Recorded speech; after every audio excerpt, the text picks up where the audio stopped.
because Wendy felt that as long as the current trouble could be solved, everything would be solved after meeting Leon. This underage girl has always been adventurous in her thinking. But Wendy was lucky. She didn't have to face too many side effects. Lisa Dillon happened to come to Walwyn to deliver the order at this time. I heard that Eilendil held a banquet. And of course Risa Dillon wanted to come and join in the feast. So he caught up with the drama and played the most important lubricant in it. Now Rhyssadilin is the Lord of Amberburg, equal to Aldarion and Eilendil in terms of status, and can just be used as a peacemaker. Rhyssadilin promptly dissuaded Ardalion at the dinner table, so that the dinner in Lord Walwyn's hall barely maintained a peaceful atmosphere. At least there was no fight on the spot. Aldarion was quite friendly to Rhyssadilin, because Rhyssadilin happened to have the same fate as him. Rhyssadilin accidentally killed Eilendil's nephew in a private duel, and the reason for that duel was because the two young men fell in love with the same Nuodo girl, and it was a complete tragedy. Although Sadilon won the duel, he did not win the heart of the Nuodo girl. Instead, he was exiled for violating the private fight law and causing the death of his tribe. The girl had no favorable impressions of criminals like Risa Dillon, and she married someone else during the period when Risa Dillon was exiled. At the same time, Aldarion took away his followers and established a new tribe, which can also be considered a kind of self-exile. So he was drinking away his sorrows with Lisa Dillon at this time. After all, it was rare in life to meet a confidant who shared the same fate. Of course, this confidant received temporary instructions from Director Wendy. It is not advisable to duel in private. Aldarion-senpai, Teacher Vendidil is a law-abiding person. It is impossible for her to fall in love with you just because of a private duel. You will understand after you look at my experience. You will probably get nothing, offend Eilendil for nothing, and even lead to conflict between the two tribes.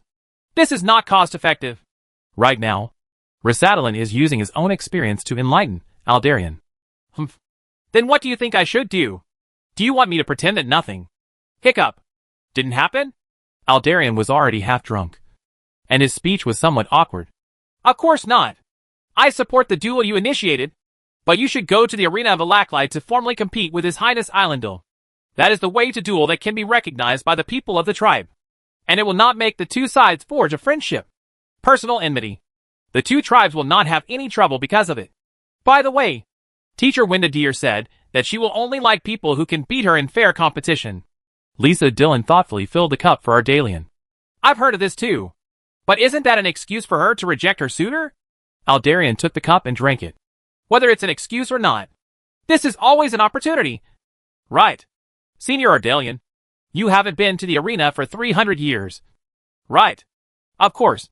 You are the leader of the clan and have important responsibilities. As you are in the arena. It is indeed not appropriate to compete with the juniors here. But in this duel, you can just join His Highness Eilendil, allowing juniors like us to see the style of the strongest Twilight Knight in the past 300 years. And also it leaves Teacher Wendadier speechless. Rhyssadilin refilled Aldarion's glass with wine. But Aldarion seemed to be hesitant and wanted to say something but didn't say it. But Rhyssadilin quickly took over the conversation. And you can't have too much of a quarrel with His Highness Eilendil now. The arena competition is just a step that can satisfy everyone. Otherwise, as long as you make any action that is inconsistent with His Highness Eilendil will be considered an attempt to split the Noldor kingdom. Think about it carefully. Aldarion sighed, picked up the glass and drank it again. 2 hours later, Risa Dillon, who often hung out in human taverns, relied on his rich experience in drinking wine and successfully put Aldarion, who usually didn't drink, on the wine table. The next day, Aldarion's falling bough appeared in Wendy's hand, and Eilendil's elven scimitar was hung on Rhyssadrin's waist. The drunken Aldarion was taken away by Vendatil and Eilendil in the early morning, and they returned to Eliclay together. The two lords took only their respective guards with them, and the whole army stayed in Walwyn. Rhyssadilin was authorized by Eilendil to temporarily take charge of the Aino family's troops. As for Aldarion's troops, when their lord was away, they temporarily obeyed Queen Wendy's arrangements and went to Badlin. Of course, if you can obey temporarily, you can always obey. Wendy has realized this a long time ago. Leong has used temporary command from the beginning to make the Noldor Rangers develop the habit of fighting under his banner. Wendy naturally also you can learn to do this. The transfer of military power between two Noldor tribes and 2 generations happened just like this after a seemingly absurd trick. A few days later, Leong waited for the large army of the Noldor Principality in Badlin. Windy and Rasadalin brought a total of 1,800 Noldor warriors, and together with Leon's guards, they formed a 2,000-strong Noldor army, coupled with the Silver Hand and the Free Corps. A total of more than 4,000 Eastern Front troops began to officially move south. The reason why we say this is the Eastern Front troops is because there is another troop on the Western Front. This force is led by Leofric and Dalian, two inheritors of the Griffin Knights, and they are also the two human lords that Leong is most assured of. Leofric had already set out from Caelandir Castle a few days ago. He went all the way west and entered the Sava River Fort from the south of Chicha Fortress. Of course, in name, he wanted to conquer Sava River Fort and blocked Creon's troops from attacking the Lion Realm. But of course Creon did not attack the Realm of the Lion, and the large forces on the Western Front did not really go to attack the Sava River Fort. Leofric only wanted to create an atmosphere of war with the Bacchus Empire, to make this war look like it has become intense, and to make it look like the Bacchus Empire is really losing ground. Then all the snake worshippers in Bacchus territory will definitely show up to provoke a war between the two countries. People will be sent to join the two countries in various capacities, so that the confrontation between the two countries will not stop. Sure enough, just after Leofric's troops captured the Sava River Fort from Creon, a rebel army came to the door, saying that they could take him directly to Ataxiuan city. Of course, Leofric accepted this so-called rebellion army and handed it over to Dalian. He immediately led the army to Ataxiuan city. Wasn't he going to quickly attack Ataxiuan city? Dalian directly took the rebel army to Ataxiuan city. Then, General Creon appeared halfway. After a surprise attack conspired by both sides, General Creon won a complete victory, and Dalian barely escaped with the Griffin Knights. Later, another rebel army approached General Creon, and Creon began to counterattack the Sava River Fort. Leofric held the city firmly, and this time Dalian launched a surprise attack. Anyway, surprise attacks are always aimed at the rebels, who are not well trained, and the regular armies of the two countries can always barely escape. The Western Front went smoothly, with the tacit understanding of both sides. Within 7 or 8 days, 3,000 snake worshippers, the rebels, were killed. General Creon led the Third Army of the Bacchus Empire to settle in Siuan city to prevent the enemy from penetrating inside. Then, no more enemies appeared on the Western Front. On August 28, 358 AD, Leong led the Eastern Front army to Bailan village. Here, he received the news from Alina that Emperor Marius had driven all the snake worshippers out of Dailangang. However, Emperor Marius could no longer engage in a north-south pincer attack with Leong, because His Majesty Marius died in Dailangang. Marius died. The emperor died of illness because he died in the governor's mansion in Dailangang, but he also died in battle, because just half an hour before his death, the emperor was still personally leading the charge and driving all the snake worshippers in the city out of Dailangang.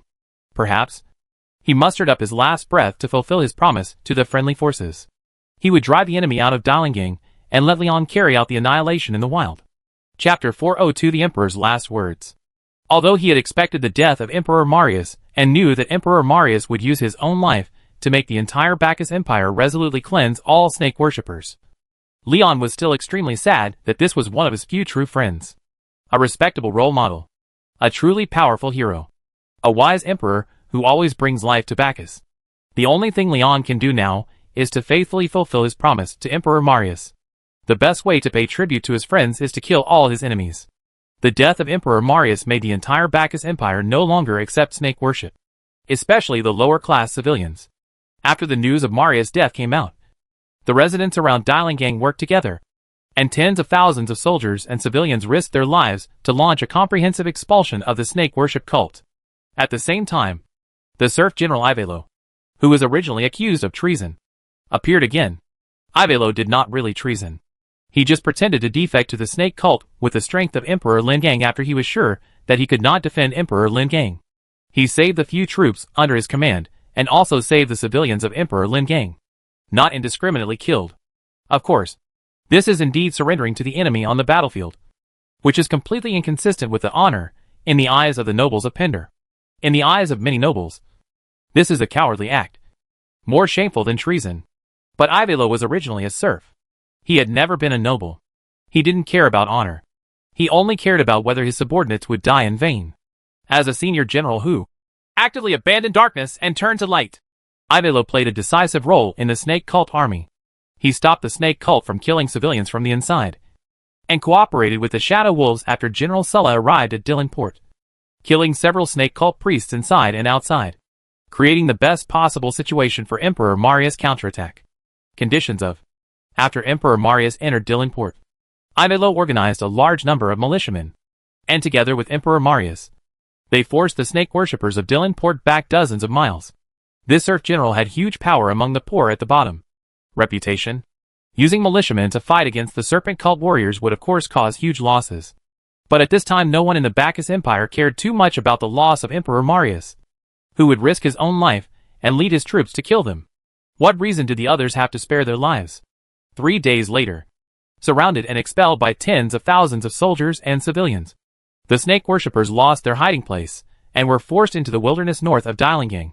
The threat from Dilingang has been lifted, and the snake-worshipping cult has also lost all its bases. This allowed Liang to easily find the main force of the snake worship cult. Or to be precise, it was the main force of the snake cult who came to find him. The army of snake worshippers, who had been expelled from various places, all gathered together near Bailan village. The scale was quite large. At least 10,000 people. The specific number could not be calculated. But these are not the followers of the priestess that Liang once killed. Most of them are well-equipped snake-worshipping warriors, except for the fact that their training level is still low and their tactical level is still low. This snake-worshipping army is at a very high level in other aspects. Those followers of the snake-worshipping cult with poor equipment and skills have long since died in Dilingang. Now, it's not Liang's turn to deal with it. These regrouped snake-worshipping army did not try to counterattack Dilingang, but began to march north. If nothing else, their target is Alakal. For Kavala, the Gate of the Abyss and Lake Alakal is much more important than Dylanport.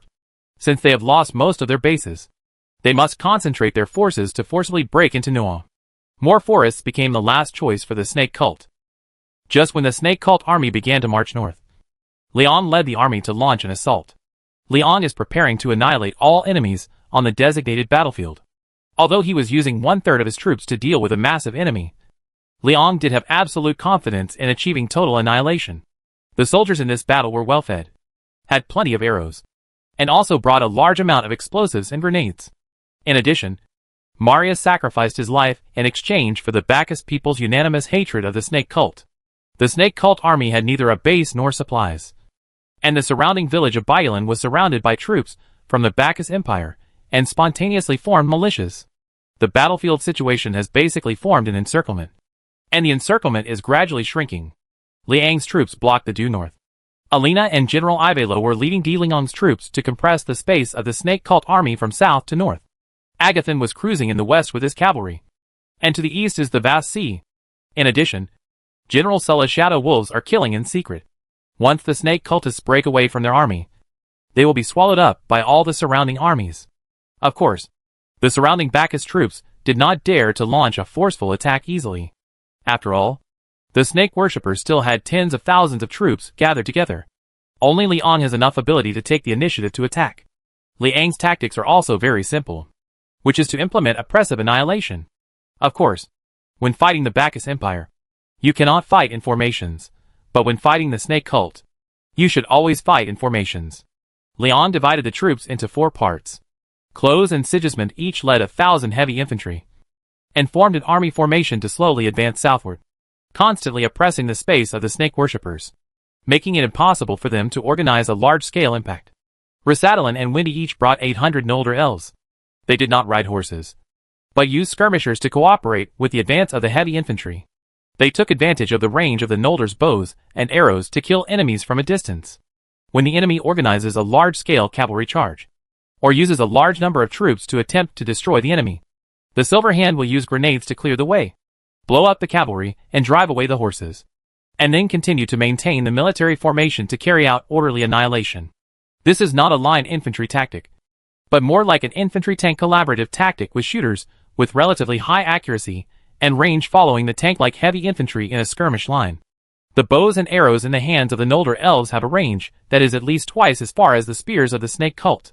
Relying on the range advantage to advance step by step and maintain the overall military formation at all times is the most suitable way to deal with troops like the snake cult with low training and discipline. and it is also the way to minimize one's own casualties. But this method is not suitable for dealing with the military formation of the Bacchus Empire. The Bacchus heavy crossbows have a farther range than the Noldor's arrows. The only problem is that Noldor arrows are cumbersome and difficult to make. They also require ebony, are very expensive, and are relatively heavy. Each person can only carry more than 30 arrows in battle. But as long as the battle is won, most of the Noldor arrows can be recovered. Heavy infantry like the Silver Hand are enough to ensure an absolute advantage on local battlefields in close combat. It's just that Liang will not engage in melee combat with the Snake Cult troops at will, although his troops are not afraid of the Red Death. Who knows what other poisons those Snake Cult warriors have on them? Moreover, people who worship the Snake Cult are not afraid of death, and their pure strength is very strong. If the hand-to-hand combat becomes 1-for-1, it will not be worthwhile. It's better to be slower.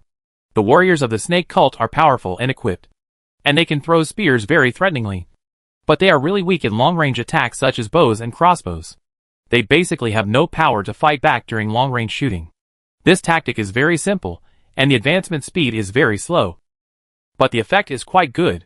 The Snake Cult army organized several forced charges, and tried 2 large-scale spear-throwing attempts.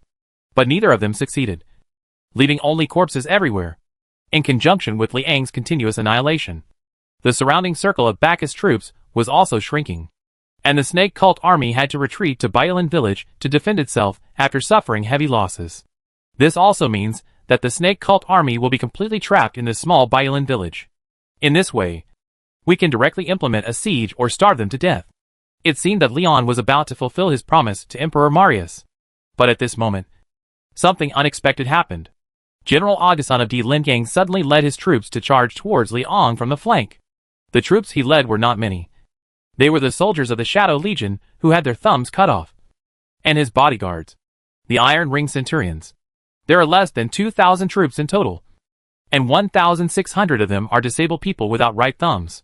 Logically speaking, such troops cannot pose much of a threat to Liang. But the problem is that Liang is currently devoting himself to dealing with the army of snake worshippers, and is completely unprepared for Bacchus troops. 3 days ago, the Emperor came to Hong Kong. Luciana, don't cry. This is the destination I want most. Emperor Marius was lying on the couch. His face was gray, and his voice was low. He was not injured, but his bright eyes had lost their sparkle, and his fingers were trembling slightly, but they were unable to stretch out. Your Majesty, I'm not crying, Dad. What do you want to say? Alina said with tears in her eyes. She knew that these were the last few minutes of her adoptive father's stay in the world, and she would not stupidly stop Emperor Marius from speaking. Both Alina and General Sulla next to her have seen the death process of many people. Most people will tremble slightly before death, unable to move their whole body, and can only whisper softly. This is when the body supplies all its last energy to the language system, allowing people to leave the last message for the world. If you can say a few more words, let him say as many words as possible. This was Alina's only thought. Sura, my friend, do me one last favor. After I die, please help Luciana become the Emperor of the Empire, and then return to the Ashbourne. If anyone is dissatisfied... Emperor Marius looked at Sulla with difficulty, and his words were broken. Don't worry. Before I return to Amara continent, I will make all those who are dissatisfied disappear completely. Sulla nodded and stepped forward to help Marius say the rest of the sentence. Your Majesty, I am not you. I don't have your wisdom and courage. Alina had tears in her eyes. Luciana, I know you don't want to do this job. I actually have some selfish motives. If someone else becomes the Emperor, it will be difficult for my 2 sons to live a good life. Only you will not embarrass them. Emperor Marius turned his head slightly, with a trace of love in his eyes. Moreover, only you are suitable. Only you will always firmly promote reforms. And only you will not blindly allow the Empire to continue to implement conquests. My child, Su Law will help you solve the troubles among the nobles. And all the killings and notoriety will fall on me. Liang is a man of his word, and he will definitely eliminate the snake cult. The 2 biggest threats to Bacchus will be eliminated together after my death. Promise me, kid. Promise me. You can do this job well. His voice grew quieter. Your Majesty, I promise you. I promise. Alina lowered her head and knelt down in front of Emperor Marius. Tears in her eyes fell on the back of Marius' hand. But I don't know what to do. She felt empty in her heart. She could no longer refuse Marius at this time. She just hoped that Marius could say more. And she could say anything. Seeing Alina nodding in agreement, Emperor Marius smiled. Just like when he asked Alina to pour him wine. After my death, you will surrender to Liang as the queen of the empire. Now Bacchus is no longer his opponent. Keep Bacchus's independence and let the new Pindar kingdom become the suzerainty. This can exchange for the longevity of the entire continent. Peace, and let people live a better life. Emperor Marius smiled and said the last words. Only you can do it. And only you are willing to do it. As he spoke, he closed his eyes. Your Majesty? Your Majesty? Father? Alina stared blankly at Emperor Marius, who was still smiling but no longer smiling, and slowly placed her forehead on her adoptive father's chest. General Sulla put his hand on his chest, lowered his head and said, Okay, to his friend as the last military salute. There were no sad cries and no sad farewells. Until the end, the emperor was still thinking about how to make the people live a better life. Naturally, Alina and Sulla would not cry and chill the deceased. But in this world, there will always be some people who have obsessions, such as Agatha. When the last words of Emperor Marius reached Agatha's ears, the marshal collapsed. Sulla, I will obey His Majesty's last wish and be loyal to Alina. I am also willing to cease the war and rest after defeating the snake cult. But I will never surrender to Leon. The empire cannot be subordinate to any country. Agathan was in his military camp, looking at General Sulla who came to summon him, shaking his head firmly while crying. This is not a surrender. It is just lowering one's stature and forming an alliance with New Pindar and recognizing the suzerainty of the New Pindar kingdom. Bacchus is still an independent country. Sura explained patiently. I know. But then the empire can no longer be called an empire. Agathan shook his head angrily with red eyes. Is Bacchus still Bacchus who has lost his glory? I will not obey such an order. Bacchus is called an empire or a kingdom. They are just names. Is this false name more important in your heart than the lives of all citizens? General Sulla shook his head. Agathan, I am also a Bacchus. But I was born in a wasteland that has been destroyed. Bacchus used to be powerful and glorious. But where is it now? I have witnessed the rise of the Ashbourne Empire from a few isolated cities. And it has become a new powerful country with the efforts of 2 generations. I know why. It's not because the Ashbourne Empire has such a powerful army, but because it treats most of its citizens well, in order to deal with the snake cult, and to make life easier for more people. His Majesty Mania sent Shadow Wolves and Phoenix Knights to support Pindar Continent.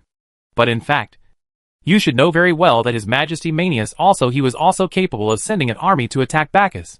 But why didn't he do this? General Sulla glanced at Agathan sarcastically. Your Majesty Marius. His Majesty Marius.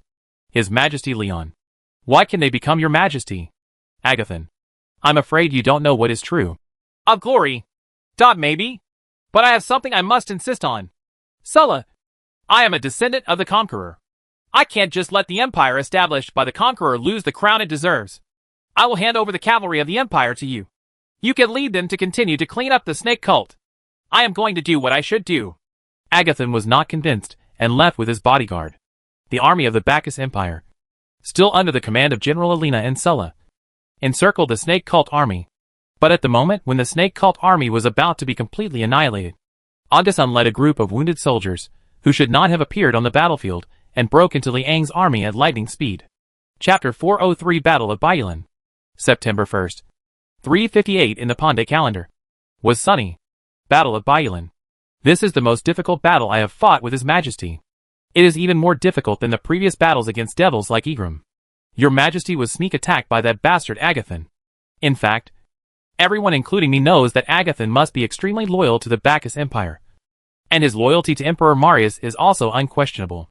So I don't quite understand why this man who is most loyal to the country and the emperor used the most violent method to disobey Emperor Marius's last orders, and even destroyed the good situation that Emperor Marius had exchanged for his life. His Majesty said that everyone has a paradise in his heart. The Bacchus who had Emperor Marius was the Bacchus in Agathan's heart. Emperor Marius was gone, and Agathan no longer had a country or emperor to whom he wanted to be loyal. Perhaps that is indeed the case. But I think this is an irresponsible escape. People will always die. After the death of Emperor Marius, shouldn't the living people should inherit his legacy? What should be done is to build the country step by step into what Emperor Marius expected. Right. But His Majesty said, there are many kinds of loyalty. Some people are loyal to the king. Some are loyal to the people. Some are loyal to the class. Some are loyal to the cause. Some are loyal to the reputation. Some are loyal to love. Some are loyal to the gods. And some are loyal to themselves. His Majesty said that Agatha was loyal to the ideals in his heart. He could not accept that the Bacchus Empire was in a weak position. So he tried to die with His Majesty, intending to use this method to weaken the new Pindar kingdom, bring new opportunities to Bacchus, and awaken the courage of the Bacchus people. His Majesty believed that Agathon was safeguarding the honor of the Bacchus Empire on his stand. He believed that he was committing martyrdom, and dying in battle was considered the fate that a general should have. Therefore, His Majesty engraved the words of praise, brave, on Agathon's tombstone. But I think Agathon is actually a coward. If it was really for the honor of the Bacchus Empire, then he should go to the Amara continent and restore the original glory of the Bacchus Empire on the land occupied by the snake worship cult. Just like His Majesty rebuilt New Pindar. That would be true. The brave man. I told His Majesty my thoughts. And His Majesty then asked me what I was loyal to. To be honest, I was stumped by this question at the time. I spent a long time thinking about this question. And finally I came to the answer. I probably only stay true to the promises I made. I was a little ashamed at the time, because it seemed a bit selfish. Keeping promises is just a basic morality. And I could only do this. It didn't seem to be in line with the moral character that a vassal should have. But His Majesty was very satisfied. He said that being loyal to one's promises is already the noblest virtue of a person. His Majesty said that if I want, he can give me the title of Promise Keeper, or Noble One. I didn't ask for these damn titles, because by this time, I had realized that His Majesty's inscription of Brave on Agathon's tombstone was actually mainly to appease the Bacchus people. Excerpted from Diary of the New Pindar Fields, by Rasadalin Ano. The empire will never be destroyed. When 2,000 cavalrymen rushed from the flank with lances, Leon was leading his men to advance on foot towards the snake worshippers ahead. In fact, Leon saw the Bacchus troops rushing from the side, and recognized that those at the front were the Iron Ring centurions under Agathon. But he thought these cavalry were here to cooperate with him in encircling and suppressing Agathon of the snake cult. Song's cavalry cut into the battlefield from the side, and scattered a small number of snake worshippers along the way. It seemed that they were carrying out a side attack. This combat method of cutting from the side of a large enemy force is exactly what the cavalry should do on a large-scale battlefield. Leon even praised him, feeling that Agathon had grasped the timing of entering the battlefield just right. This side attack would definitely plunge the snake cult army into complete chaos. Therefore, Leon ordered Close and Sigismund to lead the infantry to the front quickly, and asked Rasadalin to lead the Noldor to disperse and advance quickly to implement arrow rain coverage. This is all a natural move in conjunction with the cavalry's side attack. Push forward and cover the fire with large-scale bows and arrows. This will prevent the snake cult army from quickly organizing manpower to deal with the cavalry on the side. If Agathon really wants to flank the snake worshipper, what to teach the army? But after these two orders were issued, only Wendy and the 200 guards were left beside Liang. This is also Liang's only 200 cavalry troops in this battle. It is also the reserve team. Liang has been letting the troops advance in coordinated formation with infantry and bows. Except for his own guard, no other Noldor warriors are riding horses. And just after his own large army withstood the snake worship cult army, Liang discovered that the cavalry did not break into the enemy's formation, but instead made a small arc and rushed straight towards his flag. This was a sneak attack that no one expected.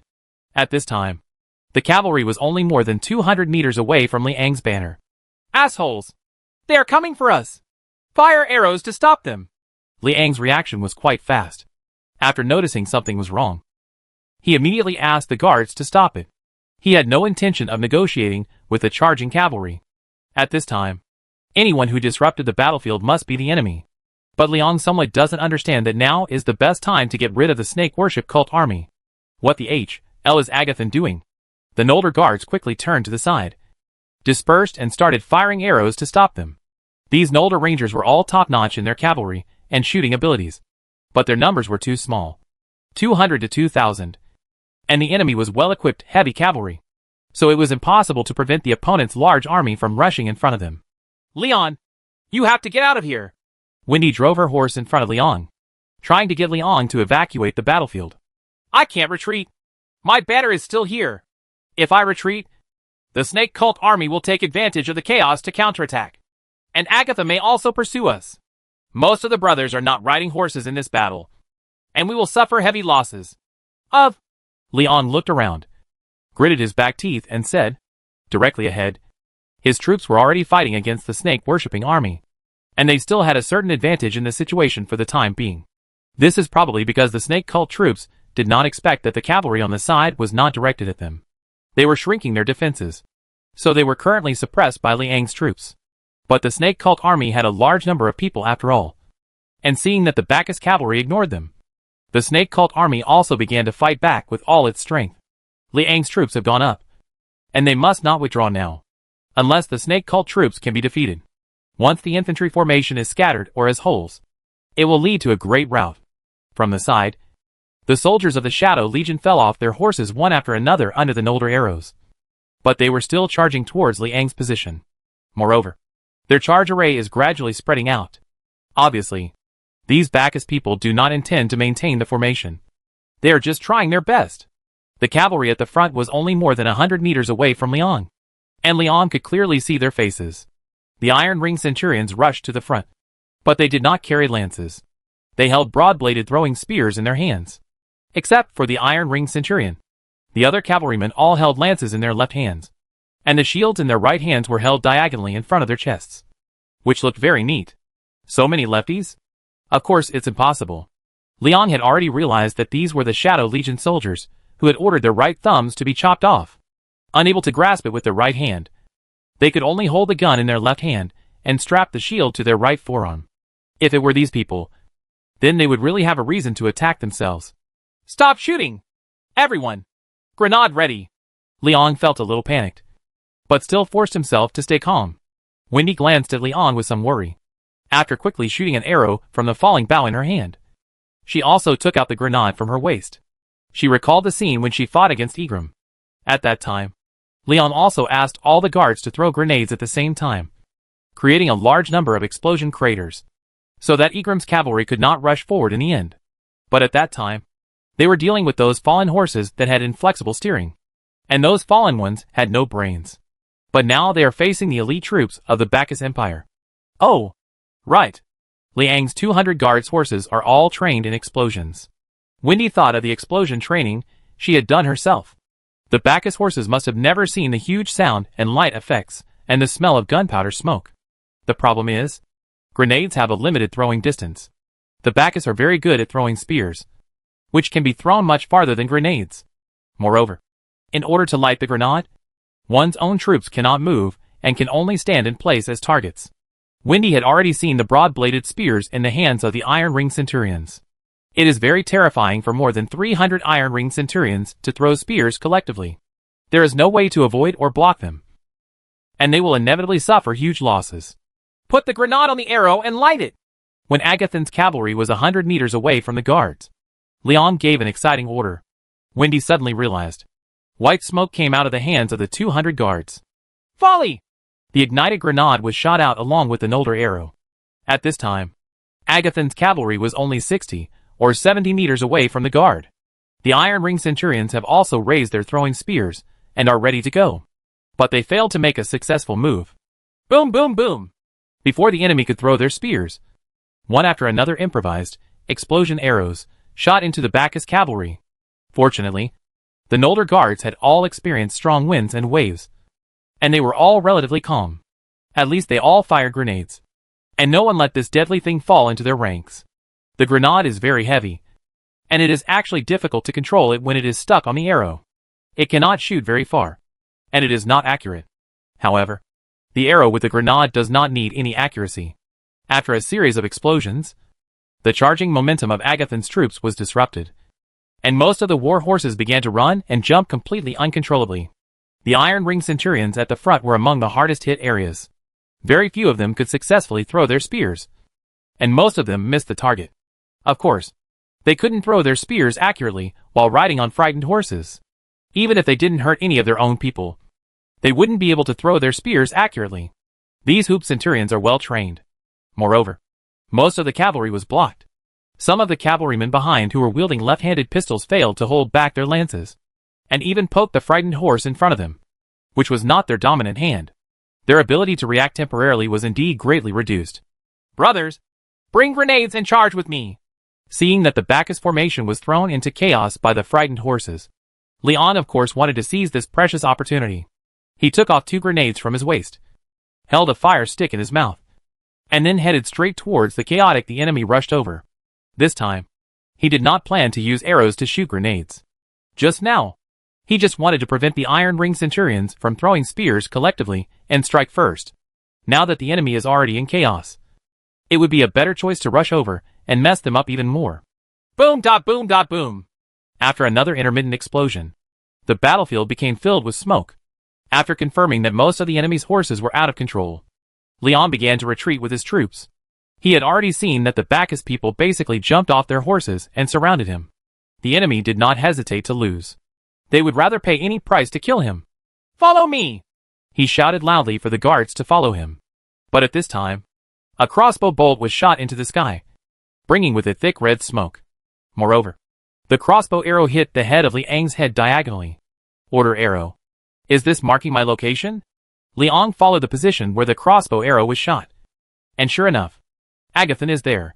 Liang happened to look at each other. Agathon was no longer riding a horse, and was holding a crossbow in his hand. Seeing Liang looking over, he bowed slightly to Liang. But then, he dropped the crossbow and drew his sword. The sword pointed at Liang, and he opened and closed his mouth to issue some commands. The battlefield was chaotic, and Liang couldn't hear his voice, so he could only retreat and call his guards to launch a volley at Agathon's position. I don't know if the volley was successful, and I didn't have time to check, because the Bacchus war cry had already come again. The Empire will never be destroyed. Along with the war cry came the footsteps of thousands of people, and hundreds of broad-bladed spears flying in the famous arc. Agathon has already asked all the troops to abandon their horses and start charging on foot as skirmishers. There is no queue, no military formation, just a pure charge, throwing spears or firing crossbow bolts while charging. The most troublesome thing is, they are attacking indiscriminately. They don't care at all whether there are any of their own people within the target range. Casualties began to appear continuously among the guards. We can no longer hold on. Although the enemy has no horses, the huge advantage in numbers is still there. More than 1,000 people are encircling Leon. Although Leon was full of cavalry, there was no room for flying kites. The ground was full of Bacchus. They were surrounded by complete skirmishers, and the Bacchus crossbows had a longer range than the guards. However, Leon could not retreat for the time being. The battle between the large army and the snake worshippers was still going on. Leon did not dare to lead the guards to leave the front battlefield alone. Otherwise, Agathon will definitely turn to attack his own large army. The large army will face a flanking attack and is likely to be defeated. Or at least it will suffer irreparable losses. Moreover, probably because they saw the explosion and chaos on Liang's side, the snake-worshipping cult army seemed to become more and more courageous as they fought. This is probably what Agathon wants. He wants Leon to suffer huge losses. He wants the Bacchus Empire to maintain a stronger military than the new Pindar Kingdom, even if this will cause the snake cult army to break out of the encirclement. Leon! Withdraw your troops! You have to get out of here! Wendy was anxious. She no longer cared whether she would be defeated or not. If this continued, Leon would be too dangerous. No. Follow me. Let's move forward. Leon gritted his teeth and pulled up his battle flag. Forward? Wendy was a little panicked. Yes! I want to charge into the snake cult army. Leon waved the battle flag and rushed towards the snake cult army on the front battlefield. Agathon! Do you want to kill me? Come on! Come and kill me! Chapter 404, Fighting to the Death. Agathon obviously saw Leon holding the flag, and saw that Leon was heading towards the central battlefield. He was stunned, but then he led the army to turn and followed Leon. Follow me! Leon held up the big flag and rushed quickly towards the battlefield where the main army formation and the snake worship cult army were fighting. Leon doesn't know the last words of Emperor Marius now, but he already understands Agathon's mentality, because Agathon asked him a few days ago. Your Majesty Leon, if His Majesty Marius passed away, how would you deal with the Bacchus Empire? Leon still remembered Agatha's hesitant and sad expression at that time. Agathon deliberately attacked him while the snake cult army was not yet destroyed, because Agathon knew that once His Majesty Marius passed away, no one would be able to stop Leon. A few years ago, solving the Red Death and killing tens of thousands of snake worshippers had given Leon a very high reputation in Bacchus, and made the Knights of the Shining Cross unwilling to be enemies with him. And this time, if Leon destroys the snake worship cult, the Bacchus people will definitely agree with Liang's rule. So, does the Empire still exist?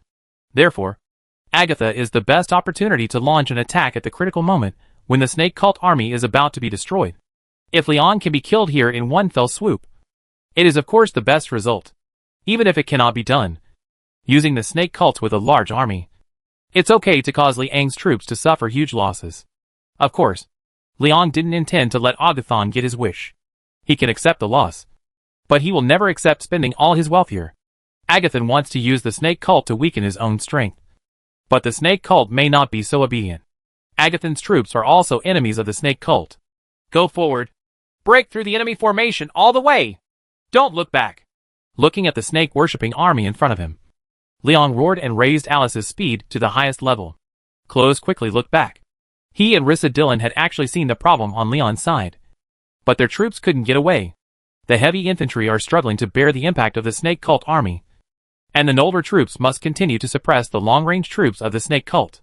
If the troops were divided to rescue Leon, the heavy infantry, including the Silver Hand, would most likely be swallowed up by the snake cult army.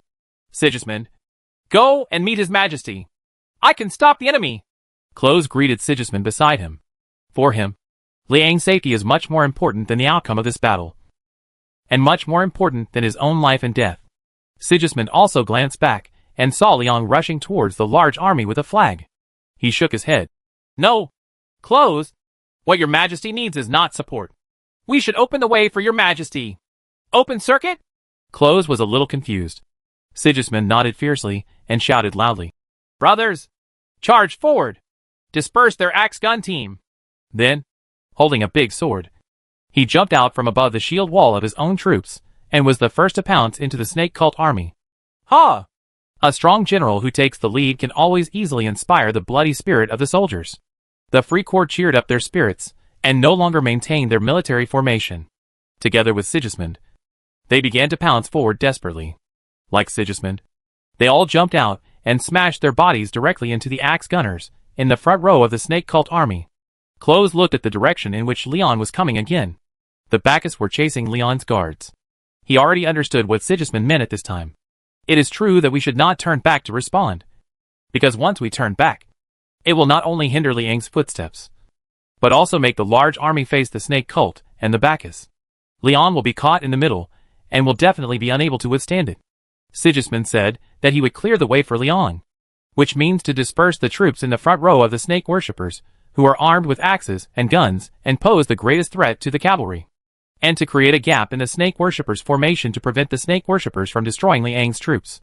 The guards forced to stop. If Leon can lead the guards to charge through the snake cult army and penetrate all the way, it will naturally be safe. His boss is not a weakling. He has the ability to charge and break the formation. This is the most reasonable solution now. Sigismund's decision to take matters into his own hands this time was the right one. Death Squad! Close shouted loudly, raised his sword, took 2 steps forward, and reached the front of the Silver Hand formation. Charge! More than 300 Medenheim swordsmen raised their swords together, faced the snake cult's military formation, and threw themselves in. They are not a true death squad, and they do not yet have Frederick's outstanding sword skills. But they are all the desperate players that Close is building. The kind of real Medenheim heroes who never look back on the battlefield. These hoplite charges look brutal and tragic. A large number of strong men jumped into the enemy's formation with flying and slashing postures. Their huge bodies and heavy armor overwhelmed a large number of enemies. Then, they allowed the enemy's axe blades to pierce into their bodies and wave their hands. A warhammer or greatsword danced wildly, almost in the blink of an eye. The original battle of attrition, in which the losses on both sides were not too great, suddenly turned into an extremely fierce and violent melee. When fighting in formation, if one party suddenly abandons the formation and launches a desperate charge, this will be the result. Basically, they are trading lives for lives, or lives for space. The warriors of the Silver Hand and the Free Legion are either Medenheim warriors or gladiators. Their skill and courage are undoubted. They are also the most suitable for this kind of close-quarters melee. But it is still difficult for them to win. Stand still in the crowded enemy group for more than 5 seconds. The warriors who rush into the enemy's position all use heavy weapons, either sledgehammers or two-handed swords. They can usually take away several enemies around them, but they themselves will also be penetrated by axes and spears. They use their lives to create a gap filled with corpses and blood in the snake-worshipping array. One more time. Death Squadron! The first wave of attacks had already killed a group of enemies. Close called on the old guys around him to continue rushing forward, intending to cut down all the enemies holding axes and guns. Sigismund led the Free Corps and began to squeeze to both sides, leaving a path in the middle of the battlefield. Kindness is a terrible force. The people of Mendenheim regarded Leon as the benefactor who saved the country. At this moment, they used the most violent fighting to repay Liang's help. Rasadalin was leading the Noldor troops from the side, trying his best to suppress the long-range troops of the snake worshippers. Seeing this, he also realized the intentions of Close and Sigismund. Close and the others abandoned their military formation and charged desperately, causing the snake cult army to retreat step by step. A huge gap appeared in the middle of the battlefield. The Silver Hand stood at the front of the gap and was still clearing the way forward. On the side of the gap, several rows of snake cult warriors retreated and huddled together. No more arrows can be fired. The heavy infantry have been completely mixed up with the snake cult's army. If they fire any more arrows, they will easily injure friendly troops. As the front row was repulsed, the snake cult's military formation became crowded and chaotic. The two sides were squeezed so densely that they could not move at all. Lisa Dillon has always been good at adapting to changes, and he immediately responded accordingly. Break into the enemy formation! Strike through the enemy from both sides! Don't let those big guys look down on us! Rasadalin divided the elves into two teams, armed with swords and shields, and rushed into the formation from both sides of the snake cult army. He continued to scatter the snake cult troops so that Sigismund could divide the battlefield into the middle. Find a way out. The Noldor elves are actually relatively life-conscious. They would never go to the front row to face danger when they could shoot arrows from behind. But cherishing life also depends on the circumstances. While the fierce men of the friendly forces were fighting to the death, these Noldor elves were too embarrassed to do anything, seeing that the Noldor elves are also bloody, especially Aldarian's tribe. They will follow Aldarian because they think Aldarian is more bloody. In addition, they already claim to be nobler than humans, now that those big guys have sacrificed their lives in exchange for space. Of course they cannot be looked down upon by humans. Who? Drink! Two Noldor families, one on the left and one on the right, broke into the enemy formation from both wings with swords and shields. They looked relatively milder than the hoplites. At least, they didn't throw themselves into the enemy group. But the swords in their hands were not gentle at all. The skill of these Noldor elves was far from comparable to that of the serpent cult warriors. As soon as they came into contact, a group of people fell on their backs. However, there will definitely be a lot of casualties in a close-quarters battle, especially a chaotic battle with people everywhere. Leon was moving at full speed holding the flag. He had already seen his brothers clearing the way for him, and also saw the gap intentionally left by Close and Sigismund in the middle of the battlefield. Forward! Charge through them! Liang's eyes were a little moist. He actually didn't expect that the brothers would create opportunities for him in this way. He originally thought that he would fight his way through the enemy's formation. But this time, the brothers worked hard in advance. The axe gunners at the forefront of the snake cult troops have been killed and dispersed. Close is continuing to clear the way, and a passage has appeared in the middle of the battlefield. Now, Liang and his guards, these 200 cavalry, only need to rush into the battlefield at full speed, and then keep moving forward to penetrate the snake worshippers' troops. All troops forward! As he rushed past the heavy infantry, Leon shouted all the way. In fact, everyone already knew what to do, since Leon kept holding the battle flag all the way. Of course others had to follow the direction of the battle flag. Augustin, who had been chasing behind Leon, laughed bitterly, but then firmly pointed his sword at the snake-worshipping army. Forward! Charge! Liang's troops advanced all the way, and had already broken into the snake-worship cult army. The Bacchus people also rushed in front of the snake cult army. Augustin wanted the snake cult army to weaken Liang's troops, but Leon led his troops into the enemy formation. But Augustin had to deal with the snake cult army together with him. The snake cult people thought Augustin's troops were there Liang's rear army. The technical level of the snake cult warriors was indeed broken, but they also had extraordinary fighting spirit and determination when facing desperate situations. At this time, they made the same choice as Leon and penetrated forward. However, Leon was heading south, and they were heading north. This battle became a bit strange. All the troops on the battlefield were determined to fight to the death. But none of the troops achieved the desired results. Liang's troops finally broke through the snake cult troops and penetrated from the south of the battlefield. The snake cult caused huge losses to Liang's troops, penetrated Agathon's troops, and rushed out from the north of the battlefield. Most of the troops brought by Agathon were killed and dispersed under the attack of the snake cult, and very few survived. At the same time, just after Liang penetrated the snake cult troops, he saw the battle flag of Emperor Marius appearing on the other side of the battlefield. This was of course not Marius himself, but Alina. Alina and General Ivero arrived here with a large force from Dillon Port. Alina originally brought Di Liang's troops to cooperate with Liang in attacking the snake cult. They didn't know what Agathon had done. If Agathon had not appeared, according to the original plan, Liang should continue to suppress the snake cult army from a distance, and General Ivelo would lead Di Liang's troops to flank the snake cult army from behind. This would have been it was not a difficult battle of encirclement and annihilation. But now, the snake cult's troops have left the battlefield from the north, and Di Liang's army has been thrown into the air. The result of this battle was not what Liang wanted, because his troops suffered undue heavy losses in this battle. This is not what Agathon wants, because Liang is still alive and has not been injured. This is also not what Alina and Ivelo want, because the snake cult troops ran away. This is a result that makes everyone unhappy. But the battle was not over. The troops of the snake cult went north. Of course Liang knew where they were going. Lake Alakal. But now, all the way from here to the north, there is a military vacuum zone, and almost no troops can stop the snake worship cult. Liang didn't want to know what would happen if he let the snake cult army enter the Noldor forest. However, the brothers had just fought an extremely difficult battle, especially the large troops fighting on foot. They were all scarred and exhausted, and now they really had no energy to pursue them, except for Liang's guards. The 200 or so members of the guard had been riding horses.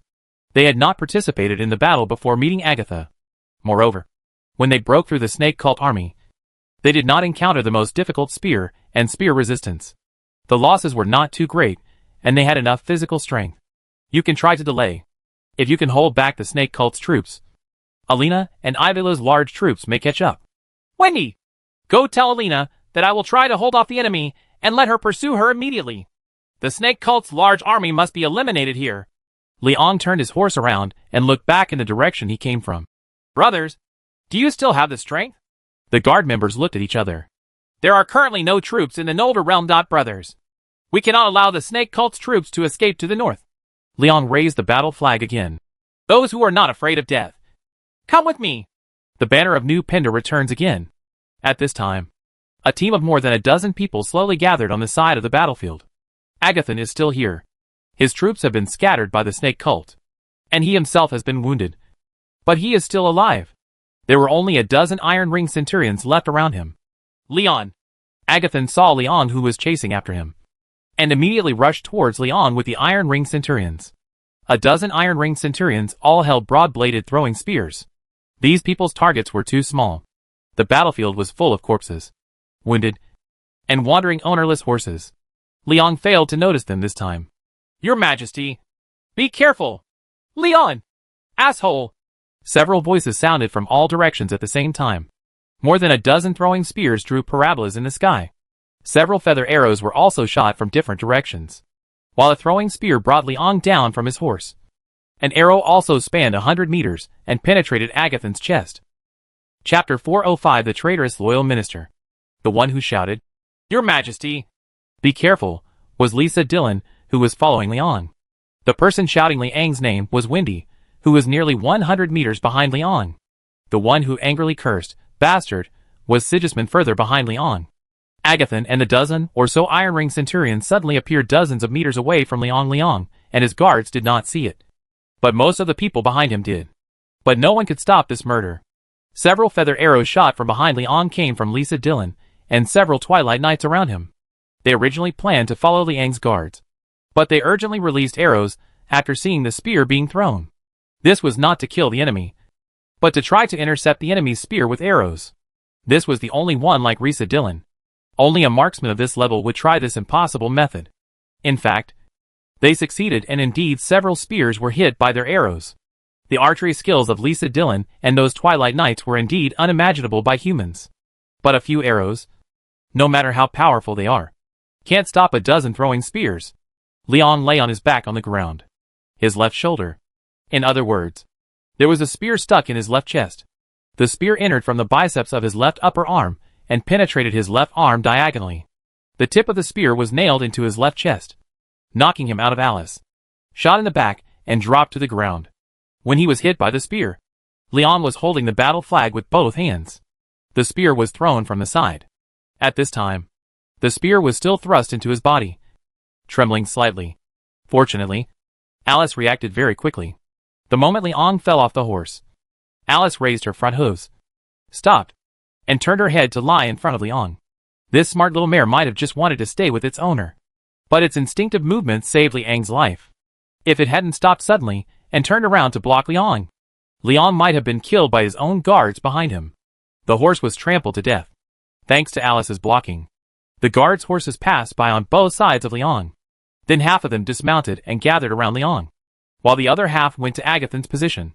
Of course, the guards wanted to catch the murderer, but there was no need to arrest anyone now, because Agathon was also lying on the ground now, also facing the sky, with an older arrow stuck in his chest, and the tail of the arrow was also trembling slightly. He was lying 50 meters to the side of Liang, holding a broad-bladed spear in his hand. In fact, before Agathon could take action, the spear that hit Liang was the work of another Iron Ring centurion. The arrow in Agathon's chest was shot by Wendy from more than 100 meters away. Wendy was originally going to let Alina continue to pursue the snake cult according to Leon's instructions.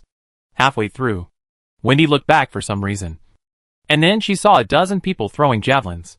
Without thinking, Wendy shot an arrow as fast as she could in her life. The falling curtain bow probably did have some kind of magic power. Wendy had no time to aim and fired a quick arrow, which accurately spanned more than 100 meters and hit the center of Agathon's chest. If it weren't for this magical arrow, the spear in Agathon's hand would probably have given Leon a real fatal blow. Sigismund had seen it with his own eyes. On Mount Deshigatsi, Agathon had killed him with a spear. Countless Dexia people almost never miss within 50 meters. At this time, seeing Liang falling from his horse and falling to the ground, everyone gathered around him. Leon! Wendy quickly ran towards Liang with a cry. Agathon! Close! Sigismund and others rushed towards Agathon with full anger. What the HL? Agatha bastard! Liang was also grinning and cursing. The moment he was hit by the spear, Liang realized who did it. He was conscious now, but he didn't dare to move at all. Liang could feel the tip of the spear inserted into his left chest. He knew that it was best not to move at all in this situation. He reluctantly raised his neck and took a glance. Fortunately, Liang has a mithril arm armor on his left upper arm. Although the spear penetrated the arm armor, there was not much remaining force after penetrating the left arm. Only a small half of the spear tip was in the left chest. Liang breathed a sigh of relief. He carefully took a deep breath without coughing or feeling dizzy. In other words, the lungs were not directly stabbed, and the heart should not be injured. But Liang still couldn't move. The area under the left chest and armpit was a place with very dense blood vessels.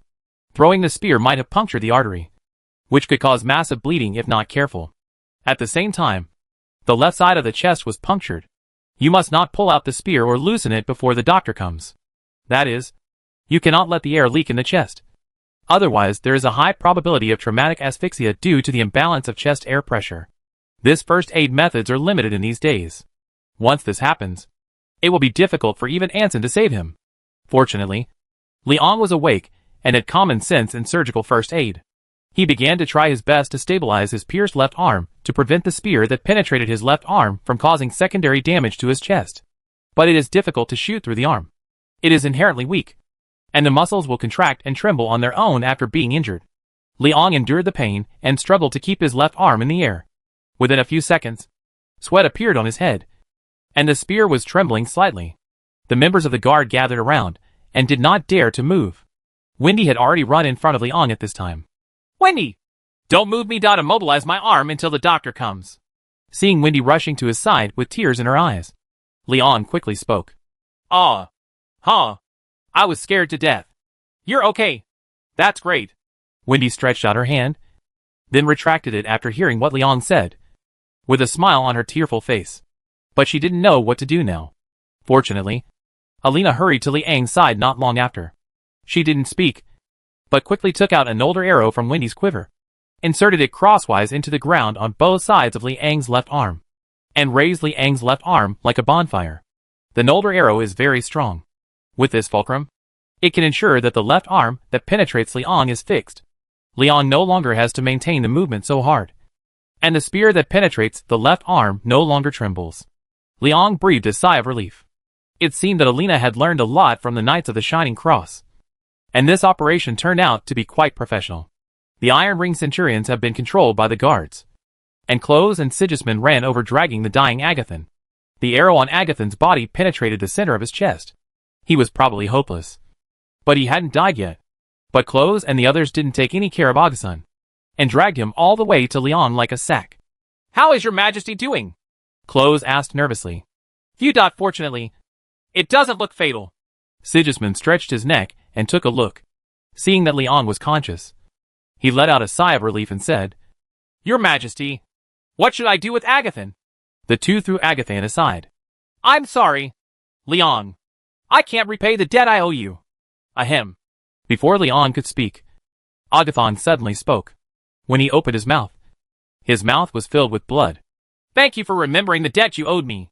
Do you think you don't have to pay it back if you kill the creditor?" Liang lay on the ground and tilted his neck, glanced at the arrow on Agathon's chest, and sighed. "Damn it! The losses have increased again. 8 dragon tears. Agathon, why are you doing this?"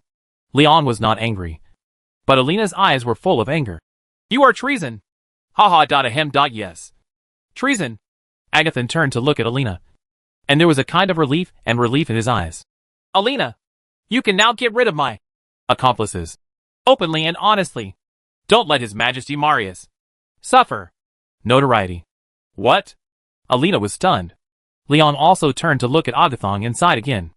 Agathon slowly took out a piece of parchment from his waist, but he no longer had the strength to hand it to Alina. He just looked at Alina and smiled. "Alina. You are so smart. You understand. Well." After saying the last sentence, he closed his eyes and suddenly pulled out the arrow from his chest. Blood spurted out. "Agathon!" Alina stretched out her hand, and then put it down feebly. "Agathon is dead." Close looked around, took off the parchment from Agathon's hand, and handed it to Alina.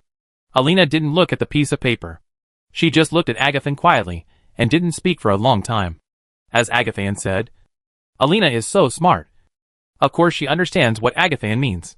She didn't even need to look at the parchment. She already knew what was written on it just from Agathon's words. It must be a surrender list. A surrender letter with many noble names. And most of them are nobles who disobey Emperor Marius's orders, and are also those nobles who oppose Alina's taking over as queen. Those nobles can indeed be regarded as Agathon's comrades. Agathon was born in the Shadow Legion and currently serves as the Marshal of the Empire. He is also one of the 5 seats in the Senate and a representative of the army. Of course, those nobles will join forces with him. Department. Moreover, they probably plan to make Agathon emperor. But now, Agathon led the Shadow Army to launch the murder of Liang and let go of the Snake Cult army. This not only blatantly disobeyed Emperor Marius's order, but also actually helped the Snake Cult no matter where they came from. From one perspective, this is an act of treason. No doubt about it. Alina can use this incident to launch a purge and directly kill those who are unwilling to obey her on charges of treason. Agathon learned about the fate of Emperor Marius from Sulla, and he knew that Sulla would assassinate those nobles. But as long as Sulla took action, everyone knew that it was the order of Emperor Marius, and Agathon did not want Emperor Marius to bear the stigma. With this list, there is sufficient evidence to show that those people are accomplices of Agathon. In other words, those nobles can be considered as associates of the Snake Cult and can be directly sanctioned by national law without the need for General Sulla to implement it. Assassination purge. In this way, Emperor Marius did not need to bear any bad reputation, and the Bacchus Empire did not need to pay the price of domestic turmoil. Agathon actually thought a lot. He had long made up his mind to die here, but he was not just seeking death. If Leon can be killed or weakened, this is Agathon's optimal goal, which will allow the Bacchus Empire to maintain an advantage over the new kingdom of Pindar. If he doesn't do it, and he thinks there is a high probability that he can't do it, then use his own treasonous behavior as evidence to have Alina purge those troublemaking nobles on charges of treason and collusion with the Snake Cult. This will not only help avoiding the stigma of Emperor Marius assassinating nobles, also allow the Bacchus Empire to resolve internal hidden dangers in a relatively smooth way. As a thug who attacked friendly forces, a traitor who helped the snake cult escape, and a murderer who intended to murder Leon, Augustin knew very well that even if he was hacked to pieces, at least everything on his body would be carefully inspected. The piece of parchment that was scrutinized would eventually fall into Alina's hands. In fact, Agathan had always been thinking about the empire, but his background and the aristocratic education he received since childhood gave him another way of thinking, which was different from what Leon and Emperor Marius thought. Liang's injury was not fatal, since it was handled properly at the beginning. There would be no sequelae. There are doctors from the Knights of the Shining Cross in Dailingang, and they are very professional in dealing with trauma. It just takes a month or two to train, and I can't fight for the time being. Leon was injured, and of course, the guards did not pursue the troops of the snake worshippers. The army of the snake worshippers was currently heading north. Alina took over the responsibility of continuing to pursue the snake cult army, but she was not good at commanding on the spot, so she did not lead the army herself, but asked General Ivelo to lead the pursuit. Leon asked Rissa Dillon and Sigismund to lead the team respectively to cooperate with Ivelo. Close took over Rissa Dillon's position, and took 300 Medenheim swordsmen as Leon's guard captain.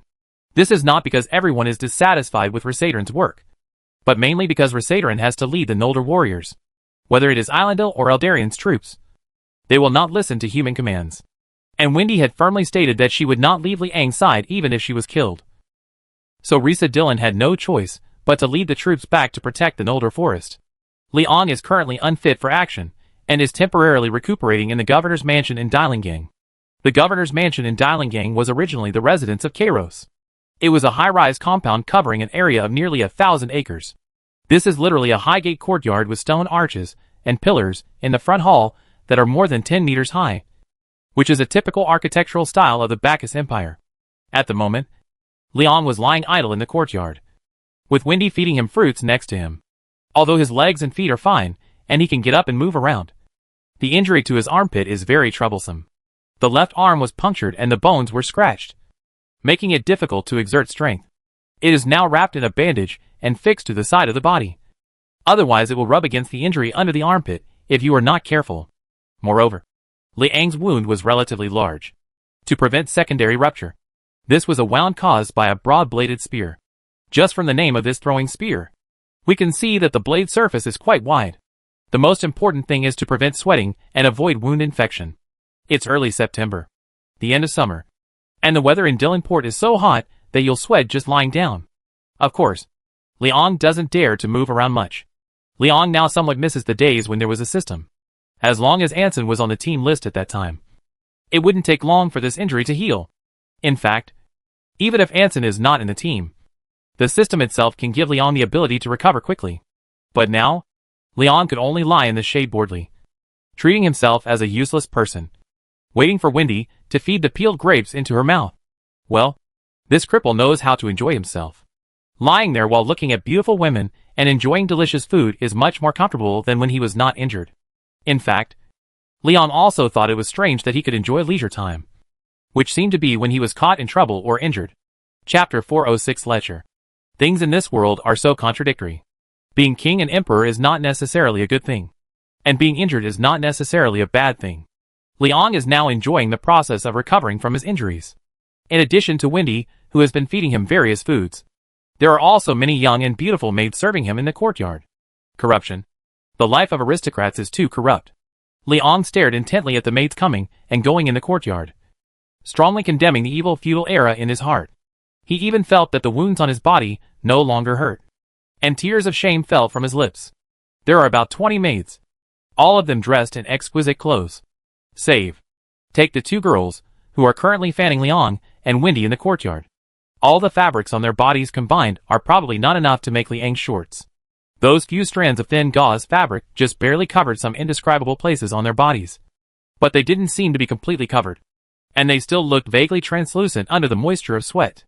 These maids were sent by Alina to take care of Leon. After all, Leon is the king of New Pendor and Alina's teacher. In addition, Wendy is also Alina's best friend. Of course, they will receive the most solemn reception on Bacchus territory. Those maids are not slaves, but indentured servants.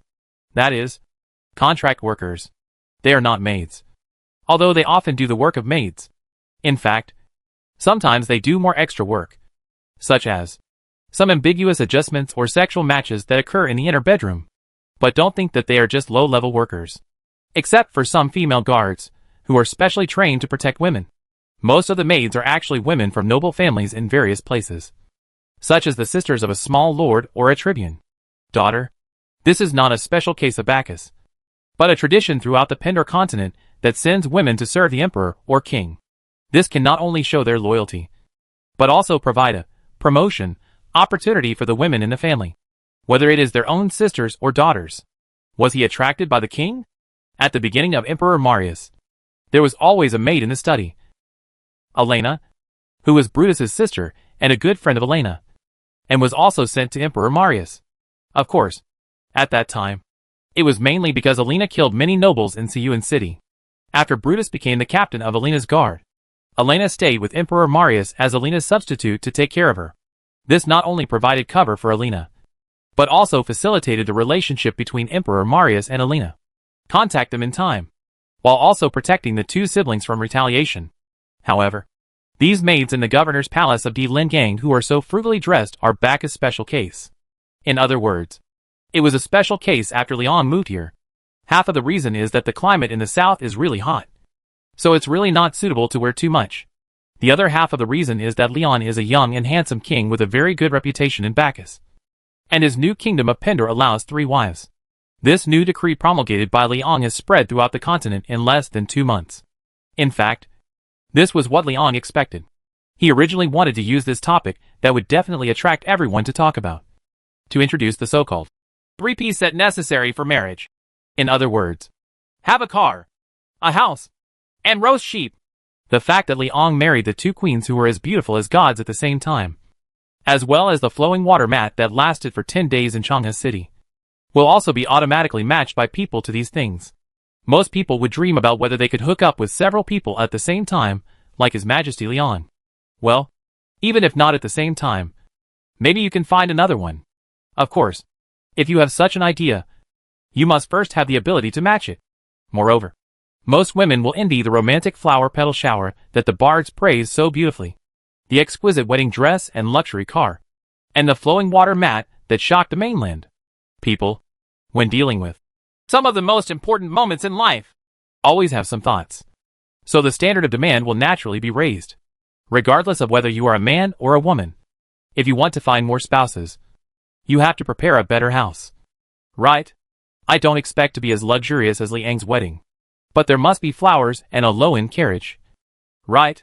Most people can't afford to live on a running feast for 10 days. But eating a roasted whole lamb at the wedding banquet is certainly not a big problem. Right? If you don't even prepare a low-end version of the car house, doesn't it seem to be insincere? When doing business, you must first create a market environment, especially the psychological environment of consumers. Any sense of ritual that targets personal psychology, or something that shows status, or can't live without, is actually for selling products. This approach has existed since ancient times, and will never go out of style. But the side effects of this sales strategy were indeed unexpected by Leon. For example, right now, the group of maids are hanging around him intentionally or unintentionally. These maids are actually very well behaved. They will carry out everything Leon says meticulously, but they will not obey Wendy's instructions. This is a sign of being quite disciplined. They were sent by Elena to take care of Leon. Before Leon left, you should really only listen to Liang's orders. But they are also very unruly. A few of them who were more confident about their appearance and figure even went to Leon to look for trouble. They either bent down to clean the peels or fallen leaves on the ground, or bowed and smiled in front of Leon to ask for their needs. Anyway, they just wanted to unknowingly, for a moment. Leon could see the fullness of their chests or buttocks. Wendy looked a little ugly next to her, but she was a well-educated elf queen, and she couldn't blame these maids. They had indeed been doing their best to serve the wounded, and nothing had gone wrong, although they seemed a little too enthusiastic. But it's certainly not a mistake. Besides, those maids were not her subordinates, so there was no reason for Wendy to expel them for no reason. However, she became more and more absent-minded when it came to putting food into Liang's mouth. Your right hand is not injured, why do you always ask me to feed you? After stuffing a grape into Liang's mouth, Wendy finally expressed a little dissatisfaction, mainly because she felt that Leon looked particularly depraved now. It was indeed very depraved because the wound had to be frequently dressed and his left arm was hung. So he had to avoid sweating. Leon was shirtless and only had a pair of shorts on his body. And this guy has been lying on the recliner with his legs raised high and his right hand resting on the back of his neck. His eyes kept darting left and right. And his eyes kept wandering on the maids, who were both cautious and extremely bold. His whole image does not look like a king.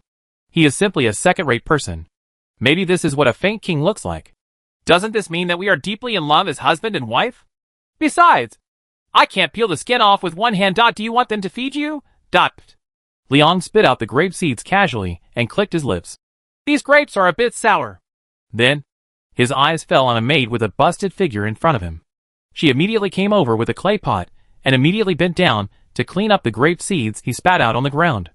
But instead of squatting down to pick it up, she just bent down and stretched her legs straight. Her peach butt, long legs, and the protrusion of her chest were all perfectly expressed by this action.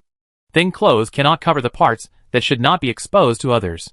Wendy clenched her fists fiercely, but she couldn't do anything to Liang at this time. Liang's injuries had just been bandaged. Does it look good? Wendy gritted her teeth and picked out a bunch of grapes, picking out a few that were definitely not ripe and pinched them very hard. Well, just these few. Then she loosened her collar and sat next to Liang. The ravine as white as jade on his chest successfully drew Liang's eyes back. Good. As soon as Liang opened his mouth and said half a word, Wendy stuffed the grapes into her mouth. Liang stared and wanted to vomit. But Wendy closed his jaw forcefully, after being forced to go through the whole process of filling his mouth with acid, and then stretching his legs and staring and forcibly swallowing. Liang became honest and looked at Wendy pitifully with tears sour from raw grapes. Wendy looked away and snorted. You all should leave here and ask Alina to come over. Liang turned his head and ordered the maids reluctantly. The group of maids all bowed and then left obediently. Aren't you worried about the snake cult's troops? What if you fail to catch up with them? Seeing that there were no outsiders here, Wendy pouted and got down to business. In fact, Wendy knows Liang very well. After all, she has known Sarah and has been following Liang for the longest time. However, Liang has not even made up his mind about such a beautiful vixen. The maids of the Bacchus Empire should not be able to seduce Liang. But as a wife, Wendy was certainly very uneasy. I'm worried. It's just because I'm worried that I have to cooperate with those maids. Do you think there are any spies from the snake cult among them? Liang winked at Wendy. Wendy was stunned. Do you think there are still enemies in Dylanport? Are you going to disguise yourself as a lecher and let the enemies see the opportunity? There is no Aziz Dahaka in the snake cult army, and there is no clear leader. This is abnormal in the first place. Of course, most of the enemies behind the scenes are still in Dylanport. As Liang spoke, he glanced at Wendy's chest. Besides, I'm a womanizer to begin with, so there's no need to pretend. Don't do this in broad daylight. Wendy blushed and quickly pulled up her collar. Let's get down to business. What are you going to do? The snake cult army going north is not a big problem. They have at most 5,000 people now, with several strong armies chasing them all the way. Even if they can reach Lake Arakel, they will not be able to come back. What a big wave has arisen, Liang said sternly. On the contrary, it is the person who caused Kairos and Antonius to become vampires. He is the enemy who must be eliminated. If I guess correctly, this person should be Kavala's messenger left on the earth. He is the last chosen one. Wendy was silent for a while and sighed. But we don't know who that person is or where he is. He must be here. Liang pointed to the high arch of the courtyard. This courtyard is the home of Kairos and Antonius. And it is also the place where Antonius was captured by General Sulla. Many people in Dylanport were captured by Aziz Dahaka was killed. But everyone here is safe. This is why I want to live here. Didn't General Sura cleanse the people here? All the people in Kairos' family were sent as slaves. Now everyone in this courtyard belongs to Alina. Wendy frowned. Besides, Alina lives here too. There are guards inside and outside now.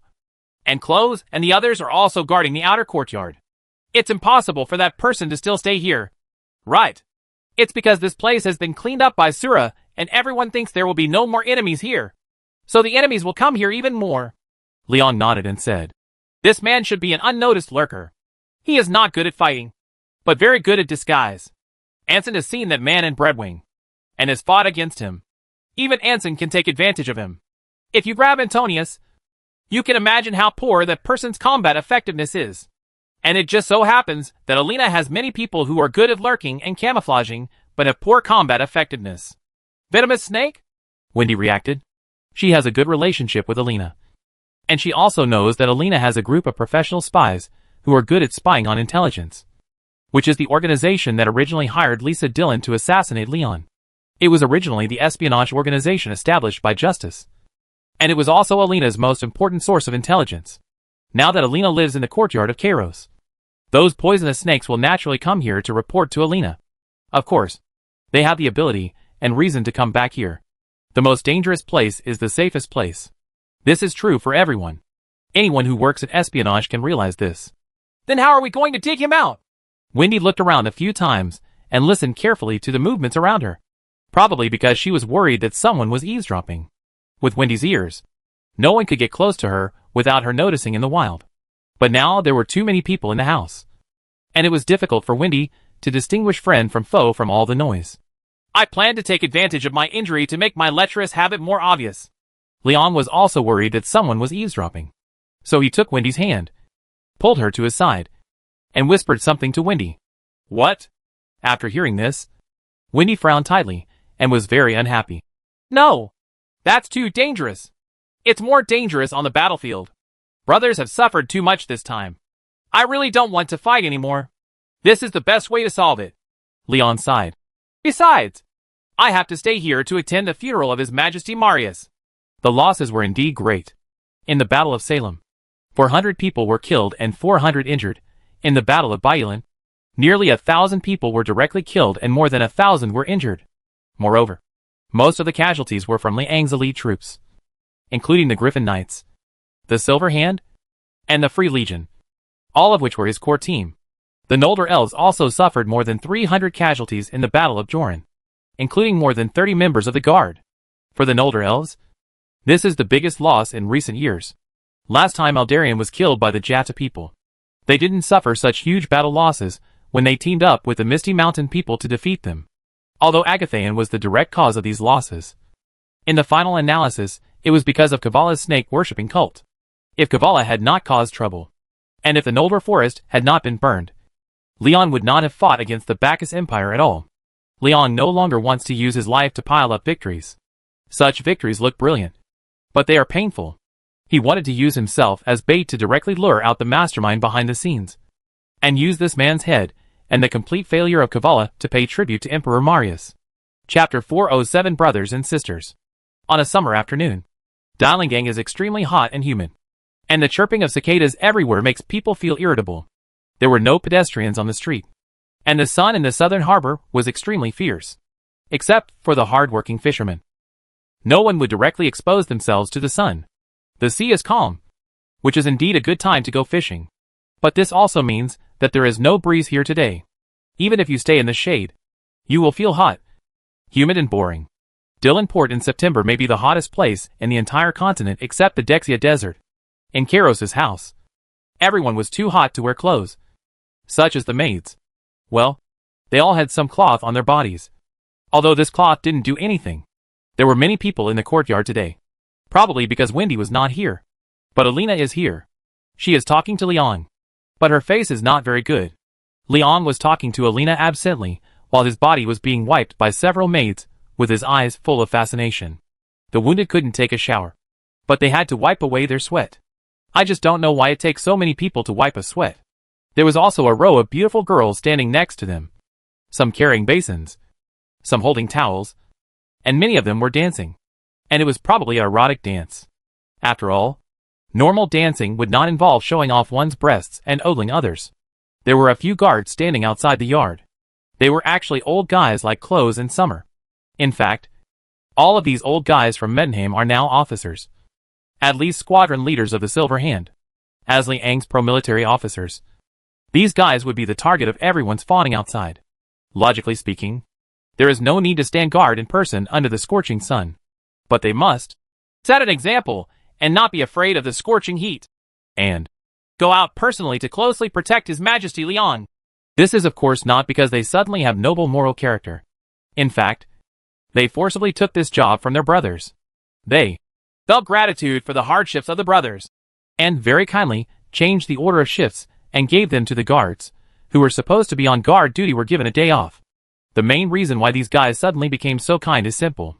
You can tell from the way they peeked in through the cracks in the door and the hollow wall. Oh dot, it's so big and white dot ahem. The sun is so dazzling. I have to go on patrol. Close wiped the saliva from the corner of his mouth, wiped the sweat from his forehead, and stared at the maids in the courtyard through the hollow flower wall. Preparing to patrol when working as a guard, it is indeed important to find a good side angle. Boss, don't you feel hot? Summer, who had been sticking to the crack of the door and observing the movement carefully, fanned the wind with his helmet. His shiny bald head was covered with glistening beads of sweat. At least there was shade under the porch of the courtyard. But Close was patrolling. The bright helmet on Close's head reflected the harsh sunlight. Patrolling under the sun was basically the same as putting a frying pan on his head and waiting to be heated. Summer felt that his captain's brain was it won't take long for it to be fried. But if you don't wear a helmet, you will probably get used to it faster. These old guys from Medenheim collectively shaved their heads a few days ago because the weather was too hot. And now they are all bald men. Ahem dot his. Close turned a deaf ear and walked back and forth outside the flower wall step by step, snapping backwards from time to time, patrolling extremely seriously, but his eyes kept staring in the same direction. In other words, it was as if the entire head was fixed. No matter how he walked, his head always faced the same direction. Summer swallowed and decided that he could not let his leader suffer alone. So he put his helmet on his head and followed Close's footsteps. Your Majesty Liang, I have found all the most beautiful girls in Dillenport. Don't be so dissatisfied. In the courtyard, Alina's voice gradually became louder, and she seemed a little angry. What are you doing loudly? I already said. I want to choose a concubine. Choosing a concubine. Understand? Then you must choose the best one from many beauties. Liang's volume also increased, and his tone became a little lewd. Actually, you don't need to find so many girls. And you clearly know who I want. You are the most beautiful girl in Bacchus. Leon, don't bully others too much. Alina seemed angry. I didn't expect you to be such a person. Aren't you satisfied with having wives like Amy and Wendy? Look at what you said. This kind of thing is about your own will, and what you don't know is enough. Alina, you made the request for an armistice yourself. I have to make a counteroffer after making an offer. Right. What do you think? You want me to withdraw my troops? And you want me to return Sava River Fort and Amla Fort. But you don't want to give me any benefits. Who is dissatisfied? Although you and Wendy have a good relationship, you can't let me just based on your relationship. Give up the land you have occupied with both hands? Leon also spoke louder and louder. Aren't you afraid that Wendy will break up with you once she finds out about your shameless request? Alina angrily threw the cup in her hand. Wendy is the queen of the Principality of Nolder. She needs a Mara Castle. And she also needs me.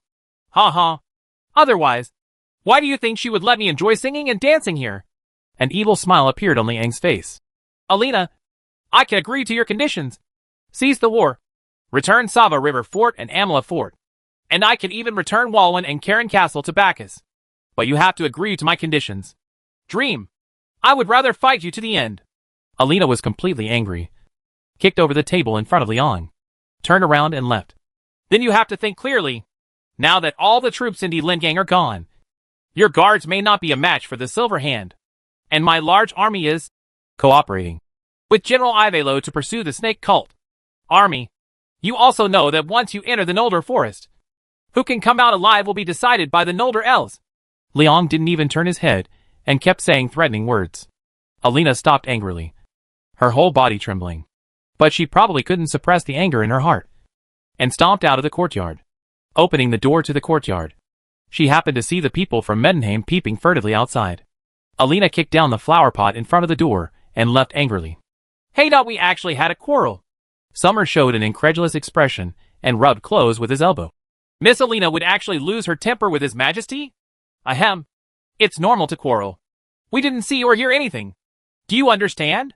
Close reluctantly withdrew his gaze from the courtyard and glanced at Summer. Summer was stunned when he saw Close's eyes, and then followed Close's eyes. In the corner of the courtyard where Liang was, there were two maids who were not very eye-catching.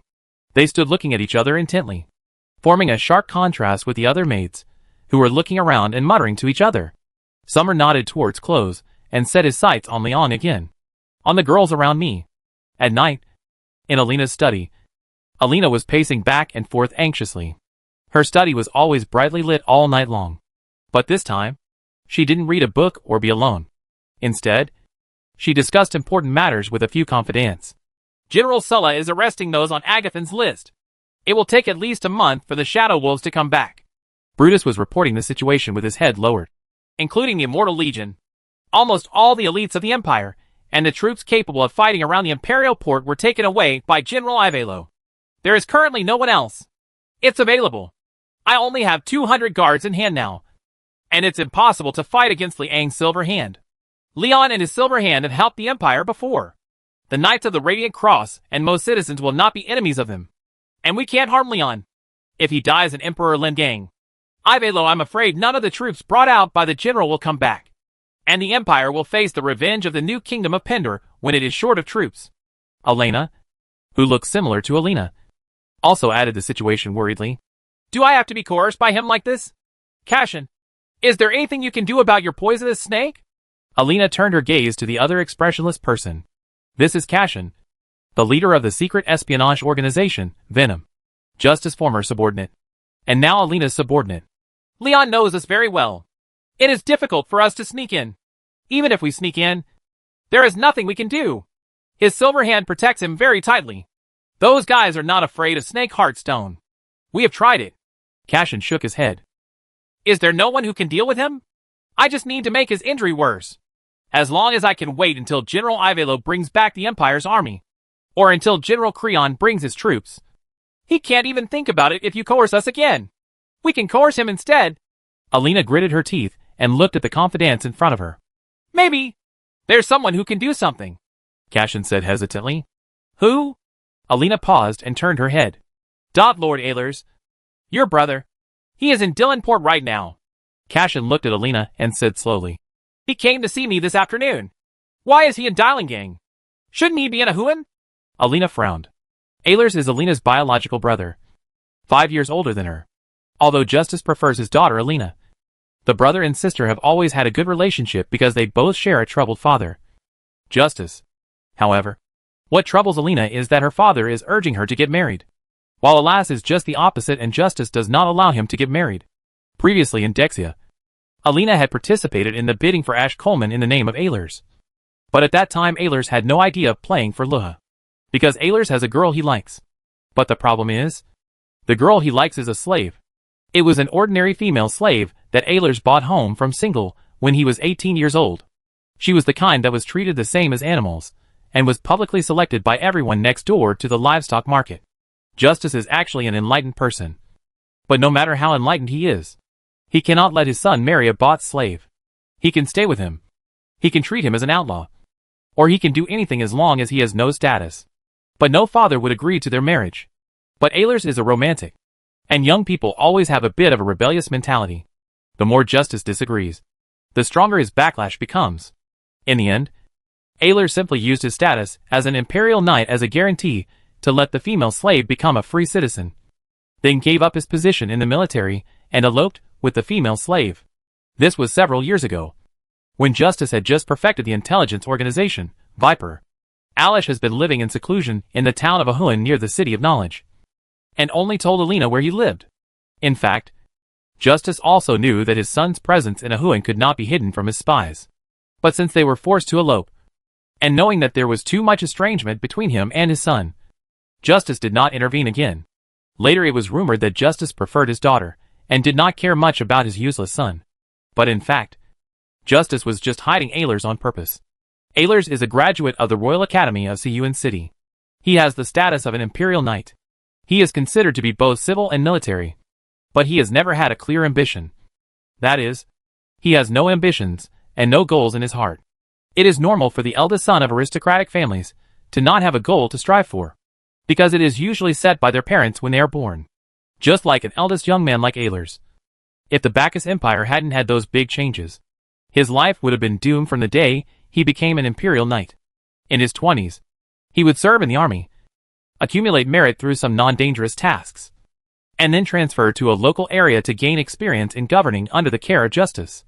At the age of 30, he will become the consul of Bashi or the commander-in-chief of arms.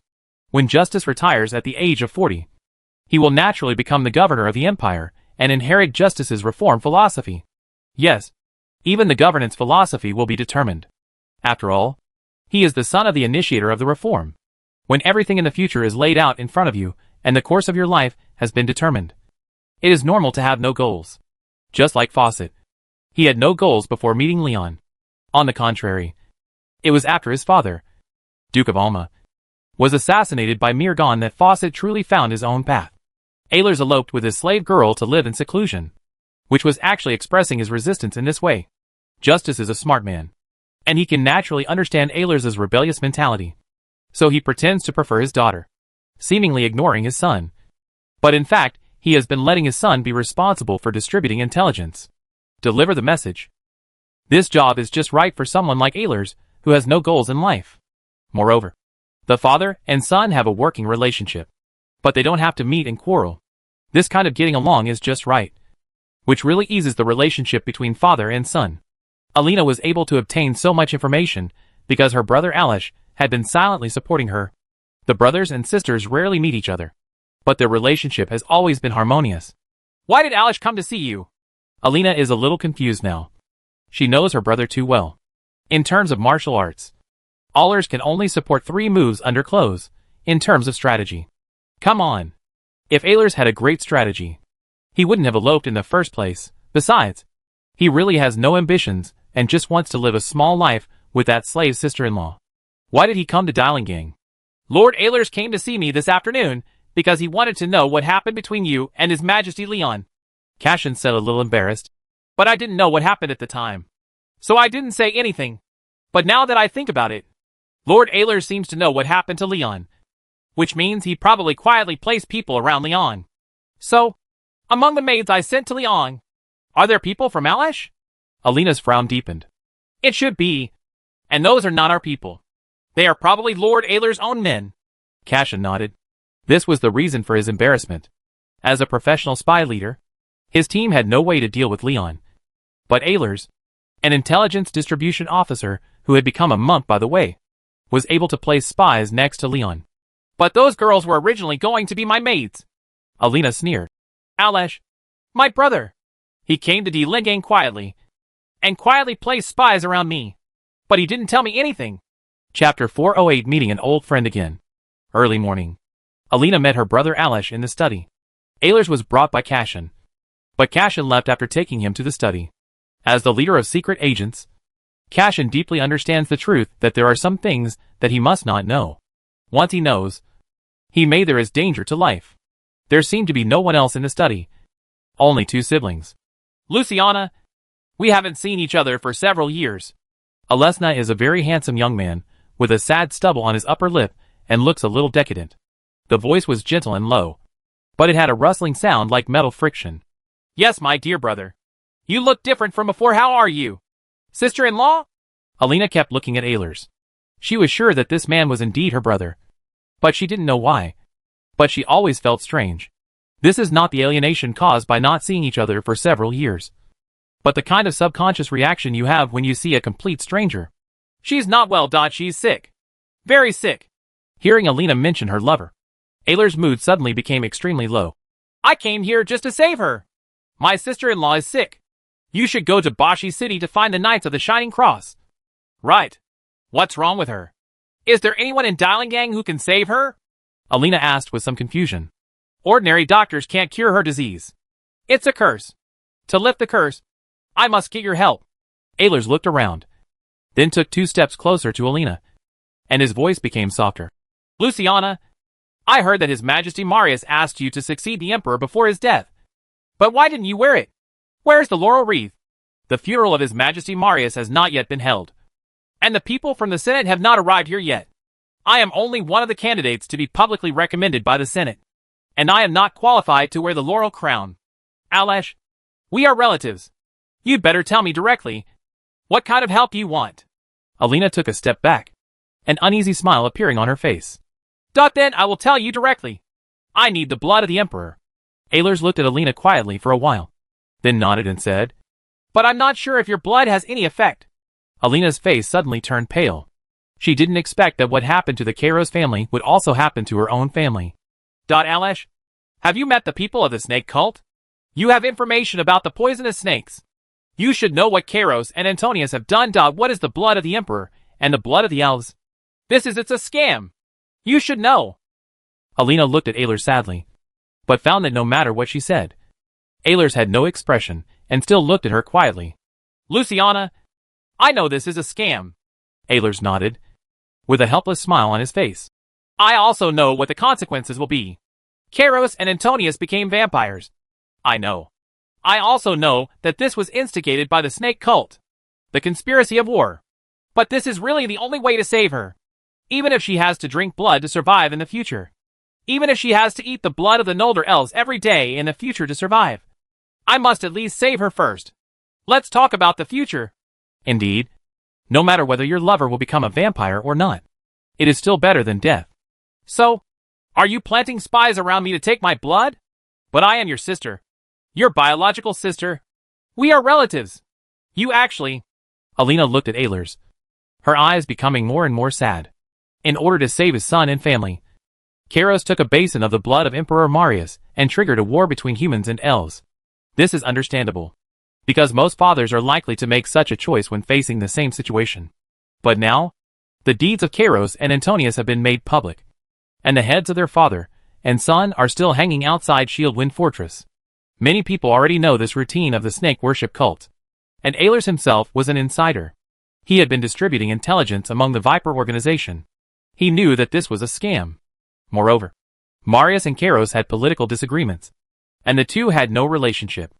It was normal for Kairos to take Marius' blood medicine to save his son. However, Alina and Alesh are brothers and sisters. Sister, I did place someone beside you. But this is not to take your blood. I am not crazy enough to even hurt my own sister. Alesh shook his head gently. There is only one king in Dylanport now. I just want to arrange people to be with Leon. Then what are you going to do? The sadness in Alina's eyes deepened. She looked at Ehlers and asked feebly. She knew that Alesh's refusal to attack her was not because of family affection, but because she was not an emperor yet. If he had worn the golden crown of Emperor Marius with laurel and wheat ears intertwined, he would probably have lost too much blood and was in bed recuperating by now. Of course it's to get Liang's blood. You had an argument with him this afternoon. Right. I know he made some rude demands on you. Ehlers took out a small bottle from his arms. I can help you deal with him. You probably don't know the current situation of the Empire. If Leon dies here, the Empire will not be able to withstand the revenge of the new Pender Kingdom. Alina sighed and subconsciously glanced at the screen on the side of the study. My sister, I have no intention of killing Leon. I just need his blood. Ehlers took another step closer to the girl and handed the bottle to Alina. That kind of lecherous person is actually very easy to deal with. You just need to bring this bottle to him and let him drink it. What's in the bottle? Drug or snake heart stone? This kind of thing can't deal with Liang's people. Alina did not reach out to take the bottle. No. This is the treasure that all kings are looking for. Leon will definitely be interested. This is the elixir. Ehlers shook his head, with a weird smile on his face. Leon is a suspicious person. Except for his guards and his wife. He never eats other people's food. But he shouldn't have much interest in you. Be on guard. Doesn't he want you? With your beauty. You just need to wear less clothes. Pretend to cater to him. And let him have a drink with you. This should be easy. Right. You better tell me the truth. Alesh, what does this so-called elixir do? If it is really a treasure, why don't you use it to save my sister-in-law? Alina looked at the small bottle in Ehlers' hand and asked. Okay. Let me tell the truth. Sister, this is the water of the Styx note. Not poison. It can wash away the mortal parts of people, making them as powerful as gods. Ehlers put the bottle gently on the table. But at the same time, it can also make people crazy and irritable. You should know the Mad King of the Lion Kingdom. Right. He drank this. You want Leon to go crazy? Alina felt a little weird. If it's just to take his blood, there's no need to make him crazy. Right. Of course it's not just to make him crazy. Sister. He is bullying you. I plan to castrate him when he loses his mind. And, if he doesn't go crazy, Do you think the current Bacchus Empire can deal with him? He is here today if I dare to force you like this. What will happen in the future? Ayler shook his head and smiled. Are you really planning to succumb to that lecherous man Liang? And then use the entire Bacchus Empire as a dowry? Neither His Majesty Marius nor my father would be willing to see it. Until the empire falls. Alina pondered without speaking. But there was a strange look in her eyes. And she subconsciously glanced at the screen on the side again. The power of Bacchus is still there. If you can make Liang crazy, the Bacchus Empire will eventually become the master of the entire continent. And you will become the only queen of the entire continent. And you have a good relationship with the Nolder queen. As long as if Leon loses control, the Nolder elves will inevitably surrender to you. Luciana, I don't need power. I just want you to become the ruler of the entire continent. In this way, no matter what your sister-in-law becomes, I can make her live. Ahlers took another step closer to Alina, with a rather sincere expression. Luciana, don't mention the Senate recommendation. You are indeed only one of the candidates nominated by the Senate. But I know that the Senate, the 5 speakers, will only nominate you. Let me think. Alina sat down and looked at the bottle on the table and thought for a while. Ahlers also sat on the chair, waiting for Alina to make a decision. Actually, you want me to be killed by Liang, right? Alina suddenly asked quietly. Huh? No. You are my sister. How could I? This sudden question probably caught Ahlers by surprise. He stood up in a panic and shook his head. I have seen a person who drank this stuff. He did become extremely powerful, but lost consciousness and killed the person who drank this medicine for him. You know from your men that I tried to communicate with Exion. The kingdom of Penn has ceased war and formed an alliance. And you also know that Liang is taking the opportunity to coerce me. You think this is a good opportunity, so you plan to let me drink the water of the Styx for Liang. Then I will be killed by the crazy Liang. And there may even be more. A terrible thing. Alina stood up with obvious sarcasm on her face. Not if I die in the hands of Liang. Who do you plan to make the emperor of the Bacchus Empire? Yourself? No doubt. What are you talking about? Luciana? Ahlers shook his head in panic. Don't think nonsense. You know, I'm not interested in power. And I don't have the ability to appoint the emperor of the empire at will. Yes, my brother really has no interest in power. Alina took another step back, leaning against the bookshelf. But you are not Ahlers. Tell the truth. Who are you? Ahlers was stunned, then shook his head and smiled. Luciana, what are you talking about? Humph. How can any brother let his own sister risk his life to seduce others? Alina pulled out a sword from the bookshelf behind her and pointed it at Alish. Who are you? I didn't expect that you would even be on guard against your own brother, who is indeed the one who is about to become the queen. But do you think you can deal with me? Ahlers stopped pretending and said with a sneer. You know nothing about the power of gods. His voice was completely different. It had become quite high-pitched, and just listening to it would make people feel like pinpricks of pain. As soon as she finished speaking, Alina felt dizzy. She saw herself in a huge library, with books on the shelves that she had never seen before. Then, she walked out of the library, and her clothes turned into a cloud-like wedding dress. She saw a rain of petals falling, and she herself was sitting on an exquisite carriage slowly moving forward against the rising sun. In front of the carriage is a knight in costume. Both sides of the road were lined with cheering people, holding various kinds of food and wine, and everyone had a happy smile on their face. Alina almost instantly fell into these dreamlike scenes, all of which she wanted. Liang's wedding was arranged by her, and of course she arranged it according to the perfect scene in her heart. The knight in front of the carriage, wearing a gorgeous crown on his head, turned back and smiled at her. But unfortunately, before she could see the groom's face clearly, she was awakened from her sweet dream by a cry of death. That was Wendy's voice, clear and sweet, but murderous. When Alina opened her eyes again, Wendy had already put the sword on Alish's neck. Bullshit god. Kavala. Right. You are actually using soul spells like Igraine now? It seems that you have completely degenerated into an evil spirit of the abyss, Wendy said mockingly, then turned around and looked. Alina, are you okay? Fine. Alina was still thinking about the dream just now. It's such a pity that we can only barely see the man's face. But as soon as Wendy, the human form of the Forbidden Demon Tower, came out, all the illusions were gone. He is not Kavala. Kavala has no ability to occupy other people's bodies now. This is an evil spirit that has not entered the abyss. I can probably guess who he is. The screen on the side of the study was opened, and Leon walked out slowly. Then, the bookshelf behind Alina was pulled open, and her guard captain Brutus also came out with a group of guards and began to tie up Ehlers. Leon! Luciana! You? You actually... Ehlers looked at Leon in shock, probably doubting life. We actually teamed up to deceive people. Right. Alina and I have been partners for several years. Leon sneered. Actually, I thought you would do something with those two maids, but I didn't expect them to be honest all the time. So I had to come to Alina and wait for you. Leon, who is he?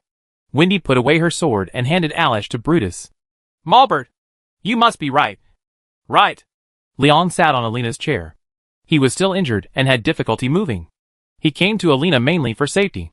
Unexpectedly, the enemy did not go to him, but came to Alina first.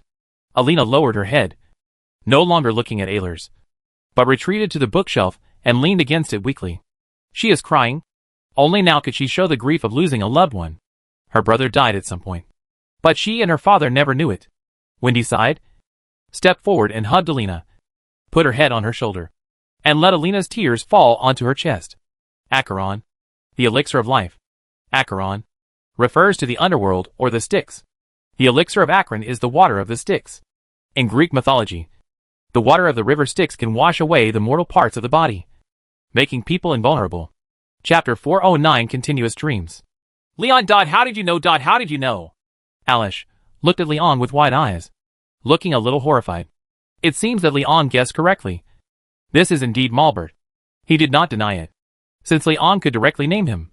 There was no need to deny it anymore. I guess. It seems that the Twilight Knight's research on heretics is very fruitful. Malbert, when did you become an evil spirit?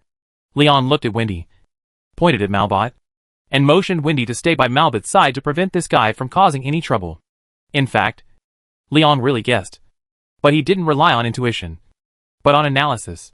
First of all, Ehlers bought the slave girl from Single, and Single was where the Twilight Knights once resided. The Twilight Knights have been studying heresy. Malbert is the grand leader of the Twilight Knights. He is probably the person who knows the most about abyss demons and gods besides Leon. If there are still people who can turn into evil spirits and occupy someone else's body, then Malbert must be the most suspect. In addition, before Leon stabbed Malbot to death in front of Alistair, he had asked, who is willing to take the Twilight Knights to the new dawn? If it was based on what Leon knew about Malbot's temperament, he would probably do it first. I agreed for a moment that he was the most risk-averse person, but at that time, he actually hesitated. It's not as if after being castrated, your brain was also castrated, right? At that time, Leon was busy dealing with Kabbalah and did not delve into it further.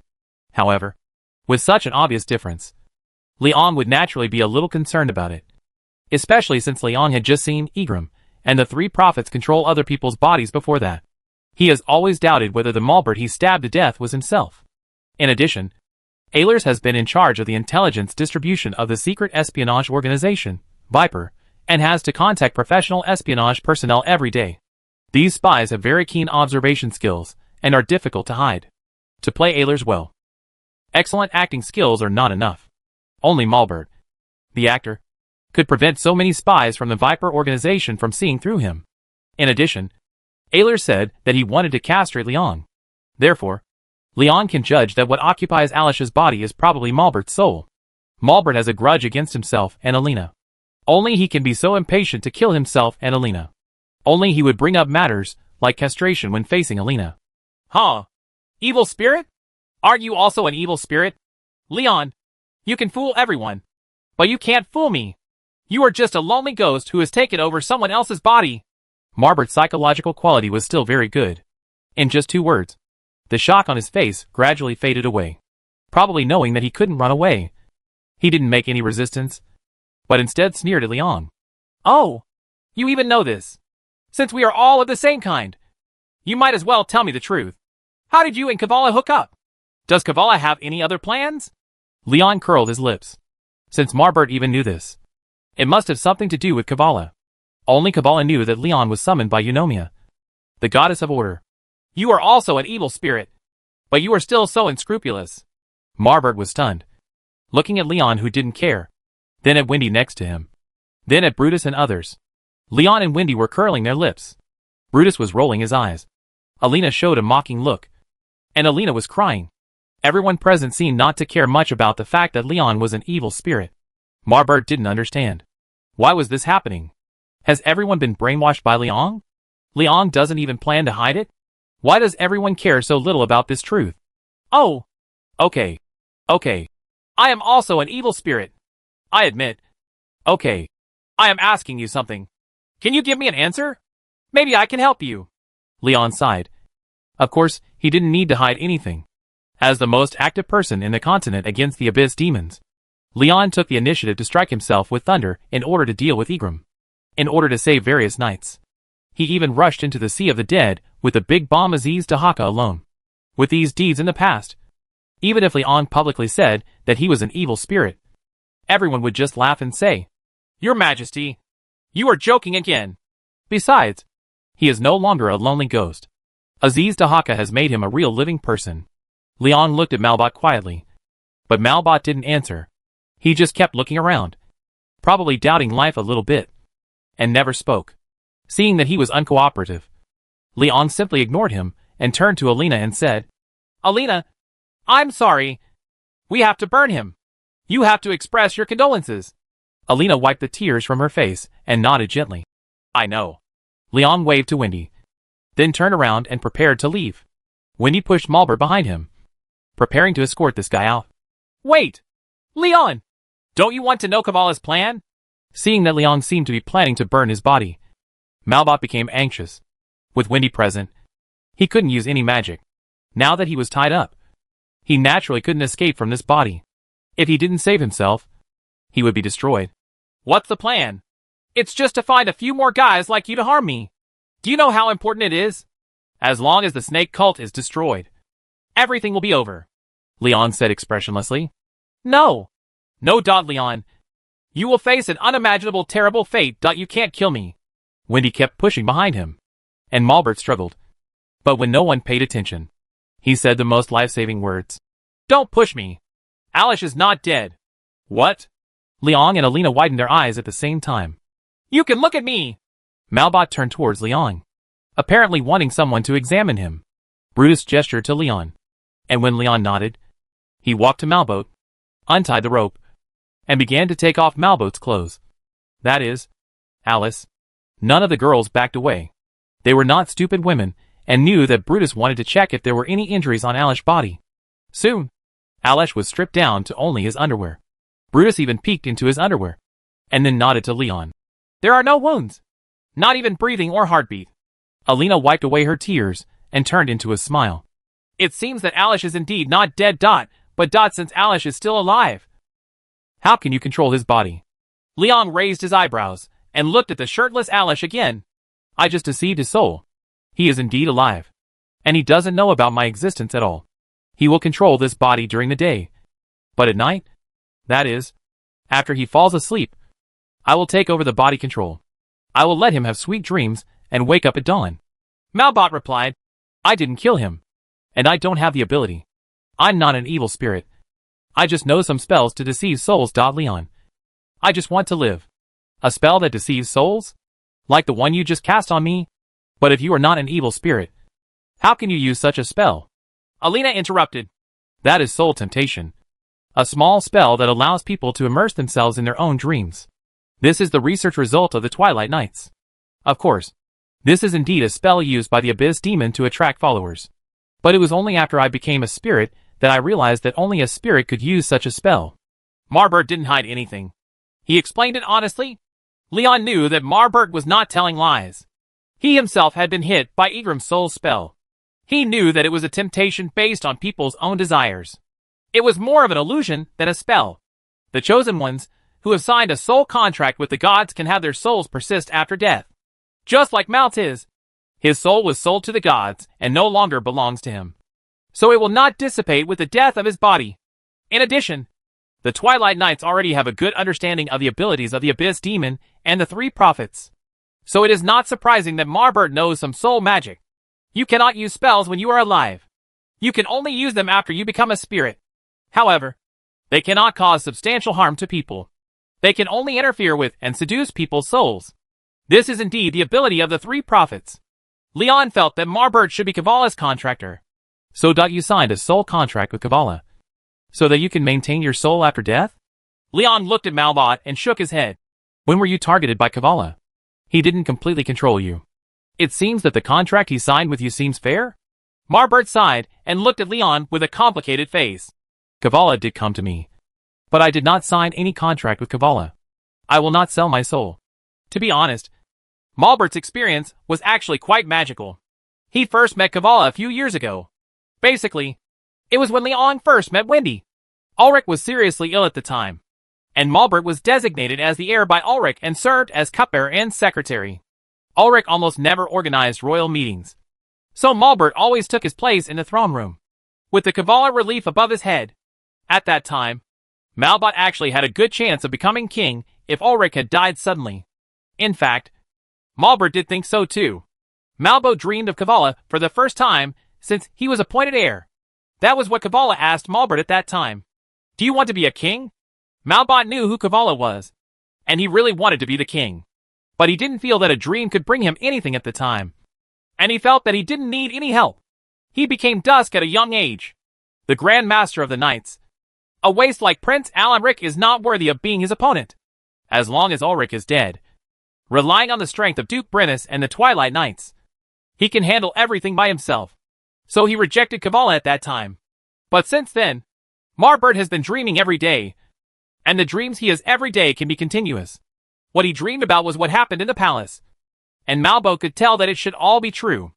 After dreaming about several episodes of the series, Malbot knew a lot of things. On the first night, he dreamed of the reason why the Mad King went crazy. The Mad King drank the elixir, which was the water of the Styx. Of course, it might have been diluted. It was the Mad King himself who was seeking the elixir of life. He wants to live forever. Then someone took the medicine in exchange for dragon tears. But Marbot didn't know the person selling the medicine. The next night, Marbert dreamed of the Mad King's death, and the Mad King drank the blood of the elves. At first, Marbert didn't know why the Mad King wanted to drink blood. He thought that the Mad King wanted to save himself from madness, or to gain immortality. Elves have a long lifespan, and most people would think that elf-blooded may have the magic power to make people live forever. But just after drinking the elf blood, the Mad King began to vomit non-stop, and then died suddenly in the toilet. It looked like he suffocated to death after being drunk in the toilet. But in fact, the Mad King didn't drink it all that night, and the huge wine glass was actually filled with elf blood.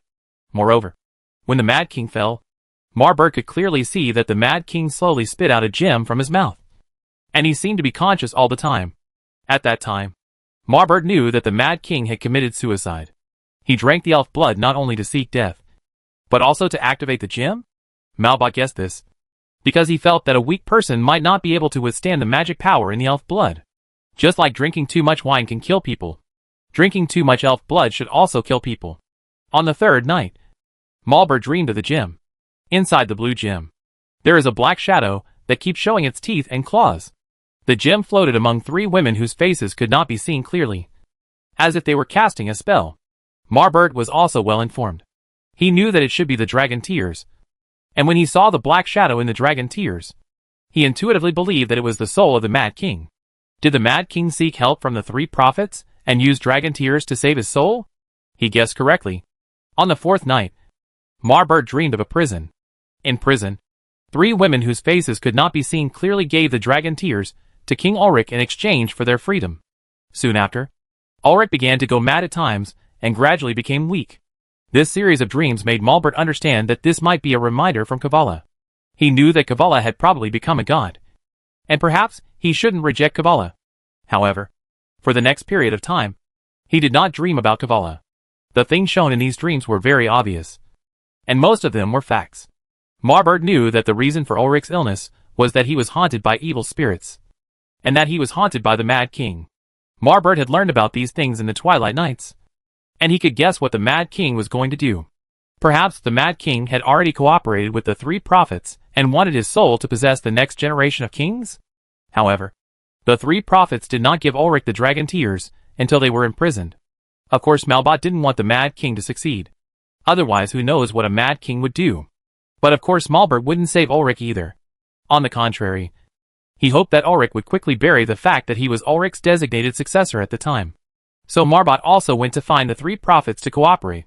He asked the three prophets to tell Ulrich that elf blood can cure his madness, which is the blood of an elven noble girl. At the same time, he also conspired with the three prophets to get the king's seal. He also specifically asked his biological father Brennus to use all his strength to consume King Ulrich's personal army. But all this series of things failed. Ulrich did drink the elf blood, but the more he drank, the more energetic he became. In the end, the elf blood that even suppressed his madness actually caused the Mad King's soul to gradually dissipate.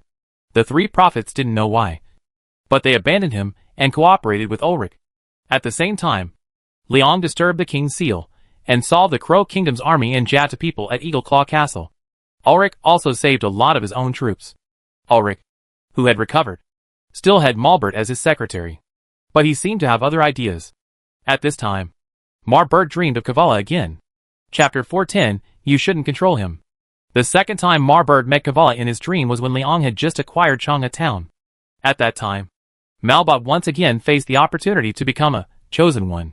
At that time, he told me that if I was willing to sign a sole contract with him, he would make me the king of the entire continent, Malbot said with some regret. But I still refused. Rejected? Why? Faced with the temptation of becoming the king of the continent, you can still withstand it. It's really admirable. Liang really admired Marbert. He dreamed of Kavala twice, but did not cooperate with Kavala twice. You must know that in the eyes of most people at that time, Kavala was a heroic figure who unified the continent and ended the troubled times. He is the god of knights who is undefeated throughout his life. Not some monster. I don't have that good concentration. I just know the price to pay to become the chosen one. The Twilight Knights have been studying these things. Marbot shook his head and smiled. I know that the three prophets are the chosen ones of Erida. And I know that the three prophets were originally just one woman. But later, in order to escape from God's control, she's schizophrenia and turned into three personalities. I didn't want to be schizophrenic. Moreover, at that time, I thought Kavala was just a ghost of the late king. After all, he only appeared in my dreams. At that time, I thought he had no ability and could only be supported by others. Dream? Leon was speechless, but still gave a thumbs up. Even so, your determination is already stronger than most people. Yeah, at least I'm better than those fools in the Bacchus Empire. They can't even resist the temptation of the snake-worshipping priestess. Marbert sighed as he spoke. You know most of what happened next. The Bacchus Empire fell into chaos. The Red Death spread rapidly, and the snake cult invaded. But I didn't realize the snake worship at that time. The religion is also related to Kavala. Leon nodded. At that time, Leon also didn't realize this. Marbert continued to tell what happened next. After rejecting Kavala for the second time, Marbert developed some inexplicable self-confidence. He felt that Kavala came to him twice, which probably meant that he was the legendary son of the prophecy. It's no wonder that Malbot would think so. Anyone who was told twice by a god to become the king in his dreams would probably feel that he was the chosen one.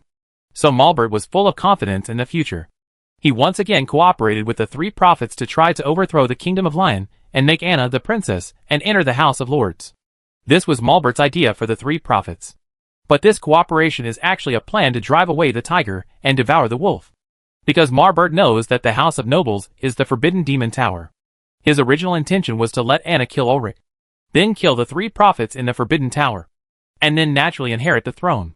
For this plan to drive away tigers and devour wolves, he also arranged people around all Ulrich's heirs, such as Prince Alan-Rick, Princess Denise, Ms. Felina, and Felina's son Andrew, daughter Amy, and many more. As soon as Ulrich dies, the people he arranged will either kill these heirs or frame them as heretics. But what he didn't expect was that Anna never took action in the House of Lords, but instead found out that he was pregnant, and even blackmailed him as a princess. Marbert knew at the time that Anna must be falsely pregnant, but the appearance of the three prophets made him very passive. Of course, he knew that Ulrich would definitely be more partial to the unborn biological child. He had no choice but to pretend to cooperate with the three prophets to delay, while strengthening his strength and looking for opportunities. Brennus had been conserving his strength at that time, and it was also for this reason.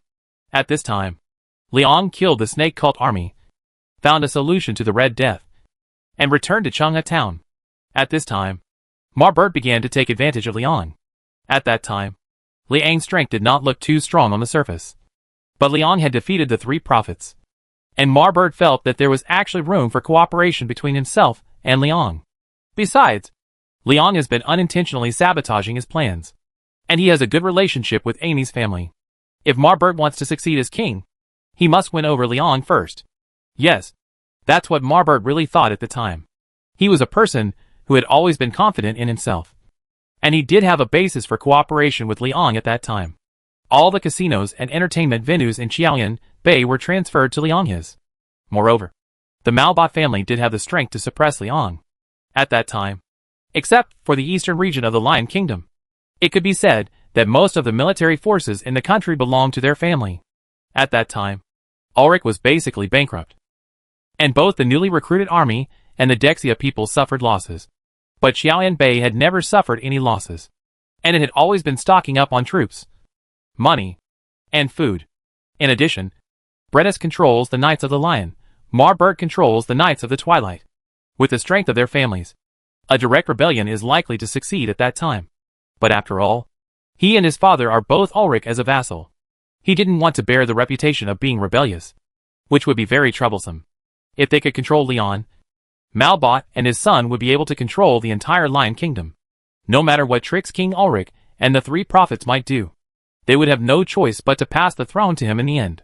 So while Leon was attacking Dexia, Marbert asked Alistair to lead the Twilight Knights to attack, intending to capture Leon first. It's a pity that Alistair failed to succeed. The arrest plan was almost successful, but a little person unexpectedly appeared and disturbed Edie's. The arrest was unsuccessful, but Leon used Alistair to create estrangement, which caused problems in the cooperation between Marbert and the three prophets, and also caused Marbert to be sent to the Sava River Fort. Later, Leon also used the loot from Tobas City to frame Malbot, causing Malbot to lose Ulrich's trust. Malbot knew Ulrich's temperament, so he had to make two preparations and start making plans for the Bacchus Empire. He went to propose to Governor Justice and tried to marry Alina. After all, he was a smart man. After the auction in Single, he learned that the two sons of Emperor Marius were cooperating with Alina. So he immediately analyzed it as possible that Alina was the heir in the eyes of Emperor Marius. This kind of marriage skills can protect himself and make their family more powerful. This is originally a good countermeasure. In fact, Malbert and Alina were indeed the son of a duke and the daughter of a governor, and they were both adopted sons of the monarch. So they were equal in terms of family life and status. Moreover, at that time, the two countries needed a bridge for ceasefire and cooperation. In addition, one is a handsome and talented man, and the other is a beautiful and talented woman. It is a match made in heaven, and it couldn't be more suitable. Of course, Justice was very happy. In the eyes of any parent, Malbert was the most suitable candidate in the entire continent at that time. But I didn't expect that this matter would be disturbed by Leon again. Alina was kidnapped by Leon. Now Marbert regarded Leon as the biggest obstacle. He sent people to kill the neglected Prince Alanric, framed Amy as a heretic, and let the three prophets persuade Ulrich to give Leon the king. Order: let Leon attack Amy and Godric. If there is no problem with this plan, Leon will inevitably be in a dilemma. If he does not crusade against Amy, Leon will become a traitor.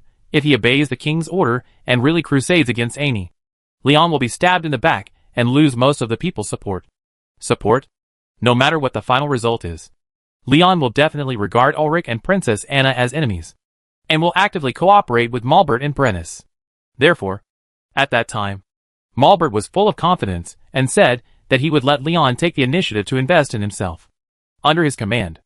Unexpectedly, this time, before Marbert could say anything, he was framed by Leon again. Leon did not accept the king's order at all, and even framed Marbert for assassinating him. To be honest, the blow and lesson Marbert received at that time was unprecedented. As a person who is best at acting and framing, he was actually played by Leon, and was framed by Leon many times. He has never won in front of Leon once. Later, he was handed over to Alina by Leon, in order to prove Malbot's crime. Leon asked Alina to take Malbot to Siyuan City, and declared that Malbot had treason and surrendered. It was impossible for Emperor Marius to let Alina marry a surrendered general, and the problem of urging marriage faced by Alina could also be solved together. Alina followed Leon's suggestion, and asked Brutus to castrate Marbot. After all, the crime that Leon fabricated for Marbert at that time was that Marbert, a handsome and passionate knight, assassinated Leon in order to save Alina, who was kidnapped by Leon. Unfortunately, the assassination attempt failed, and he was thrown into prison. Then he and Alina successfully escaped from prison together, and chased the beauty all the way to the Bacchus Empire, and eventually betrayed the country and surrendered to the enemy because of love. In this story background, if Alina does not castrate Malbot, I am afraid that a decent man like Justice will really let Alina marry him, the benefactor who rescued his daughter. Alina set out from Changha town to go to Siyuan city. She had to pass through the Bashi city area first.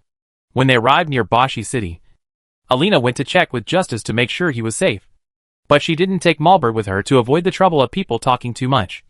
So Alina took Malbo to Bashi city first. A nearby town is Ahun. This is the stronghold of the Viper spies, and the residence of her brother Aleph.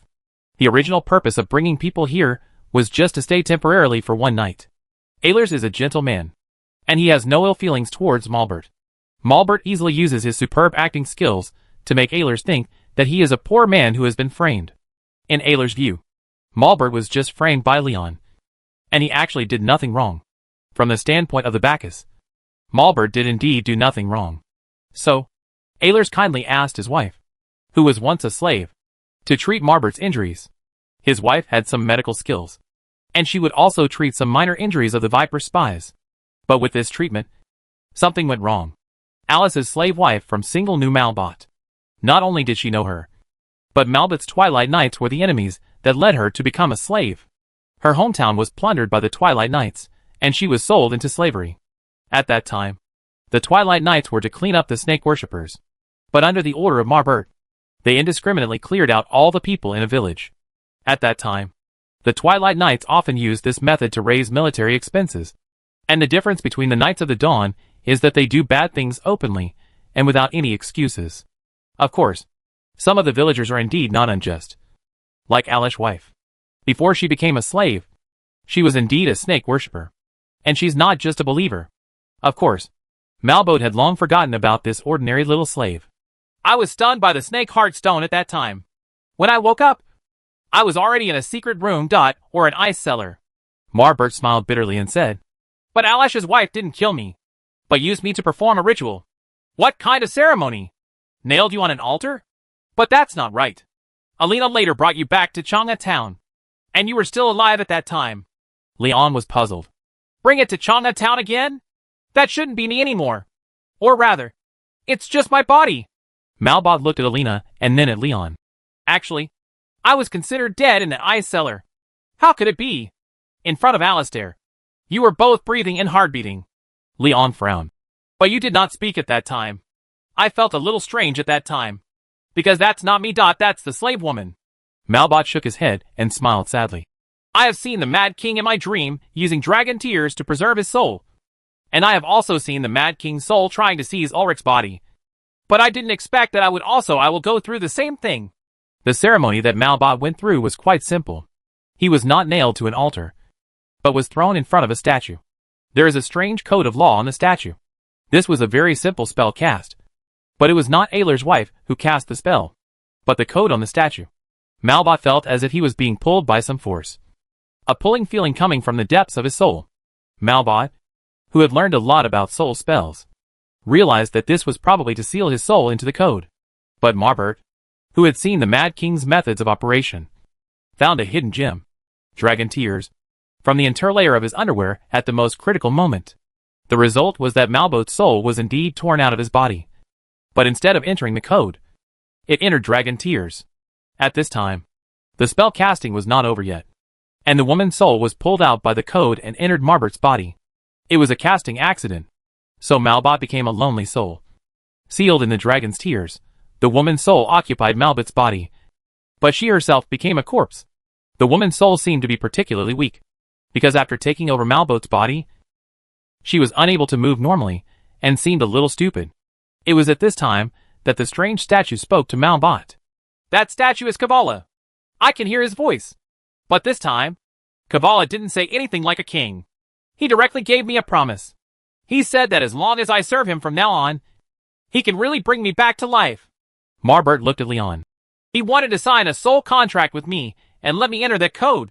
He wanted me to go to a small island And he said that I could get the power of God there. He said that as long as my soul wants you enter the codex, you will naturally know where the island is. You probably didn't promise him. Right. Leon frowned. No. I agreed this time. Malbert sighed. But I always seem to be unlucky. As soon as I agreed, before I could do anything, Alish found the ice cellar, etc. Malbert agreed. Leon didn't speak. But he realized that Malbert was in a spiritual state at that time, and Kavala should have been in the temple at the time, communicating with Malbert through the statue. In other words, both were in a spiritual state. In this case, as long as you agree, it means that the soul contract has been signed. Then, what did you do to Alish? Leon didn't show any emotion, but he glanced at Wendy. Wendy put her hand on Malbert's shoulder. I didn't do anything to him. After I became a spirit, I used soul magic to trick him into having a dream, and he was stuck in a dream. This allowed me and him to share the same body. Malbert did not resist and still answered, with a bit of sarcasm on his face. And this dream can make him forget the death of that woman, because what Alish wants most is to marry his sister. Lena, that female slave is just an excuse used by Alish to avoid such unethical thoughts. He actually likes you. Alina frowned and said nothing. Leon sighed and said nothing. In fact, it is not surprising that a brother likes his sister, especially for aristocratic families.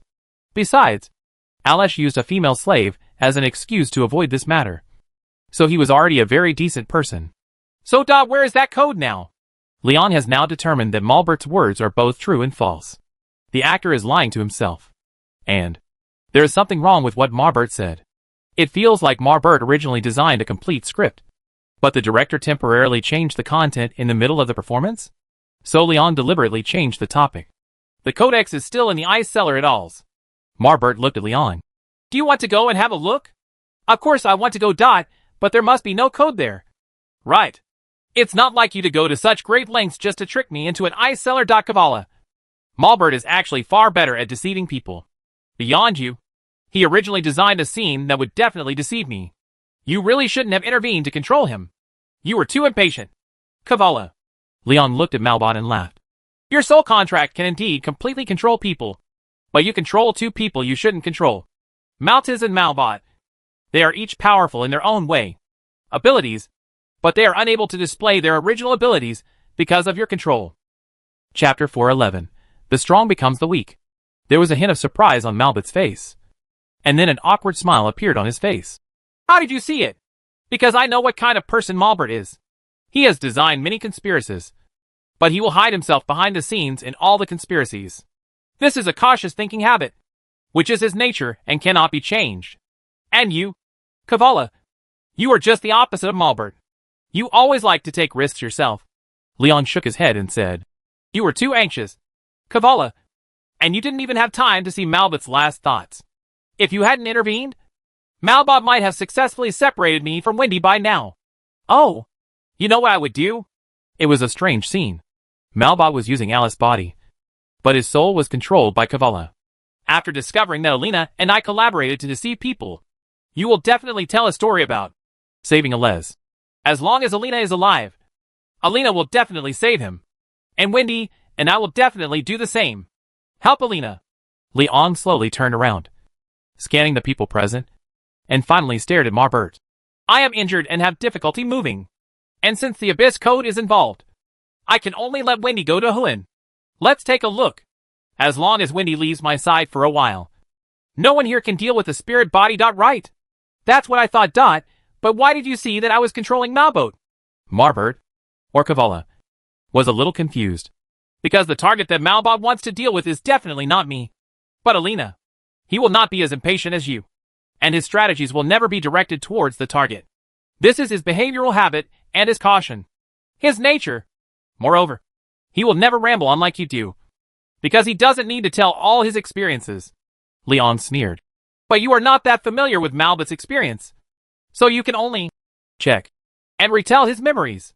But those memories are just him clearing up his thoughts in his mind. You can see the thoughts of the spirit body, but it would be too verbose to express all the thoughts. Moreover, you were not able to discern Malbert's final intention at all. You subconsciously mentioned the Abyss Code that only you knew.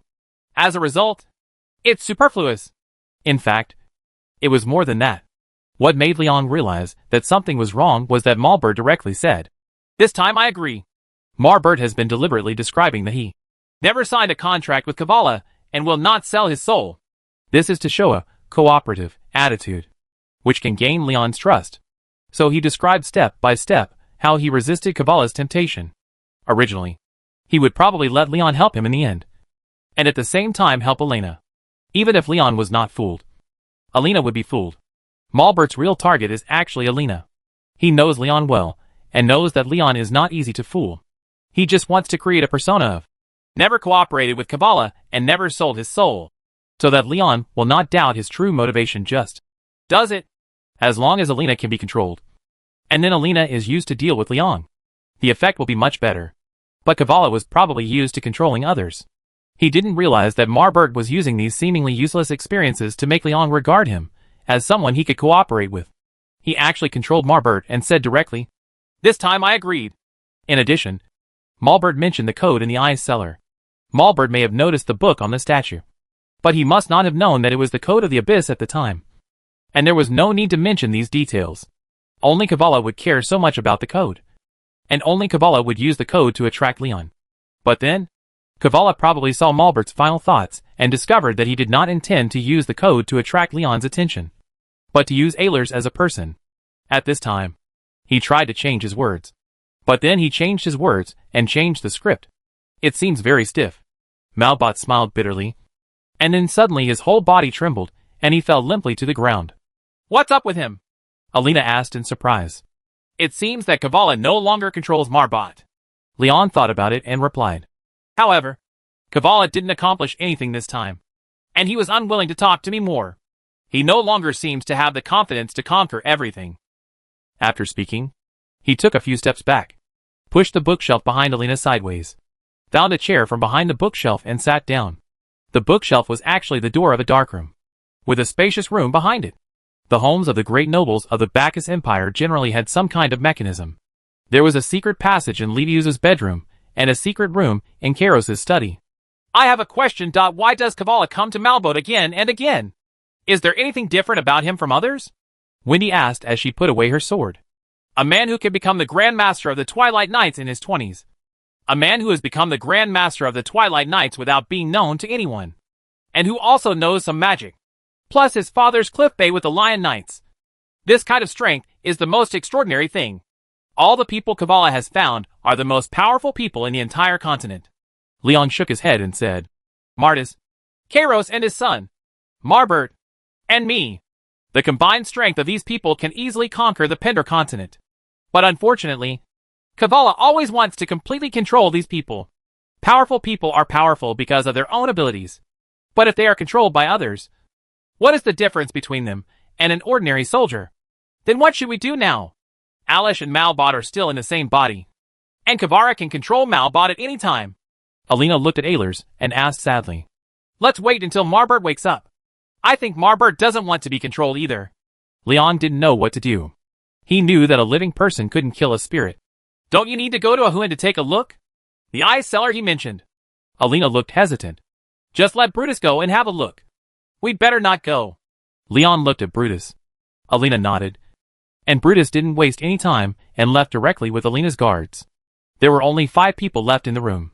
Leon, Wendy, Elena, and Alish, who was tied and collapsed on the ground unconscious. They waited until dawn for Alish's body to wake up again.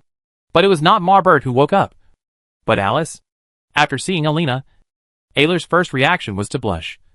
Then turned his head and looked around, covering his chest in panic. "Luciana, why am I here? I must be sleepwalking again. I have to go back quickly." He was only wearing a pair of underwear, and he probably thought he was sleepwalking while sleeping. This is indeed like sleepwalking. It seemed that Marbert was telling the truth. Ehlers did not know of Marbert's existence, and he could regain control of his body as soon as daylight came. But Leon and Elena still felt something was wrong. According to the spy leader Cashin, Ehlers appeared in D. Lingang yesterday afternoon, and it was broad daylight at that time. Leon shook his head, threw his clothes over, and pulled up the screen to cover him. "Thank you, Your Excellency." "Ah, you must be His Majesty Leon." "Right. Thank you. Ehlers began to put on his clothes carefully, and he hurriedly thanked her while putting them on. As an intelligence distributor for the Vipers, it was normal for him to recognize Liang. But halfway through, Ehlers seemed to be completely awake. He stuck his head out with some confusion and looked around at the layout of the study again. Then, he saw the coast outside from the window. Caro's mansion was built on the seaside on the southeast side of Dillon Port. Not far from the pier, a small beach and rocks could be seen from the window. This doesn't seem to be my home. This is Lin Gang? How could I come here? Ehlers' voice began to tremble. Brother, do you often sleepwalk? Alina glanced at Liang and saw Liang gently shaking his head at her. So she cooperated and accepted the words. Yes. Ever since I participated in the hypnosis training of the Vipers, I often find myself appearing in other places after waking up. Ehlers smiled bitterly at Alina and said, This is probably a sequelae of hypnosis training. Many spies have this situation. But my symptoms are more severe. But I have never run so far. I remember that he slept in a huan. How could he come here overnight? Alina and Liang looked at each other, both of their eyes full of surprise. When did you go to bed last night? Liang asked. 10 o'clock. I fall asleep as soon as 10 o'clock arrives recently. This is probably because I have been practicing self-hypnosis at this time. Ehlers answered neatly. So what day is today? Liang frowned and asked again. It should be September 5th. Ehlers also noticed something was wrong. What day is it today? Today is September 7th. All less. Have you not woken up in the past 2 days? Liang sighed. It seemed that Ehlers' consciousness had been suppressed in the past 2 days. In other words, Marbert can suppress Ehlers' consciousness at any time. And he can also awaken Ehlers at any time. Did I do anything I shouldn't have done in the past 2 days? Ehlers had already put on his clothes and walked out from behind the screen, asking nervously. That's not true. Hypnosis training. Do all the Viper spies have such symptoms? Liang suddenly realized something and interrupted. Not all people. Probably half of them will be like this. This should be because their self-hypnosis ability is not mature enough. The instructor from the Shadow Wolf Pack also said that this is a normal phenomenon. But a huan suffers from sleepwalking. There are just a lot of people. Ehlers nodded towards Liang. He is a gentle and courteous nobleman who is very similar to Justice in both appearance and personality. Alina. Malbert lied. What happened to him was not a coincidence. Maybe the poisonous snakes became undefended and empty bodies after self-hypnosis. The person being controlled must not only be Alesh. Think of Malbot as the 3 prophets. And the poisonous snakes are the bodies he is looking for. But he cannot brainwash people like the 3 prophets. So he found these spies who can train self-hypnosis. And then took advantage of them. Liang turned to Alina and said, This is probably the way Marbert tried to deceive us. The poisonous snakes will often pass on information to you. Not only can they often come into close contact with you, but they can also easily use false information. Put you in danger. What? Something related to me? What Malbot? What is controlled? What is in danger? What are you talking about? Ehlers was a little flustered. He really didn't know anything. Alesh, what's happening to you is very complicated. Alina quickly and concisely explained to Alesh the matter of Malbert sharing the same body with her. In other words, I am not sleepwalking, but I am being controlled by others? Most of the entire Viper army is controlled by others? Ehlers' face suddenly turned pale. Maybe. Alina nodded at him. Malbot is obviously much smarter than Egram or the 3 prophets. He does not occupy anyone's body. He is just coexisting with Alesh and other spies. He even tried his best not to affect people's normal life during the day, just like a virus that coexists with people. But just because it's a coexistent state, it's more difficult to deal with. We can't kill all the spies together with Ehlers. Right? Of course. For now, Malbot is probably still in Ehlers' body. After all, Wendy, the portable magic forbidden tower, has always been here. Alesh, can you hypnotize yourself now? Liang thought for a while and planned to put Ehlers into a hypnotic state to see if Marbert would take over the body. To solve the problem, he must communicate with Marbert. Yes, Doc, but not here. I have to find a place where no one is around. Ehlers nodded, but then looked at Alina and shook his head. Liang glanced at Alina and probably understood what Ehlers meant. Self-hypnosis requires him to keep his mind stable. But it seems that Ehlers really likes his sister. When Alina is in front of him, he probably can't settle down. So Liang took him into the secret room behind the bookshelf. and even pulled the bookshelf back over to cover it, leaving only a crack in the door for observation. Anyway, this secret room is a closed space, and even if Marbird takes over Ayler's body again, he can't escape. Alina also understood and stood next to Wendy while holding Alina, leaving Leon to stay in front of the bookshelf and stare. After a while, Aylers did become confused, and then he opened his eyes suddenly. "Marbird, is that you?" Leon asked through the crack in the door. "It's me, Leon. I can hear everything you said. Most of your judgments are right. I did originally plan to use the Viper troops to control Alina, but the idiot Kavala was at the key, momentarily interrupting my plans. It was an amazing insight for you to realize that I was being controlled by Kavala." Marbird didn't waste any time and went straight to the point. "But there's one thing you guessed wrong. While the Viper troops were undergoing hypnosis training, it wasn't me who controlled them, but Kavala. I just shared the same name with Alish. They have the same body, but the rest of the Viper army share their bodies with other spirits controlled by Kavala. Those spirits are all priests of the snake cult, and Alish's wife is one of them."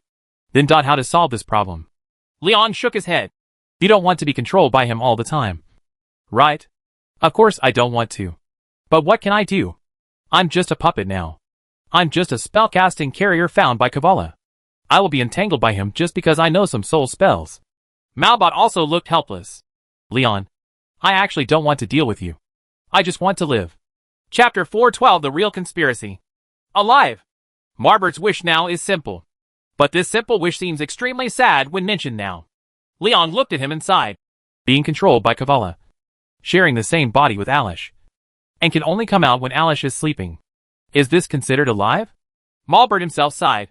You should know what Kavala is going to do, right? Have you been to the temple? Leon stared into Malbert's eyes and changed the topic. Of course I know. He wants to find his ring.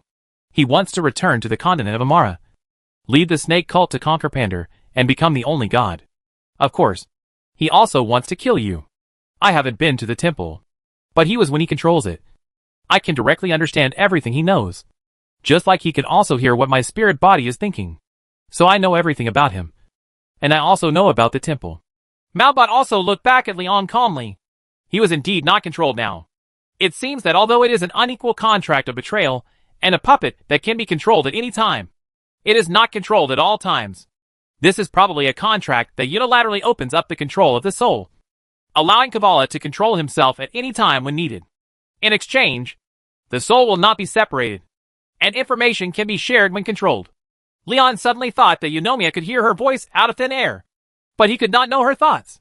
In other words, Eunomia had indeed never controlled herself. The goddess of order is indeed very different from Kavala. But this kind of control by Kavala is doing something stupid and completely controlling the Chosen One. It is tantamount to taking action himself. The original ability of the Chosen One cannot be used at all. It is better to control a corpse. At least the corpse is not afraid of pain. It's no wonder that Kavala prefers to control the undead. His mentality is not the mentality of a god at all. Actually, he can completely let you go to Umla continent alone to lead the snake cult. With your ability, the snake cult may grow rapidly, which is probably better than him going there himself. Leon looked at Malbot with some regret. If Kavala hadn't intervened to control Malbot midway, he would have been the one who was in trouble right now. He didn't dare. Ha ha ha. Leon. He didn't dare to let me get too much freedom and power. He was afraid that I would turn against him like Mount is, because he used deception to get me to sign the soul contract. He said he could resurrect me and make me immortal. But the way he resurrected me and made me immortal was that he just trapped me in Ayler's body. Malbot smiled miserably. He is not only a liar, but also a coward. If it were not for the blessing of the goddess, with his own abilities, he would not be worthy of becoming the king of Pender. In addition to being of elf blood, in my opinion, that guy it's useless. There is no way. There will always be people who are born with good luck, and the level of reincarnation is high enough. Besides, don't nobles and kings live their lives by reincarnation and deception? Leon also smiled helplessly. But aren't you worried that Kavala will hear you when you say this? He is not yet omniscient and omnipotent. He controls many spirits. If he listened to anyone who spoke, he would have gone crazy. Marbert shook his head. As for my thoughts, he can see my thoughts. He knows that I insult him anytime and anywhere. But he has probably been used to it for a long time. The person he took advantage of to sign a soul contract is not no. Everyone will insult him. and they will only insult him worse than me. This is true.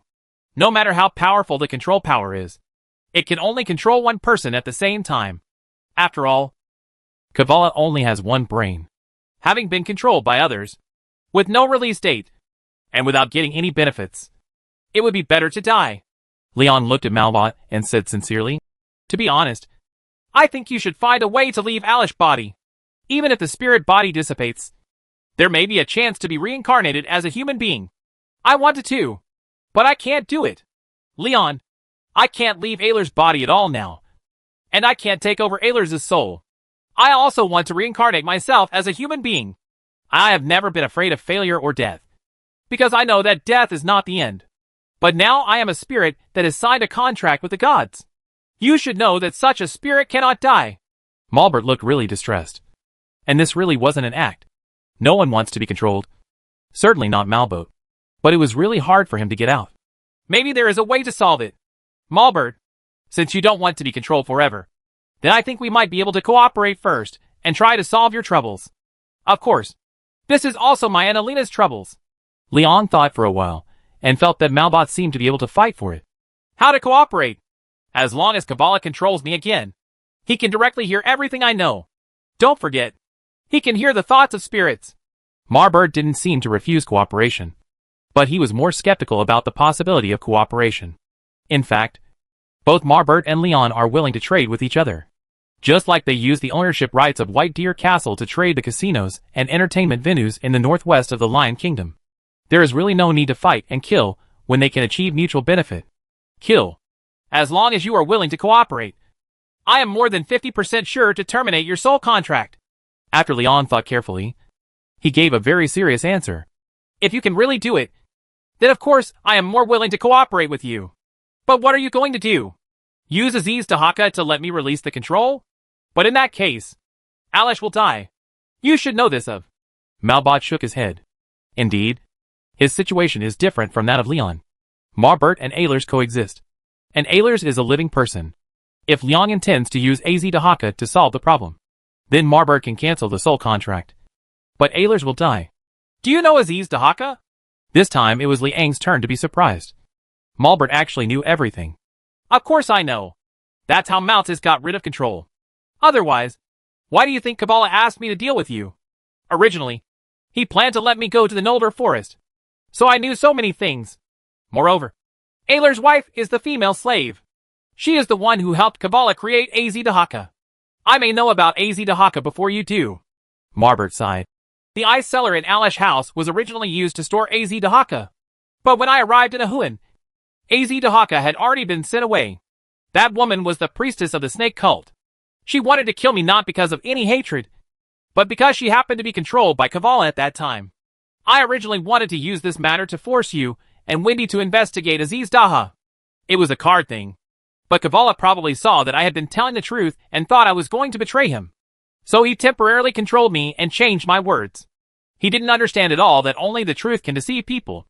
It seems that the mysterious masked person Anson met in Brentwing is Ayler's wife. No wonder her combat effectiveness is so weak. Marbert originally wanted to use Aziz Dahaka to make Leon and Wendy leave Alina with an attitude of cooperating to deal with Kavala. Only Leon's blood can control Aziz Dahaka. And Leon, if she leaves, Wendy will inevitably leave. And Alina will most likely fall into the hands of Marbert and the Vipers. Kavala anxiously tried to use the code to deceive Leon.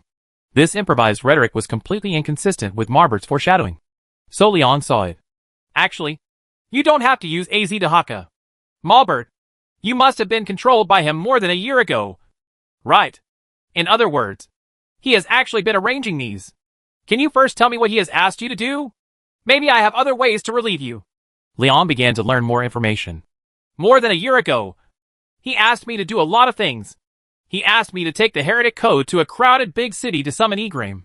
At that time, in order to help my father reduce the pressure, I took the code there, to Shurhu's city.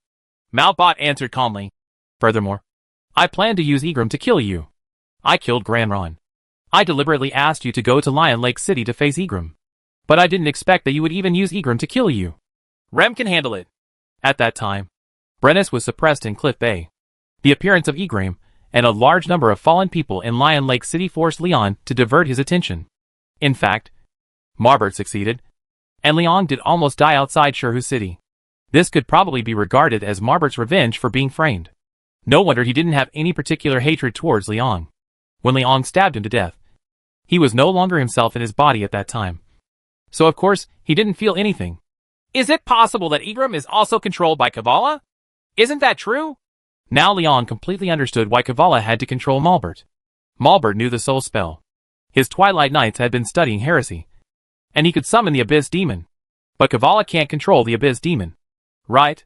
That's not true. He doesn't have the ability. He just wanted to use Igram to help him lift the seal. He was sealed in the temple at that time.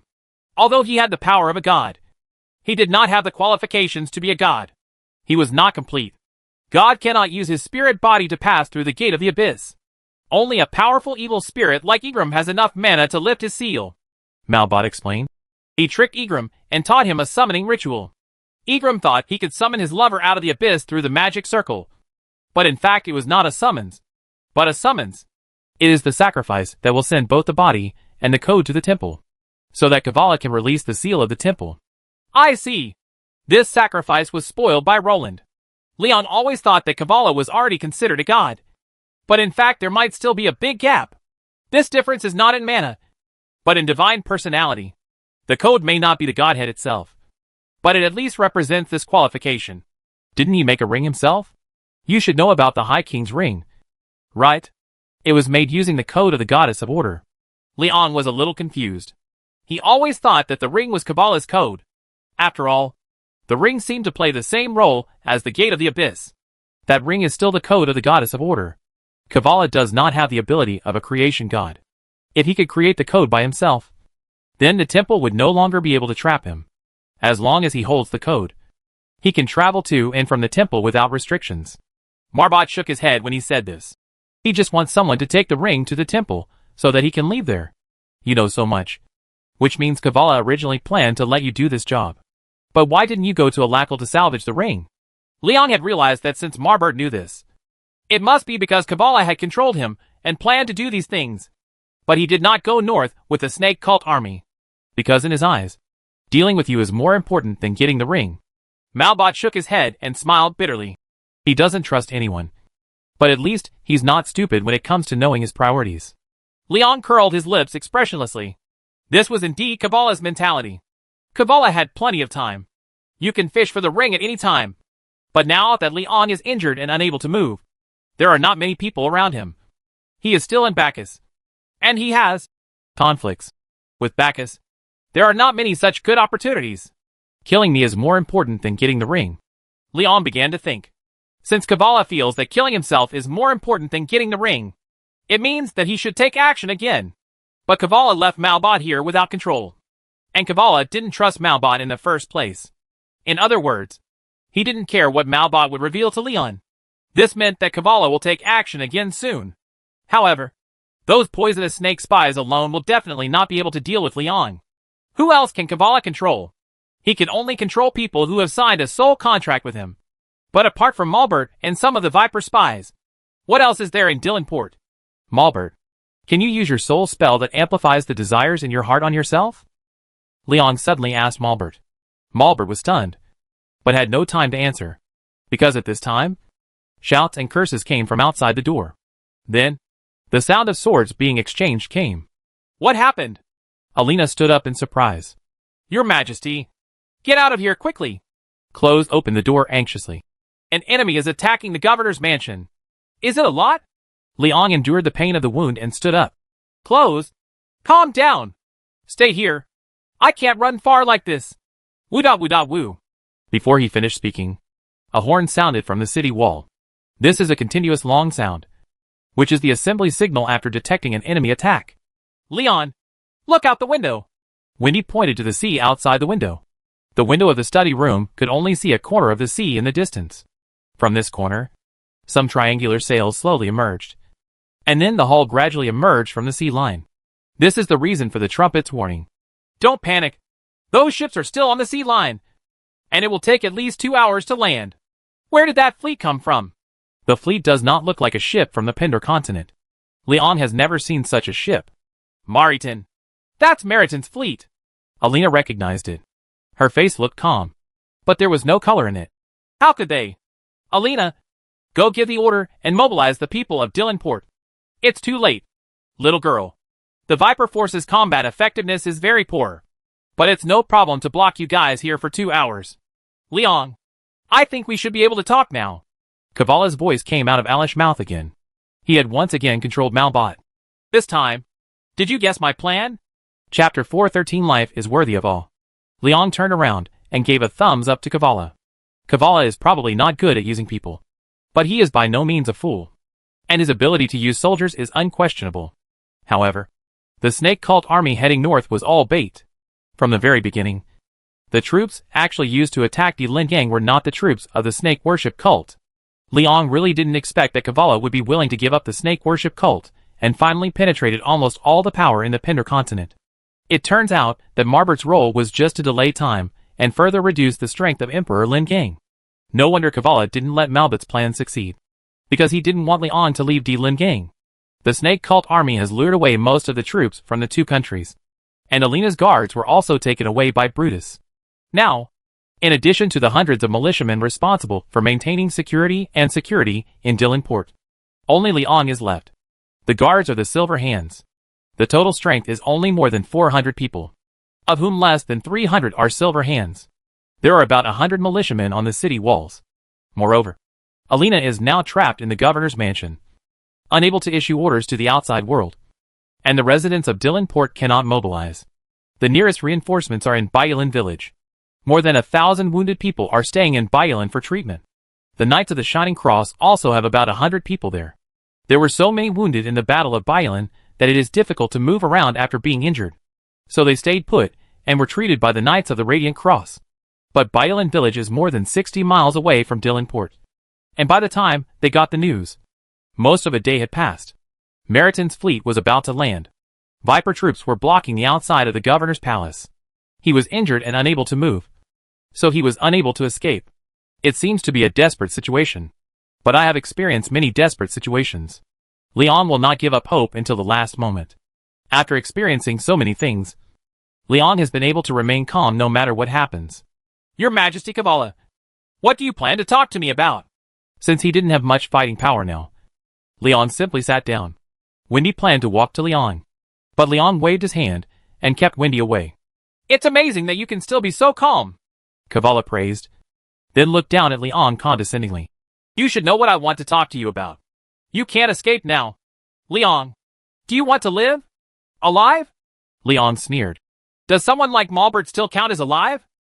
Kavala forced himself into a desperate situation, naturally to force himself to sign a soul contract, just like when he took advantage of others' danger to force Maltese and Marbot. After a lifetime of being controlled himself, the late king now always seemed to want to control everyone. As long as I don't agree, there's nothing you can do to me. Right. The most you can do is let the fleet outside land and kill me. But even so, what do you get? The snake cult's army is your own, right? But you have used them all as bait and given up. As long as you can't control me, you still get nothing. Leon kept looking into Kavala's eyes and said a lot with a smile. To be precise, he was looking at Malbert's expression. Malbot was controlled by Kavala and looked at Leon, but his expression was very strange. It feels like you are looking at something and thinking about something else. That is, you have focus, but you don't take it seriously. Ha ha ha, Leon. It's true as you said. I can't get anything if I can't control you. But you are not alone here. You may not be afraid of death. But what about the ladies around you? Where are your loyal and brave subordinates? Are you willing to let them all die with you? Kavala, or Malbot, said expressionlessly. Wendy and Alina frowned together, but said nothing. And Leon was stunned for a moment. But Leon was stunned not because Kavala was threatening him with Wendy and Alina, but because of Malbert's expression. Kavala was smiling, and his tone was a bit proud. But Malbert's expression at this time was like a puppet. His tone and expression did not match at all, and it was very different from when Malbert himself spoke. It seems that this is not complete control. Being manipulated is completely different from being completely possessed. The person being manipulated actually knows what he has done during the process of being controlled. Just like Malthus, during the years when she was manipulated, she always knew what she was doing. I just can't control myself. In other words, when Kavala controlled Malbot, Malbot actually had his own consciousness. But he just couldn't show it. Malbert's consciousness of Aylar's body is a kind of conscious possession. Although he can only gain control after Aylar's loses consciousness, at least everything in this body, including the brain's thinking, is completely controlled by Malbert. All behaviors are no different from normal people. But Kavala can only control Malbert's behavior. He cannot use the method of possession, because directly occupying the body of the indigenous people will violate the rules, and will be exiled to the void. In other words, Kavala's remote control of Malbot is about the same as when Leon controls a character when playing a game. He can move, speak, use the character's own skills, and observe things through the character's 5 senses. But there is no way to control the character's own thoughts, just to control its actions. Of course, there is no need to control micro-expressions. So Malbot looks like a sculpture. The current state is probably similar to the previous dialogue between Leon and Kavala's statue in the Lion City, except that the character controlled by Kavala at that time was that statue. He can only control the behavior of the person who has signed the soul contract. And he can only control one at a time, because his consciousness must be invested in the person being controlled. Maybe you have to enter the human soul space to control it? So, the so-called soul contract. Isn't this the relationship between players and characters? Players can control characters, and can create multiple characters, but can only choose one of them at a time. But if you want to control a character who has not signed a soul contract, it is equivalent to violating the rules and forcibly controlling other NPCs, which is definitely cheating. What are the consequences of cheating? My account was deleted by GM. Those gods who were exiled to the void, aren't they the same as having their accounts deleted by the GM? The god of creation? Use Alesh to hide Malbot, and use the Viper spies to hide the other controlled snake cult priests. This is probably for better concealment, and will not be discovered. But these people now have 2 souls. Malbot and Kavala have signed a soul contract, but Aylar's has not. Moreover, Malbert's thinking is independent. Kavala, the character you control is risky. Planning to control everyone. This is your desire, right? But this desire also comes with risks. Thinking of this, Leon smiled. Kavala, you have really grasped my weakness. I really can't bear to let Wendy and Alina die here. Leon asked Kavala with a humble smile. Okay, I admit defeat. How do you sign your soul contract? I will sign it now. Ha ha ha. You just need to close your eyes and relax your whole body, and then you will see me in your dreams. Kavala laughed. It seems that the vows made in the dream are soul contracts. This is true. Many gods use dreams to deceive people. Moreover, when he was in the temple, Kavala also relaxed his whole body, probably to relieve his defensive consciousness, so that his consciousness could be projected into his soul space. At this time, Leon had a plan in mind. In the dream, do you mean that you will come to my soul space? I need to swear allegiance to you in the soul space. Right. Leon planned to ask clearly and thoroughly, using very humble words and a very soft attitude. That's right, Leon. Close your eyes. You know what to do. Kavala probably felt that he had a chance to win, so he answered quite mildly. Leon is now sure of his thoughts. He closed his eyes. Leon! Wendy screamed in panic. Wendy! This is all I can do. Don't worry. Just stay away. Leon turned around and comforted softly, waved his hand to keep Wendy away from him, then blinked at Alina twice, turned his head, and closed his eyes again. Alina seemed to understand something. She pulled Wendy back to the corner and stared into Aylar's eyes. Leon was concentrating on trying to sleep. To be honest, it is actually not easy to relax your body and mind at this time and relax into a light sleep state. It was daytime now, and there was a war going on outside. Of course, Leon was worried about the casualties of his brothers, plus there was an approaching fleet on the sea. So Leon had always been nervous, but he didn't show it. In addition, he had an injury under his arm, and the wound was most painful when it was being treated. But Leon still entered a trance-like state within a few minutes, and then saw his soul space again. It was still a gray chaotic space with some purple light seeping into it. But this time, the purple light became stronger, filling the entire space with a faint halo. Kavala's image in the soul space is still a golden shadow, still looking full of oppression. Moreover, Kavala did not come alone. He brought Malbert's soul with him. Malbert's spirit body looks very similar to what Anna once looked like. A pure black figure. Your Majesty Kavala. Actually, I know that you still plan to kill me. I guess you still plan to throw me into the abyss. Just like when you asked Anna to deal with me. Right. Liang is now familiar with the communication method between spirits, and can communicate with his consciousness without using his mouth. In fact, he knew that Kavala would not sign any soul contract with him. Kavala was not at ease with the soul contract. And Maltese was a lesson learned from the past. When he was in Lion City before, Kavala had made it clear that he would throw Liang into the abyss. That's right. Ha ha ha. Liang, I originally thought I could only see you die here. But now, you can only go to the abyss anyway. Of course, you may also cross the abyss again and come to the temple. But that's better. Kavala replied calmly. Yes. If I go to the temple again, you will have another chance to escape from there. Liang also said very calmly. But Malbert is not Anna. Can his soul magic really send me to the abyss? You'll know if you give it a try. But you are so brave. And now you don't even have the slightest fear? Kavala was probably not particularly sure of Malbert's ability. And he was a little unsure of what Leon meant now. Because Leon in the soul space had no feeling of weakness at all, and the spirit body could not lie. Huh? Why should I be afraid? Right, Malbert? Leon smiled and said. Kavala, this is my soul space. No matter how powerful your soul contract is, you can't control Malbot in my soul. You want to use Malbot to deal with me. But have you forgotten? Anna also promised you to deal with me in her spirit state. In other words, Anna actually signed a contract with you. But what did she choose in the end?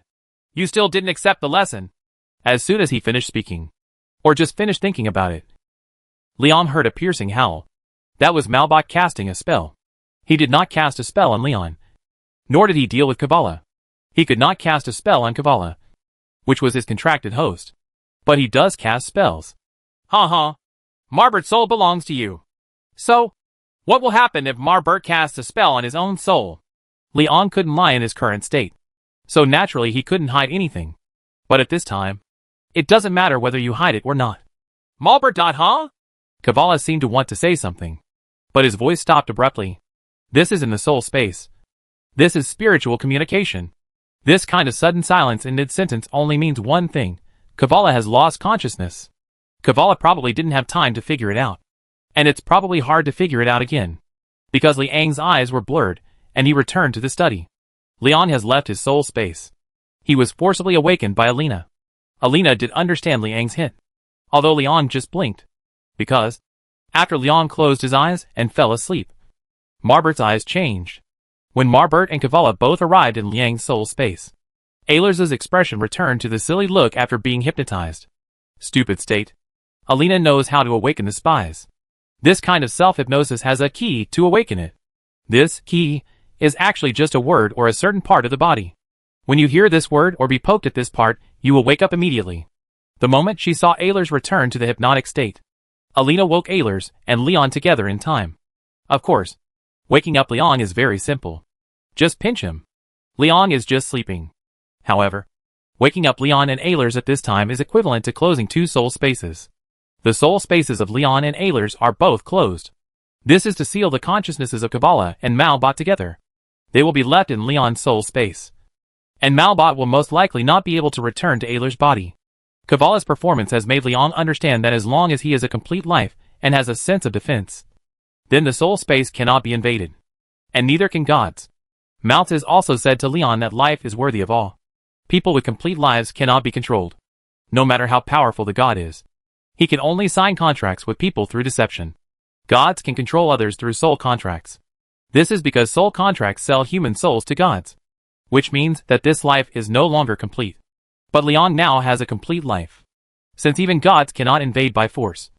Of course, the two people who have entered his soul space cannot escape. Chapter 414, The Contract is Equal. Luciana. I seem to feel something leaving my mind. I feel much more relaxed now. The speaker was Alesh, who had just woken up. Alesh, you won't be controlled by others anymore. However, you'd better not hypnotize yourself in the future. And don't participate in spy work anymore. Leon looked at Aylers and said softly. Aylers was still a little confused and seemed to want to say something to Leon. But when he turned around and saw Alina next to him, he said nothing. This guy seemed speechless when he saw Alina. But Alina probably understood everything. She sat down next to Leon with some worry. Kavala and Marbert. They are all here with you? Should be. Liang stretched out his hand and gestured to the center of his head, which was inside the Tianling guy. It's probably here. In your head? This is too dangerous. That's a god. Wendy suddenly became sad. Don't worry. If nothing else happens, as long as I'm still alive, they won't be able to get out. Liang smiled at Wendy. The so-called gods are actually nothing to be afraid of. As long as you understand them, they can only scare people in their dreams. Kavala and Malbot should indeed still be in Liang's soul space now. But Liang is not worried now. Liang's soul was not affected in any way from beginning to end. He was just awakened by Alina while dreaming, which of course would not be harmful. As for the two Liang who stayed in the soul space, they were sure that both Kavala and Marbot were unconscious. What exactly is soul space? Liang has thought about this problem many times. Perhaps even people like the three prophets or Marbert who can use soul magic don't know about it. And Kavala probably only has a partial understanding of it. But Liang has been able to judge an answer with a high probability of being correct. Because his own soul space is so similar to the pure white void called void that he experienced in the temple. It's just that one is gray and the other is white. One has a purple halo and the other is completely white. But other than that, nothing else. Liang believes that the chaotic void is not the real void, but another soul space. On the contrary, after coming out of chaos, the vast expanse of darkness and sea of stars that we saw was the real void, the endless starry sky of the universe. Of course, Liang entered the chaotic space with a physical body. The soul space that can carry the physical body must be different from Liang's. It should be the soul space of a god. This should be the reward given by the creator god to the gods after warning them. But it is not, as Kavala said, just rewarding the gods who obey the rules with a soul space. The creator god should really give those gods a chance to become the creator god and allow real life to enter their soul space. What is the soul space of the creator god? Of course it is the whole world. The world in which people live. But all the other gods have failed to make good use of their space that was strengthened by the god of creation. They have been competing for faith and population. And their thinking has always been on robbing each other of resources. They probably have never thought that allowing real life to enter their own space and create a real new world is the way to truly become eternal. And there is no upper limit. The creator god has actually made it very clear to them that creating civilization, maintaining life, and delivering beauty is what God should do. So those gods are all banished now. Now that I think about it, the soul space left in the temple probably belongs to Eunomia, the goddess of order, because there is no owner soul in that soul space. Eunomia's soul has gone to the real void. So there is nothing in the space. This conclusion is not reached by guessing. Kavala once told Liang that if Liang left alone, he would be lost in endless chaos and never find his way back. In other words, Kavala had been in chaos before this, and he could not leave there. But he could only have stayed in Eunomia's soul space because his soul was captured by Eunomia and taken to the temple to be sealed. How to capture the spirit body? Of course, take it away with the soul space.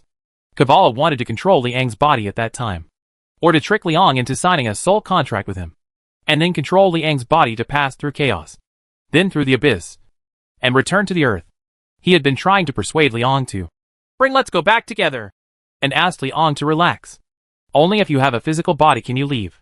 Moreover, Liang has now realized that the abyss of blood H.L. he once experienced, which is Astalia's heaven, is also Astalia's other soul space. Astalia transformed her soul space and created a beautiful heaven, which then became the blood hell abyss. But before she created the heaven, her soul space was probably similar to that of Eunomia. But after turning into an abyss, the blood sea environment can be used as a reference. So the abyss can give Liang enough sense of direction. But it is still the soul space. And the basic logic is the same as that of Eunomia's white chaos. Therefore, Liang can still feel that he is sucked in. And he is still in a weightless state in the blood hell abyss. Since the abyss itself is also a soul space, Liang can be sure that Kavala and Malbot should not be able to get out of their own soul space. In the abyss, the spirit body is the entity, and the flesh body is the virtual body. The spirit body will be hurt, but the flesh body will not be touched. The spirit body cannot escape the shackles of the abyss, but the flesh body can fly out of the abyss. Everything as it is the opposite of the real world. Then of course, it is the same in other soul spaces. If Liang didn't have a physical body at that time, he probably wouldn't be able to break out of the chaotic space of Eunomia. In other words, Kavala will probably not be able to come out of Liang's soul space. He is now a spirit body. Leon already understood what the outer wall of chaos was that looked extremely solid, but could actually be broken upon impact. That is the ability that every complete life has. It is a defense against the invasion of consciousness. That is, the defense at the soul level can block the invasion of the soul. But it certainly cannot prevent the physical body. Only the physical body can escape from the abyss. Which means that only the physical body can escape from any soul space. Unless the master of this space either controls the soul of the master of the space, or expels the soul of the master to forcefully occupy this space. Whether it is the abyss demon or the three prophets, they can only control the unconscious body. That is, the person who no longer has the awareness of defense. Ailers and other Viper spies. Their self-hypnosis is actually equivalent to temporarily giving up their soul-level defenses in exchange for physical resistance to pain and other physical aspects, so as to avoid being caught and tortured for confidential information. Those soul spells all use desire or deception to make people give up their defense of the soul, open up their soul space, and dedicate their souls to demons or gods. Just like Leon. He thought he was playing a game and agreed to the face life option. The three prophets also demonstrated the ability to suppress their master and forcefully occupy her. But even when holding the code, Media could only temporarily suppress Irano for a short time. She could not expel the soul of Irano, a living person with a complete life. The three prophets were able to succeed when they worked together to exile Kavala, mainly because Kavala did not have any entity at that time, and Kavala was originally at the gate of the abyss in the code. This is probably the main reason why the Creator God does not allow gods to have entities anymore. Spirits without entities cannot actually do anything to people, especially for a gentleman like Roland, who has soul-writing skills. His soul space is probably stronger than that of a god. In order not to violate the rules, Kavala has never occupied anyone's body. He has been controlling other people's souls and switching between various soul spaces. This is actually taking a risk, because to sign a soul contract or to control others, you must enter the soul space of others. Of course, when people face a desperate situation or the temptation of immortality, they will sign a soul contract with him. Kavala can gain control of the space, so naturally there has never been any problem, even if the other party does not agree to the contract. For example, like Malbert, who never agreed to become the chosen one, Kavala can immediately return to other habitats such as statues. After all, it is difficult for people to control when they wake up. As long as the soul defense is not closed, Kavala can come out. But this time, Kavala brought Malbert's soul into Leon's territory. Malbert's account is risky for Kavala, even more risky than Anna, because Malbert was reminded by Leon that if he no longer wants to be controlled by Kavala, try using soul spells on himself. Moreover, Leon kept staring at Malbert and deliberately let Kavala enter his soul space. This was giving Malbert the opportunity and confidence. Of course, Kavala could not control Malbert in Liang's soul space. Otherwise, who would Leon sign a soul agreement with? Malbert is such a smart person. He will certainly figure it out quickly. And he must have been making up his mind before. So he cast the spell directly on himself without saying anything. Both Kavala and Malbert were unconscious. At the same time, both Leon and Aless were awakened by Alina. When Leon woke up, it meant that the soul space was closed. Moreover, even Ayler's escape route has been cut off. As long as Leon no longer deliberately gives up his defense, I am afraid he will never open the soul space again. As long as people's awareness of defense is always there, they are defensive even when sleeping. As long as he does not sign a soul contract with Kavala, he will have nothing. There is no way, unless Kavala dares to forcefully occupy Liang's soul. In that case, Kavala will be exiled. Of course, Kavala will regain his consciousness sooner or later and do other things. But at least in the short term, he will not wake up so easily. Kavala will lose consciousness. Of course, because of the existence of the soul contract. The essence of a contract is reciprocity, which is something both Leon and Malbert understand. Even the Overlord clause is based on reciprocity. But the distribution of benefits is unfair. What is a soul contract? It is to transfer the ownership of the soul to Kavala in exchange for the protection and maintenance of the soul with Kavala's divine power. As long as Kavala does not die, these souls will not dissipate, and Kavala has obtained the ownership of the soul, so he can naturally control the original owner. This is indeed an Overlord clause, because Kavala gets greater benefits. This is an affiliation type of agreement, but this is also a reciprocal contract, because this contract will also bind Kavala. Since the actual ownership of the soul belongs to Kavala, Then the spells imposed on these souls will of course be controlled by Kavala and the owner of the soul. Shared responsibility. Moreover, Kavala may have to shoulder a little more. Just like a studio that actively affiliates to a large company and depends on the large company for survival. If the studio breaks the law, the main company it is affiliated with will bear the main responsibility. What Malbot used on himself was soul temptation, which is the kind of spell used by Egram that can be effective on anyone with selfish desires and can amplify his own desires. Wendy was able to prevent Malbert from casting spells, so Leon wanted to keep Wendy away from him at that time. Leon has experienced the effect of this spell, which can make people enter the world they want most and become addicted to it. Leon did not indulge in it at the time, mainly because his original world was not very attractive to him, and he still had 1/8 of the Noldor bloodline. Although he could not completely ban demons, he was at least much better than ordinary people. But the other human troops remained unconscious until Igraine was struck by lightning and came to the temple. In other words, unless Malbert is sent to another world, it will probably be difficult for Kavara to wake up. Of course, it may also be difficult for Malbot himself to wake up. Kavala probably never experienced this kind of magic when he was alive, because he had the same forbidden magic constitution as the Noldor elves. But it's different now. He enjoys this spell because of the soul contract, and there's no way to avoid it. It is difficult for the gods to fight against the demons of the abyss. Why? Isn't it because gods also have selfish desires? Each goddess only has time to use one attack. This is not without reason. So Eunomia needs to use a person with the forbidden demon physique to fight against the abyss demon. This kind of soul spell is actually very powerful, because this spell does not care about the strength of the target. Many extremely powerful people are more easily affected. Strong people face more temptations and have greater desires and ambitions. But this spell is also very weak, because it doesn't work at all on people with no selfish intentions like Roland. And it doesn't work on the Noldor elves either. As for the effects of the spell, what kind of scenes will Malbot and Kavala indulge in? Leon is actually not sure, but he can generally tell. The desires of Marbert and Kavala are actually basically the same. They both try to control everyone, mostly through coercion. However, Kavala can use the soul contract, so his control will be stronger. But now Malbot also knows about the soul contract, and knows everything about Kavala. So the desires deep in his soul are probably basically consistent with Kavala. After all, their fates are basically the same. They are all chosen by God. But in the end, they all hate and decide to rebel against God. Even the results of their resistance are almost always being trapped together with God. Perhaps they are all dreaming the same dream now, becoming the only free people, the only masters, and the only gods in the entire world. In their dreams, they can control everything. Now, we can concentrate on dealing with Meriton's fleet. After taking a breath, Leon stood up with a grin on his face. Alina, this is your territory. You decide. Should we fight or flee? I don't care about the loss of a city or a place.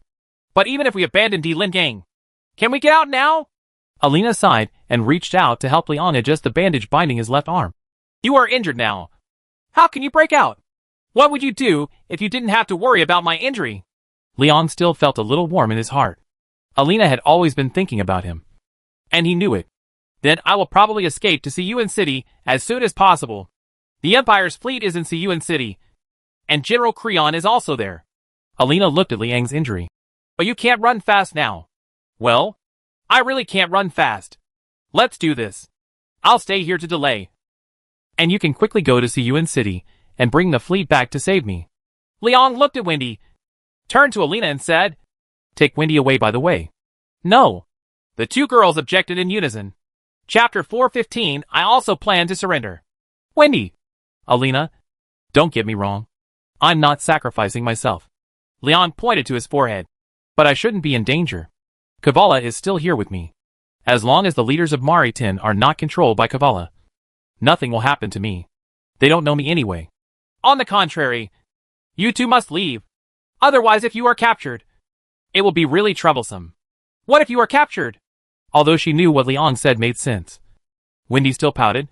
Then if you run away, you can bring troops back to rescue me. Liang spread his hands and said matter-of-factly, Okay, it's decided. Don't waste any more time. Let's get rid of those idiots blocking the door outside first. Wendy sighed. She would definitely obey Liang's order. Now that she had decided, she would not say anything else. Alina didn't have a mother-in-law, She didn't say a word and opened the door directly. Those who attacked the governor's palace were all members of the Viper Force. The combat effectiveness of these spies is indeed not strong. But the snake worshippers are not afraid of death. So they can temporarily block the governor's mansion. There was a war going on in the courtyard outside the door, and most of the corpses on the ground were Viper spies. It seemed that the Silver Hand had gained the upper hand. But Close still led his brothers to defend carefully. Leon was injured. Close did not dare to be careless. He listed several rows of defense arrays in the courtyard. The members of the Viper army seemed to be divided into two halves, one half of which was risking its life to pounce on the Silver Hand array, while the other half was retreating in fear. It seems that not everyone is under control. Alina, quickly give the order and tell those who are retreating to get out. Leon pointed towards the courtyard, and then shouted loudly, Silver Hand, don't worry about those who retreat. Just kill those who are not afraid of death.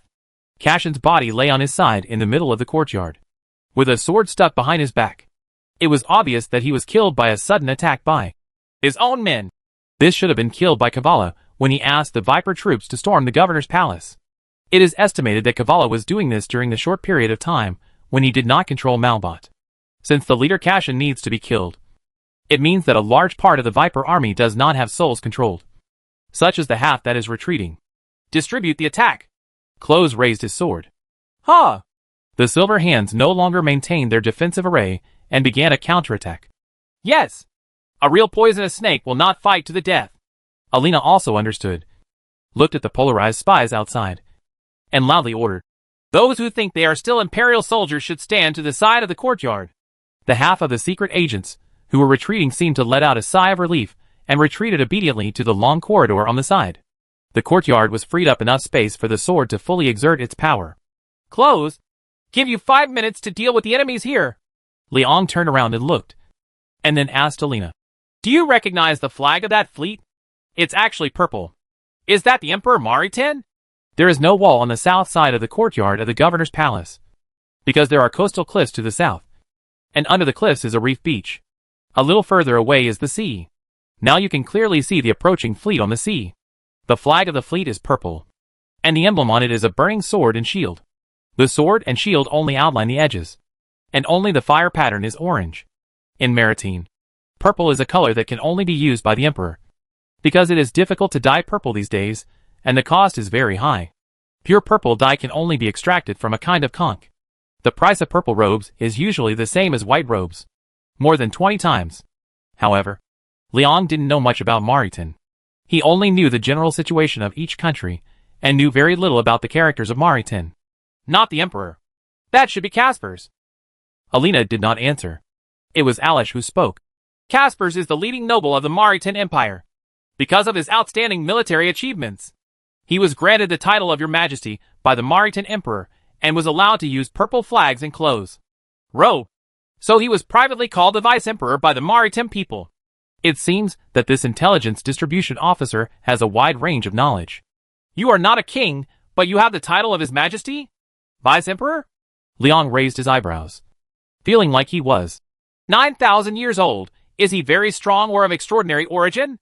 His Majesty Caspers comes from a distinguished family. His lineage can be traced back to the Emperor of the First Empire of Bacchus. He controls half of the land and military power of the Maritime Empire. He is also very young. Only 30 years old. Oh, it should be now. He is 31 years old. Ayler seemed to be reciting some intelligence letter, speaking very quickly, but in the same tone. What did you memorize this from? Leon almost laughed. He now discovered that Ayler should be a person with a particularly good memory. No wonder Justice asked him to distribute information. From a secret letter trying to recruit my father. It was written by Caspers last year. And he also tried to marry Alina. His tone was a bit arrogant and domineering. Ayler looked at Leon and then at Alina. I only gave the letter to His Majesty Marius. I'm sorry. My father didn't let me tell you this. There is a foreign enemy poaching. This is the Empire's national intelligence. I was not in the Empire at the time. This matter should not have been told to me in the first place. Why do you need to apologize? Alina shook her head disapprovingly. Ayler sighed. This is not state information. It was Caspers' own intention to surrender his father, because there is no mention of Maritime Emperor Amorion VII in the entire text of his letter. Young, with a prominent family background, and strong strength, He even dared to bypass the emperor and directly surrender justice. And he used an arrogant and domineering tone in the letter of surrender, which shows that he has a rather arrogant personality. Liang frowned and thought for a while. Wouldn't the emperor of Mariton be afraid of him? He has brought a fleet to the Pender continent. How can he not be scrupulous? It seems that there is a reason why Kabbalah is eyeing him. Alina looked at Leon, then at Wendy. Wendy, can you do me a favor? Okay. What do you want me to do? Wendy agreed without thinking. Help me take Alish to see Yuan City and let General Creon come to support Emperor Lin Gang. I don't want to run away now. Alina took off the orator's sword from her waist and handed it to Wendy. There is also a garrison at Malisburg along the way. You can use this sword to mobilize them. Oh? Wendy was dumbfounded and looked at Leon. This. Just as he was talking, Close ran over. Your Majesty, the enemy has been eliminated. Go, Wendy. There is no need to ask for help from Lisa Dillon. He will come to pick me up after he has dealt with the snake cult's troops. Leon looked at Alina, nodded and motioned for Wendy to go quickly. Half an hour later, Wendy had already left Dillenport with Alice, and Leon also let her ride Alice away. Alina was on the southern wall of Dillenport, watching the Mariton fleet approaching the port. The port has already arranged troops or guys from the Silver Hand. Close is probably very connected to the port of Dillenport. This is the second time he has fought a port defense battle in Dillenport, and the last time it was to help the Bacchus Empire resist the snake cult. Besides the port, where else can we stop the ship and land? Leon was also observing the surrounding situation on the city wall. There is also a shallow bay to the east, where there are many beaches, but we don't have enough manpower to defend there. Alina pointed in the direction of the governor's palace. The governor's mansion is located southeast of Dillenport, which is actually the place where they first saw the fleet. There are a large number of beaches on the southeast side of Dillenport, but there are cliffs above the beaches. When the tide rises, the beaches will be completely submerged, and the waves will make the cliffs very smooth. At the same time, the west side of the beach is the reef area, which is the reef area under the cliff south of the courtyard of the governor's palace. This is the result of the cliff being hit by waves for a long time, and huge rocks falling and depositing. The governor's palace itself is actually part of the city defense. The wall is directly connected to the city wall, and the wide atrium can be used as a military station. The Bacchus are very good at adapting to local conditions when building. If there are more manpower and can control the port due south and the beach to the east, then Dillenport can be defended. But now there is a shortage of manpower. Mariton's fleet seems to have at least 4,000 to 5,000 people, and the city defense facilities in Dillenport were completely destroyed when it was occupied by the snake worship cult. There is no trebuchet, no wood, and no kerosene, apart from the fact that the city wall is basically intact. It can be said that everything is missing. Emperor Marius fought tooth and nail to drive the snake cult army out of Dailangang. Naturally, everything that can be used has been used. There are only a few ships in the port, and it is impossible to sink the ships and blockade the port.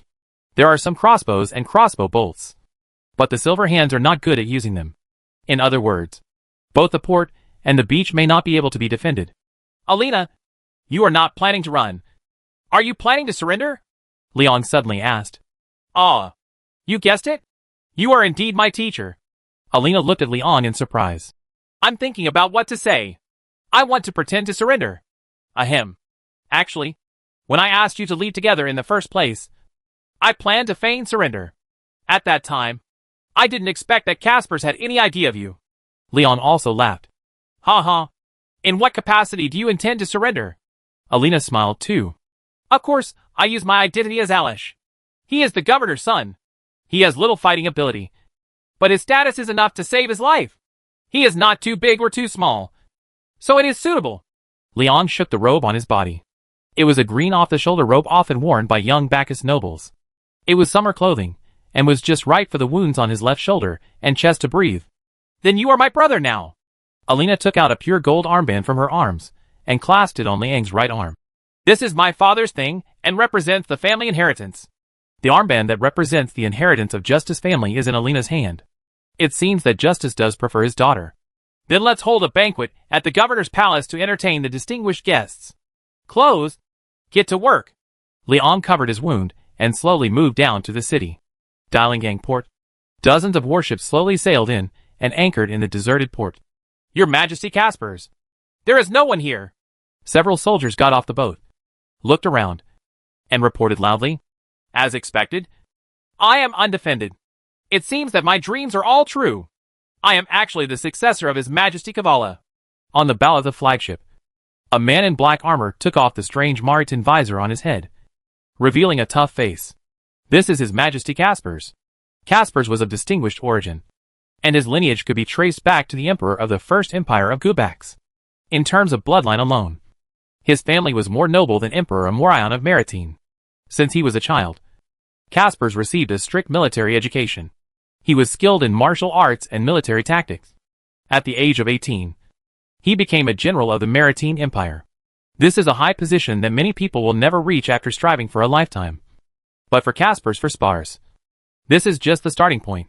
However, apart from how to use weapons and dispatch soldiers, Caspars was most interested in the immortal legends of those conquerors. How the magician, Emperor Claudius, lured the barbarian troops to come to the open battlefield selected by the empire to fight the imperial army head-on and win a complete victory, making the barbarian tribes surrender to him and become vassals of the empire. How did Emperor Augustus, the Butcher of Jatu, resist the huge conservative forces and implement military reforms, learn Jata's clothing and fighting methods, and then launch the legendary Jata punishment expedition? Using Jatu on the prairie, the two people were proud of their cavalry fire and defeated the Jata tribe's coalition, especially the legendary High King of Pender, Kavala, who was invincible hundreds of years ago. It is said that the High King was extremely courageous and resourceful, upright and tolerant, yet cruel and violent. He achieved numerous glorious victories, was undefeated, and was on the road throughout his life. This High King was even able to defeat the old Bacchus Empire, which was at its peak at the time, with a weak force, and even caused the empire to split. Speaking of which, the establishment of the Maritine Empire was all thanks to the expedition of High King Kavala. There were many people in Maritine who worshipped the High King, and Caspars was certainly one of them. But unlike most Maritine nobles, Caspars not only worshipped those ancient legendary conquerors, but also took actions to imitate the legends. He would lead the way, fight side by side with the soldiers, and build meritorious deeds with practical actions. So he received exploration method. As an adult, Caspars was proficient in bows and horses, and was proficient in the art of war. As a senior general of the empire, he led the army to conquer east and west, and was fully experienced in countless wars. He won many border conflicts with Jatu, and also crushed many rebellions of the Maritine usurpers. He achieved great success in battle. Many people call this famous young general the reincarnation of Augustus. Caspars' achievements and strength reached the extreme within a few years. He became the imperial marshal and controlled half of the empire's army. But he was still making achievements. After Caspars once again defeated the Jata people at the border, in response to Caspars' loyalty and military exploits, Emperor Maritan granted Caspars the title of Your Majesty for the first time, giving him the title of His Majesty, an honor above all others. At the same time, the emperor gave the newly appointed His Majesty Caspars a glorious mission to conquer the chaotic continent of Pender and complete the great ideal of the Maritan Empire for generations. The emperor even allowed Caspars to possess all the lands he captured in Pender. Is this the suspicion that inevitably arises after no reward is given? Or did the emperor really intend to give Caspars a chance to rule another continent? Maybe both. But Caspars accepted the task without hesitation. Perhaps this is his dream career because his ability to lead troops not only comes from learning and training since childhood, but also from the ever-victorious Supreme King in his dream. A person who can often receive help from the Supreme King in dreams is of course the successor of the Supreme King. It's the reincarnation of High King Kavala. At least that's what Caspars thinks. Chapter 416. That Liang is not a good person. Maritan's troops had quickly disembarked and poured into Dillon port. Gathering near the dock, Caspars did not do anything to burn, kill or loot. Since Di Lingang didn't resist, he certainly wouldn't do anything excessive. After all, this would become his base for conquering Pander. Of course, armed searches are still necessary. What if there is an enemy ambush? Although he is not too old, Caspars has been fighting for 12 years, so he still has the necessary caution. But before he could issue any search orders, he encountered a welcoming honor guard that looked very friendly. 100 or so militiamen who looked like fresh recruits walked towards the pier from the direction of the governor's palace, carrying drinks and food. The leader was a beautiful woman. Caspars was in a daze for a moment. What's going on? Tal eats a pot of pulp to welcome the king's master? Are the people in Dialing Gang so friendly? Although this situation has sometimes been encountered in Mariton in the past, it was usually after retaking the villages and towns occupied by the Jata people. Now we are in Pender continent. Caspers looked around and saw bloodstains on the ground near the port and dock that had not yet been cleaned up. There were damage caused by arrows in the corners of the walls. The warehouse on the dock was in a mess, and most of the surrounding houses were damaged. He could tell that Dialing Gang had just experienced war, and a big battle had been fought here not long ago. Excuse me, is this His Majesty Caspers? Thank you for taking the trouble to come to rescue Emperor Lin Gang. Miss Alina, the temporary consul of Emperor Lin Gang, expresses her condolences to you and your troops. The beautiful woman walked straight towards Caspers and stopped in front of the large army that had gathered. Rescue? The people in Dialing Gang thought I was here to rescue them? Caspers was really in a trance now. He asked the soldiers to separate their ranks and walked to the beautiful woman. She was a very beautiful girl, wearing a thin noble satin robe with a ribbon tied around her waist, which highlighted her plump breasts and round hips. Her feet were the uppers of leather rope boots commonly used by Bacchus noble girls. In fact, it is a mesh-like hollow belt wrapped around the calf with a leather rope, which is a typical wear in summer. An alluring face, a perfect body, and seductive electric eyes. Casper swallowed secretly. Most of his troops also suffered from laryngeal rolling. Ma'am. May I ask your name? Caspers is quite polite when facing pretty girls. I am Elena. Miss Elena's maid. Thank you for coming all the way. Otherwise we would still be struggling to survive under the torture of the evil people. Elena bowed to Caspers with a smile on her face. Caspers probably understood what was going on now. His fleet came over, probably to scare away another group of people who were originally entrenched in Dillenport. It seems that the Lin Gang has been severely harmed. Do the Bacchus think I'm here to save them? It seems that everything in the dream is true. This will indeed be the starting point for me to conquer the world. I am indeed the inheritor of His Majesty Kavala. Before receiving the appointment from Maritime Emperor Amorion, Caspers had a familiar dream. In his dream, Kavala, the High King of Pendor and regarded as the King of Conqueror by the Maritim, told him that his future was in the continent of Pendor. This is not the first time Caspers has dreamed of Kavala. In the past 10 years, whenever he encountered difficult battles, as long as he prayed, Kavala would appear in his dream, and he would fall until he fell asleep. And when he woke up completely, the enemy had been miraculously eliminated. Every time I wake up, there are always cheers of victory around me. Caspers clearly remembered the night when he led troops on his first expedition when he was 18 years old. Child, you've been shaking. Are you scared? I am indeed a little scared. I never thought that fighting on the battlefield would be such a terrifying thing. Don't worry. Everyone is scared when they go to the battlefield for the first time. I was the same when I was your age. Who are you? You have been praying to me for blessings every day these days. But you don't even recognize me. Your Majesty Kavala. Oh my god. You responded to my request. Ha ha ha. Kid, do you want to become an invincible legend? Certainly. Then, swear by your soul to accept my will. As long as you pray to me for help before the battle, you will get your wish. Since then, Kavala has become the god of war in Casper's heart. And Mars, the god of war that his family originally believed in, was forgotten by him. He even replaced the statue of Mars, the god of war, with a statue of Kavala. From then on, he won every battle, became a distinguished general, and expanded the family's power to an unprecedented level. From then on, Caspers became accustomed to winning by just praying, accustomed to winning without hesitation, and gradually forgot his original appearance.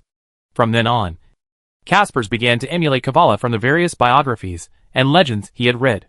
Upright and tolerant yet cruel and violent, gentle yet conceited and unruly. Various legends and anecdotal records are always inconsistent. But Caspers feels that this is correct. The High King is certainly different. He is tolerant and cruel, humble and arrogant at the same time. This is what a king should be like. Therefore, Caspers himself must become this kind of unique king. Arrogance, and domineering are actually inevitable. How can people who are used to winning by lying down tolerate any grievances? Anyone who dares to make a noise will be killed. Anyway, he can be killed. Even Emperor Amorion. Caspers felt that he could kill him. But Emperor Amorion had always been fair to Caspers, and he would reward him for his merits. He didn't let Caspers suffer any injustice, and he really couldn't find a reason to kill him. Moreover, although Kavala has always responded to requests. This time, he did not agree to the question raised by Caspers. Can I kill the Emperor and proclaim myself Emperor? Kavala warned Caspers in his dream that he could easily achieve great things by going to Pender now, and he would not encounter any resistance. But if you disobey the will and insist on fighting with the Emperor, you will not only be called a traitor, but you may also get entangled in conspiracies and miss the opportunity for the conqueror. On the one hand, he disobeys the Emperor's will and uses conspiracy and power to fight for Maritin, and may be ruined. The other side is to create a foundation from scratch, conquer the continent of Pendor, and become a true legend. Of course, Caspers had to choose the latter, but he couldn't ask for Kavala's help when engaging in conspiracy politics. After all, he couldn't sleep in the palace and court. But if it is war and conquest, you only need to close your eyes and wait for victory. So Caspers accepted the Emperor's order and came to Di Lingang. Kavala is indeed right. Di Lingang is now. As soon as he came here, he actually became the savior of Di Lingang? Caspers seems to have seen himself becoming the new generation of Supreme King. When he looked at the girl in front of him again, he had already focused on her plump figure and delicate face. Miss Alina, are all the maids around Miss Alina like you? Even the maid is so beautiful? So how beautiful is Alina? Caspers felt itchy in his heart. Ha.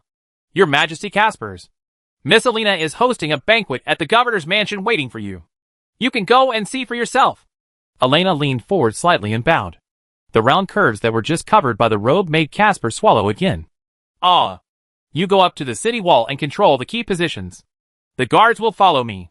Caspers ordered his troops to guard separately, and then raised his eyebrows at Alina. Please lead the way, beautiful lady. By the way, if Alina marries me, will you come as a dowry? Please follow me.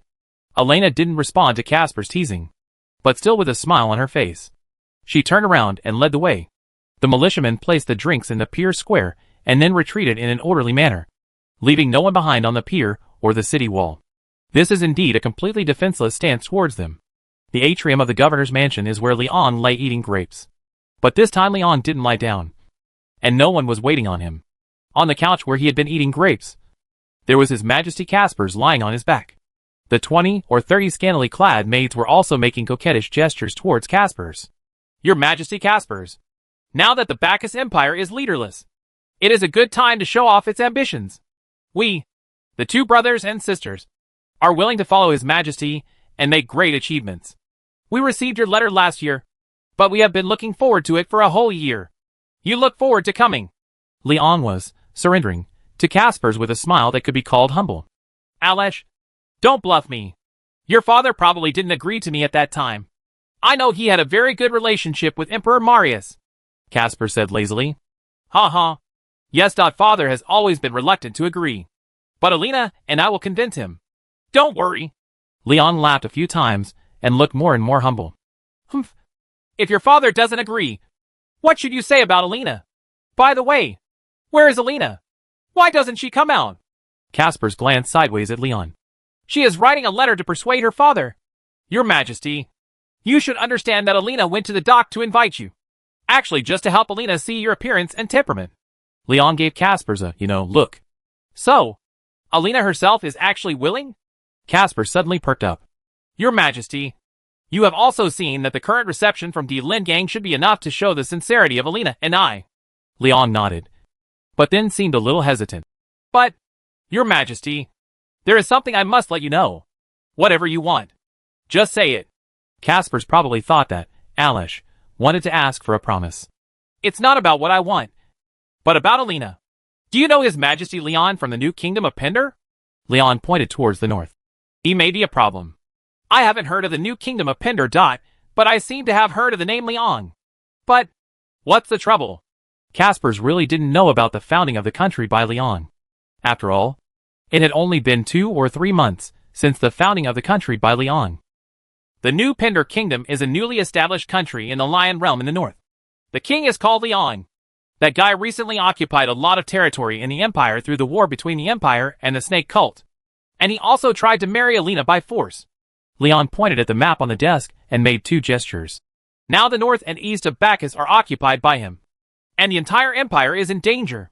The reason why my father has always disagreed with your request has something to do with that Leon. Make it clear. Caspers frowned. Leon had already occupied important castles in the northern part of the empire the year before last, and the empire had to concentrate on fighting the snake cult. So it was difficult to spare its hands. For the safety of the empire, Leon must be stabilized. So His Majesty Marius sent Alina to Leon the year before last. I was there as a hostage, so my father could not respond to your letter at that time, Leon explained seriously as Alesh. And this year, that Leon became the king of the Lion Realm, taking advantage of the fact that His Majesty Marius was seriously ill. The snake cult was causing trouble, and he launched a massive attack on the empire in the name of jointly fighting the snake cult. We sent out troops and fought all the way to Dilingang. It seems that Leon is not a good person. He is taking advantage of others' danger. Caspers curled his lips. That's right. Hiss. Leon patted his thigh, and then he gasped in pain as the injured area was pulled.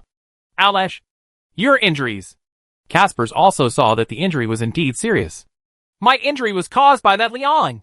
Leon gritted his teeth and said, His Majesty Marius originally formed an alliance with Leon to deal with the snake worship cult, but he kept dragging his feet to let the empire lose its troops. Some time ago, His Majesty Marius drove the snake worship cult out of Dylanport, and for His Majesty Marius fought to the death. Seeing that the snake worship cult was about to be wiped out, Leon took the opportunity to lead his troops to occupy Dilingang, and wanted to force Alina to marry him. This happened just 2 days ago. On here. Leon pointed to the lounge chair where Caspers was sitting. The maids next to him all nodded cooperatively. Leon really didn't tell any lies. Everything really happened. There were witnesses all over the governor's mansion. Oh, this is actually happening? Casper snorted and sat up from the recliner. I also know that Alina is the adopted daughter of Emperor Marius. That Leon seems very ambitious. Yet, if your fleet hadn't come to Dylanport, that bastard would still be here to force Alina.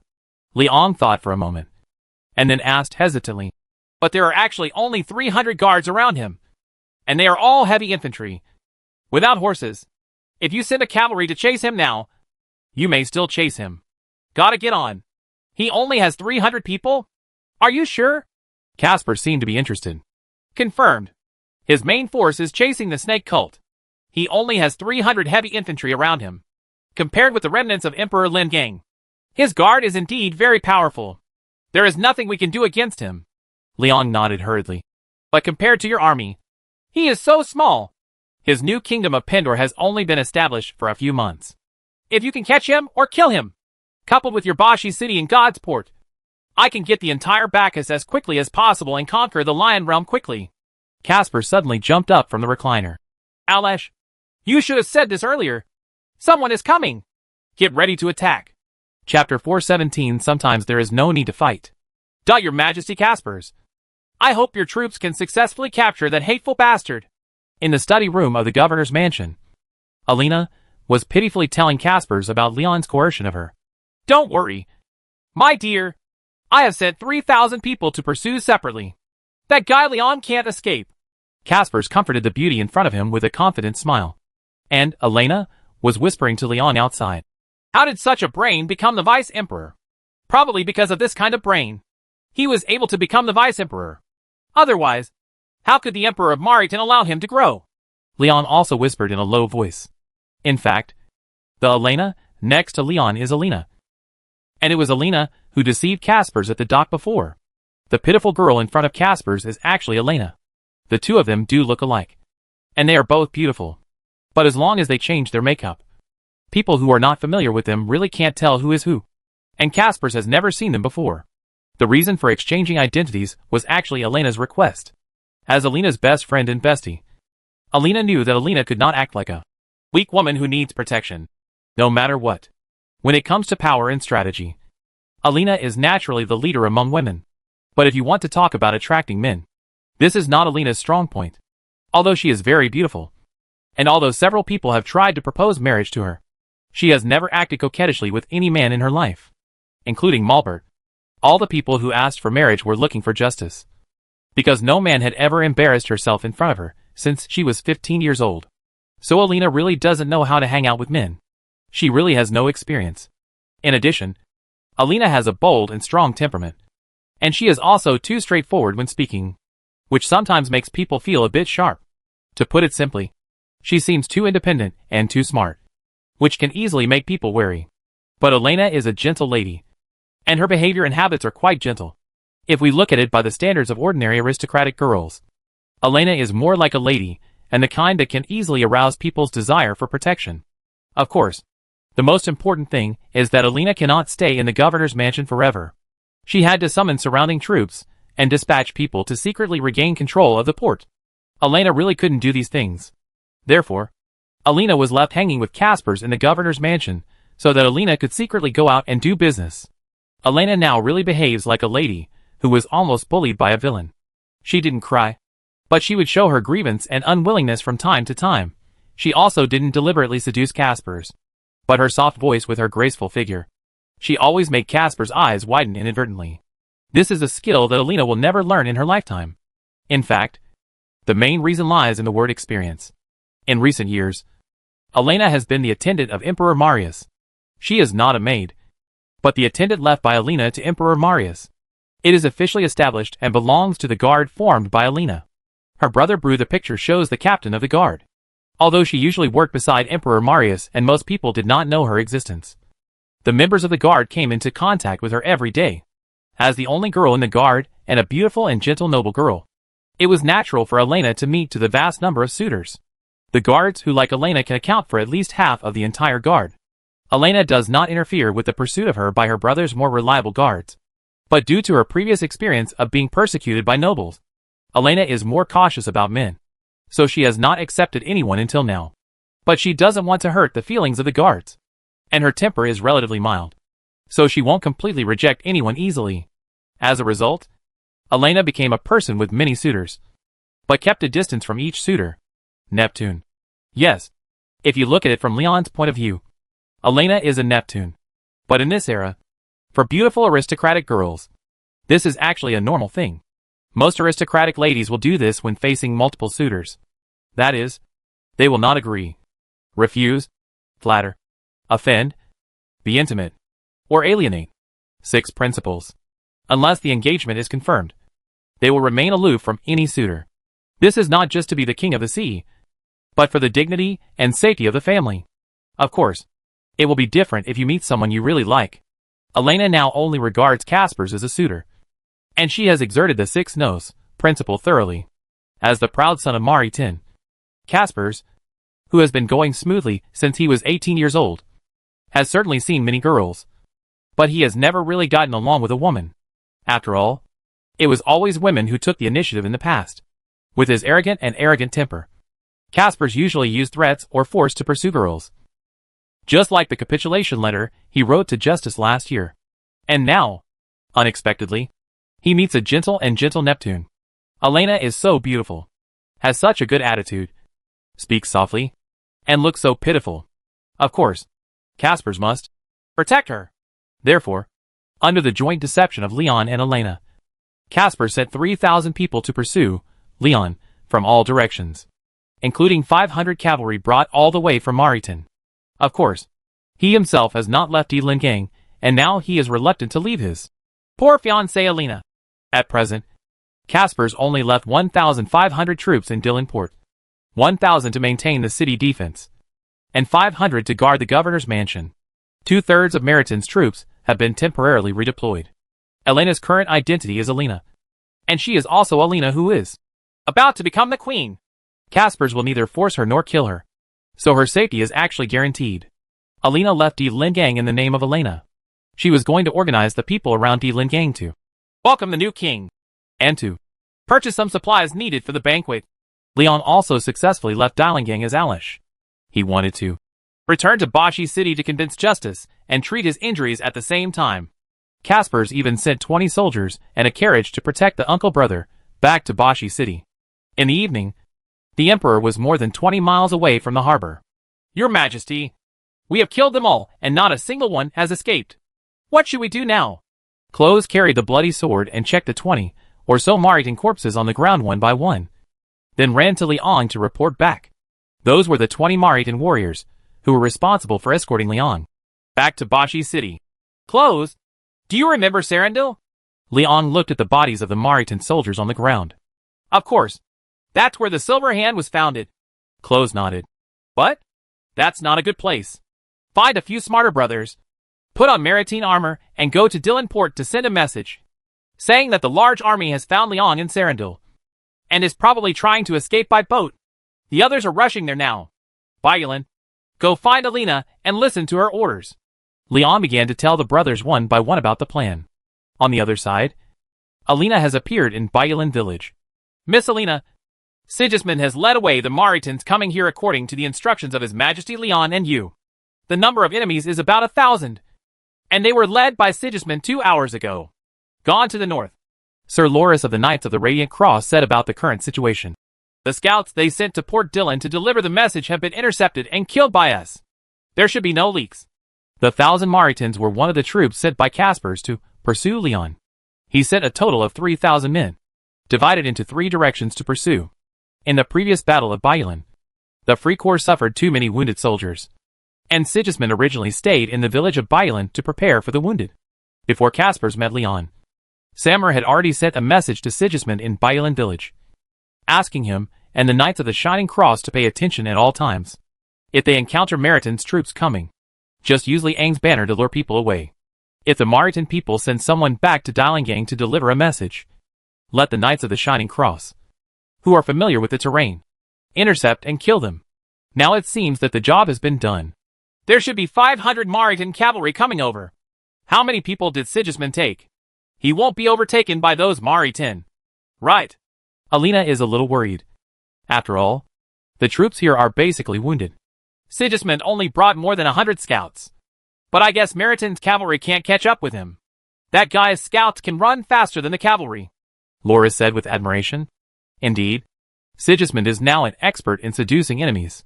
His men, especially the scouts who had seduced the fallen, are now all skilled in speed. Then leave him alone and let the 1,000 Maritan go to the Noldor forest to slowly look for Leon. Alina nodded. Organize the wounded soldiers and gather those who can move. I have to return to Dillon Port quickly. Currently, there are about 800 lightly wounded people with mobility capabilities in Bayulin village, and more than 200 seriously injured people. Basically all of them are Liang's subordinates, and most of them are members of the Free Corps. The seriously injured were not suitable for movement, and of course could only stay in the village. The brothers who were slightly injured have already stopped the bleeding and bandaged them. They can still do it during ordinary marches, but they certainly can't be used in combat. Most of the wounded soldiers are not able to fight yet. Loris probably thought Alina was going to fight with the wounded. No. Instead of letting them fight, just let these wounded soldiers be transferred to Dillon Port. I just need to let them bring the equipment here to Dillon Port. Alina shook her head. We have to leave immediately, and we will arrive at Dillon Port at midnight. Leon can probably only buy us 1 day, from midnight today to tomorrow night. Thousands of snake worshippers were killed in the Battle of Bayulin, plus the members of the Shadow Legion who died along with Agathan, leaving behind a lot of horses, weapons, armors and other equipment. But Loris still doesn't understand. We only have more than 100 knights with combat effectiveness now, and the plague exterminators are all in Siyuan City. You want to use more than 100 knights to take back Dillon Port? Of course not. We still have the Silver Hand, and there are nearly 10,000 residents in Imperial Port. Alina shook her head. You are the Knights of Glory. Your appeal is far higher than mine, probably second only to His Majesty Marius.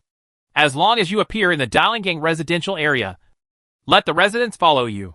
Just, okay. Loris frowned and was silent for a while. Alina, when you brought the equipment back, did you want civilians to fight? Untrained civilians? No. Don't get me wrong, Loris. I won't plan any more civilian uprisings. I just want the residents to put on their equipment and stand with you, standing all over the walls of Dillon Port. Alina shook her head and smiled. Sometimes you don't need to fight to win. After nightfall, Emperor Lingang, Governor's Mansion, Caspars, who was hanging around Elena, began to receive all kinds of good news one after another. Your Majesty, the troops pursuing to the west have found traces of Leon. He is now in a deserted village called Selindil 200 miles to the west, with more than 300 people around him. But his guards are very powerful, and we only have 1,000 people here. There, we may not be able to surround him. I don't know where the teams from other directions are yet. To be on the safe side, please send troops for reinforcements. A leading lieutenant came to report back. You really caught me? Ha ha ha. Where is Sarandil? Alina, do you know? Caspars was in a good mood, because Elena's attitude towards him had always been gentle, even a little ambiguous. That's a deserted fishing port. Liang probably wants to escape by boat. Your Majesty, don't let him escape. Elena's expression was a bit resentful, as if she was determined to put Liang to death. Ha ha ha. Fishing port?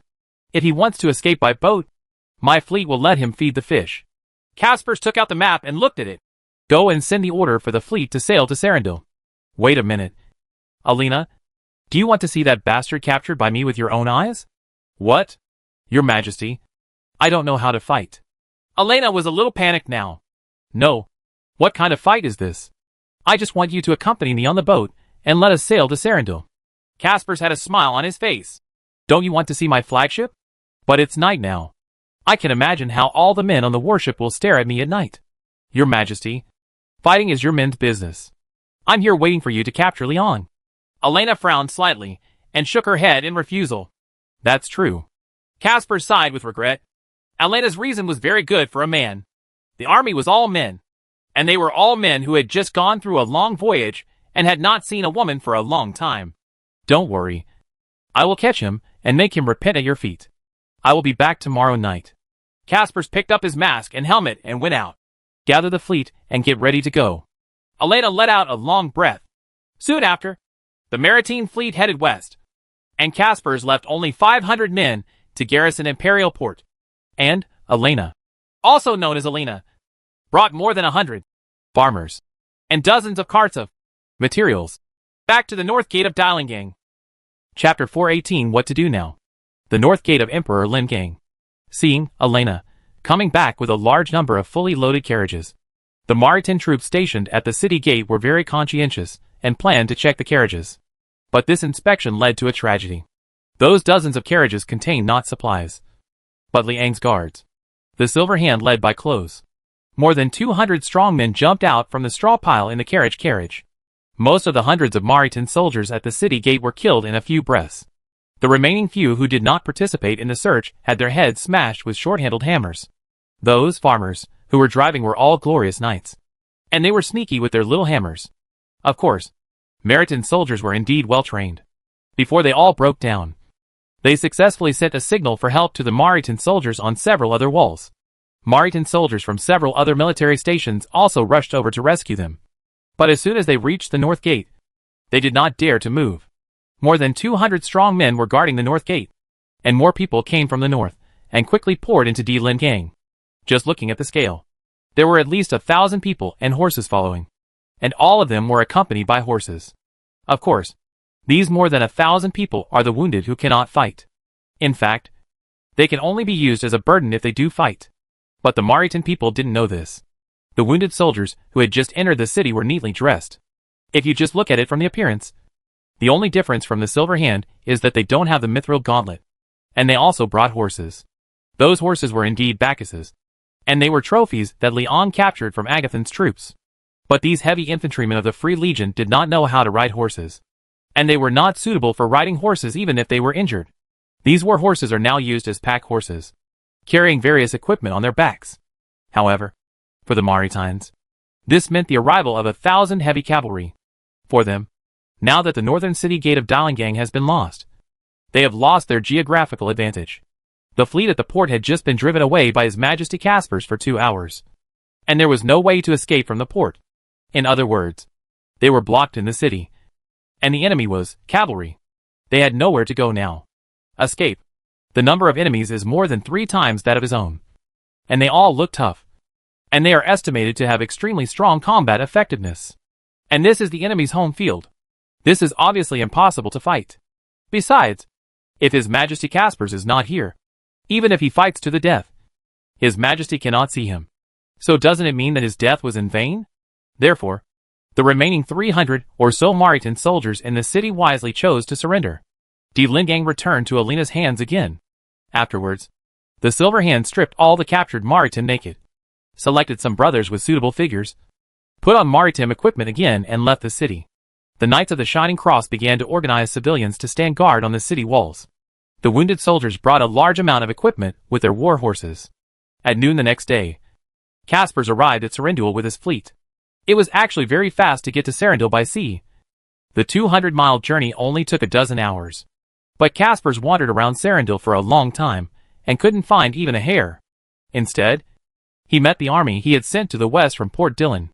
After asking, I found out that these 1,000 people were searching for Leon from Dylingang to the west, and they didn't meet anyone at all along the way. Scammed, Caspers' face was so angry that he asked the 1,000 men to return to the ship and rush to Dillon Port. After arriving in the middle of the night, Caspers finally returned to the port of Dillon Port. He was still standing on the bow of the flagship. To be honest, this was a dangerous position. Most leaders would not stand there. The bridge was much safer. But this time, what Caspers saw was no longer an empty city. Woo-da-woo-da-woo. Just as Caspers' fleet sailed into the port again, the horn signaling an enemy attack sounded at the top of the city. A large number of torches were lit on the city wall at the same time, and the firelight outlined the entire city into a golden mountain. The entire Dylingang was like daylight at this moment. Under the torches, there were densely packed soldiers. Countless soldiers. Various weapons shone in the firelight. On the pier, there were hundreds of large vehicles lined up, all of which were overturned, forming a wall of vehicles that blocked all the disembarking space. Behind the carriage, several rows of spearmen were waiting quietly. A battle flag was slowly raised on the watchtower of the city wall. It was the flag of Emperor Marius. The fleet became silent at this moment, and the battleship was still moving forward slowly. Less than 200 meters away from the dock. The city wall is high up, and more than 200 meters is already the effective range of the heavy crossbow. Alina stood under the battle flag in a military uniform and asked Loris beside her to greet Caspers with a crossbow arrow. Knight Commander Loris's shooting skills were actually quite good, but he did not shoot Caspers, but deliberately shot the prow statue of the battleship, which is the sculpture on the bow of the ship. Carved on the bow is Kabbalah. Loris shot the wooden sculpture right in the head. Caspers stood at the bow of the ship. Of course, he saw the arrow and Alina standing under the battle flag. After being stunned for half a second, Caspers snatched the shield from the hand of a Maritan warrior beside him, and then loudly ordered, "Stop the ship! Drop anchor! Don't come closer!" Then, he cautiously shrank his body into the shield and slowly retreated into the bridge. "Your Majesty, we'd better get out of here quickly." Inside the bridge, Adjutant Leo frowned and suggested that the number of people on the city wall seemed to be at least 5,000 or 6,000, which was still a rough guess. All the Maritan soldiers also looked like they didn't want to die. Caspers was also a little shocked. He didn't expect that in just one day. How could so many troops appear in Dylingang? He even wondered if this was some kind of hallucination. "Alina, you liar! Liar!" Caspar stared at Alina's figure through the porthole, roaring hysterically. But the roar in the bridge would definitely not be heard by Alina on the city wall. However, Alina was still waving to Caspers' flagship. She could imagine what Caspers would look like now. "Knight Commander Loris, shoot another arrow and pass this letter to him." Alina took out a crossbow arrow with a roll of paper tied to the shaft and handed it to Loris. "Shiwu, this arrow still did not hurt anyone, because it was a sounding arrow, just used to make a whistle to convey signals." "Your Majesty, a letter has been sent to the city." Adjutant Leo gingerly left the shelter of the bridge, went to the bow of the ship and retrieved the noisy arrow. "Read." Caspers' eyes were already bloodshot. He kept staring at Alina fiercely, and he saw the sounding arrow being shot the whole time. "To His Majesty Caspers, who has come from afar, unfortunately, your great cause of conquering the continent of Pender may have to end prematurely. I don't want to be your enemy, but I also don't want to be with Emperor Amorion of Maritim. Your Majesty is your enemy. You should understand what a young, powerful, and victorious vice-emperor means to His Majesty Amorion. If you do not become the sole master of the Maritime Empire, you will never possible victory on another continent. I think I made it clear enough." Alina Justice. Leo read the letter while glancing at Caspers' expression. Fortunately, Caspers listened to everything calmly. He rarely got angry, but frowned and asked his adjutant, "Leo, do you think we should go back to Maritime?" Leo shook his head, put down the note, and took 2 steps back. "Your Majesty, everyone knows the Emperor's intentions. You have fought in the south and north over the years, and eradicated all the enemies for His Majesty the Emperor. But, when there are no enemies, at that time, you are the last enemy of His Majesty the Emperor. But no matter what, you are the one who makes the decision, and we obey all your orders. Maybe you're right, but I can't leave behind the 2,000 soldiers who have been sent out." Caspers closed his eyes and gritted his teeth. Let the fleet retreat a little. Retreat beyond their range. And sink deep anchor. I'm going to take a nap. After that, he left the helpless adjutant behind and turned around and entered the cabin. Leo sighed helplessly. He was Casper's personal attendant and the person who knew His Majesty best. He knew that Casper's would go to sleep whenever he encountered a problem. And he would usually wake up soon. After waking up, he would kill the enemy like a demon crazily until victory. Leo felt that His Majesty might have some symptoms of schizophrenia. Of course, this can actually be regarded as not panic in the face of danger, which is the style of a famous general. But unfortunately, Casper slept from night to noon. This is already Casper's third day in Pender. Leo, who had never been able to wait for His Majesty, went to the cabin to look for someone. But what he saw was Casper's huddled in the corner with fear in his eyes, hugging her knees. Her face was pale, like a pitiful child. Your Majesty, what's wrong with you? Are you having a nightmare? After following His Majesty Casper's for more than 10 years, this was the first time Leo saw Casper's like this. No, I'm not dreaming. I'm not dreaming, Casper's murmured, tears welling up in his eyes. I seem to have been abandoned by His Majesty Kavala. Leo knew that Casper's admired Kavala, but he didn't quite understand what it meant to be abandoned by Kavala. You should have been abandoned by Alina. But Leo didn't dare to say it directly, although Casper's is usually nice to his subordinates. If he despises Kavala, he will definitely be killed by Casper's. But now it was obviously difficult to communicate with Casper's. So Leo could only use practical actions to persuade him. Instead of waiting for Casper's order, he directly ordered the withdrawal to Sarandil again. In fact, the adjutant made the right choice. He should at least leave the dangerous zone of Dilangang first. Although the abandoned fishing ports of Sarandil are not suitable for warships to dock, it is a good choice to stay there and wait for the 2,000 troops that were sent out before. However, if you don't get it, it depends on luck. The Maritan fleet departed again. There was a burst of cheers from all over Dilangang. In fact, there are currently only more than 200 soldiers in Dilanport, and more than 100 of them are new recruits in the militia. The densely packed soldiers on the city wall are all dressed as civilians.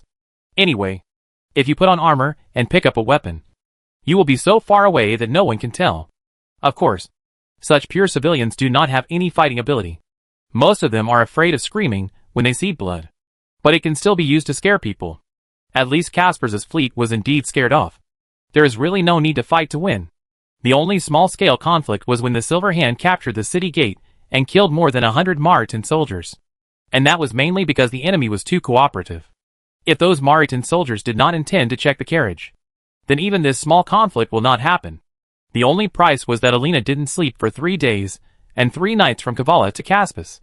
After a series of events, Alina couldn't get any rest. Although she usually slept very little, she couldn't bear it after not sleeping for 3 consecutive days.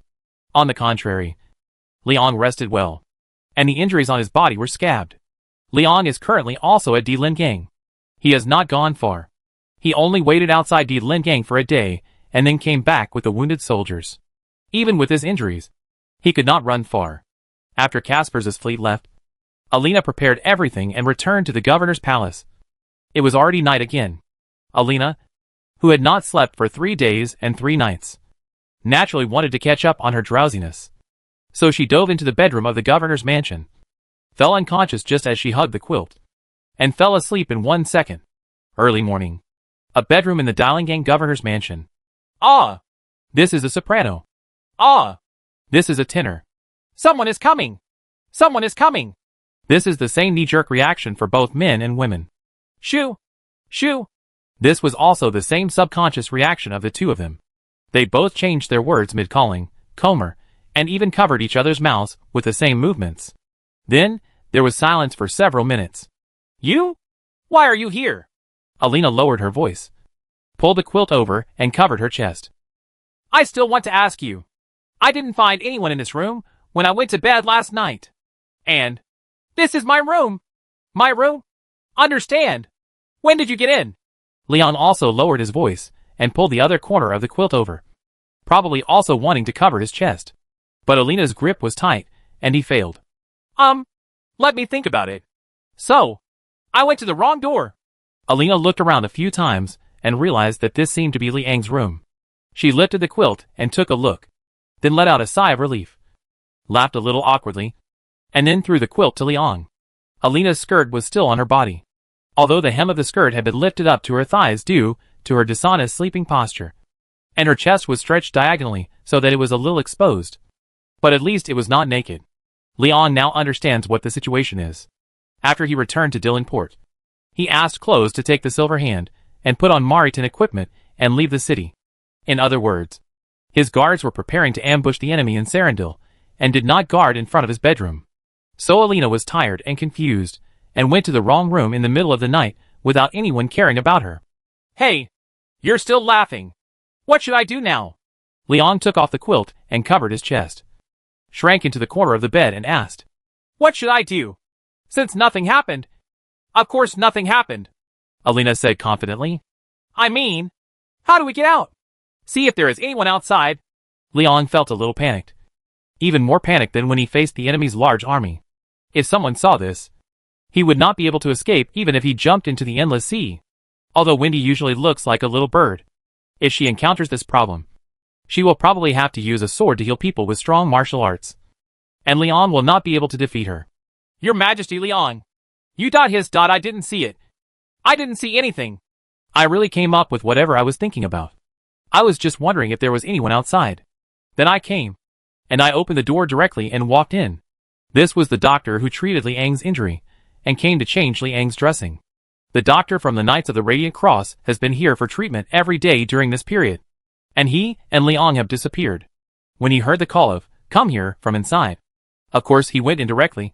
But today, the doctor happened to bring Knight Commander Loris with him. Loris actually just came to say hello. But he didn't expect to see Liang and Alina in bed. Moreover, Liang was not wearing any clothes, and Alina was disheveled. The doctor was very calm, covered his eyes, and turned around to close the door. Loris's eyes widened, and he was still peeping at the crack of the door. His behavior was somewhat similar to Close's. Chapter 419. People who are used to winning by lying down. I'm dead now.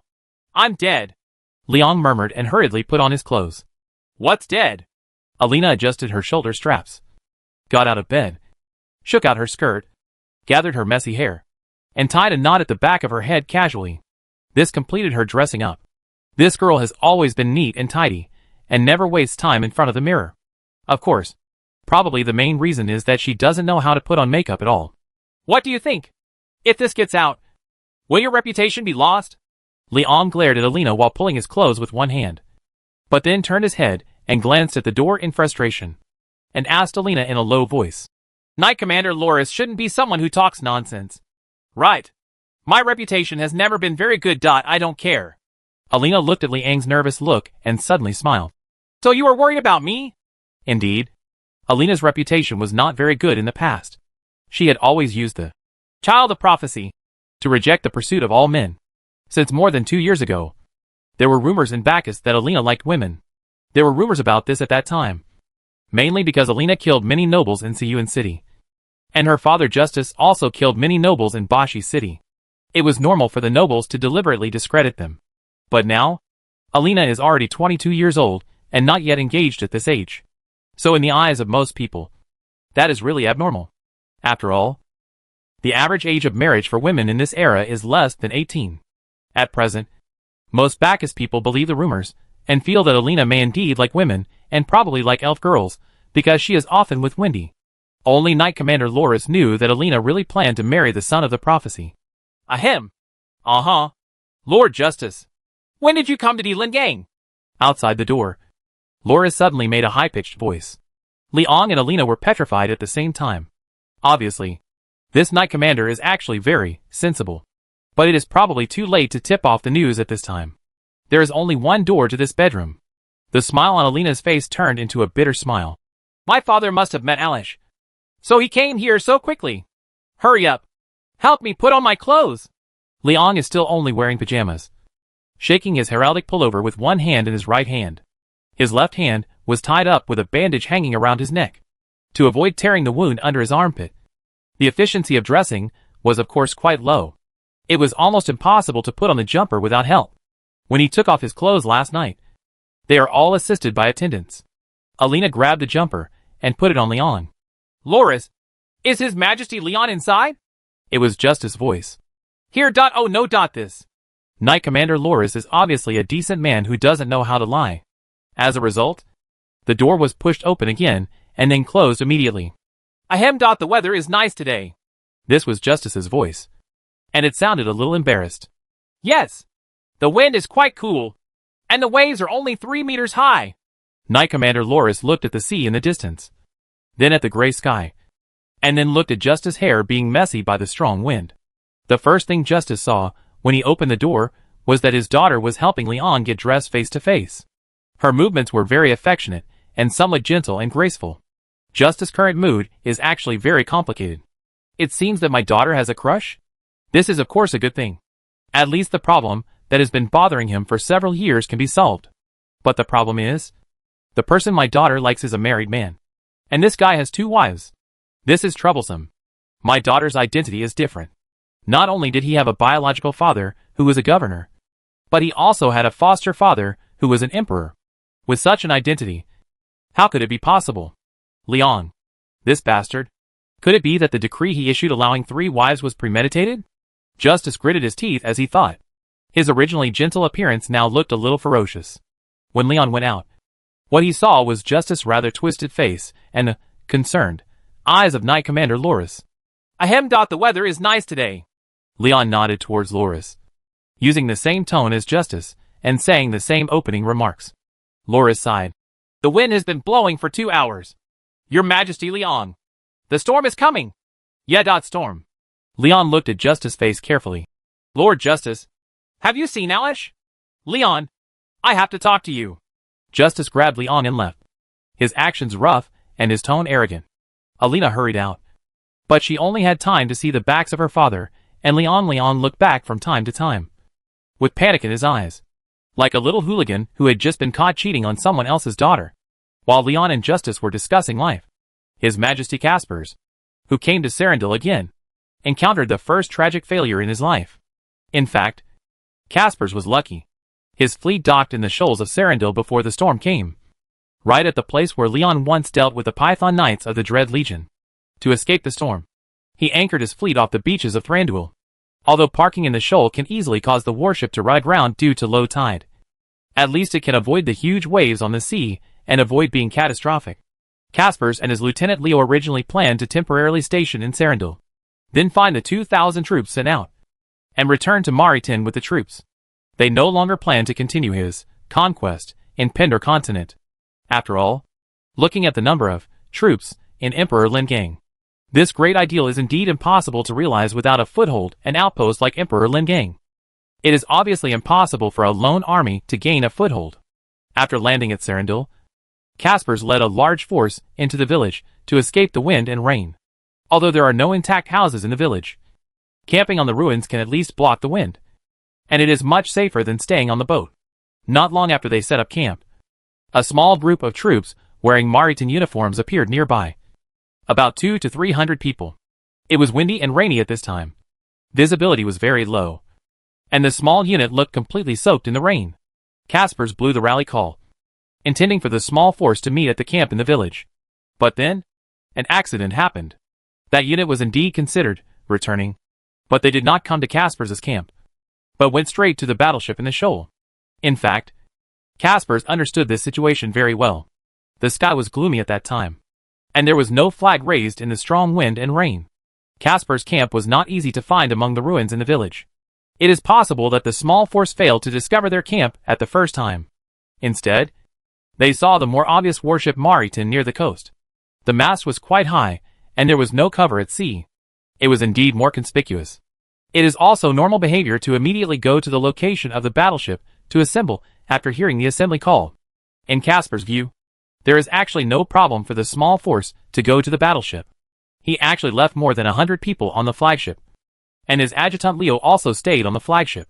These battleships are where the large force returns home. Necessary vehicles must be guarded by people.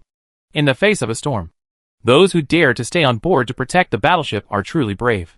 But then, the roars and screams of these brave men were completely drowned in the wind and rain. That force of 200 to 300 people was of course the Silver Hand led by Close. At the beginning, the Silver Hands were also fighting against the Python Knight in such a storm. and they didn't care about the wind and rain.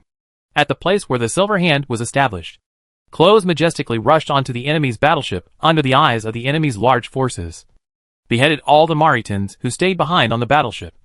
And then, all the warships were stranded. Just like the broken ships of the Terror Legion, these warships were not stranded originally, but anchored normally. They only parked outside the shoal to avoid the storm, mainly to avoid damage to the hull caused by encountering reefs in the storm. But it only took the Silver Hand half an hour to cause these dozens of large ships to roll over and sink to the bottom, with all the bottoms of the ships being pierced. Afterwards, Close majestically left with the Silver Hand under the eyes of the enemy's large army. The people of Mettenheim who were used to fighting on the coast knew that no one would pursue them in the wind and rain. And the storm, the line of sight was very poor, and no clues such as footprints could be found. These Mauritans were not familiar with the nearby environment and could not catch up with them. In fact, Caspers didn't even realize that these people were here to conduct a sneak attack. In other words, he never thought that someone would come and secretly scuttle his ship during the storm. It wasn't until all the warships turned over and no longer floated up and down, but became crooked in the shoals, that Caspers realized that he might not be able to return if something serious happened. Lieutenant Leo died in battle. The hundreds of brave soldiers guarding the flagship also died in the battle. As for how much the Silver Hand paid, the Silver Hand was also wearing Meriton's armor. They all fell into the water, and it was impossible to tell who was who. Caspers howled in pain and tried to sleep again. Alina and Alish deceived him. Kavala abandoned him. His right-hand assistant Leo left him forever. And the war in Pindar was completely different from what he imagined. Without Kavala's help, he was no longer a victorious general. He now had no idea what to do, and his mind was in a mess. Those who are used to winning by lying down will certainly not be able to withstand the storm. During the hours that Caspers slept, Maritime soldiers became panicked as they realized that they might not be able to return home. The respected Adjutant General Leo died in the battle.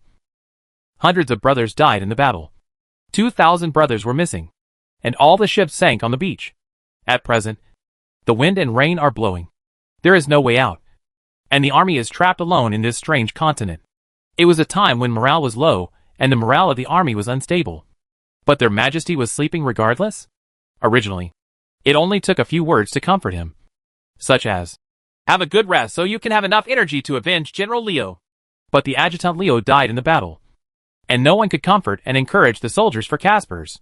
Thus, for the first time, deserters appeared in Caspers' army. It takes a long time to win the support of your subordinates, but it only takes a few days to get your subordinates to give up. At dusk, the wind and rain subsided, and the setting sun emerged. When Caspers woke up, Kavala still did not appear in his dream, but his men scattered and began to find their own way out. At this time, Caspers was no longer at a loss. He finally made up his mind to make a career on his own. But the spirit he finally regained collapsed immediately after gathering the troops. There were only about 800 people left around him. Moreover, he once again saw a troop of 200 to 300 men appearing nearby. This time, the troop did not wear maritime equipment. They wore heavy battle armor, held bright swords, and their shining gauntlets and gloves shone in the setting sun. The entire army looked as if they were made of silver. "Silver Hand! Attack! Ha!" Caspers heard a rough voice and a neat war cry. 3 days later, Close returned to Dilingang with the Silver Hand. At the same time, Dilingang also welcomed the 1st Support Army. This was a garrison that Windy urgently recruited from Malisburg. The number was not large, only about 500 people.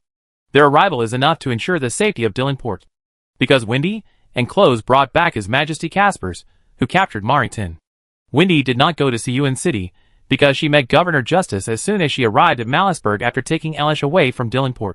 Justice originally came to attend the funeral of Emperor Marius and did not bring many people with him. But now that she met him, Windy naturally did not need to make a trip to Siouan City to bring reinforcements. So Windy rushed back with the garrison of Malisburg. After the Silver Hand sank Maritain's battleship, they met Windy's reinforcements while running back. So Close used his own team of less than 300 people to attack Caspers, rushing Caspers' low morale and poorly organized team into chaos, creating an opportunity for Windy to capture Caspers. In fact, the large force of Maritain did not suffer too many losses, and there were probably close to 4,000 Maritain scattered everywhere. Sigismund seduced 1,000 people to go to the area of Woolwyn. It is estimated that they will encounter the Noldor army led by Rasadalin before long. Another 1,000 people are probably still wandering around the village of Rudy. It is a wetland meadow in Bacchus, where pigs are raised on a large scale. It is a hilly wetland, and it is easy to get lost. These two teams were sent by Caspers to pursue Leon after he was deceived, and they have not returned yet. In addition, there are nearly 2,000 people scattered in the Sarandil area. Some of them became deserters on their own, and some were dispersed. But these stragglers no longer pose any threat. Neither Leon nor Alina embarrassed Caspers, nor did Justice. They even sent people to help Caspers repair some of the overturned battleships on Sarandil Beach, and helped Caspers recall part of his army. However, Leon forced Caspers to write a letter of allegiance to Alina. Chapter 420, The Emperor's Lighthouse. September 16th, 358 in the Pandey calendar. Was sunny. Shieldwind Fortress. The Snake Cult's troops were destroyed. But the main force in this battle is not me, nor the Bacchus troops led by General Ivelo, but the reserves left here by Windy and the Phoenix Knights.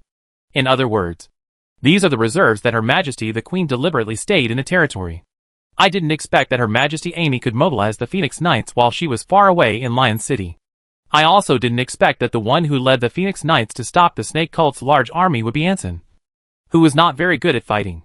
In the southern part of Shieldwind Keep, I saw for the first time the true fighting power of the Phoenix Knights, which was nothing like what they looked like when they were stationed at Cullendeer Keep. When facing the Snake Cult, the Phoenix Knights seemed to be more fearless and more crazy than the Snake Cult. They charged back and forth among the Snake Cult army, charging wherever there were many enemies, as if they all believed that they could be reborn like the Phoenix. This fighting style caused great losses, but the effect was also excellent. Before I even had time to join the battle, the Snake Cult army was smashed to pieces by them. Windy left more than 200 young rangers in Shieldwind Fortress. These rangers blocked the scattered snake worshippers and prevented them from escaping into the forest. When I arrived at the battlefield, there was no need for any hard battle. I just needed to clean up all the scattered snake worshippers. That's it. However, right after killing the Snake Cult troops, I received several bad news. Lord Hereward, who stayed in the north, died. At the same time, the Jata people moved south again in large numbers. In order to resist the Jata people, the two masters Aldarian and Islandil gave up their duel and rushed to the northern battlefield together. Now their lives are uncertain. Excerpted from Diary of the New Pendor Fields by Rasadalin Ano. In late September, General Ivero returned to Port Dillon with the army of the Bacchus Empire. Returning with him were the Phoenix Knights and several hundred Maritan prisoners who had been beaten half-crippled, because he met the Maritan soldiers who were led north by Sigismund on the way. Ivelo learned the news of the attack on Imperial Port. After crippling the 1,000 Maritan soldiers, he marched back to Imperial Lingang. Caspers left Imperial Port with a dozen old and broken battleships that had been hastily overhauled, and more than 1,000 remaining soldiers who were still willing to follow him. He was going back to Maritime. Leon and Alina did not detain any Maritim, leaving only the letter of allegiance written by Caspers himself. He came here with great ambitions, but returned home sadly just a few days after setting foot on the continent of Pender. This may have allowed Caspers to truly grow. He finally thought clearly that returning to Maritin as his deputy emperor is the most reliable thing. Spectrum.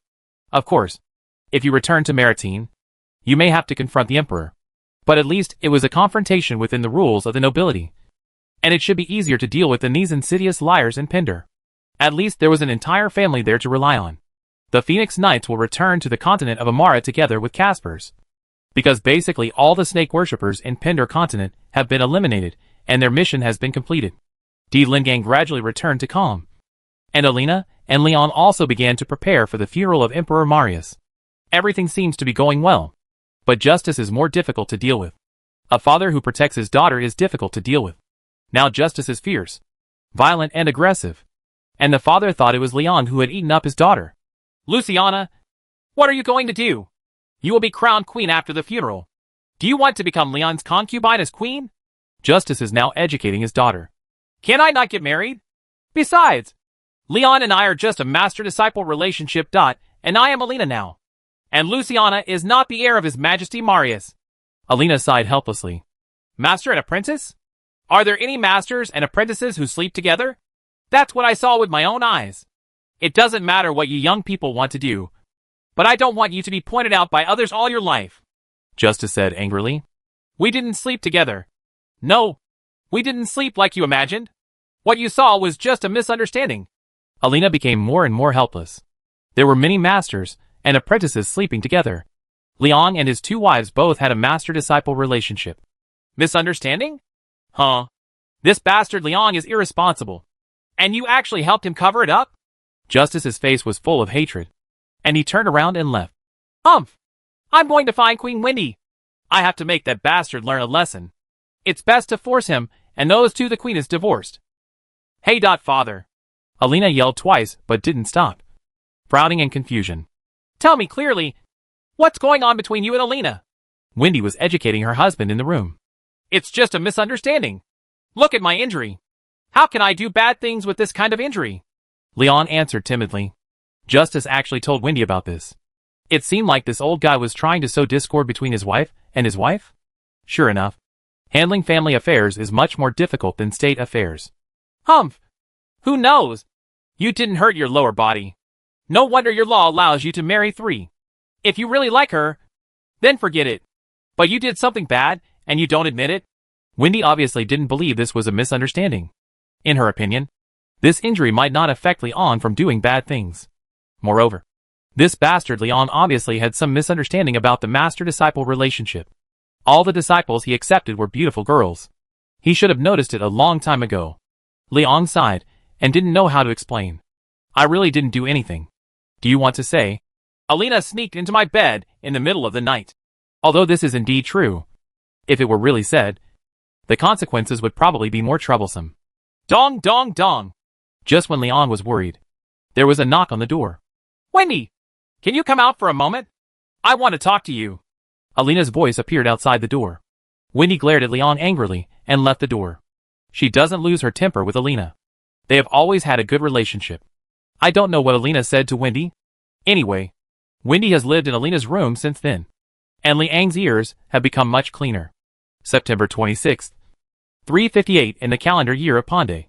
The 2 generals Creon and Valius also rushed to the imperial port, and all the members of the Elder Council were already present. This day is the 59th birthday of Emperor Marius. It was also the day that Emperor Marius was buried. According to Emperor Marius's own wishes, he will be buried on the cliff about 10 miles east of Dailingang. That is, the cliff behind the reef that can be seen from the governor's palace of Dailingang. Perhaps Emperor Marius wanted to see the true hometown of the Bacchus from the top of the mountain across the endless sea. The sky is blue and clean. The streets of Dailingang are also very clean. The wind and rain in the past few days have diluted the bloodstains caused by the war, and the war-torn Dailingang has been rewashed into a neat and peaceful appearance.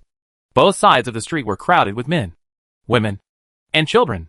There were so many people, more than the people mobilized by the Radiant Knights to defend the city a few days ago. It was impossible to see the head to the east. These were all civilians, who spontaneously came to see Emperor Marius off. People held crowns made of wheat ears and cassia twigs in their hands, and formed a winding procession on both sides of the road from the city gate of Dailingang to the east. This happened to be the season when wheat was ripe, and the rings made of yellow wheat ears looked exactly like the crown on the head of Emperor Marius. Everyone's eyes were looking towards the direction where Emperor Marius' coffin was coming. Alina wears the armor of the immortal, and the helmet of the immortal of Emperor Marius, holding the orator's sword to lead the way. This is the tradition of Bacchus. Emperor Marius was a lifelong military leader, and his heirs must wear the military uniform he had used to see him off. Alina was a girl, with a waist too thin and shoulders too narrow to fit the Emperor Marius' armor. She had to tie the pauldrons up with a drawstring to keep them from slipping, and then put Marius' red cloak over them to hide the looseness. It didn't look impressive at all, but no one was going to laugh at her at this point. Marius's 2 sons walked silently behind Alina. Although the eldest son Gaius had exactly the same name as Emperor Marius himself, he did not compete for the identity of the heir. Instead, he only inherited the name of Emperor Marius himself. Private property. That is, some manors, villas and land in Siuan City. Marius' own name was also Gaius, and Marius was the family name. This was a common naming method among the Bacchus. The eldest son often had exactly the same name as his father. Marius' second son Eunes took over some businesses from his brother Gaius, then resigned from the army and became a wealthy landowner. Both brothers expressed respect and recognition for Alina, and voluntarily put down the meager power in their hands, leaving no chance for any careerist to take advantage of her. This was obviously what Emperor Marius had warned in advance. At the same time, all the surviving members of the Senate only nominated Alina as the emperor candidate. In other words, there is no need for parliament to vote in the election. There is only one candidate. Emperor Marius did not let his death turn into a bloody power struggle. This kind of peaceful handover was actually very rare in this era. Alina has become the queen at this time. The funeral was still going on. There were many people, but it was very quiet. There were no gongs, drums, or crying. Maybe everyone didn't want to disturb the emperor in the coffin. Or maybe everyone knew that His Majesty would be watching them from the high cliff. Emperor Marius was buried on a cliff on the top of the mountain. To the south is a cliff that has been smoothed by waves for thousands of years. As a relative and friend of Marius, Leon walked first behind Marius' coffin. Moreover, Leon personally funded the construction of a lighthouse next to Marius' cemetery. This lighthouse was named Light of Marius by him. He felt that this should be what Emperor Marius wanted. Even if he died, he could do something really useful for Bacchus. Under the cliff is a large reef area. A lighthouse is built here to warn passing ships to be careful and reduce accidents. At the same time, the everlasting lighthouse also allowed Emperor Marius to see how prosperous Bacchus would become in the future. Shortly after the funeral of Emperor Marius, before Alina had time to return to Siouan City for her official coronation, a series of news came from Lisa Dillon. The good news is that all the Snake Cult troops have been killed near Shieldwind Fortress, and no one has escaped. The bad news is that Lord Hereward has died at Brave Shield. Hereward died of a sudden illness when he was older. There was no conspiracy, but the death of the experienced and respected Hereward led to a series of problems. First, there was Ralph and the members of the Horncall Rangers. They gathered at Brave Shield Castle to hold a funeral for Hereward, and also planned to prevent the Jada people from taking the opportunity to go south. But what they didn't expect was that the Jada people did move south in large numbers. But they did not pass through Brave Shield Castle. Instead, they crossed diagonally through the northern Noldor forest from the northwest, and appeared directly near White Deer Castle. Aldarian's tribe had been guarding the northern part of the forest, but this time his troops were transferred to fight the Snake Cult. There were few troops in the northern part of the Noldor forest, and the Jada people took advantage of it. Rhysadaran has already led the Noldor elves to White Deer Castle. According to what Rhysadaran said, the Jada people sent troops this time on a very large scale, larger than in previous decades. But I'm sorry, Your Majesty Leon, we have just returned from the north, and it will be difficult to organize a large army to support the north again. Moreover, it is still not convenient for us to enter the Noldor forest or White Deer Castle. We almost had problems when we pursued together with Rhysadaran before. Ivalo apologized to Leon, and said that he could not lead troops north to support again. Leon expressed his understanding of this. The Bacchus people cannot enter the core sphere of influence of the Noldor elves at will in the short term. Otherwise, it is difficult to predict whether other Noldor elves will conflict with the Bacchus warriors. After all, it was Bacchus before. The people burned the forest. However, White Deer Castle is a bit empty now, and it happens to be the harvest season, so Leon is really worried. The Jata people will definitely send out troops in large numbers to grab food at this time. In other words, their scope of action will be very scattered, and their targets will never be fixed in the White Deer Fort area. The entire eastern region will be in danger. In fact, the necessary garrison deployment had been done long before the troops were sent to Dillenport. Ralph and the Horncall Rangers were in Long River City. Leofric was in Cullen Deer Keep, and the Owl Knights were in True Brunn. Charles at Fletcher.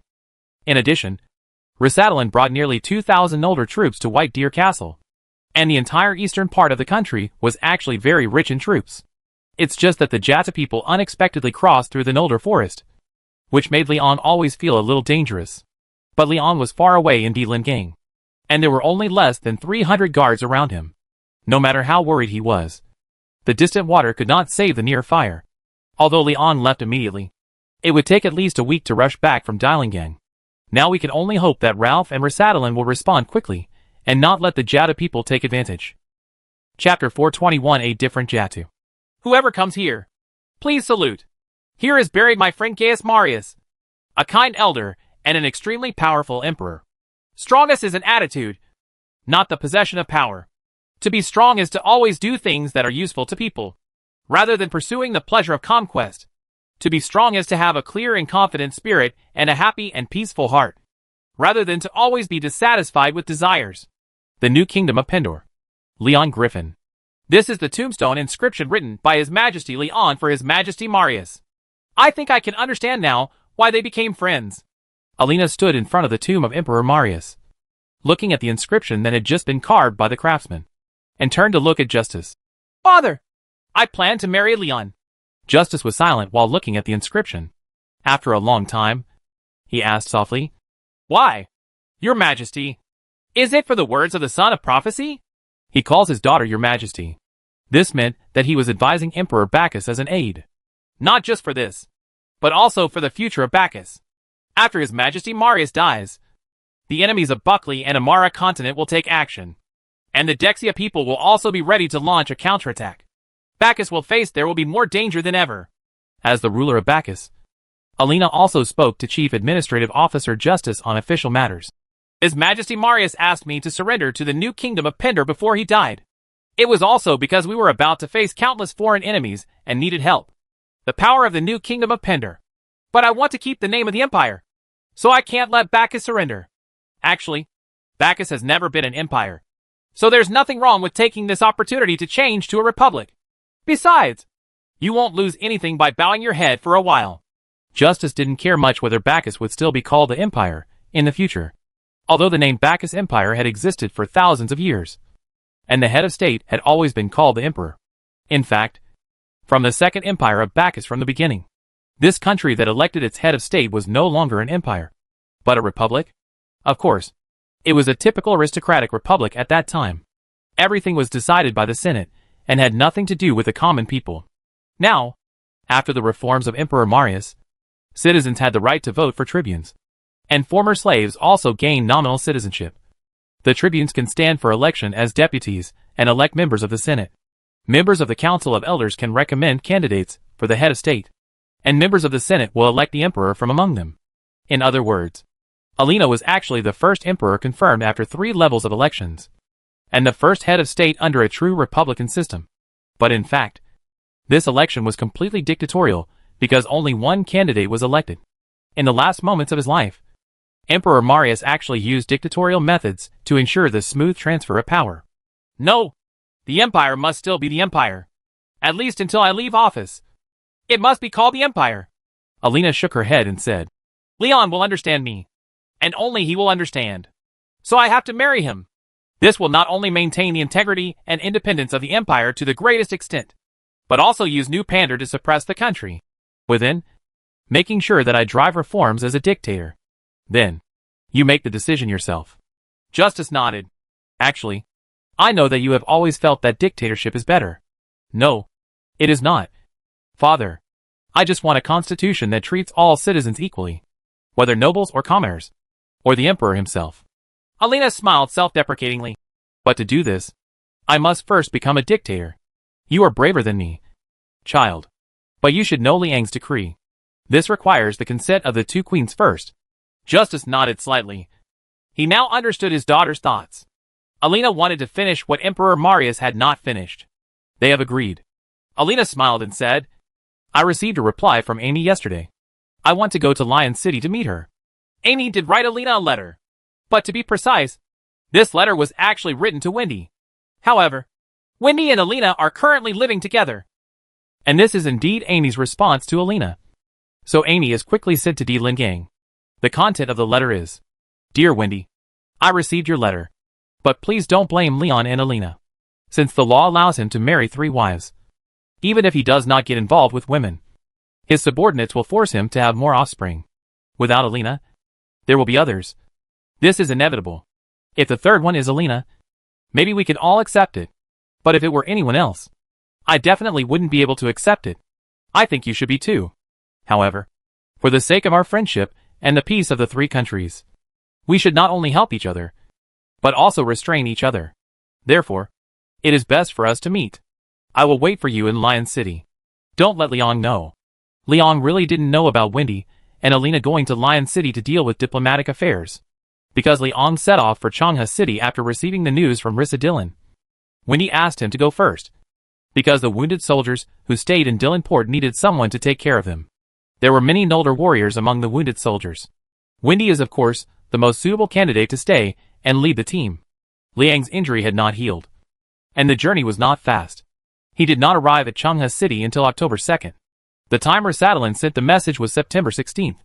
Judging by the time, The Jata people had entered the eastern part of the kingdom for at least half a month. The strange thing is that after Liang arrived at Chang'e's city, the report he received was that no village or town had been looted by the Jata people in half a month. The one who came to report the situation was Ors of the Owl Knights, who is now a baron. The Knights of Owls who have been staying in True Brun did see a large number of Jata people entering from the east. That is, coming out of the Noldor forest. Half a month ago. However, the Jata people did not attack anyone after entering the country, and they should have deliberately bypassed Bailu Castle and Meixiangling. It was not until the night of September 15th that the Jata people passed near Trueburn at night and were attacked by Owl. They discovered. The Owl Knights immediately reported warnings to various places, and then followed the Jata people's large army. But the Jata people are good at riding and shooting, and they have many horses. The scouts are placed very far away, and the Owl Knights are too few in number to dare to follow them all the time. On September 17th, after passing through a foggy no-man's land, it rained heavily again, and the Owl Knights lost track of them. The location at that time was to the west of Serennes, at the foot of the Goddess Mountain, and the Jata people did not attack Serennes. Serennes had no defensive power. After that, they completely lost track of the Jata people. Godric was not careless. He asked Ralph to take the horn to summon the rangers to guard Brave Shield Castle, and asked Andomda to help Charles guard Fletcher Village. He also sent 300 newly trained Red Arrow longbowmen to supplement them. Combat strength. And sent an order to Father to send people to block the intersection and suspension bridge to the north of Kerwin Village.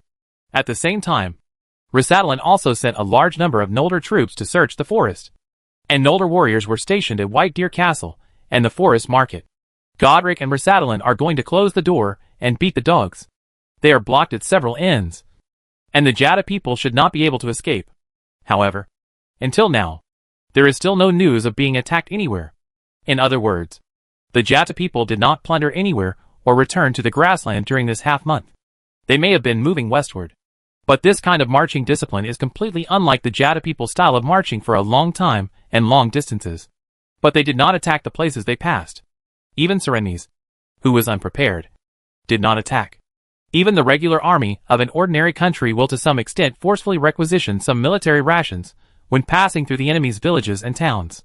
In other words, the Jata people arrived near the Goddess Mountain half a month ago, but they never attacked anyone. How big is the Jata force you saw? Leon asked Ors. He felt a little incredible. At that time, we saw at least 4,000 horses and more. We don't know the number of people. It was difficult for us to keep up with them, Ors said firmly. Now, Liang felt even more incredible. Half a month. More than 4,000 horses. A large number of horses were in the inland areas, neither plundering nor attacking cities. How did the Jata people supply the horses in more than half a month? People really can't eat much. So if you save some food, maybe 20 pounds of grain will be enough. And you can carry it with you. But horses can't do that. A horse has to consume at least 10 pounds of fodder every day. The inland areas are not like grasslands, and the grassland that can feed horses is limited, except for large-scale fields near villages and towns. It is impossible to supply 4,000 horses in the wild. You can't carry hundreds of pounds of fodder with you. Right? Normally, when the Jata people marched long distances, they would sack villages along the way, both for plunder and to feed their horses. Because Jata horses are easy to feed. They are not picky about food. They do not need to be fed with concentrates, and they do not suffer from diarrhea when eating grass. The most important thing is that they can eat crops directly from the ground, regardless of whether they are ripe or not. And they can also eat those with water, not as delicate as mainland horses. Wheat straw is a commonly used horse feed. The usual method used by Jata raiders after leaving the grassland is to use straw from wheat fields or wheat stacks near villages and towns to raise horses, and use the stolen food to feed people. However, wheat fields can only be found around villages and towns. The Jata people have never attacked villages and towns, and they have avoided the search of the Owl Knights, which means that they should not have stopped in any villages or towns. Is it possible that they can conjure fodder out of thin air? Leon said he didn't understand.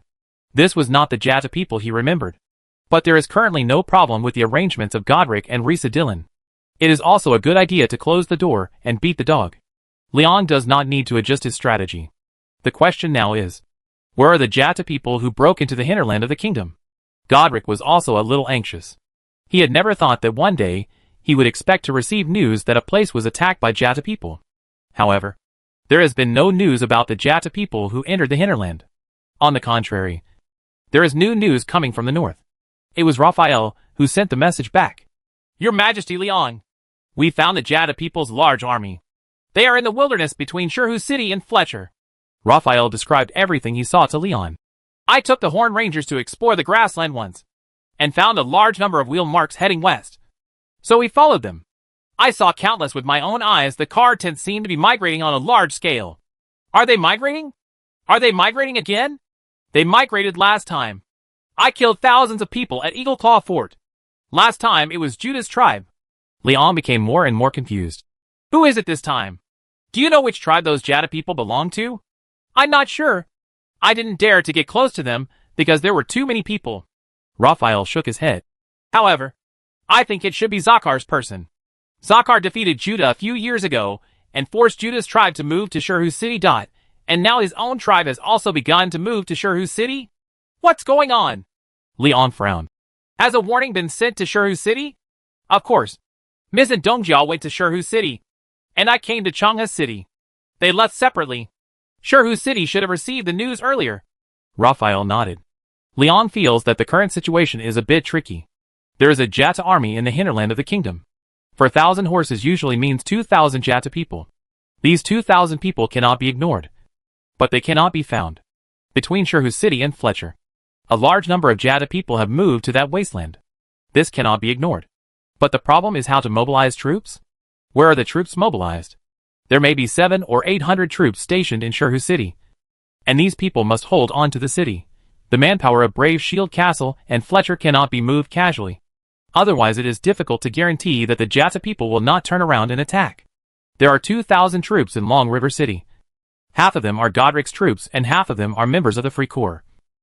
But none of them are suitable to be drawn out to take the initiative to attack.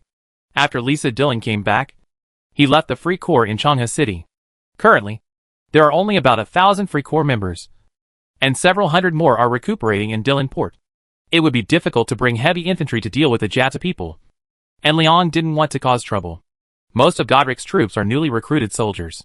They can defend the city without any problem. But if they are taken out to fight in the field, they may be in danger. Besides, nothing can happen to Changha City. It is estimated that the group of Jata people hiding in the hinterland are waiting for Liang to send out the garrison. As for Rasadalin, if they want to ensure the defense of the Nolder Forest and White Deer Keep, they may only be able to mobilize a few hundred Nolder Rangers. Leofric of Carandir Castle still has more than 1,000 people at his disposal. And there are more cavalry. But they are a little far away. Dalian and the Griffin Knights can also be transferred. But they are currently still in Sava River Fort, which is further away. Moreover, even if they were all transferred over, the total number would be just over 2,000 people. Is it enough? It is probably not enough. There is no Lion Knights and Crow army to use this time. It is impossible to replicate the joint resistance against Jatu at Eagle Claw Fort last time. When the power becomes bigger, it becomes more difficult to fight the war. Because it is your own territory everywhere, and you have to defend it everywhere. After sending men to convey orders to mobilize troops, Leon began to consider whether there was any way to talk to the Jata people. If you can avoid fighting, it is best not to fight. Leon really didn't want to waste the lives of soldiers on them. Barbarians like the Jata people who would launch a suicidal charge whenever they disagreed. Moreover, there are many ways to defeat the enemy. To deal with the Jata people, fighting is the least cost-effective way. Unless it's for other reasons, there's really no need to go head-on. As a result, Raphael got an important task. Leon asked him to be his special envoy, in the name of the new king of Pandar, to try to communicate with the Jata people in the wasteland. Although Raphael's eloquence was average, he is the only one who can speak Jatu. Chapter 422 Jatu Warlord Zahar. Raphael is Leon's mysterious brother. He has always admired Leon since he met Leon in Fletcher Village. Most young people admire strong and fierce warriors, especially those who grew up on the edge of the Jata grassland. Back then, Liang's whole body was red and black, standing in a pool of blood, pulling off his helmet and spilling a large splash of blood, which has always been deeply imprinted in Raphael's heart. He also kept the visor in his saddlebag. Whenever he was afraid or nervous, Raphael would take out the helmet and take a look. Although his father, Ralph, was also a fearless warrior, Raphael did not idolize his father. This is probably due to the darkness under the lamp. People are always like this. They can't see the idols around them. But they can't forget the people they don't know well. Raphael really didn't understand Liang. So he was a little confused now. He didn't quite understand why Liang asked him to give gifts to the Jata people. Yes. It's a gift. Free of charge. Free of charge. A king, and probably the most powerful king in the entire continent at present, would actually send gifts to a group of savage marauders. And these gifts are precious. There are spices and wines from the Bacchus Empire, artworks made by the Nolder elves, glassware and velvets from the west of Lionland, sea salt and salted fish from the Lion Lake City area, and tulle from Sinjar, and certain expensive drugs. There were even a few luxury carriages. Moreover, His Majesty Liang even said that if Zahar is willing, he can even give dozens of luxury villas to the Jata warlords above Zahar's commander. And everyone will have a share. In other words, the gifts given by Liang cover all aspects of food, clothing, housing and transportation, and they are all high-end products that ordinary people cannot afford. To be honest, Raphael was a little envious that except for the salted fish from Shirhu City, he couldn't afford anything else. To the Jata people, what a waste. However, no matter what he thinks, Raphael will still strictly follow Liang's request. After all, His Majesty Liang has just made Raphael an oath knight. He is not a knight of the Principality of Lion, but a knight of the new kingdom of Pendor, directly loyal to Liang himself. This is rare, because Liang does not have many direct subordinates. And there are even fewer oath knights who have been personally conferred. Everyone who had been following Liang before was now a big shot. Eric is currently the Minister of State of the Principality of Lion, Lord of Baranli, and Deputy Commander of the First Army of the new kingdom of Pendor. The commander of the First Army is Liang himself. Although he has never been conferred a title, being able to serve as the chief political officer of the entire Lion realm is at least equivalent to the status of a count. Charles is the Lord of Fletcher, and has just inherited Brave Shield Castle from Here Ward. He is currently the Lord of Brave Shield, and has not been knighted. But he is also in charge of an earldom. Shining Knight Anson. After leading the Phoenix Knights to kill the Snake Cult army, Leon personally acted as a guarantor and made Anson a member of the Knights of the Shining Cross, and officially appointed Anson as the Lord of Karen Deer Castle without conferring a knighthood. Also in charge of a county, Close is now the commander of the 2nd Legion of the new kingdom of Pendor and the leader of the Knights of the Silver Hand. Since he was still a citizen of Mettenheim, the postman often said that the old man was still a good man, including Rasadalin, a Nolder elf, who is now also the Lord of Amara Castle in Baffrin, and the commander of the guards of the new kingdom of Pendor, who is also in charge of an earldom. The former Twilight Knight Jocelyn is currently the chief instructor of new recruits in the kingdom of Pendor, and is starting to form the 3rd Legion of the new Pendor, Mortal Legion, in Changha City. If nothing else goes wrong, he will also become the Legion commander when the Legion is fully trained.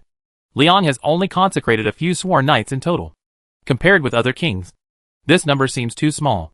However, Liang's knights are actually all Earl-level figures. And now, Raphael also gets the same opportunity as these predecessors. Also getting this opportunity was Sigismund Sinclair. He is now the commander of the Free Corps, the Sergeant Major of the Silver Hand, and the material and military leader of this mission. Liang asked Sigismund escorts Raphael and the valuable gifts. Let someone who is good at running away do the escort work. To be honest, Raphael always felt a little uneasy. But Sigismund was relieved that Liang had given him an explanation. Anyway, it would be okay to just drop the gift and run away when the situation went wrong. It didn't matter if the talks with Zahar collapsed, as long as the person came back alive. Deliberately letting Sigismund lead the escort was originally because he was worried that Raphael, a young and passionate boy, would easily get into trouble. Raphael, what kind of person is Zakar? Raphael's vision of the future was interrupted by Sigismund's question. How should I put it? He is a terrible enemy, but he is an enemy with a sense of honor and chivalry. To be honest, I don't like him, but I kind of admire him. Raphael spoke with some ambivalence about the great Jata warlord Zakar. In most people's minds, Jata people are often bloody, rude and brutal savages, and they have a special love for horses. These impressions are actually correct, but they may be a little one-sided. On the other side of these labeled stereotypes, Jata people are actually human beings. They also have love and hatred, and they also have many good qualities. People have two sides. It is a fact that the Jata people plunder everywhere and are murderous and barbaric, but this is mainly affected by their living environment. Anyone living in a society that must rely on plunder to solve the problem of food and clothing will feel becoming like the Jata people. Similarly, the difficult living environment has also created some of the Jata people's tenacity. Love of freedom. Emphasis on honor and other excellent qualities. Warlord. Zakar is such a hero who is completely different from the Jata people in ordinary people's impressions. Unlike the bloody and brutal destroyer Judah, Zakar leads the army with his personal charm rather than fear and violence. He has outstanding martial arts skills and is always the first to lead the charge on the battlefield. He was generous and always gave most of the spoils to those warriors who followed him. He values honor and sticks to his word. As long as he makes a promise, he will go all out until it is fulfilled. Of course, he will also lead people to plunder. But he usually does not kill all the men and steal everything including women and children like Judah. Zakar does not kill civilians at will, and usually leaves some rations for the village. Sustain. In the past few years, Zahar's tribe was located in the northern part of the Jata grassland, and Judah's territory was in the southern part of the grassland. Therefore, Zakar usually went to the Raven Realm to seek life, while Judah usually went to the Fierce Lion Realm. Dark Falcon Castle and Oldenburg in the Raven Realm, including the Dawnforge City area, are actually often extorted by Zakar for money and food. But at least the people there have always been able to survive. And the Fierce Lion Realm. Just look at the hundreds of miles of wilderness east of Shirhu City. 20 years ago, there were dozens of villages and towns in that area. Many things are afraid of comparison. The shining points of Zahar are quite rare when compared with the destroyer Judah. So he has gained the respect from his compatriots and enemies at the same time. The young Jata warriors all worship Zakar, and the proud knights of Ravenland also fear him. Of course, and perhaps more so, fear. In fact, Zakar could only be regarded as a small warlord at first, and his initial strength was probably similar to that of Dresh, who was raising horses for Liang. But in just over 10 years, he became one of the top tribal leaders on the Jata grassland. He even defeated the strongest Judah, forcing Judah's tribe to move south and give up the best pasture. This is because Zahar has a valuable quality that other Jata people rarely have, the courage to innovate. Whether they are the Jata people on the grasslands, the Misty Mountain people in the mountains of the far north, or the Dexia people in the desert, they all have one common characteristic: tradition and conservatism. Nomads always endow their way of life with sacred meaning. Only by freely traveling through the prairie and practicing the ancient roads of plunder can real warriors be cultivated. Those so-called civilized people were weak, like lambs waiting to be slaughtered. The Jata people were the hunters, and they were the prey. Although the world is constantly changing, the Jata people remain unchanged. These are the words that Jata people often talk about. Even though they crossed the endless sea and came to Pindar from the steppes of Amara, the Jata people still insisted on their traditional way of life and resisted change.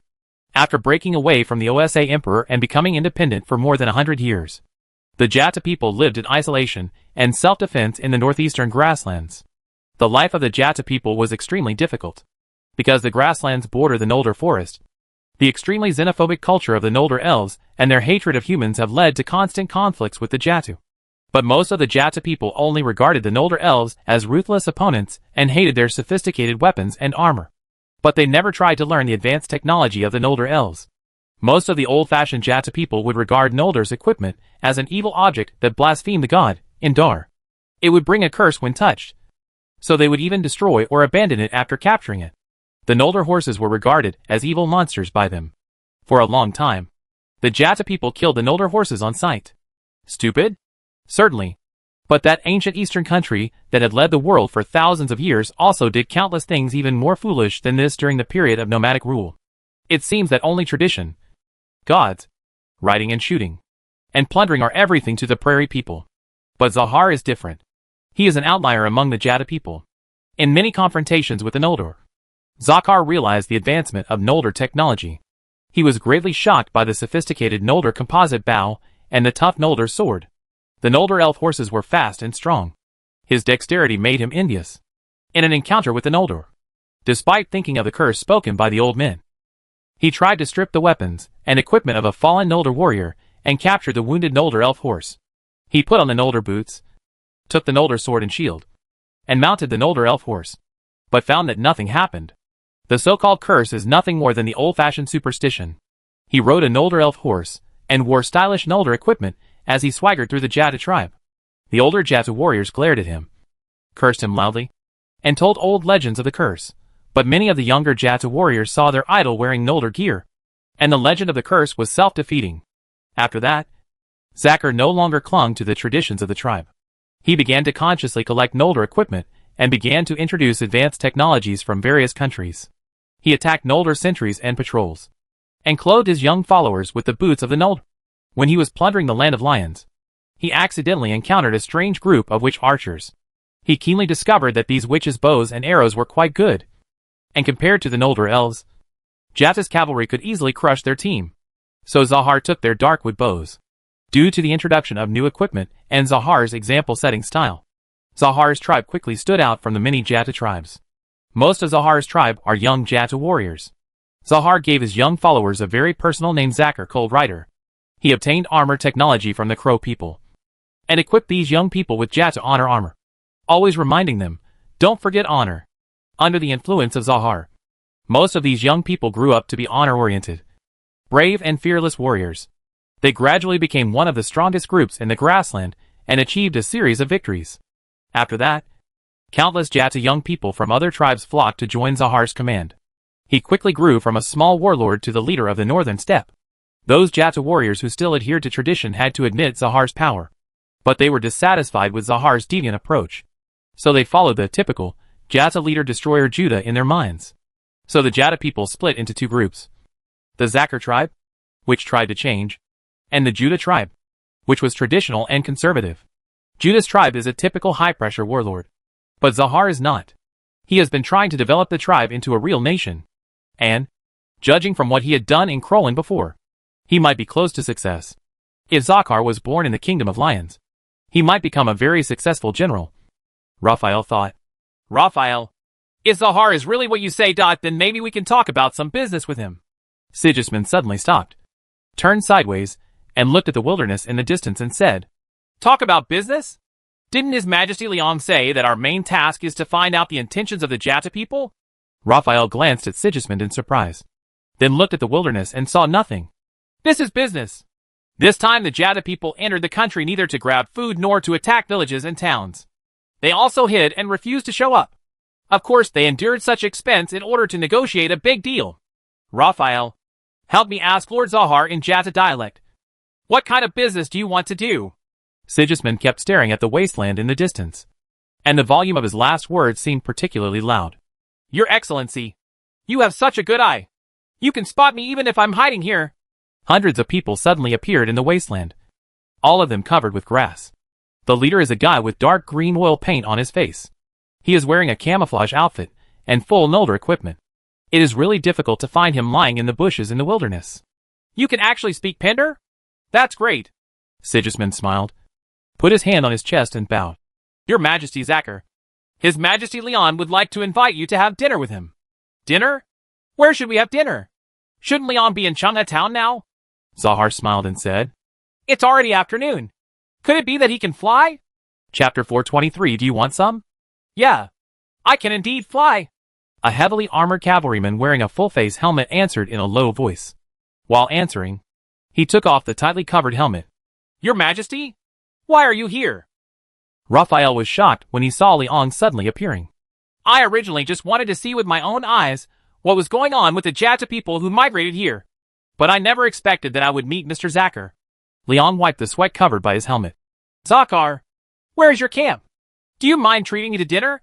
Zakar was stunned for a moment, then smiled and said, Your Majesty Liang? You are so brave. You invited me to dinner, and you actually plan to eat in my camp? As he spoke, he wiped the paint on his face, pulled off the camouflage bundles on his body, and arranged his equipment. It seemed that he was trying to make himself look tidier. This Jata warlord seemed to be very particular about respectability. What? You're not happy? Then you can come back to Chang'e City with me. I'll definitely feed you with good food and drink every day. Liang threw the helmet in his hand to Sigismund, spread his hands and stepped forward. I like to eat roasted whole lamb. Can your chef cook it? Zahar had already cleaned up the grass blades on his body. He took off his camouflage cloak that was covered with dirt and threw it to the soldiers behind him. He also opened his hands to welcome him. Everyone on the grassland can cook roast sheep. You are welcome when you come to my house as a guest. Your Majesty Liang, you can eat as much roasted lamb as you want. But Do you really dare to come to my house for dinner? Leon looked at the burly man in front of him with a smile, rubbed his hands, and nodded vigorously. Since there is roasted lamb to eat, what should we not dare to do? Let's go. Let's go quickly. An impatient look. Zahar was stunned again, and a smile appeared on his sturdy face. According to the customs on the grassland, guests should be entertained with delicious food and drinks when they come. It is considered as entertaining if the guests cannot go home. Aren't you afraid that once you get to my house, you'll never be able to go back? Oh, what's another good thing? Do you have roasted lamb every day? Leon was overjoyed. Is there a beautiful woman to warm the bed? If there is everything, then it doesn't matter whether I go back or not. Ha ha ha, your majesty, Leon. Zacher laughed and looked at Leon with deep admiration. You are really different from the king of Croland. I admire your courage. If it were me, I would definitely not dare to go to your house for food. You are already planning to occupy my house. And you still say you don't dare to eat from my house? Zacher, you are dishonest. Leon shook his head and sighed. Occupying your home? You may have some misunderstandings. Your Majesty, Leon. Zahar frowned slightly. If you didn't plan to occupy my home, then why did you send so many troops to my territory? Leon curled his lips and asked. And if Sigismund didn't discover your whereabouts, what were you planning to do in ambush here? Of course it's robbery. You have such a big convoy coming to my door. If I don't rob it, wouldn't it be a big loss?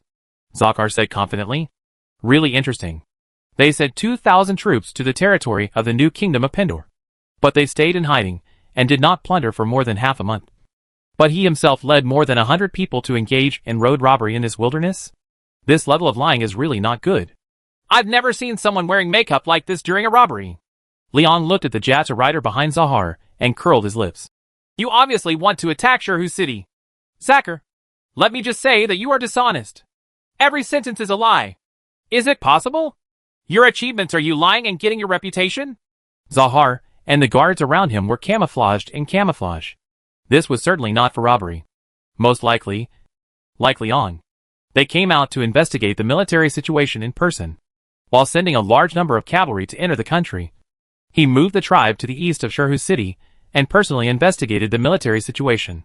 This was mostly for the purpose of plotting against Shurhu City, or even all the towns in the Biba Gulf.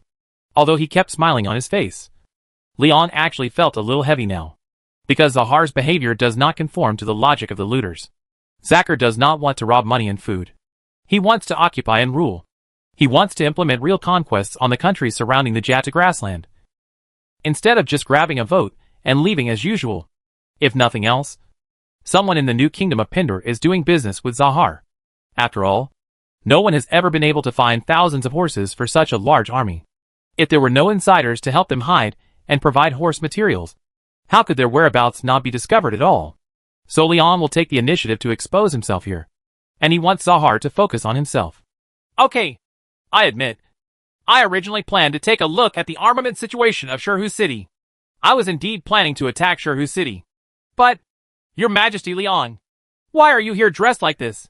Zahar also curled his lips and pointed at Leon. Leon was now dressed like an ordinary cavalryman, and even the weapons were standard equipment. Even Raphael didn't recognize him after putting on the helmet. Leon sighed and pointed to the carriage behind him. I want to see the situation of your tribe with my own eyes, and give you some gifts personally. Zacher, I am different from you. I am an honest person.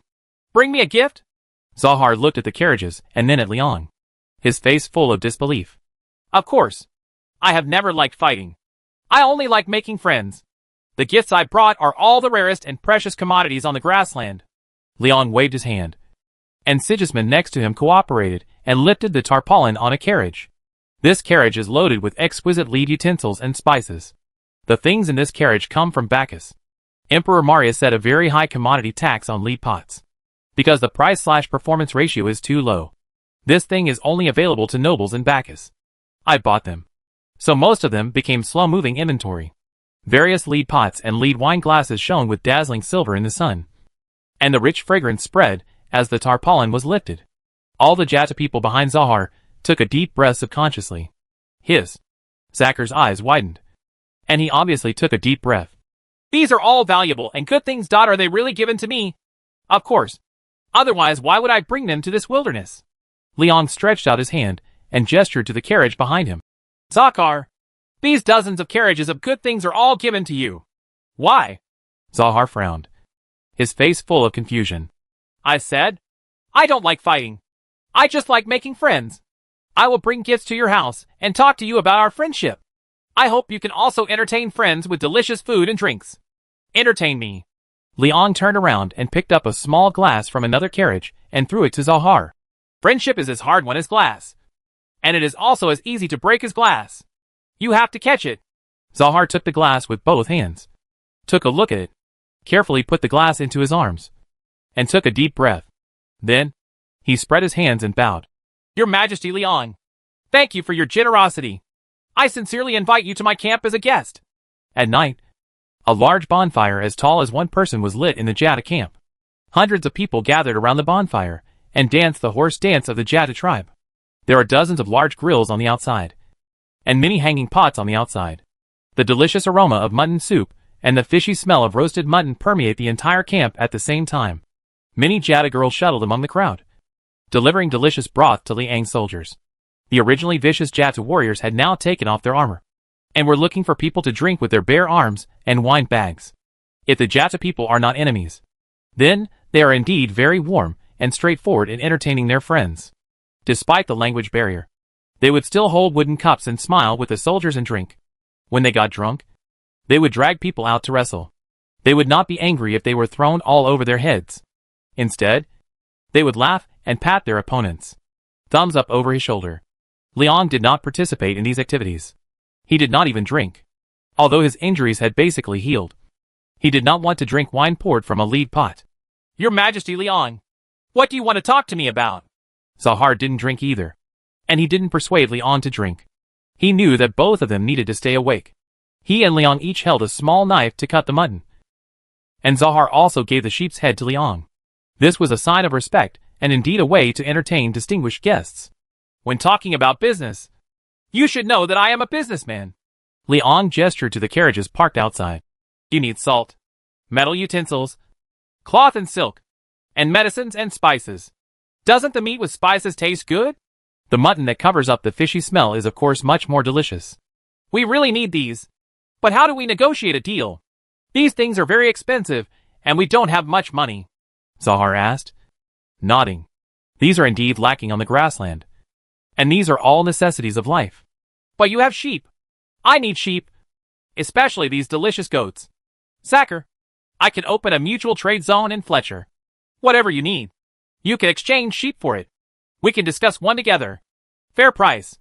Liang looked at Zahar seriously and said, in this way, you don't have to let the few soldiers out to risk their lives to rob.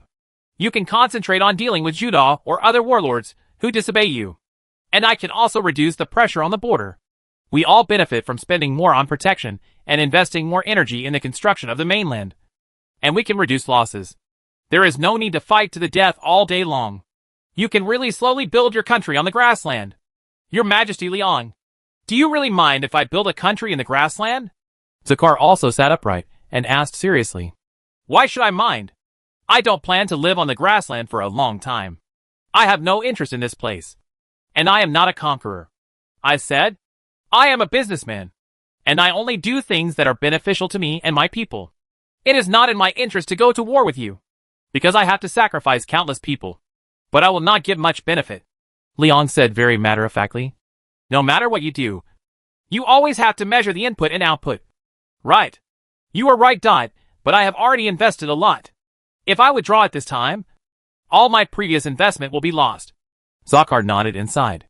Aren't these gifts I brought enough to make up for the cost of sending troops before? How many people did you send to my territory? 2,000?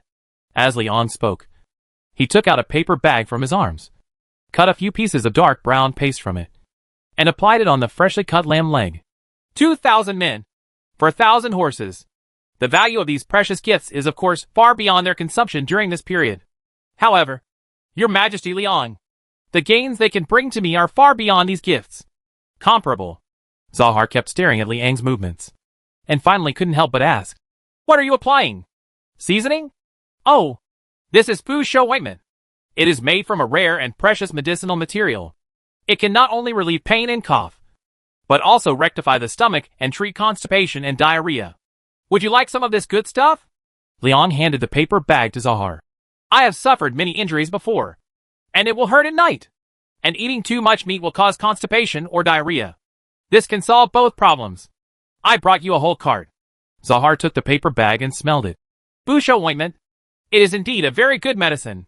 He also followed Liang's example, and cut a little bit of it, and spread it on the mutton. So, do you still think that the gains your army can bring you will far exceed the gifts I brought you? Leon looked at Zachar and smiled. You can't defeat Changha City, and even Shirhu City. Don't expect that since I show up here. You should understand that you can't capture any important town. As for other villages and towns. So what if you defeat them? Can you defend them? To put it bluntly, without the grassland and mounted archery, the Jatta people defending the city are no different from civilians in my opinion. Zahar ate the piece of meat silently, frowning and thinking for a while. Then, he asked Leon with some confusion. How do you know that I want to capture Changha City? Where did you get the news? Did you plant a spy around me? Zahar. You told me yourself. Leon shook his head and smiled. You said it yourself this afternoon. You want to attack Shirhu City. I know that is the truth. A large-scale attack on Shirhu City means that I have to pull out the troops from Changha City for rescue. So you hide in Kuan Village, am I right, that those 2,000 cavalrymen will have a chance to steal Changha City? How do you know they are in Kuan Village? Zahar was really surprised now. I just guessed randomly. But I didn't expect that I guessed it right. Leon laughed. In fact, he was not sure of Zahar's tactics. Nor did he know where Zahar hid the 2,000 cavalry. He was just guessing. Of course, this guess is not a wild guess. After all, Zahar's goal is most likely to be a certain important town. And Changha City is closer to the grassland, and is currently undergoing a large-scale construction. Attacking before the completion of the wall of Changha City will of course become Zahar, Karl's top choice. As for Kuan Village, it was also based on the destination of Changha City that only Kuan, which had few people, and the uninhabited land near it could hide a large army without being discovered. Since he guessed these correctly, Leon can also guess who Zachar's spy is. Chapter 424 Loyal Betrayer. People always have a kind of thinking inertia, and they always think that the longer people follow them, the more trustworthy they are. This is self-deception caused by emotional factors. No one can escape the fog of sensibility, and Leon is certainly no exception. It's like now. Even though Leon has guessed who Zahar's culprit is, he is still reluctant to trust his own judgment. In fact, after determining Zahar's target, the insider could easily determine that Zachar was not for plunder this time, but for occupation. So, if Zachar captured the river city, how would he maintain the victory? With only those 2,000 lone troops. Even if they could steal Changha City, they still wouldn't be able to defend it. Changha City is the capital of the new Pindor kingdom decided by Leon. Even if all other places are abandoned, Leon will definitely counterattack with all his strength. Unless Brave Shield Castle and Fletcher have cooperated with the Jatta people, so that the Jatta people on the grassland can continuously drive directly into Changha City. Nothing else is possible. It's Charles. And he's conspiring with Zachar. Yes, it will only be Charles. He is familiar with both the Jatta grassland border and the entire Changha County, and has stayed in Kuan Village. He also knows the ancient station of the Griffin Knights, and understands the military deployment situation of the entire new Pindor kingdom. He is also the only one who can mobilize the horn to summon the rangers, Godric's longbowmen, and the defense of Brave Shield.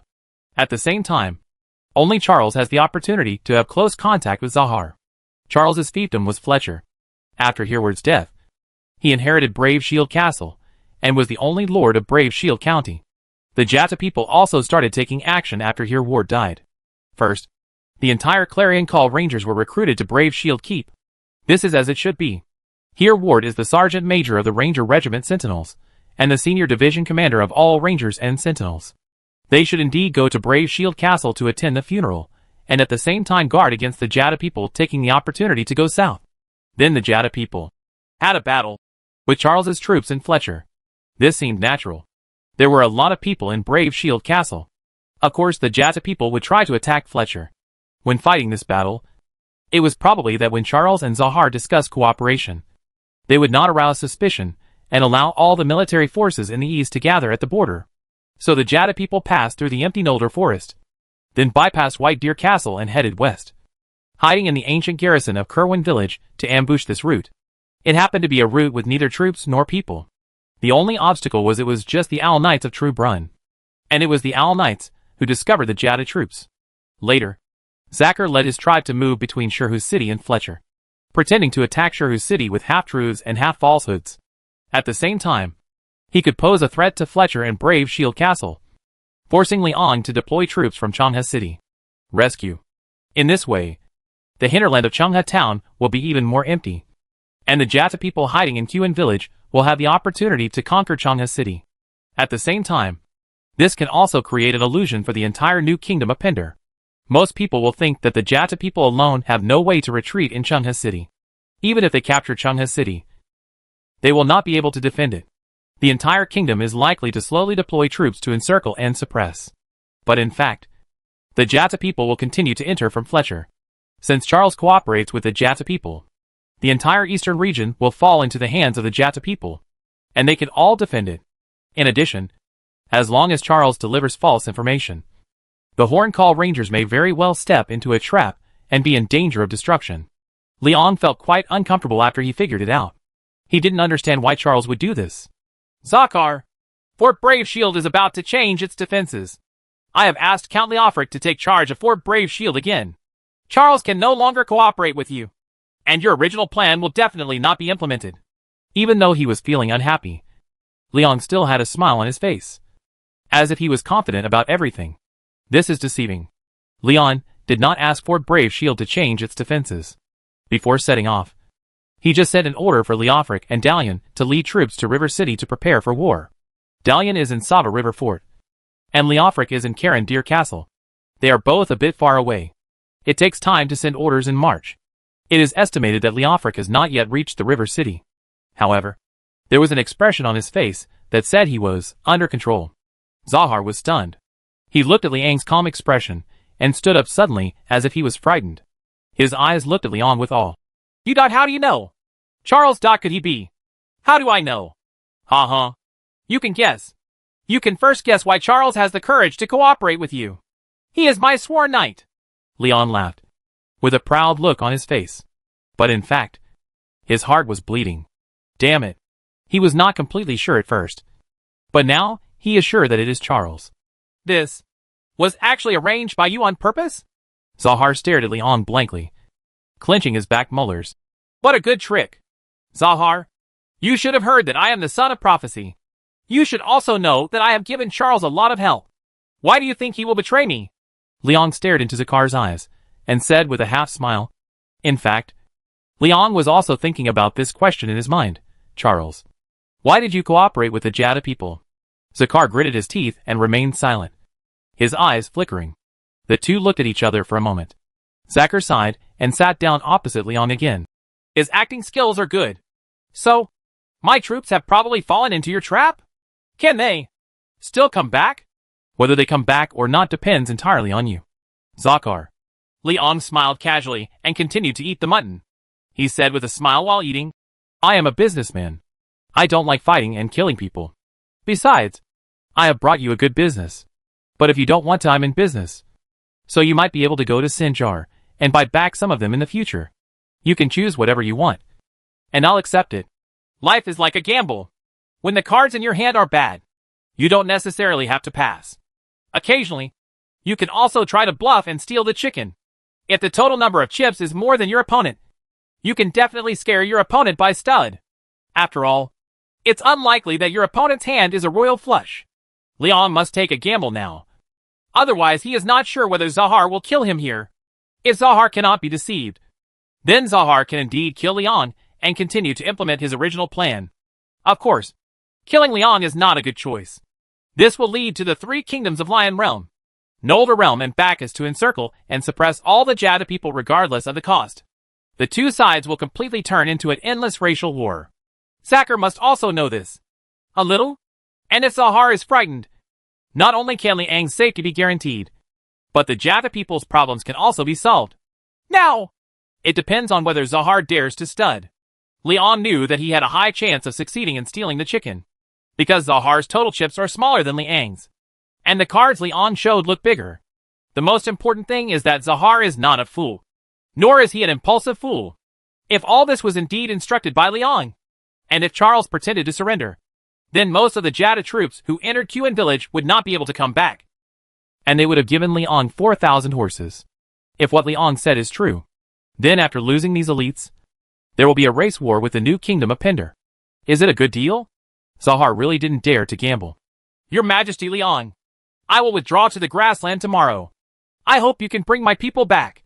After a long silence, Zahar asked quietly. In addition, what are the specific plans for the mutual trade area you mentioned? 5 sheep per person, 3 sheep and 1 horse. Is this a fair price? I'll give you a discount. Send 20,000 sheep to Fletcher, and I will put them back into your army. Leon ate the meat without raising his head, mainly because he was afraid that Zacher would see his expression of successfully stealing the chicken. As for the mutual trade zone, I will make a list of goods for you, and then we will go to Fletcher to set the price together. I guarantee the price. They are all very cheap, and you won't suffer any loss. Early the next morning, Zahar began to withdraw his troops. Leon also led his men on the road back to Chanhe City. Of course, in name, he wanted to rush back quickly to prepare for the mutual trade zone to avoid unnecessary friction between soldiers on both sides. However, there were fewer people on the way back. Raphael and the several horned rangers he brought with him were not in the group, and neither was Sigismund. Raphael, the translator, failed to come in handy this time, so he once again got another task. Before the Jata people arrived at Fletcher, he galloped to Brave Shield Castle and let the horn summon the rangers to take over Brave Shield Castle and capture Charles. Leon wanted to know why Charles collaborated with the enemy.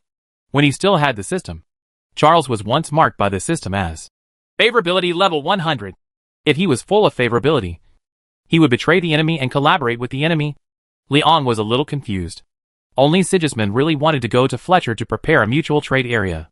On the way back, Leon was in a hurry, because he had to rush to seal off the 2,000 Jata people hiding in Qin village. Once the bluff is successful, it should be done immediately. In fact, this is the difference between low-level charlatans and empty-handed bosses. The purpose of cheating and stealing is to gain time and space. Let lies serve the truth rather than deceive for the sake of deception. Only by seizing the fraudulent opportunity and turning false things into real things will you get real results. In order to return to Chanhe City quickly, after Leon escaped from the sight of the Jata people, he galloped towards the south. Directly to the south was the large lake behind Chanhe City. Chanhe Lake. A few brothers with the best water skills put together a simple raft on the lakeside, and it took only half a day to paddle directly across the long river lake that was dozens of miles wide. This is the fastest way to return to Chanhe City from the northern wasteland. But it is also the most tiring way. The improvised rafts and paddles are not easy to control, and several brothers' arms are almost broken, which is considered a non-combat attrition. Leon rushed back in time, and Dalian and Leofric happened to return to River City at this time. The Griffin Knights are all cavalry, and there are quite a lot of horses captured from the Snake Cult. Now they have 1 man and 2 horses, and the marching speed is relatively fast. Although the Sava fort was further away than the Carandir castle, they arrived at roughly the same time as Leofric's troops. Leofric was immediately appointed by Leong as the governor of Brave Shield and the commander-in-chief of the Eastern Military Affairs, and once again led the troops to Brave Shield Castle. The Griffin Knights will work with the Silver Hand to take down the 2,000 Jata people in Kerwin village. At this time, Brave Shield Castle.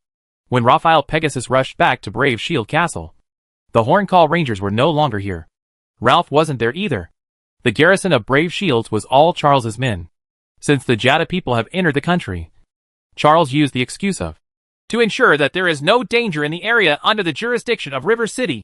So the rangers and sentries summoned by the Horn were dispersed into several teams and sent to Ermund, River City, and Makes the Angling area. Charles currently has high authority in the Horncall Rangers, and everyone regards him as the heir to Earl Odin.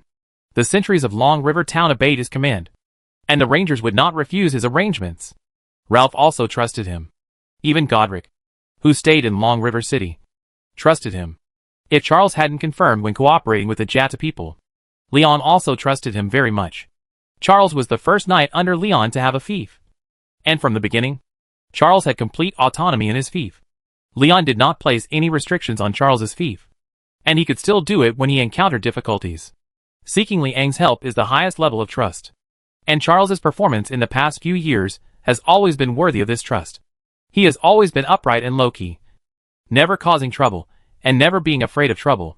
He had faced the armies of the three prophets without changing an expression, had loyally fought with Godric against an outnumbered enemy, and had chased the murderer thousands of miles for justice with Dalian. He is not lacking in courage, loyalty, and justice, and can even be regarded as a role model for most knights. But why at this time? When Leon has established the new kingdom of Pendor, when Charles is already in a high position and holds a county, and when he has almost achieved the same status as his father, Earl Odin. Is he still doing this? Collaborating with the enemy? Raphael didn't understand. But no matter the reason, the task assigned by Leon must be completed first. Now that Ralph and the Horncall Rangers are gone, Raphael can only do it alone. Sometimes pressure makes people grow. Raphael was originally a straightforward and bloody young man. But now, he is forced to become a gangster who beats people behind his back. In the Lord's Hall of Fort Braveshield, Raphael drove away Charles's guards on the pretext of passing on Leon's secret order, and then took advantage of Charles's unpreparedness and knocked him unconscious with a chair. Then, he took out a large sack from his arms, and carried the unconscious Charles directly out of Braveshield Castle. Everyone knew Raphael, and no one would question him. Then, before Charles's guards discovered it, Raphael escaped from Braveshield Castle with a sack of Pegasus, planning to go all the way south through the Noldor Forest to White Deer Keep. White Deer Keep was a place where Charles's people could not intervene. Raphael? Why? In the forest, Charles seemed very tired when he woke up. But looking at Raphael with a murderous look on his face, Charles seemed quite calm. Why? You should first tell me why you want to collude with the Jada people. Charles, to be honest, I don't understand. You are powerful, status and famous now, and you are still so young. Why? Are you going to destroy your own future? And you are His Majesty Liang's first sworn knight. Raphael has tied Charles tightly, and is adjusting the saddle beside him. Raphael. If I say I was forced, would you believe it? Charles did not defend, but sighed deeply. Forced? Do you think I believe it? Everyone knows that your relatives are no longer alive. So why are you forced? Raphael shook his head. Take me to see your Majesty. You won't believe it if I tell you. I can only confess to your Majesty in person. But, Raphael, I did not betray your Majesty. Charles stopped talking and closed his eyes. Chapter 425 Conquering does not require the use of swords. The 2,000 Jata people were indeed in Kerwin village, and Charles asked them to hide in the ancient garrison of the Griffin Knights. Not many people knew about this secretive settlement, and no one thought that Charles would cooperate with Zakar. However, this station is not a good place for the Jata people, because as long as the entrance to the valley is blocked, they won't be able to get out. There is only one entrance to this place, and it's not spacious. Of course, there is actually a secret path inside the station that leads to the Goddess Mountain, but only Dalian knows that path. Leon had walked that path once, but he also didn't know how to go because it would require a long detour in the fog and forest. Once you enter this misty forest, you will get lost, except for Dalian, who has lived here since childhood. Others will probably never come out again if they enter. Currently, Dalian is leading the Griffin Knights to block the entrance of the valley. The Jada people stationed in the camp did not try to rush out. The road at the mouth of the valley was only 3 meters wide. One side of the road was a cliff, and the other side was a deep stream and rapids. There was no other place to stay, and the mouth of the valley was a corner. But outside the corner of the valley entrance, there is an open space where an arc-shaped military formation of dozens of meters can be laid out. As long as the brain is not broken, anyone can see that this is definitely not possible. So the Jata people also retreated into the garrison. They couldn't get out, but Liang's troops couldn't even get in. The two sides were facing each other like this.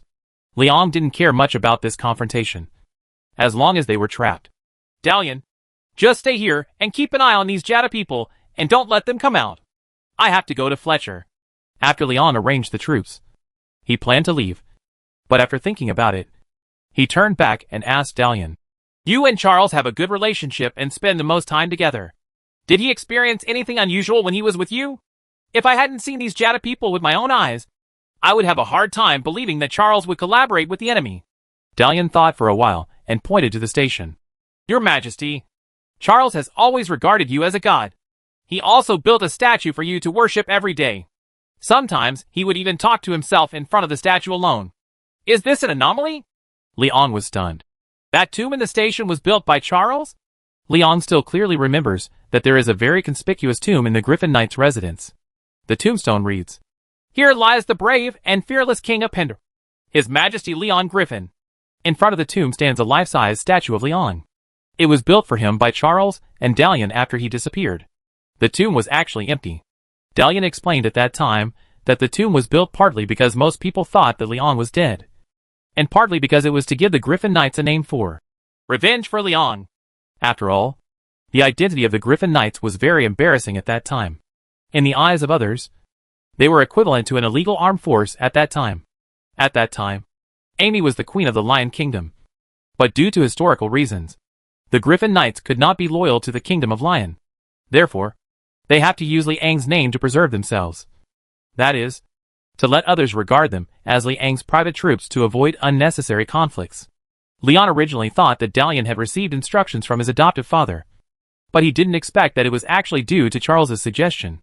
"Your Majesty, Charles's worship for you has actually gone beyond the concept of a monarch and a subject. He regards you as a god. Moreover, he can probably be regarded as the kind of fanatical believer. I feel that even if you let him die, I will do it without hesitation," Dalian said, stroking his chest and bowing his head towards Leon. "Judging from the situation here, Charles did collude with the Jatsa people, but I am also convinced that his loyalty to you is unquestionable. I don't know why he did this, but there is probably some reason. Your Majesty, I hope you can give him a chance to defend himself." "I will." Leon nodded and left thoughtfully. After returning to Changhe City, Leon received the news from Raphael. Raphael has arrived at White Deer Castle, and he locked Charles into the Bank of Pender. There are hundreds of Nolder elves guarding him, and Windatil, who once fought alongside Raphael, is also there. This is a very safe approach. Raphael has indeed grown a lot. However, it was too late for Leon to ask what happened to Charles, because he had to rush to Fletcher. He wanted to completely deceive Zahar first, and then come back to clean up the door. Sigismund was indeed a very efficient man. He built Fletcher's trade market in only 3 days. Perhaps it was fate. Perhaps it was coincidence. The location of the mutual trade market was exactly the same as the riverside camp where Leon once fought a bloody battle with the Jata people. The small riverside camp had been expanded many times by Ralph and Charles, and was now a medium-sized fortress capable of accommodating thousands of people. And this fortress spans the long river. Like a barbell, there are military stations and walls at both ends of the river, and in the middle is a solid wooden bridge. In other words, this medium-sized fortress is actually equivalent to building a small castle on both sides of the river. Even if the castle on the other side of the river is occupied by the enemy, it can still defend the bridgehead at the other end to block the attack. At the same time, it allows the defenders to cross the river and quickly counterattack. It is a military fortress with both offensive and defensive capabilities. Now, the north side of this fortress is designated as the trading ground of the Jata people, while the south side is used as the hypermarket of the new Pender Kingdom, with a bridge in the middle. This is of course a very fair approach. Leon has always done business based on the principle of fairness and voluntariness, including the list he made for Zahar. It also seemed extremely fair, and even Zahar felt as if he had taken advantage. For example, a goat weighing over 50 pounds can be exchanged for 5 pounds of salt. 2 sheep can be exchanged for a pound of dye. 6 sheep can be exchanged for a pound of Bacchus spice, and it is already ground into powder. The more expensive lead pots and lead cauldrons only cost as much as 3 or 5 sheep. Even the extremely expensive Fusho ointment is on the list. This stuff really cured Zahar's old injuries and constipation, and it can also refresh his mind. It can also relieve cough, vomiting and diarrhea. Most of the common diseases on the grassland are covered. It can be cured. The Jata people have even called this stuff magic medicine. But such a precious thing only costs 10 sheep per pound. Of course, the sheep must be raised to more than 50 pounds. Otherwise Leon will not be accepted, and many 50-pound scales will be left in the trading yard prepared by the Jata people. This standard is also extremely fair. A 50-pound goat is actually not that big. It only takes 1 year to raise it, and it will reach this weight. It is not yet an adult. Generally, goats can actually grow to more than 100 pounds. Zachar even thought that such a sheep was a bit too small. But Leon said that it was indeed true that a sheep of more than 50 pounds was most suitable for roasting sheep. "Your Majesty Leon, this price is indeed very kind. I have no objection. If you need a war horse, I am willing to sell it to you." Zacher felt that Liang was indeed sincere in opening this trading farm. In his opinion, this kind of pricing was almost the same as picking it up for free. Sheep were really not worth much on the grassland. There is no need for war horses. My army currently has enough horses. Of course, if you are willing to sell stallions, I can buy a few. Liang rejected Zahar's proposal. Jata people are also human beings. Let your people live a better life. Everyone can raise sheep. Women and children can also herd sheep. And it can also replenish the food reserves of your people. But raising horses requires a lot of energy and young manpower. Zacher looked at the compassionate Liang and nodded slowly. That's right. Your Majesty Liang. You are indeed a kind king. In this way, both of us can reduce the number of troops stationed and invest more manpower and material resources into people's lives. But you have to take care of this market. I'm worried that Judah's tribe will come and cause damage. I don't want to if you trade with him. You know he won't give you sheep in exchange. Leon also nodded and stretched out his hand towards the car. Zacher also reached out, grabbed Liang's paw and shook it hard. Don't worry. Judah will never come again. Thank you for your generosity. Your Majesty Liang. The two parties agreed on the price, and the matter was settled. In order to ensure that the trade with the Jata people can be maintained for a long time, Liang asked Ndongjia, who is temporarily stationed here, to manage this trading area. And Ndongjia once managed the trading area with the Misty Mountain people in Raven Realm. And now he can do this. It's quite familiar.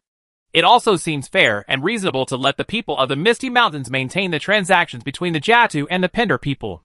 Of course, the most important thing is, Leon didn't intend to let decent people like Ralph or Leofric take care of this matter. The most suitable person in charge of managing this trading place is a more flexible person like Ndongjia. Because Ndongjia and Nsung were in a relationship. She knew what those necessities for life on the grassland that Liang had obtained were. Fusho ointment is opium. There is no need to explain the situation of this stuff.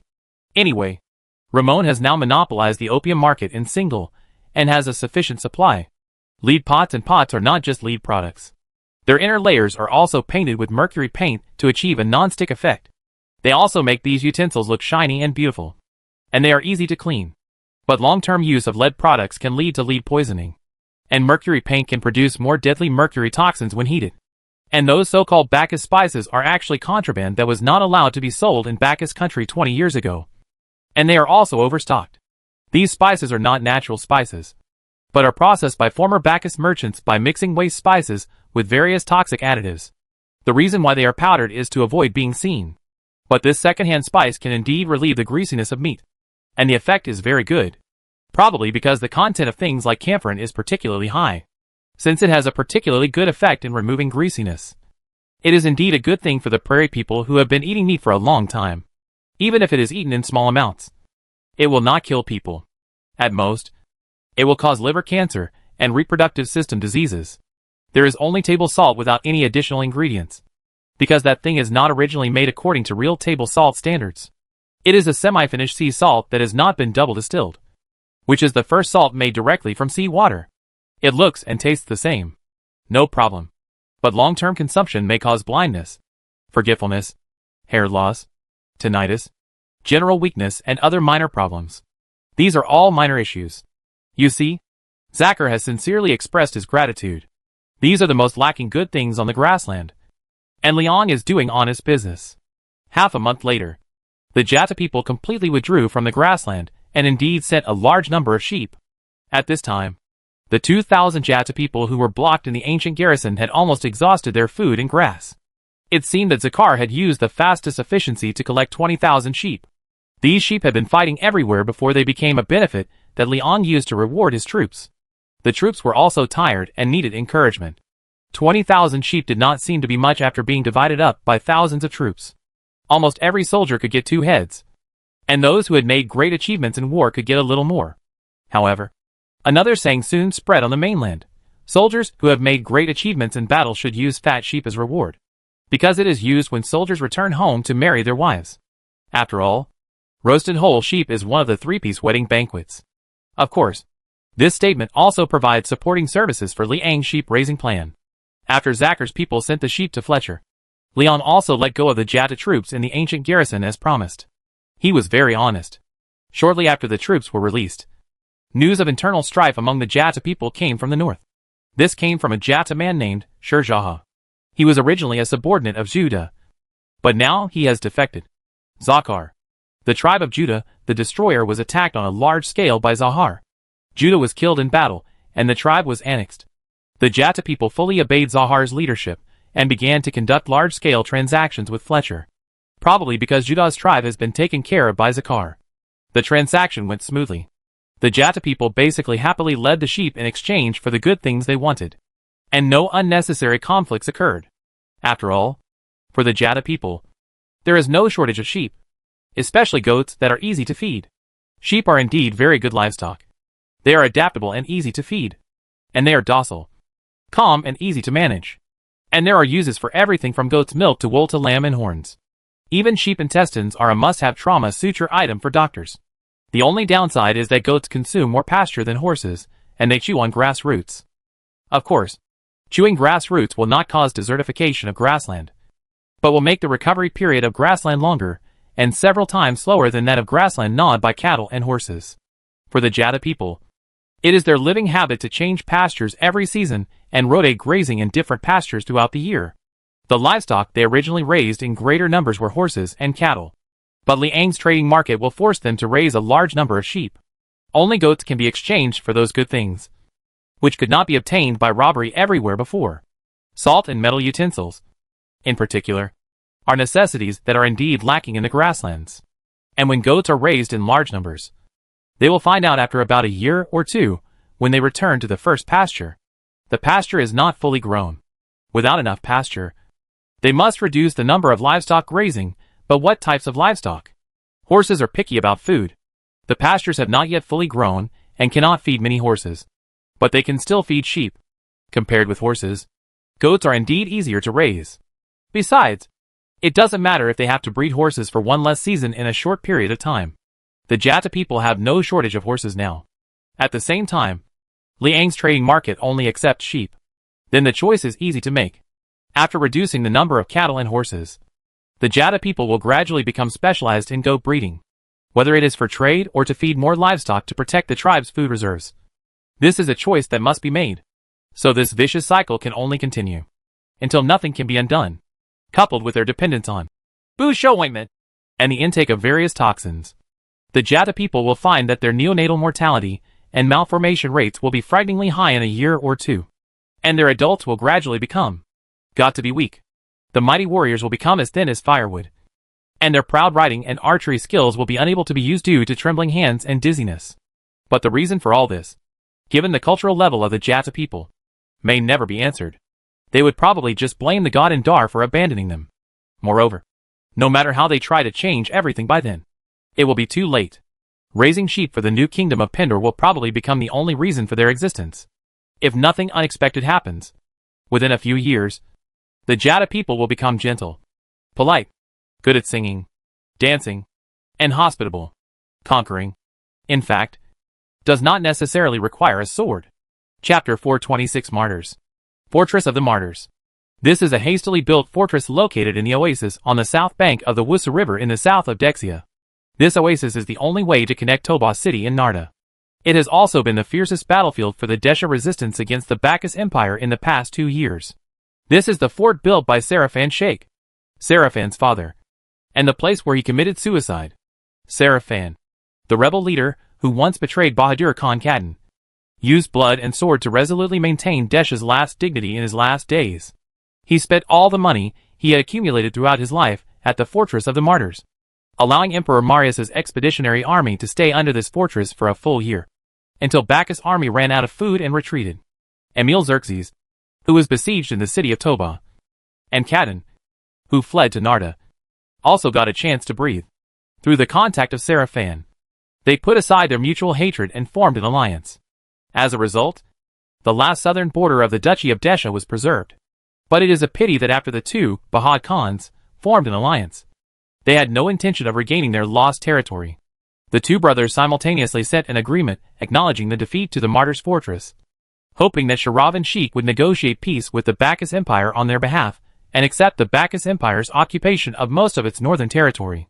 The two brothers, Cardan and Emil Xerxes, Probably neither had the courage to fight to the end nor the courage to personally admit defeat. Perhaps Seraphin's concept all along was correct. The brave and fearless Templars in the desert would indeed become weak once they lived in the city for too long. So weak that he doesn't even have the courage to admit defeat himself. So Seraphin Sheikh signed a defeat contract with the Bacchus Empire on behalf of the two Bahad Khans, and then committed suicide. Sarah can now understand her father's obsession. Although she still disagrees with his abandonment of his wife and daughter, Seraphin Sheikh is a person who truly loves Desha deeply, and he will give everything for Desha, whether it's his family or himself. He committed suicide because he could no longer see Desha's future. The holy mountain of Ghazi was burned. God Veda was killed. None of the noble monks were martyred. And nobles like Kadin and Emil Xerxes did not have the consciousness to sacrifice for Desha. For Seraphin Sheikh, his Desha was dead. Therefore, this fortress is not called the Holy War Fortress, but the Martyr's Fortress. Seraphin was the last martyr of Desha. But this martyr did not gain the respect of the Dexia people because he was the one who recognized the defeat on behalf of the Dexia. And he was the one who signed the defeat contract. Most people are ignorant. Those Desha young people who still retain some blood, including some of Seraphin's subordinates, were gnashing their teeth and cursing Seraphin, the coward who admitted defeat. But Kadin and Emil Xerxes did not suffer any criticism. They would only stare down at the signature that takes the blame, but never look up at the king who gave the order. In other words, they will just follow the trend and curse the people everyone else is criticizing, and ask anyone who has the courage to tell the truth to shut up. Probably. This is because there will be no consequences for cursing Seraphin, while cursing Kadam is likely to result in death. Only Sarah could loudly curse Kadin and Emil Xerxes in the Fortress of the Martyrs, and in front of both of them, as the new Minister of Foreign Affairs of Pandar. Sarah met with the two Bahad Khans, Kadin and Emir Xerxes, at the Fortress of the Martyrs. The two brothers took a long time to arrive at the Fortress of the Martyrs, and each brought many guards. Maybe he was afraid of being assassinated, but Sarah actually just waited for them in the fortress alone. Neither Kadin nor Emil Xerxes dared to speak loudly to Sarah. They may have felt some guilt towards Seraphin Sheikh. Kadin had met Sarah when she was a child, and some of Seraphin's subordinates, who stayed at the Martyr's Fortress, also recognized Sarah. They didn't have the confidence to embarrass Seraphin's daughter. Of course, they didn't dare to embarrass her. They couldn't offend the current new Pendar kingdom. Rise. Sarah is the Minister of Foreign Affairs, and she represents the entire country when she is on a mission.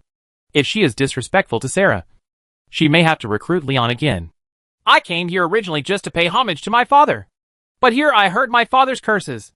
Sarah sat on the main seat and glanced at the two Bahad Khans on the left and right with an expressionless face. What's the shame of Desha? What's a coward and scum? And some people say he is a traitor. I want to know. Who is the shame of Dexia? Who is the coward and scum? Who dares to be a bastard who dares not to be? Who is spineless and shameless? They are simply maggots. Sarah didn't name anyone, but everyone knew who she was talking about. Kadin remained silent, and Emil Xerxes looked down at his feet. Neither of them spoke. Didn't you two form an alliance? Who has the final say between you two brothers now? Who is Bahad Khan? Sarah looked at the two brothers with mocking expressions on their faces. They were scolded like maggots in front of their faces, and didn't even reply. They were indeed Khan-level figures. Hee. Both brothers pointed at each other. Then, they hummed at the same time and stopped talking. Okay then. It seems that you are all self-aware, and know that you are not worthy of this title. Sarah stood up. Since you know that you are not worthy of being the ruler of Dexia, then I will give you a chance. Surrender to the new kingdom of Pendar and accept the rule of His Majesty Liang. This may ensure your safety. What? Surrender? Kadin and Emil Xerxes stood up at the same time. They really did not expect Sarah to make such a request so suddenly. We are not fighting against the new kingdom of Pendar. Moreover, we have not offended His Majesty Liang. Emil Xerxes looked at Sarah strangely. Yes, you didn't offend His Majesty Liang, but you did offend me.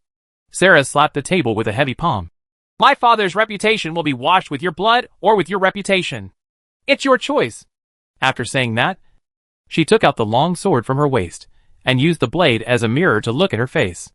Miss Sarah, isn't this an order from His Majesty Liang? You are making your own decisions. Kadin frowned and looked at the sword in Sarah's hand. If we don't accept it, can you still declare war on us on behalf of the new kingdom of Pendar? I can't declare war. I'm the Minister of Foreign Affairs, not the hand of the king. I don't have an army, so I can't personally lead the troops to fight. Sarah spoke slowly, with a cold and calm voice. However, I have the friendship of His Majesty Liang. If I die in Dexia, I can guarantee that His Majesty Liang will lead his troops to defeat Dexia and kill you all. Kill! Cardan and Emil Xerxes looked at each other, with real panic in their eyes. They knew that what Sarah said was true, and that she did have the courage to die here. Not to mention the friendship between Sarah and Liang. Just because of Sarah's status as the foreign minister. It is absolutely impossible for anything to happen in Dexia, let alone die in Dexia. Even if Sarah is in Dexia, even if the territory is slightly injured, the new kingdom of Pendor will surely fight to the death with Desha. Moreover, both Cardan brothers knew that Liang was probably willing to do this. Miss Sarah, if His Majesty Liang is willing to restore the territory of the Principality of Dexia, I am willing to surrender to the new kingdom of Pendor. Cardan responded quickly and gave in, and paid back the price. By the Principality of Desha? You actually plan to become a subsidiary principality of the Kingdom of Pendor? You have already ceded the northern territory and admitted that most of the northern areas are ruled by Bacchus. The ink on this defeat agreement has not yet dried. How to recover? Sarah smiled sarcastically. Your current territory is just equivalent to a count. I don't mind asking His Majesty Liang to make both of you count. However, there is only one Desha, but you have two. I ask again, who has the final say in Desha?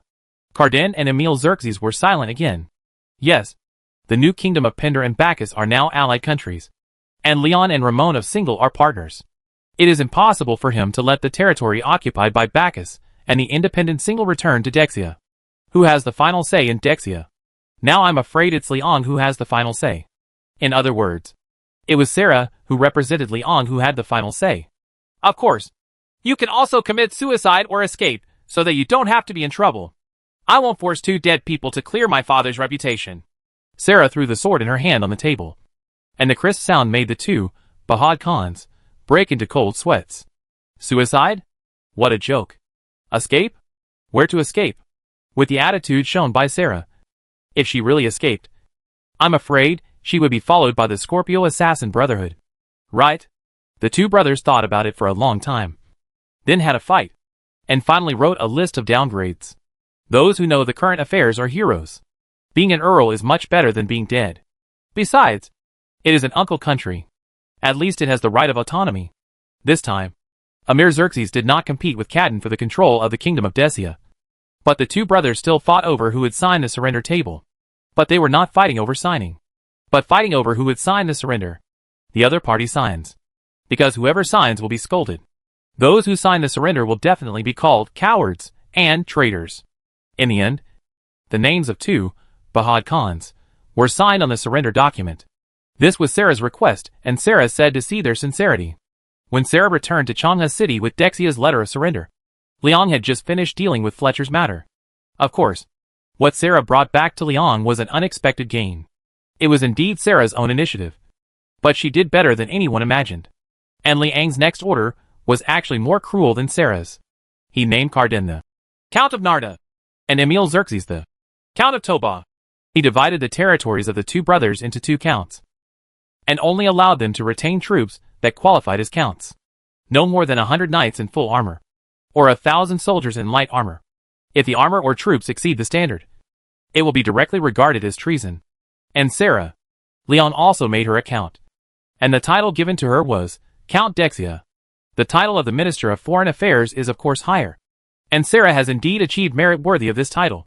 Her fiefdoms are the Fortress of the Martyrs, the village of Gar, and the Holy War Fort. This was the former territory of Sarah Fan Sheikh, which happened to cut in half the territory of Cadden and Emir Xerxes. Sarah still serves as the Minister of Foreign Affairs, and her fiefdom will be handed over to another person to manage her fiancé, Sigismund, who has just been made an oath knight by Lion. For a king, he must be calm in everything he encounters, and his priorities must be clear. Even if you encounter close subordinates colluding with foreign enemies, you must suppress your emotions, deal with the threats posed by the Jatsa people rationally first, and arrange all government affairs before dealing with the betrayers. Leon has always been a rational person. At present, everything inside and outside has been arranged, and Leon sets off to see Charles at White Deer Castle, October 16th, 358 in the Pandey calendar. This day is the day of blessing from the goddess of order. It was also the day the war ended. 1 day ago, His Majesty Liang returned to White Deer Castle to inspect the material reserves and announced that the entire New Pinder Kingdom has lifted its war preparations. The Jata people have fully retreated to the grassland, and peace has returned to the Lion Realm and the Noldor Forest. Desha has become the 3 counties of the new Kingdom of Pinder.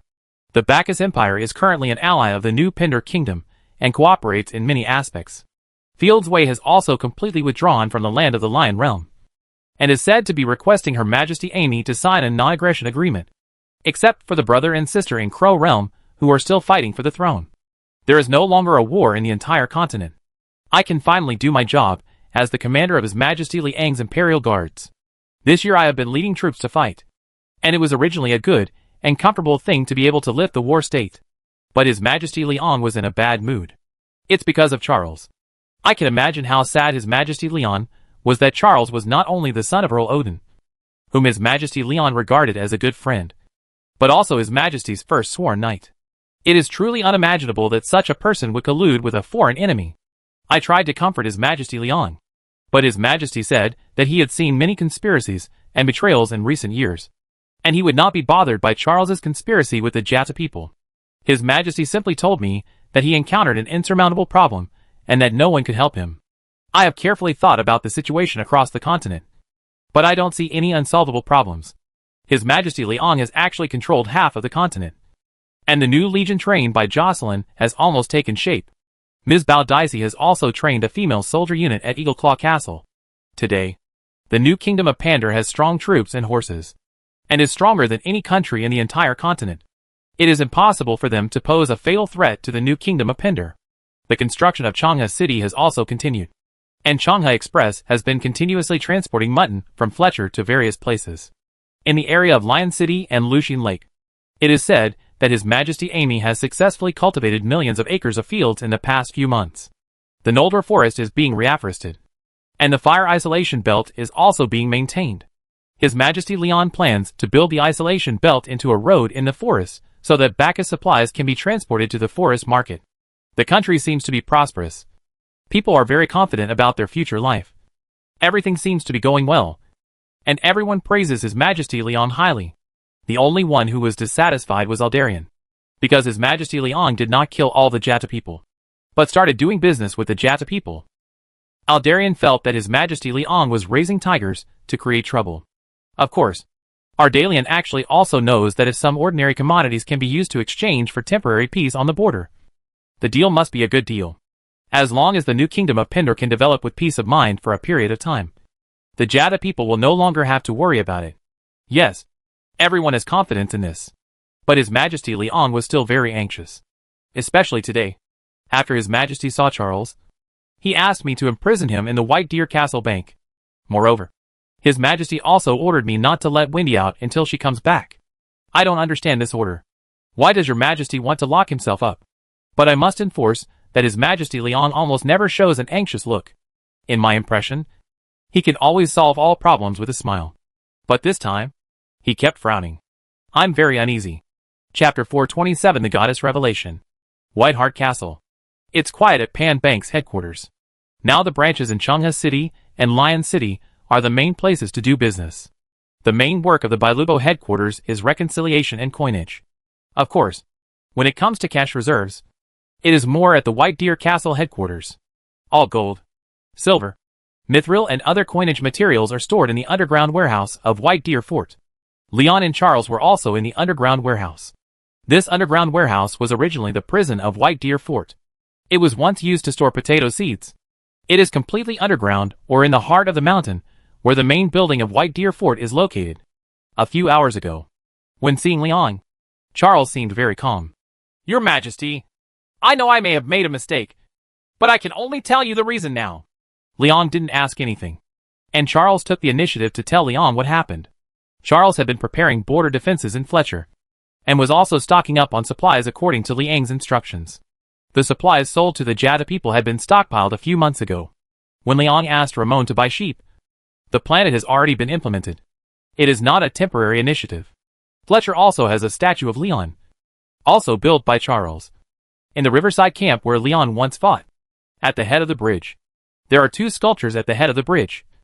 One is Eunomia, the goddess of order, and the other is Leon. Charles goes to talk to the statue every day. And by the way, he also prays to the goddess of order. He indeed regards Leon as an idol, and puts Leon on the same level as the goddess of order. The goddess of order is the belief of most people in the lion realm. And Charles's belief is in Leon.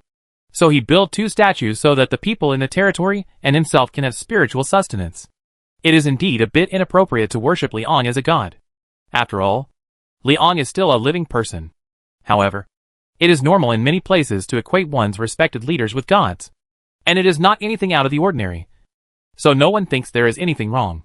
In early September, something wonderful happened to Charles. The statue spoke. But it was not Leon who spoke, but the statue of Eunomia. Charles said that kind of voice went straight into the soul. Leon could understand it, because he had also heard Eunomia's voice many times. At that time, what Eunomia said to Charles was, "You should not worship evil spirits from other worlds." Evil spirits from another world? Charles didn't understand what that meant at the time. But when the goddess came and spoke, Charles was greatly frightened. So he told this to his respected elder, Hereward, who was then stationed at Brave Shield. Of course, Hereward didn't understand what this meant. He felt that the goddess had sent an oracle to Charles, which probably meant that the goddess of order favored Charles. Perhaps the goddess was just warning Charles not to be tempted by evil spirits. But Charles knew that he had not encountered any temptations. And he was not the kind of person who had a strong desire for power and wealth. He was very satisfied with his current life and status. Moreover, it is completely unreasonable to say that the goddess of order favors him.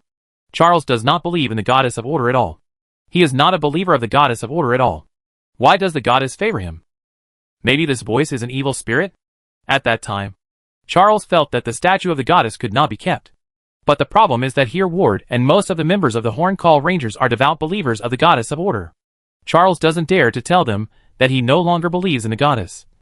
And of course, he doesn't dare to destroy the statue. After returning to Fletcher, Charles began to dream every day. And those dreams were like prophecies. He could always dream of real things happening thousands of miles away. First, he dreamed that Leon was hit by a javelin and seriously injured on the battlefield. This was indeed happening. But Leon was near Dillingang at the time, thousands of miles away from Charles. Then I dreamed that Amy was leading the farmers to reclaim wasteland in Baranley town, and was unfortunately bitten by a poisonous snake in the grass. Fortunately, the farmers rescued her in time, and there was no serious problem. Even Leon didn't know about it. Then I dreamed that there was a riot in the Chialan Bay area. The farmers and businessmen were raided again and again by the Field Way people. They were almost unable to survive, and launched a large-scale uprising. After that, Charles began to have continuous dreams about Leon's experience.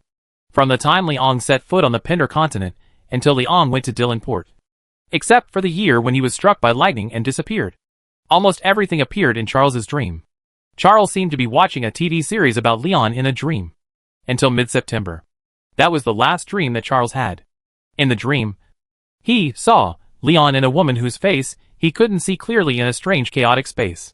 The woman was like a shadow, and it was hard to tell what she looked like. As for that Leon, Charles always felt that something was different. But he couldn't tell what was different. Probably, it looked like Charles looked a few years younger than he did when he first saw Leon at the gate of the House of Lords. "Charles, go and cooperate with the Jata warlord Zakar and let the Jata people occupy Chang'an town." In his dream, Charles heard the young Leon say this. That is indeed Liang's appearance. And it is indeed Liang's voice. Of course, Leon had to obey his orders. But Charles was still a little hesitant at the time. He asked, "Your Majesty, why do you do this? Who is this lady? She is a god. Charles, if you don't do this, Leon will die. And so will you. That evil spirit will eventually kill everyone. Just like Hereward."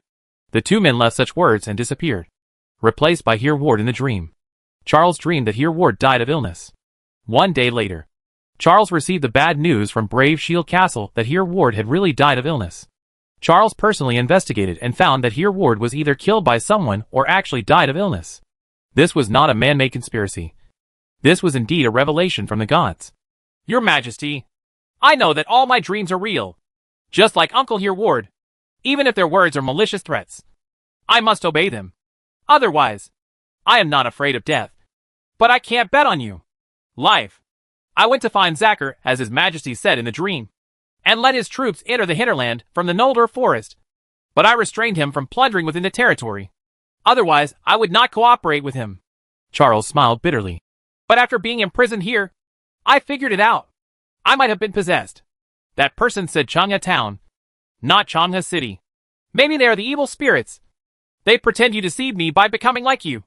That's why the goddess asked me to drive away evil spirits from other worlds. It's good that you can figure it out. I won't blame you. On the contrary, I should thank you.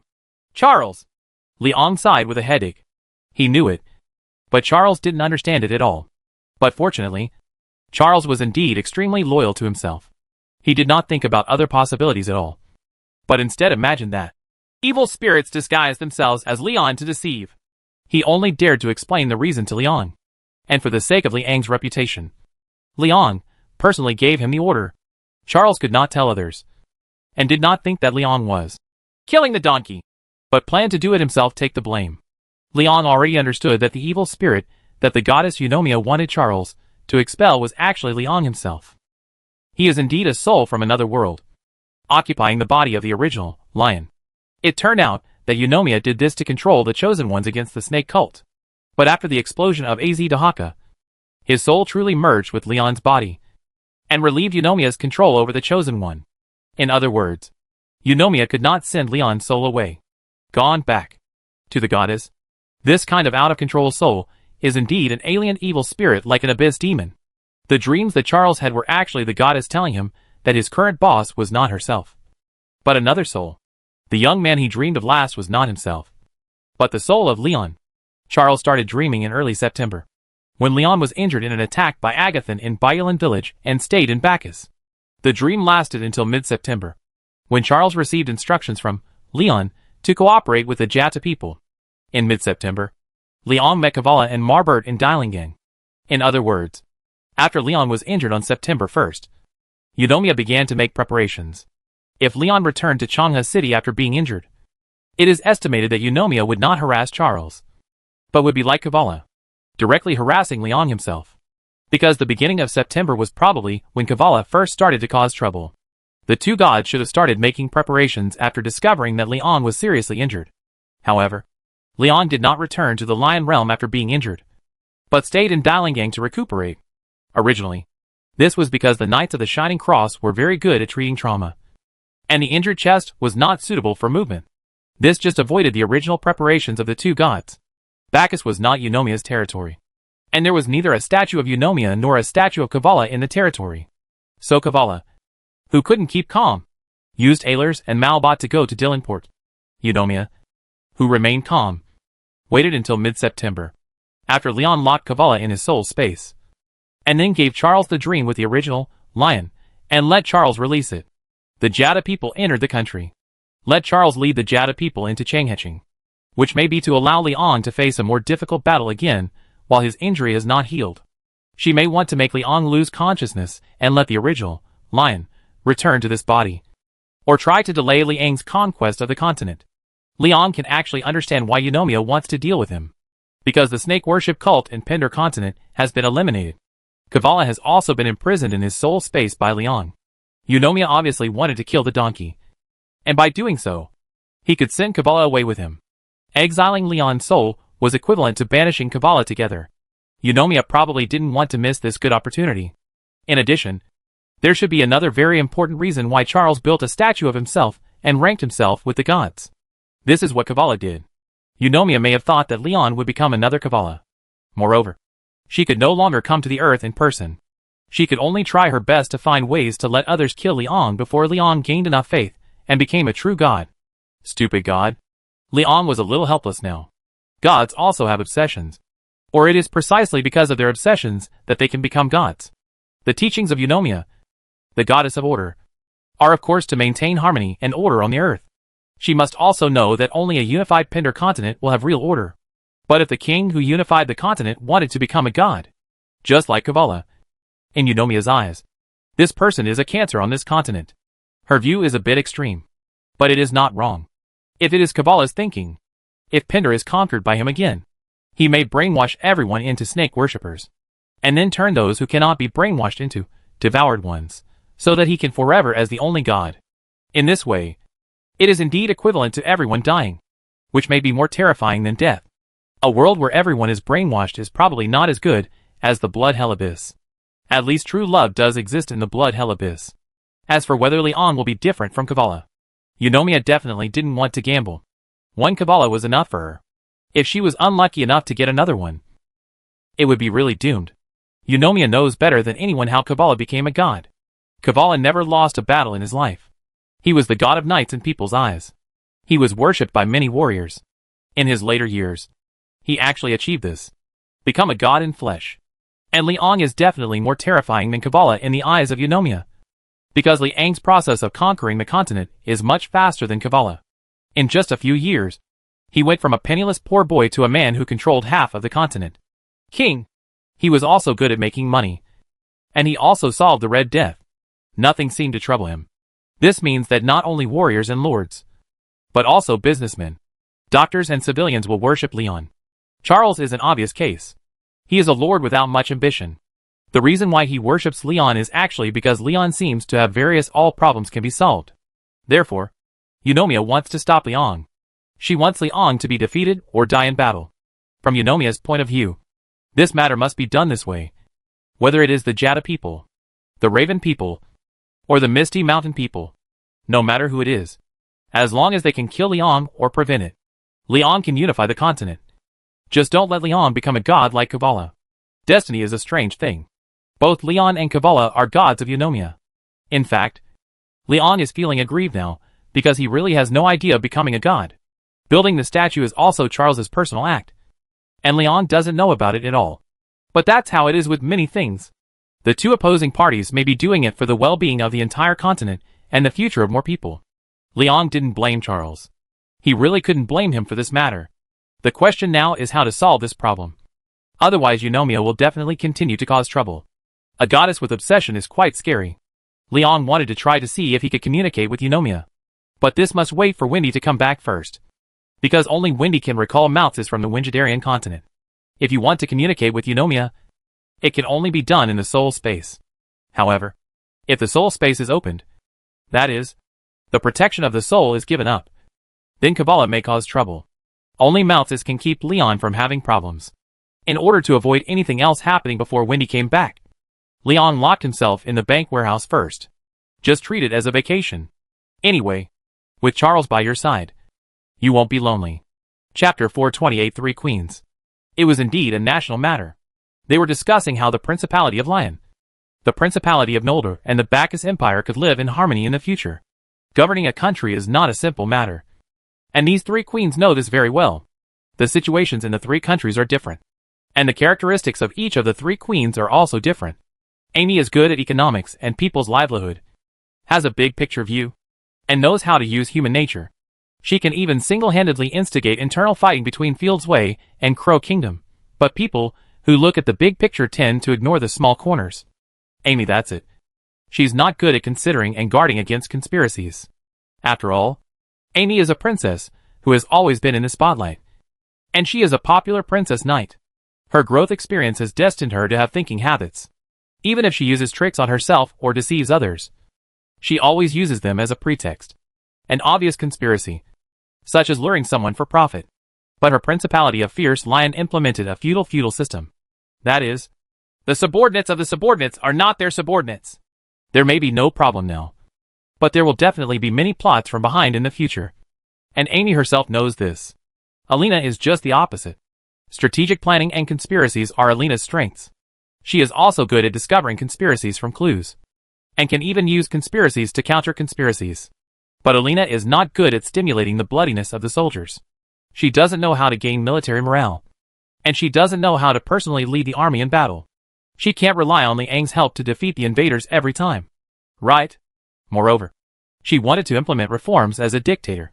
That is to say, she wanted to put herself in the spotlight to face everything. And she wanted to promote the reform policies left by Emperor Marius. This is of course a difficult challenge for a person who is used to making plans behind the scenes. And no matter how good the policy is, it must be able to be implemented to be effective. Her father Justice is good at thinking about policies, but in terms of how to implement them specifically, but it was difficult to help her. Wendy is very good at leading troops in battle. Her martial arts skills are among the best in the entire continent. She also knows how to control the morale of the army. She also knew a little about Machiavellian politics, and Leon deliberately taught her. But Wendy is not good at strategic planning. And she knows nothing about the economy and people's livelihood. Although the Principality of the Noldor currently has few foreign enemies, the conflict between the Noldor elves and the Bacchus people still exists.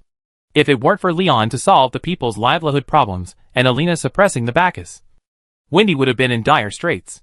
Everyone has their strengths and weaknesses and no one is perfect. The three queens also just complement each other if they can work together. Amy called Wendy and Alina to Lion City just to work together. Alina, let me be honest. Whether the matter between you and Leon is a misunderstanding or not, it doesn't matter. Wendy and I both believe that if Liang's third wife is you, we will not. I don't mind.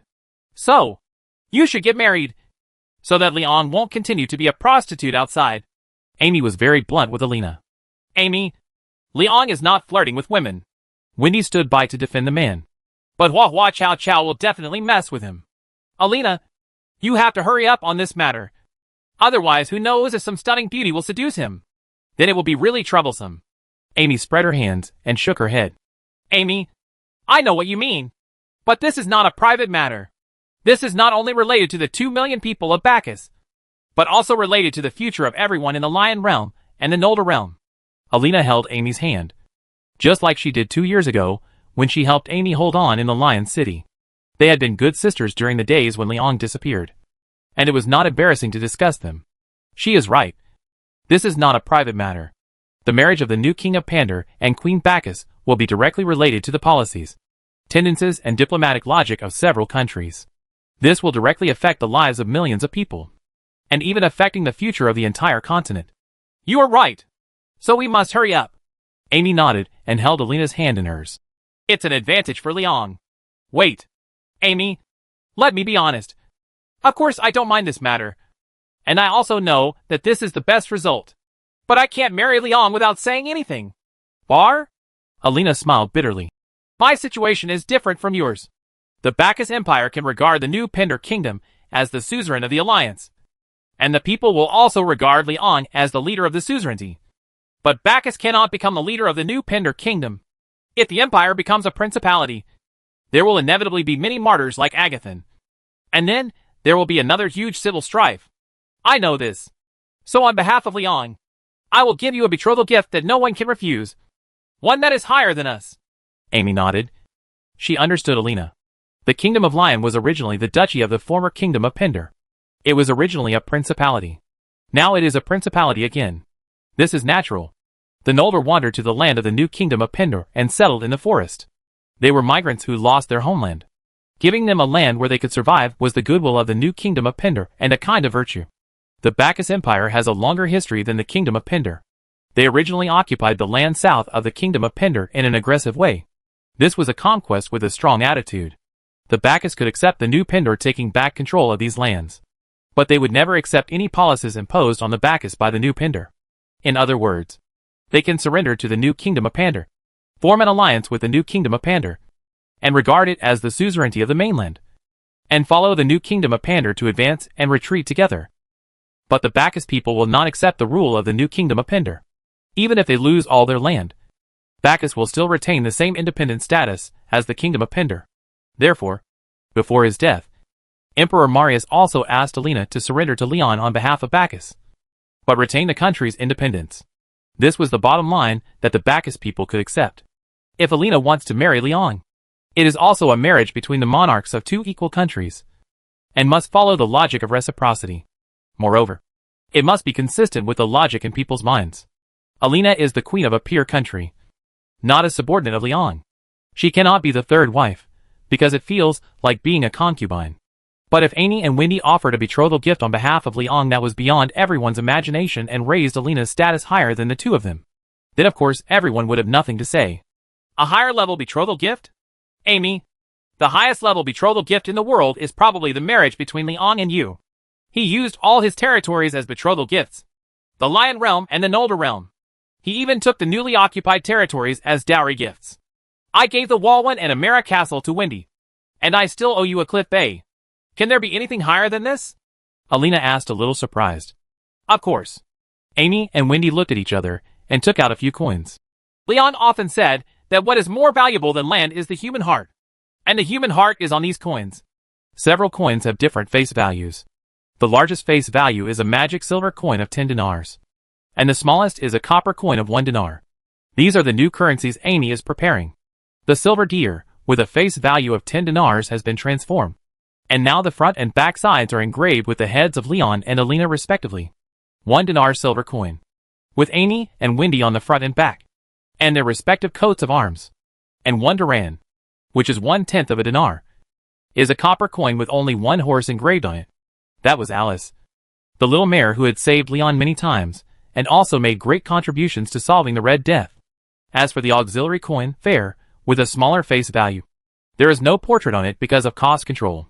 These new currencies do not include the golden griffin, with a face value of 100 dinars, because the face value is too large and is not a commonly used currency.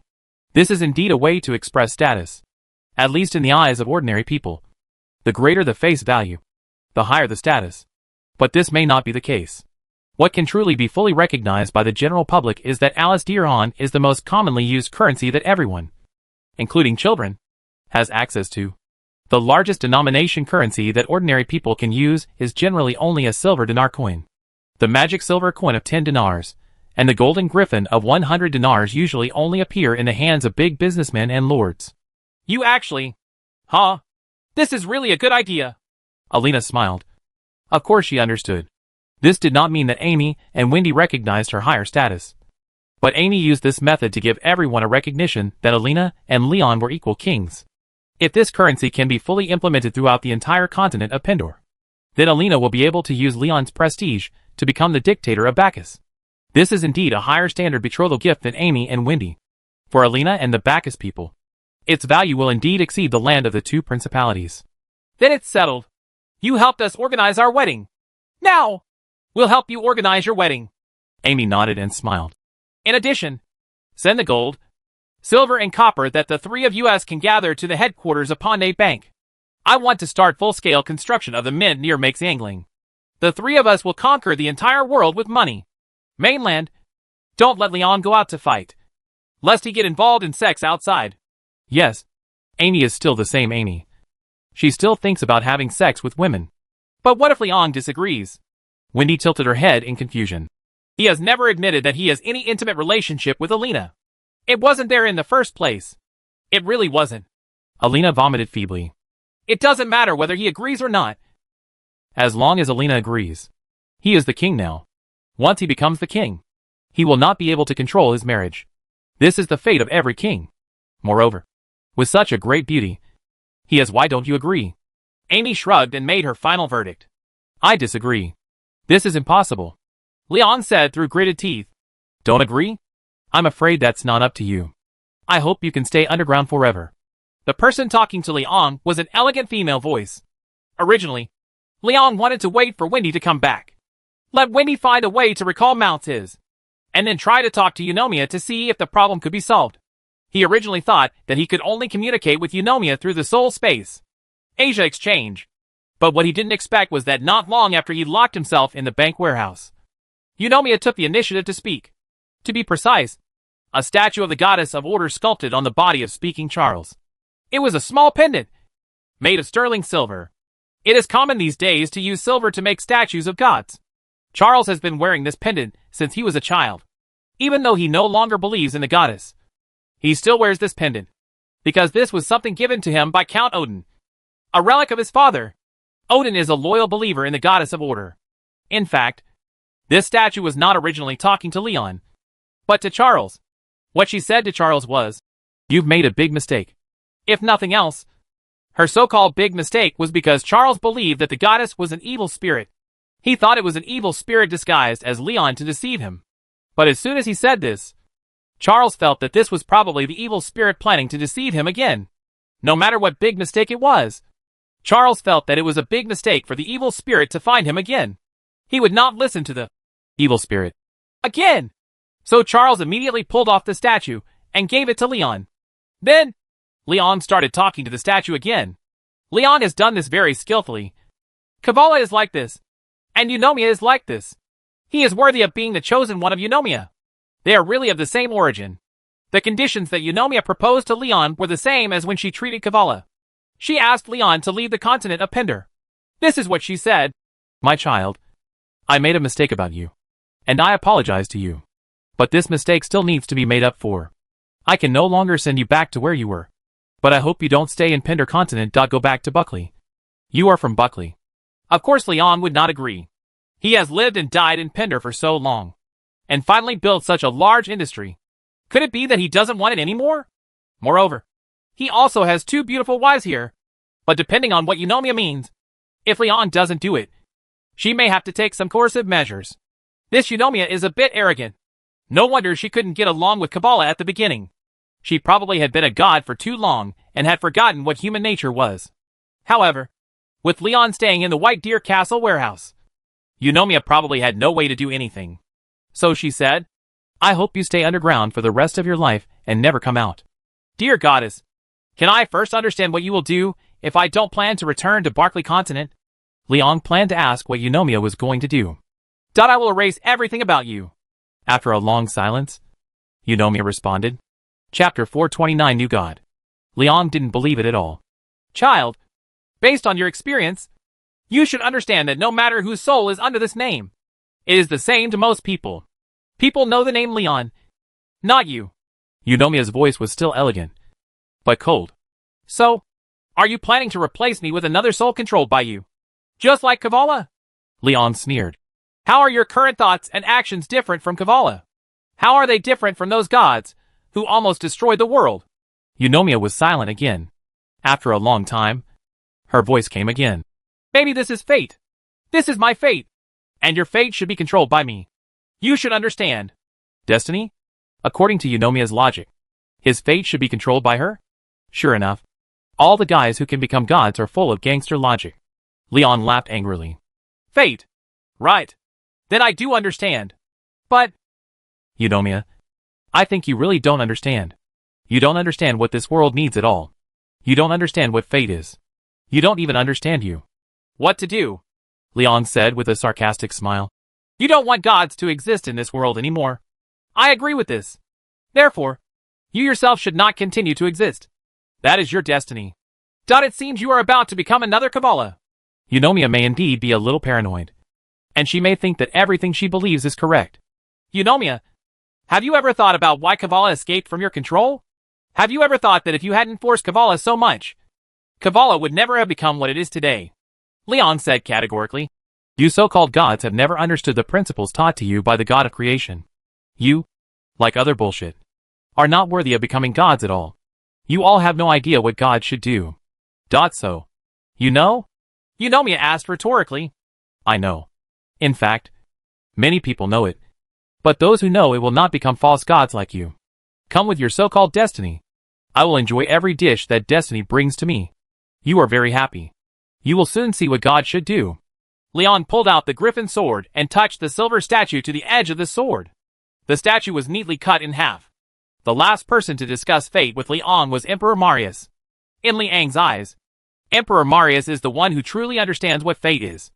Everything you have experienced in this life, including the efforts you have made to change fate, as well as those that have been successfully changed and those that cannot be changed, are actually all its fate.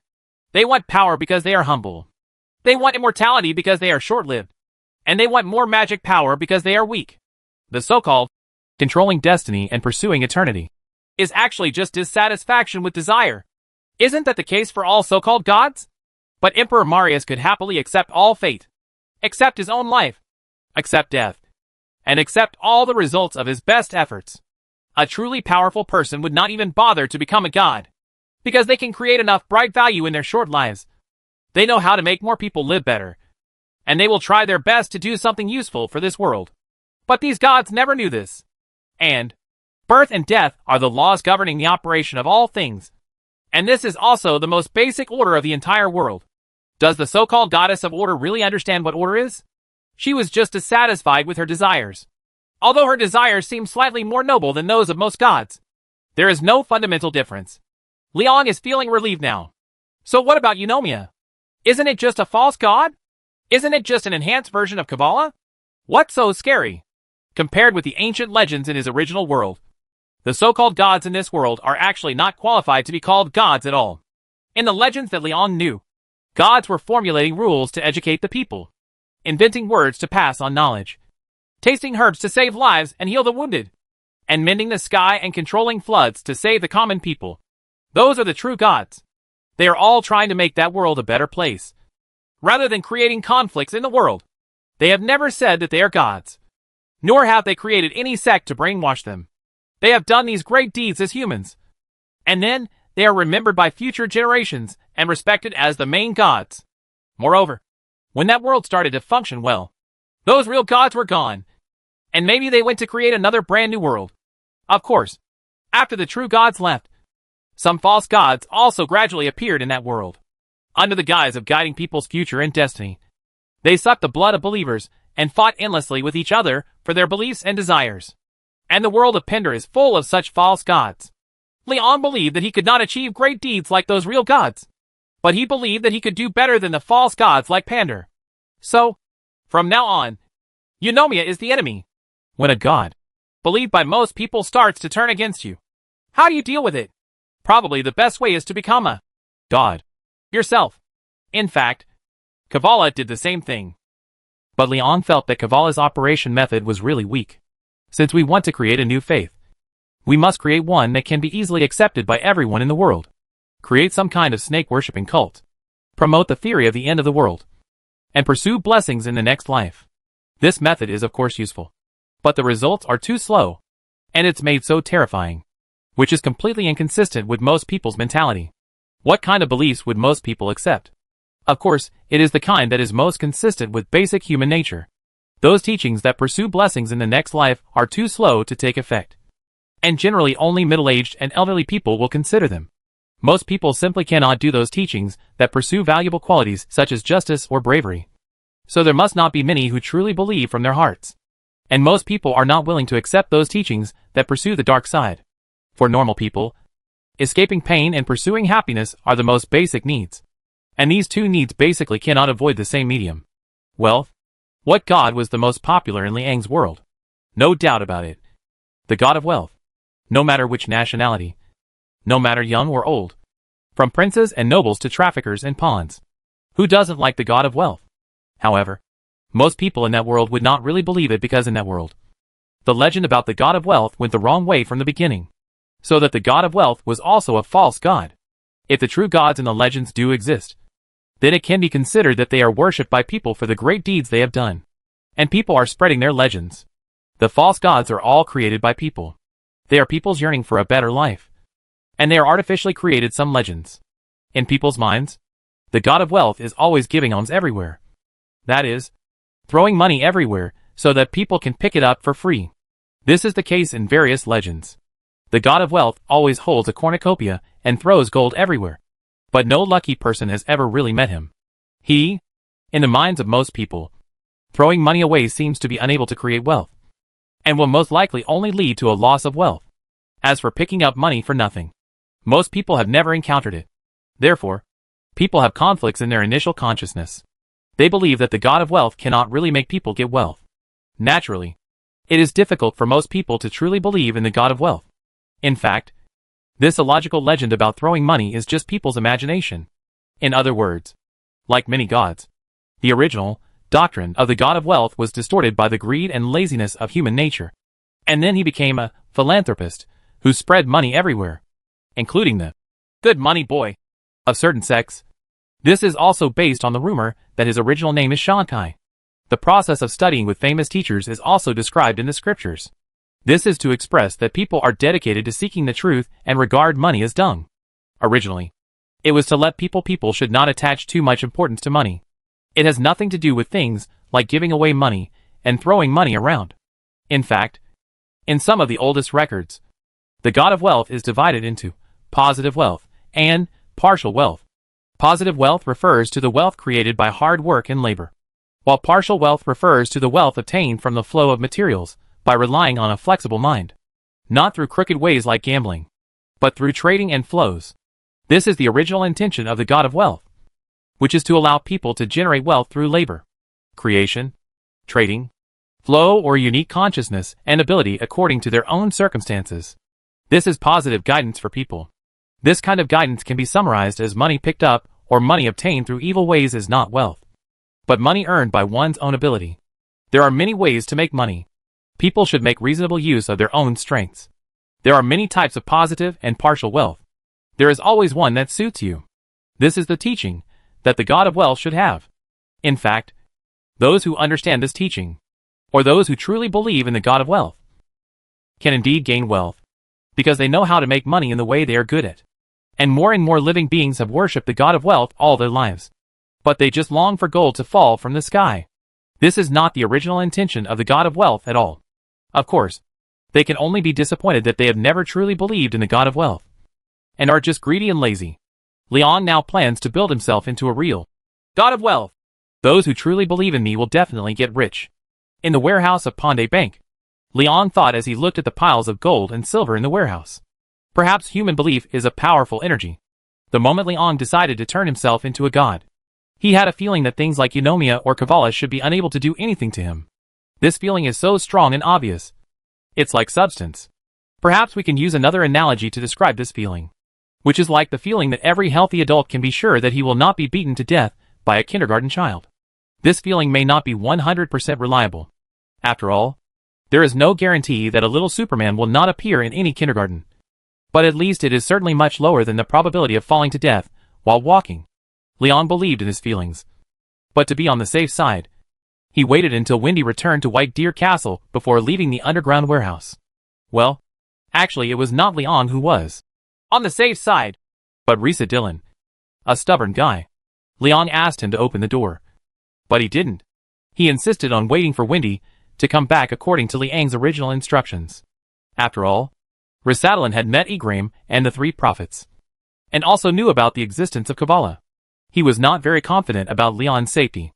By the time Wendy returned to White Deer Castle, it was already early November. Wendy walked very slowly. She came from Lion City with Amy, and she also escorted a lot of precious metals, because Amy plans to send the gold, silver and copper that the three countries can gather to the headquarters of Pender Bank. She wants to mint a large amount of coins. In fact, the issue of new currency has been considered for a long time, but there has been no time to implement it. This matter has been planned since Liang asked Leslie to spend a large amount of gold coins, and then kept all the silver coins in exchange, because the new currency is going to be made of silver and copper. As for gold, when he met Amy, Leon understood why he had that strange feeling. Amy has already trial operated a small batch of new currencies this month. Currently, merchants and freight personnel are letting merchants and freight personnel exchange old coins for new ones. These people all trust Leon and Amy and basically don't interfere with them. The new 10 dinars magic silver coin was formed by hydraulic stamping and then enchanted by the Nolder elves. The overall production is quite exquisite, much more beautiful than the original magic silver coin, Silver Deer. The heads of Leon and Alina are also lifelike. Most of the merchants did not know Alina, but they all knew that the man on the front of the silver coin was Leon. Before Liang's face was engraved on coins, he already represented wealth in Changha City. Now, this is the real deal representing wealth. The 10 dinar silver coin now has an apt nickname, the King. Merchants in Changha City already use methods such as 10 kings in one card to raise prices when conducting large transactions. Although it sounds a little scary. Of course Liang is aware that before he even starts promoting, many people are already worshipping him as the God of Wealth. Especially those businessmen, who are Liang's first supporters. A new god has actually appeared. I just don't know if the three queens and Alice, who also had their faces engraved on the coins, would do the same. But it doesn't matter. It can ensure their safety. Charles has also been released, and Leon changed his story about his hookup with the Jatta people. Leon told everyone that it was his own order to let Charles trade with the Jatta people, and Charles was just following the order. This was to avoid Charles being viewed as a collaborator. Anyway, the Jatta people's entry this time did not cause any losses, and everyone knew Leon fairly well, and knew that the business he did with the Jatta people was very cost-effective. In fact, this is indeed true. Eunomia did ask Leon to give Charles the order. In addition, Leon gave Charles a new task. Charles will become the builder and guardian of the God of Wealth Castle. in the new kingdom of Pender. Today, Charles is the person whom Leon feels most at ease with. God of Wealth Castle. This is Liang's new name. It's just a name. The castle hasn't been built yet. The location of this castle is the ruins of the original Chicha fortress. That was also the place where Liang first made a fortune with his caravan, which was a perfect fit. But it is necessary to build it into a commercial circulation center. This is the center of the entire continent. Chapter 430: The battle to get rid of poverty and become rich. The weather is getting colder. This is the second snowfall this year, and it has lasted for 3 days. In my mind, White Deer Keep and Noldor Forest had never seen such heavy snow. Everything in sight became a vast expanse of white. His Majesty said that this is the sequelae of forest fires. This winter will be colder than previous years, and next summer will be hotter than before. I don't quite understand these principles about the weather, but I know that His Majesty is right. Because Lake Alakal is completely frozen. This is the first time Lake Alakal has completely frozen over. Lake Alakal is a snow-capped mountain lake. The nearby mountains are indeed very cold, and the snow-capped mountains to the west are even frozen all year round. However, because the lake is low-lying and has a large gap from the surrounding ridges, and the lake is extremely deep, the south side of the lake never freezes. But this year, the entire surface of Lake Alakal was frozen solid, with the ice layer being 3 inches thick. Of course, this may be a good thing. The fire half a year ago caused the surface of Lake Alakal to be covered with ash and black carbon. Now that it has frozen, it is actually easier to clean. Most of the tribesmen love to be clean. And Lake Alakal is the water source of the entire forest. His Majesty Leon and Windy also felt that they should take the opportunity to clean up the lake. The ash layer and black charcoal are all frozen on the ice. All you need to do is break up the ice layer, pick it up and throw it into the forest. It is like watering and fertilizing the newly planted saplings. Today, His Majesty brought a lot of people to smash the ice. The number of tribesmen is too small, and humans are indeed better at this kind of work, like swinging hammers on the ice. In fact, this is also a way for His Majesty to promote the new currency. The money for hiring people was loaned to Windy from the Pender Bank, which is regarded as the infrastructure construction funds of the Principality of Noldor. And Windy divided the new currency into several in the hands of the Elven Lords. The Elven Lords are allowed to hire humans to do this job. Of course, I am also one of the Elf Lords, including Aldarion. Every Elf Lord can understand why His Majesty did this. Using methods such as working together and employing each other to increase the frequency of interactions between humans and elves is the best way to quickly integrate elves and humans.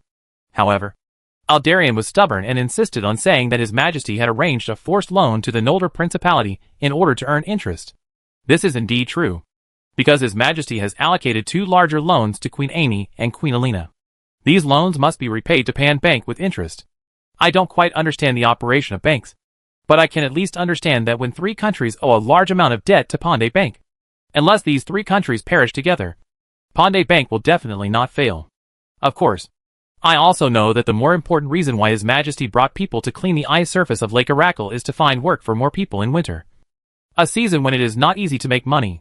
His Majesty is now vigorously promoting economic construction in the territory and has proposed a 5-year plan, saying that within 5 years there will be no more poor people in the territory. This is certainly a great vision.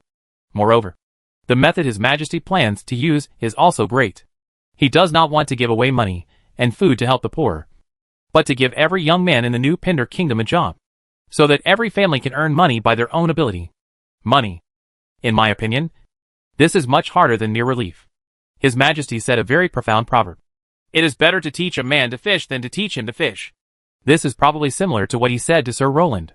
In fact, every adult can understand His Majesty's intentions and his kindness to all the people under his rule.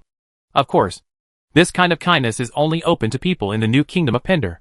As His Majesty once said to me, he is a selfish person who only helps his own people. Fortunately, we have all become His Majesty's own people. To be honest, I have experienced the feeling of poverty myself. When I was exiled by my family, I once wandered penniless on the mainland. I once hid hungry in human cities, and also had to rely on raw meat to survive in the wild. I spent about a year like this until I found a modest job in a tavern in Single. Glorious work. I have seen poverty, experienced hunger, and I know what it feels like to spend the winter with a hungry stomach wrapped in a rag in a dark corner. I know what His Majesty calls the poor people, even within the Noldor tribe. There are many tribesmen who have fallen into extreme poverty for various reasons. Of course, they can at least survive in the forest. This may be what His Majesty said. A small population is actually an advantage. And the destitute human beings in various countries on the mainland. To put it bluntly, they live almost exactly the same life as the wild dogs in the alleys of Single. They rummage through garbage dumps for food, search for scraps of cloth discarded by the rich in the streets and alleys to piece together clothes, and work in every situation that may require coolies. Wander around and beg your employer to pick you, or take risks with your head in your belt. But adventures are not always successful, and coolies are not needed all the time. Many helpless people have no choice but to sell their children or themselves to slave traders just to make a living. Therefore, I am probably better able than most nobles to understand how great His Majesty's ambition is to let there be no more poor people in the territory. Which country doesn't have poor people? Even gods can't make everyone rich. Right? His Majesty said that this is a war with the gods. The outcome of the war depends on whether we can keep everyone in the new kingdom of Pendor fed and clothed. Probably only Your Majesty would dare to fight such a war. After hearing about His Majesty's ambition, even Sir Roland rushed to White Deer Castle to give his allegiance to His Majesty Leon. He is a holy knight and the messenger of the goddess of justice. Originally, he would not be loyal to any king, but Sir Roland publicly said something blasphemous. No matter what god, any god should be loyal to such an ambition. Yes, I think so too. There is no doubt that the one who can make everyone have enough food and clothing is the real supreme god, because even the God of creation has never done this. If such an ambition can be realized, then His Majesty will surely become the only holy king in history, and even the truly supreme God. But it's hard. We all know it's hard. It's 100 times harder than conquering the world. Or more. His Majesty has set an unprecedented and difficult task for Himself and us. Of course, it also brings us unprecedented attractive power. If we can help His Majesty achieve the ambitious goal of eliminating poverty in the territory, then I believe that whether it is Queen Amy, Queen Wendy, Sir Roland, or Eric, or myself, I will definitely be able to leave my name and biography forever in the mithril chronicle passed down by the Ano family. This is the real eternity and immortality. This is the final war. We must win. Excerpted from Diary of the New Pendor Fields, by Rasadalin Ano. Time passes day by day, and it's winter again in a blink of an eye. Nothing strange happened during these days, and Kavala and Marbird did not appear in dreams or in other ways. Leon was not even sure whether they were still in his soul's space. The voice of Eunomia, the goddess of order, did not appear again. But Leon no longer cares about them. Probably the gods can no longer harass Leon. Leon knows that he probably already has some so-called power of faith, although Leon still doesn't know any magic. In fact, divine magic is no longer important. Leon is not pursuing these now, and he does not need to cast spells. True strength does not come from possessing any powerful magic or magic, but always knowing what you want to do, what you can do, and what should be done. Leon knew exactly what he should do now. Since you plan to build yourself into the god of wealth, then of course a kingdom ruled by the god of wealth cannot be poor. Therefore, Leon proposed a 5-year plan, intending to eliminate poverty in the entire New Pendor kingdom within 5 years or less, and ensure that everyone has enough food and warm clothes. When this plan was first proposed, everyone, including Amy, was shocked. Anyone who has ever been a lord can realize how difficult it is. No monarch has ever done this in the history of Pendor. A little, however, Leon still insisted on making this plan a national policy, and posted it publicly in every village in town. He also sent policy interpretation officers to all the castles and villages in the Lion Realm and Nolder Realm. That is, his subordinates, NCOs. The specific content of the plan is not complicated. Leon intends to try his best to provide a job for everyone with the ability to work in the entire New Pendor kingdom, so as to achieve the goal of keeping everyone fed and clothed. Of course, we cannot rely on charity to alleviate poverty. Otherwise it will only feed lazy people. Not only will it have no practical effect, it will also lead to all kinds of messy things. Only by allowing people to do it themselves, allowing everyone to exert their own value, and allowing people to create wealth with their own hands can we truly eradicate poverty. The true teachings of the God of Wealth also need to be spread subtly into people's hearts in this way, allowing people to rely on their own abilities and make money in a way that suits them. To accomplish this, of course, we must first make statistics and determine specific goals, which are the specific problems that people face. The current overall situation of the new kingdom of Pendor is as follows. Liang's own direct territory, which is the king's direct territory of the new kingdom of Pendor. Actually only as Changha County, Brave Shield County, and Carandir Castle. Brave Shield Castle and Fletcher Village were only designated as direct jurisdictions by Liang this month, because they had to deal with the Jata people. Carandir Castle was recently taken over by Anson, so it can be regarded as the direct territory of Liang. Chicha Fortress is about to be built as the God of Wealth Castle, which can also be regarded as a direct jurisdiction. But the construction has not yet started, and there is currently no one living there, so it is not considered for the time being. The total population of the directly administered territory is about 250,000, of which the number of people suitable for work, that is, people between the ages of 15 and 60, is about 200,000. About half of them are working in agriculture, and the other half should be doing odd jobs in Changha City, if nothing else, except for those who have lost their labor force. Almost all people below the poverty line in the territory come to Changha City. At present, Changha City should be the largest city in the entire continent. There are almost 100,000 people living in and around the city, including the construction site. Fortunately, Liang can continue to get a steady stream of mutton from the Jata people, and the Changha Express Transport can continuously dispatch materials everywhere. The grain taxes from various parts of the east would have been sent to Changha City, so he can barely support it. Consumption in the city. But the vast majority of residents in these towns are refugees caused by previous wars. That is, proletarians. The construction of Changha City attracted a large number of proletarians. These people could earn money by working in the construction of Changha City, and they were relatively safe in purchasing food. Their problem was housing. If the entire Changha City is built completely according to Liang's ideas, it will indeed be enough to support 100,000 people living in it. But currently, at least 50,000 people live in dilapidated wooden sheds built by themselves, and more than 30,000 people live in work sheds on construction sites. If they can't afford a house, it's useless even if they can. There are only so many houses in Changha City. If we look at their income levels, these people can generally have enough to eat. But if we look at their overall assets, they are still far from being out of poverty. After winter, job opportunities have decreased a lot, and they don't even have a house that can protect them from the wind and rain. As for those who work in agriculture, most of them should be working for lords, knights, and some manor owners. These people are considered owners, so Liang doesn't need to worry too much. Liang's food tax is not high to begin with, since alleviating poverty is the overall plan of the new Pen Kingdom. Then each lord, the knights under the lord, and the manor owners living in the new Pen territory must obey orders and cannot treat employees harshly, and farmers. Otherwise, without Liang taking action, Sir Roland would have to come to punish the traitors and eliminate the evil. The problem in the direct jurisdiction is mainly accommodation. For this matter, Liang has plans to build a large number of townhouses, provide low-cost rental houses, and provide guaranteed loans for buying or renting houses. Guaranteed loans mean that as long as people from Changha City with real estate or other industries provide guarantees to these proletarians, Pandey Bank can lend money without collateral, which is considered an overdraft credit. But the amount of this kind of loan is not large, and it can only be used to buy or rent a house. That means you are not afraid of not repaying it, since the house is there anyway. Building simple townhouses can provide more long-term jobs.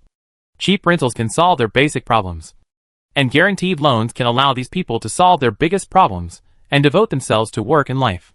Anyway, businessmen now have a high sense of identification with Liang. Liang has the final say on domestic food prices and basic commodity prices. As long as food prices can be controlled, there is no need to worry about inflation for the time being. The direct jurisdiction is relatively easy to solve. It just takes time. The Fierce Lion Realm is more troublesome.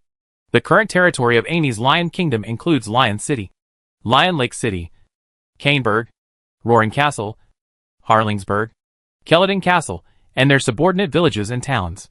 It is basically the former Kingdom of Lion core area. At present, the total population of the Lysure Principality is less than 900,000, and no census has been conducted. Based on rough estimates, there should be nearly half fewer people than when Liang first arrived in the Lysure Kingdom. What is certain is that currently, in the entire Lysure Principality, the vast majority of people who cannot make a living are near Lysure City. At least 300,000 people. In fact, this is the number of refugees Amy has resettled in the past 6 months. Chapter 431 Supporting Farming Policies. A few years ago, Every inch of land near Lion City was owned by an owner, and there were noble manors everywhere. But now the areas around Lion City and Lucian Lake are severely damaged. The continuous wars and disasters once caused all the noble manors in this area to be empty. After Amy returned to Lion City, she has been working to restore agricultural cultivation in this area. At the beginning, some nobles came back desperately, intending to claim back their properties and mansions. But Amy only had a unified reply to this. Nobles who choose to flee when war breaks out and are unable to protect their people will be regarded as automatically giving up their territory. On the contrary, if he dies in battle, the House of Nobles will help him find an heir. This is a common rule in Pender. Amy was being very polite by telling them to get out. If it were replaced by Liang, he would probably send these nobles to Yaxing village next to Single and provide them with a job that is less likely to lose their jobs. Liang has a big railway there. Mine, the work of mining, or was contracted to slave traders by Ramon. Eric's approach is relatively low-key. Eric is now the head of the House of Nobles, and many more nobles come to Eric than to Amy directly. But for some reason, all the nobles who went to the House of Nobles to look for Eric to return to the territories around Lion City and Lucian Lake would basically disappear mysteriously within a few days. Eric expressed regret for this. He even used the funds of the noble house to open a noble orphanage, which took in many aristocratic orphans who had become helpless due to the disappearance of their parents. Due to limited funds, only it takes in young children under the age of 5 who have both parents deceased. Ever since the orphanage was built, no blind nobles have ever wanted to claim back their original territory. Therefore, there are currently very few noble lords in the Lion City area. Only members of the city guard and their families still retain their territories. These people are the former members of the Royal City Guard. Most of the members of the city guard were illegitimate sons or second sons from small noble families who had no inheritance rights. Although they had families behind them, they actually had no property of their own.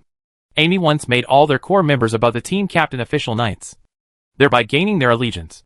Now, they have become Amy's grassroots manpower to manage the refugees, and they have all become a new generation of manor owners. The manor that Amy assigned to them was actually the original manor and farm of those nobles who disappeared for no reason. This can be regarded as allocating territories to the knights. But these territories do not belong to the members of the city guard. Only the houses belong to them. Amy gave the property to the city guards and the fields to the farmers. The members of the city guard who participated in the resettlement of the refugees were able to obtain the real estate of the original noble manor. This was a reward for them. And it was also a strategy to win over the morale of the army. However, they did not get the fields in the manor. Only the houses were owned by them. There are nearly 1,000 manors, which is almost enough. The cultivated fields will belong entirely to the farmers, and they will be able to obtain more varieties. Each acre of land will only need to hand over 100 pounds of grain each harvest season, based on these farms, and using the simple and easy to understand policy of, after the land is reclaimed, the property belongs to the cultivator. Amy successively attracted more than 300,000 refugees from various parts of the Lion territory to cultivate land around the Lion City. Almost 2 million acres of farmland were produced. This is a huge project. The reason why a fixed quota per acre is used to set tax standards is to allow people to plant high-yielding crops as much as possible or to open up wasteland as much as possible, regardless of whether they grow wheat or corn. The tax is only 100 pounds per acre. Leaving the rest, everything belongs to oneself. People will naturally settle accounts and then choose according to their actual situation. The land around Lion City is fertile. If high-yielding crops are grown, the grain tax of 100 pounds per acre is actually very low. Of course, everyone will try to plant as much land as possible. If it weren't for the fact that there are only more than 2 million acres of land suitable for planting around Lion City and Lucian Lake, they might be able to cultivate more fields. If calculated by household, there are nearly 100,000 households among these 300,000 people, and each household has an average of almost 20 acres of land. Most of these refugees used to be tenant farmers or indentured servants of nobles, but now all of them have become yeoman farmers with property. Of course, they are overjoyed, and they also respect Amy from the bottom of their hearts. The city guards were also full of joy. Of course, the city guards don't know how to farm. After all, they are children of nobles, and they have learned how to fight and communicate with others since childhood. However, the members of the city guard generally have small families with only a few people, and the properties in noble manors are relatively large, and they cannot use them all. They will renovate their houses and rent the extra houses to farmers. Becoming landlords to farmers is a great benefit for them. It is simple and easy, and it does not affect their own work at all. However, after the next year's harvest, these landless landlords will have to buy food from farmers. This can be regarded as a mutual restriction. Amy's methods are very reliable. She not only bribes the city guards, but also the farmers, and can also provide enough farmland resources for the entire country. Speaking of which, these people are now considered property owners. Each household has 20 acres. The per capita farmland is close to 7 acres. And the grain tax is low. This is definitely enough to live on. But they do end up in a state of abject poverty in the short term. Although they have land, they have nothing until the food is harvested. In other words, until April next year, they will need to rely on the ANG's Farmer Assistance Loan to live. Use loans to buy food and seeds from direct operated grain stores in Lion City. And use loans to rent houses in the hands of city guards. There is no traditional charity relief, because the agricultural loan is interest-free for 1 year. This loan itself is the best of relief. Relief that is purely a charity can only appear when a disaster occurs, and should not be maintained for a long time. Amy and Leon both know this. Providing fields to the extremely poor is to give them hope for the future.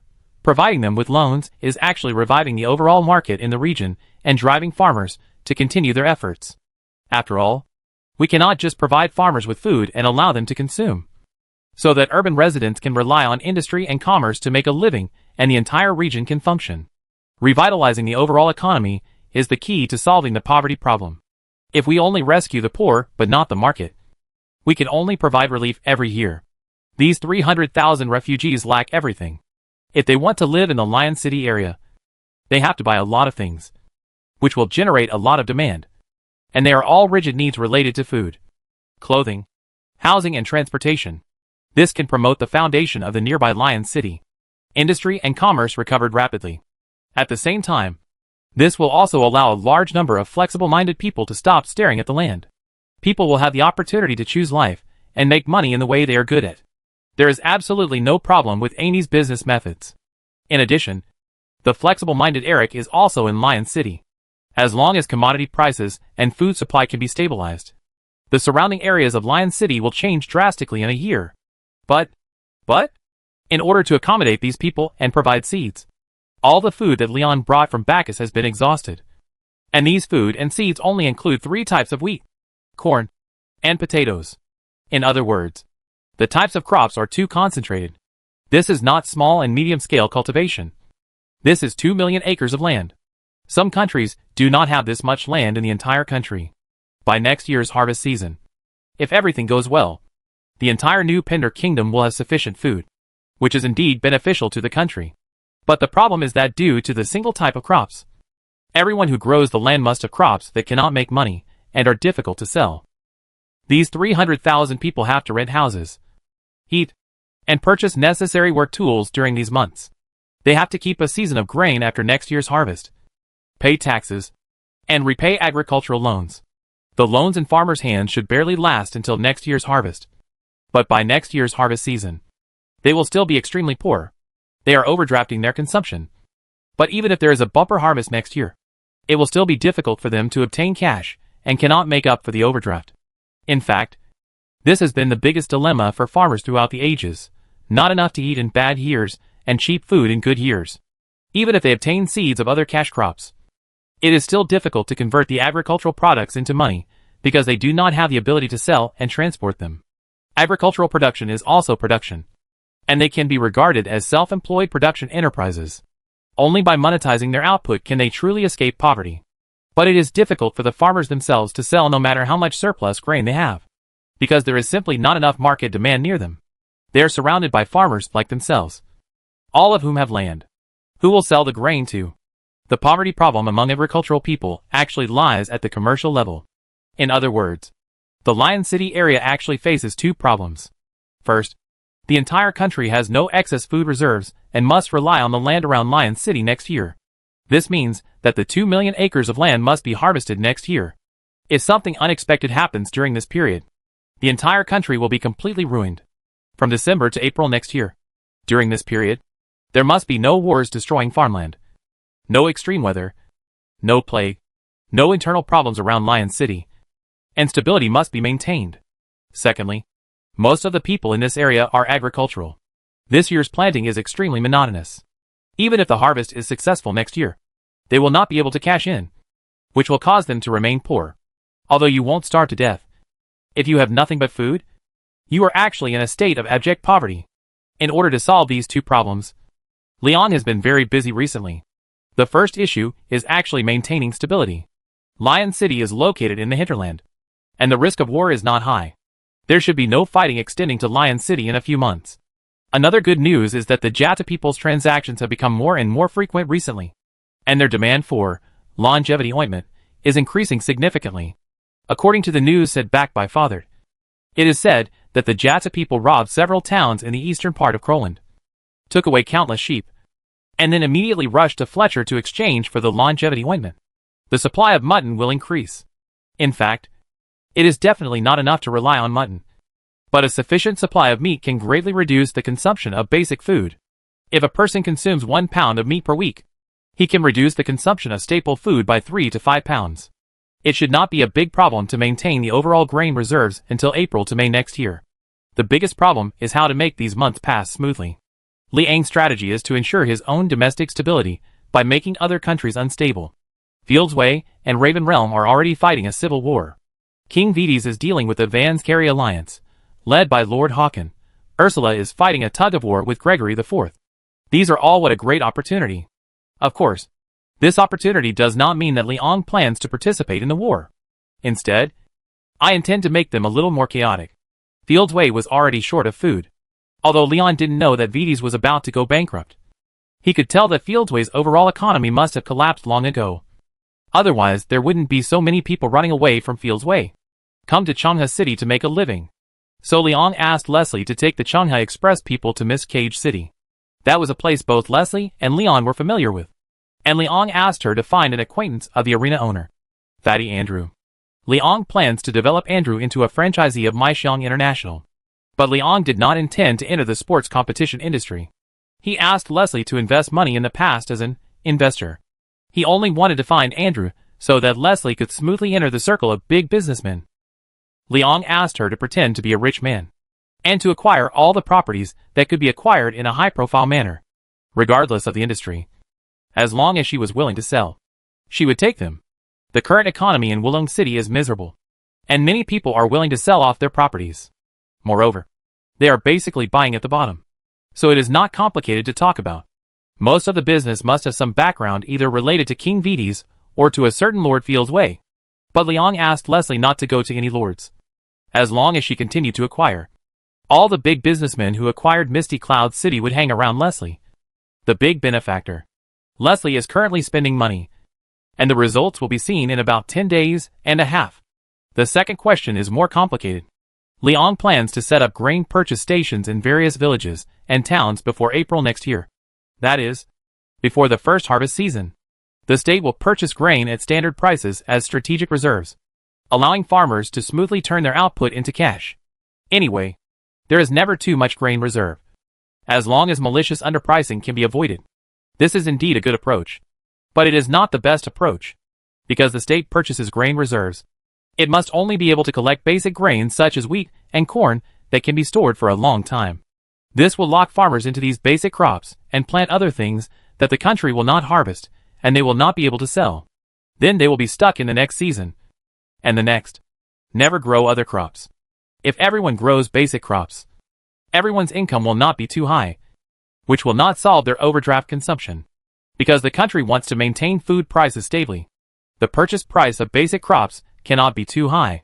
In addition, the weather is not smooth every year, and there are always natural disasters occasionally. Even if the per capita land is 6 or 7 acres, it will still be impossible to escape poverty for many years.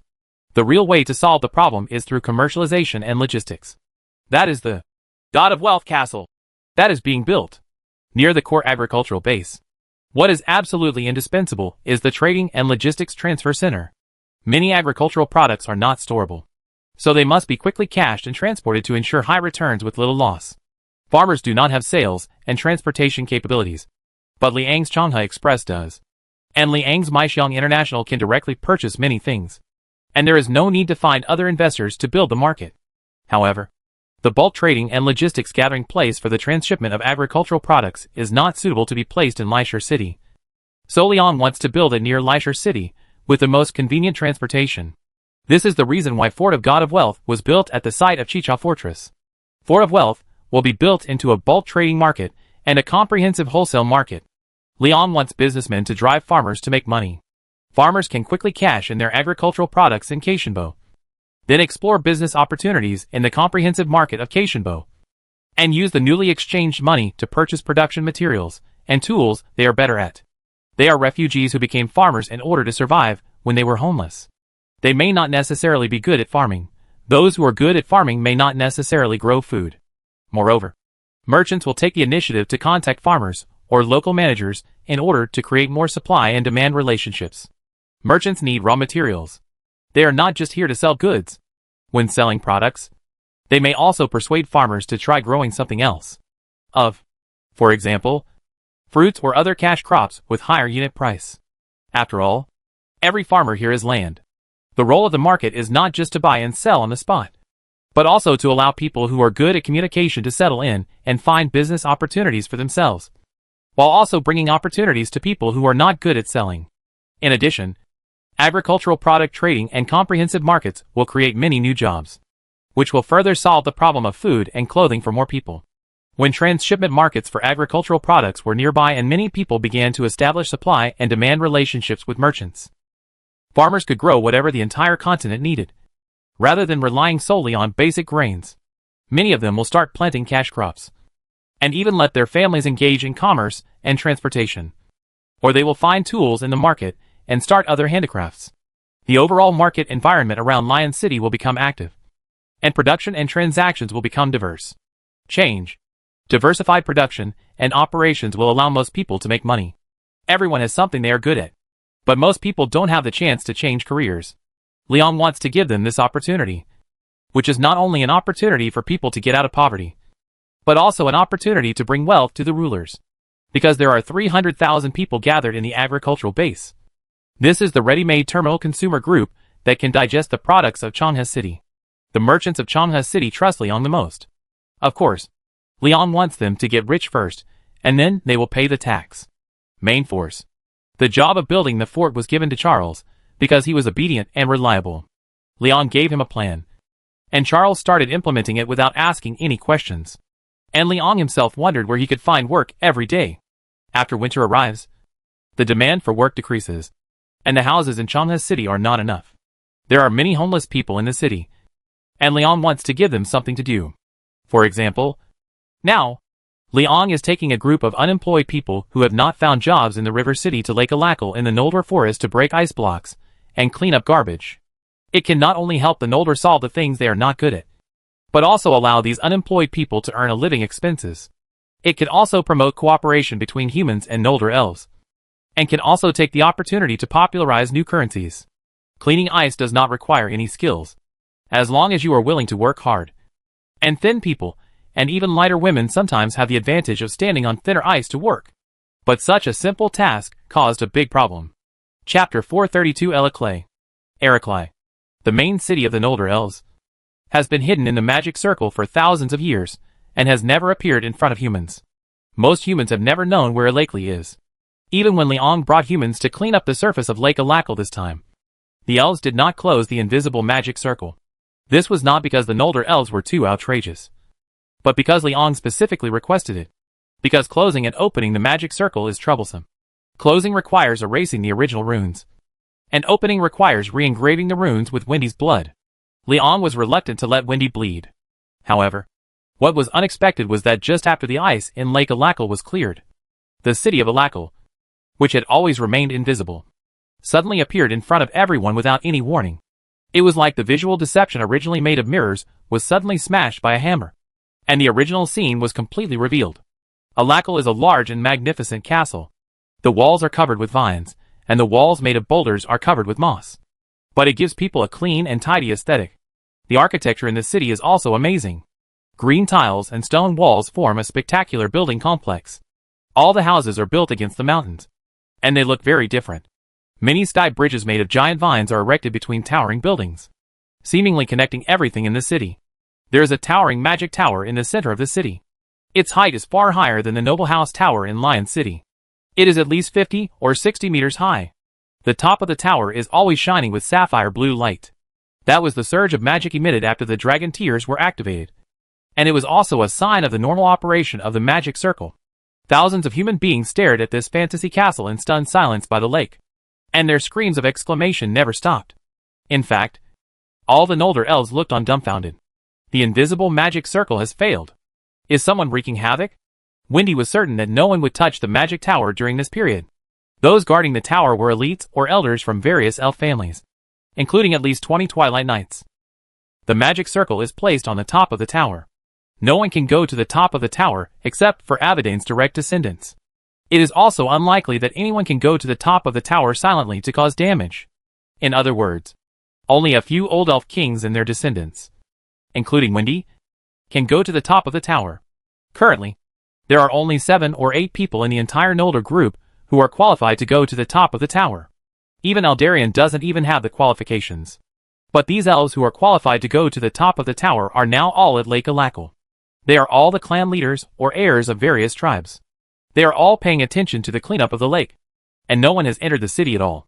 Moreover, the light at the top of the magic tower is very strong, which means that the magic source of the magic circle is quite sufficient. But why did the invisible magic circle fail for no apparent reason? In fact, Wendy is not too worried about Alacal losing his invisibility. Currently, the elves are not facing war, and the humans brought by Leon are also very friendly. Moreover, they were all on the lake or near the lake before, and no one has been close to Alacal and the others before. The city of Aracal is not visible at all, and of course, it will not come close. But the risk represented by the failure of the magic circle is much more important than the current invisibility. This is the last concrete magic circle mastered by the Nolder elves. Now it cannot operate, which means that the final inheritance of elven magic is completely cut off. Liang asked the humans who came from Changha City to leave here immediately and go to the forest market to wait under the supervision of the Nolder troops. People obeyed the instructions obediently and just talked about the wonders of Alacal City all the way. But no one acted arbitrarily. They were brought here by Leon to work and earn money. And of course, they would not conflict with their elf employers. In other words, the failure of the magic circle this time should have nothing to do with these workers. Or, maybe it has a little bit to do with it. Leon guessed that this might be a deliberate attempt to sow discord. As soon as humans cleared the ice of Lake Alacal, something happened to Alacal's magic circle. Maybe because of the ring in the lake. I feel like this has something to do with Eunomia. Maybe we should fish that ring out of the lake and have a look. Leon told Wendy about his intuition that the High King's ring was thrown into the center of Lake Alacal, and it should still be sinking at the bottom of the lake. If the person who did this is neither an elf nor a human, then it can only be it's amazing, because the ring was fused by Kabbalah using Eunomia's code, fetching a small ring from the bottom of the lake. I'm afraid no one can do this. Lake Aracal is very deep, and the center of the lake is at least several hundred meters deep, unless the water is drained. Otherwise, the ring should not be. Maybe he'll see the light of day again. Wendy shook her head and said it was impossible. Leon knew that Lake Alacal was very deep, but he really didn't expect it to be so deep. He threw the ring into this lake mainly because there were Nolder elves here. Even if Kabbalah or the Griffin ran out, at least they wouldn't be able to occupy anyone's body. But if the center of the lake is hundreds of meters deep, then no one can really fish it out. In the absence of modern deep diving equipment, humans can reach a depth of hundreds of meters by diving with bare hands, and it is a completely lifeless behavior. There are limits to the pressure resistance of muscles and organs. For a normal person, diving more than 20 meters would be considered a life-threatening adventure. The Nolder's diving abilities are somewhat weaker than those of humans. Their eardrums are more sensitive and more susceptible to irreversible damage from high pressure. In fact, this is also a good thing. In other words, at least this means that no one can get the ring again, and no one can get out of it. Leon floated up from Lucian Lake. The center of Lucian Lake was about 50 or 60 meters deep, which already made Leon unconscious instantly. And if Kabbalah or something else gets a physical body and passes through the abyss through another way, if it comes out of this ring, it will definitely belch under the water pressure in an instant, under the water pressure hundreds of meters deep. Now that he was sure he couldn't get the ring, Leon and Wendy entered the magic tower to investigate. The door of the magic tower has been closed, and there are no signs of damage around it. The guards around the tower also said that no one has entered the tower. Iraql's Magic Tower is the real tallest building on the continent of Pendor, estimated to be 60 or 70 meters high. This is a place used to store knowledge books, historical documents, and magic items. Except for the gate and the top, all other parts of the tower are tightly sealed. The tower has a total of 16 floors, except for the ventilation windows on the ground floor and the pavilion at the top. There is no light on the other floors, because fire is prohibited in the tower. It can only be illuminated by night pearls. From the second floor onwards, the tower is full of warehouses that are kept out of sight all year round, as well as a circular staircase that looks like a huge spiral built around the wall. Documents and books are relatively fragile antiquities, and they can indeed be preserved longer if they are not exposed to light. At the same time, the guards at the bottom of the tower also played an important job of copying books. They are not just guarding here. They are also responsible for protecting the knowledge passed down by various ethnic groups. They will recopy some ancient documents and classics. And even extremely important knowledge must be engraved on hard metal plates. This is also an important job for the scholars and administrators in the libraries of human countries. Emperor Marius once did this work in the Siouan City Library. Alina also copied books in the Bashi City Library. And this was once the career that Lena most wants to pursue. The spiral staircase built around the wall is very long, and there are Noldor elves guarding the stairs on each floor. The people guarding the stairs on each floor are Twilight Knights. Even if Wendy takes Leon upstairs, they will still verify it step by step. This is not because the Noldor elves are old-fashioned. After all, they are protecting knowledge and culture, and it has nothing to do with status. This also means that it is impossible for anyone to get to the top of the tower without alerting the guards at all unless it is not a human. After climbing for more than 20 minutes, Leon reached the top of the tower. The top of the tower looks like a pointed pavilion supported by 4 pillars, with a dragon tear hanging in the center of the pavilion. Hanging from the highest dome is a shelf made of mithril, which is like many metal wires, forming some mysterious runes as a whole, and the dragon's tears are hollowed out. The runes wrapping the dragon tears look like very thin wire troughs, very dense, and the whole body is dark red. Under the reflection of the royal blue dragon tears, the red and blue merge into purple rune lines, which match Wendy's. The eyes are exactly the same color. There should be blood in those rune slots. They form lines, and all the lines were flowing with purple light. The light extends upward from dragon tears to the spire of the tower, converges into a point on the dome, and then disperses in all directions along the mithril lines carved on the dome, and returns to a sapphire blue light curtain. Originally, this light curtain would spread to the entire city of Iraql. But now, this light curtain seems to have been cut off, unable to spread out on the dome, so that the top of the tower is turned into a big bright light bulb. Leon stood at the top of the stairs and watched. He did not go to the top floor, nor did he get close to the location of dragon tears. He wanted to respect the traditions of the elves. Although the Noldor elves trust him and have become his subordinate principality, he himself does not have the blood of Avadain. Being able to see the top floor is an exception. There is no need to set foot on the top of the tower to break other people's rules. I personally replaced the dragon tears more than a year ago, and I also activated the magic circle with my own blood. But now there is no problem with the magic circle, and the magic power in the dragon tears is running very well. But it has no effect at all. Wendy had checked them all carefully, and the dazzling light of dragon tears reflected her face in royal blue. You mean everything is normal, but the invisibility magic has failed? Leon frowned. Wendy turned back to look at Leon, with some confusion in her eyes. Yes, I can feel that the magic of dragon tears is still there, but the magic cannot be released. It's just like the 3 prophet spells will fail when you stand in front of them. The magic here is banned? Leon understood what Wendy meant. This is like the Forbidden Demon Tower in Lion City. The spellcaster inside still has magic or divine magic, but cannot use it. This shouldn't be the case. I know my blood can ban demons, but this magic circle is powered by my blood. How can it also ban demons? Wendy was a little confused. She knew that she had a demon-forbidden physique. There was no doubt about it. After all, her ability to move the demon-forbidden tower had been proven long ago. This invisible magic circle was brought to the ship by Avadain from his hometown, and then brought here from the ship. This is a magic item made by the Sindari elves, and it belongs to Avadain's family. The activation of this thing requires the blood of the Avadain family, and Avadain itself is a pure Noldor elf, which means that this magic circle will not be affected by the ability to ban magic, but requires this kind of ability to ban magic. Blood to run. Leon thought for a while, and a strange idea suddenly came to his mind. Magic is probably divided into yin and yang. Right?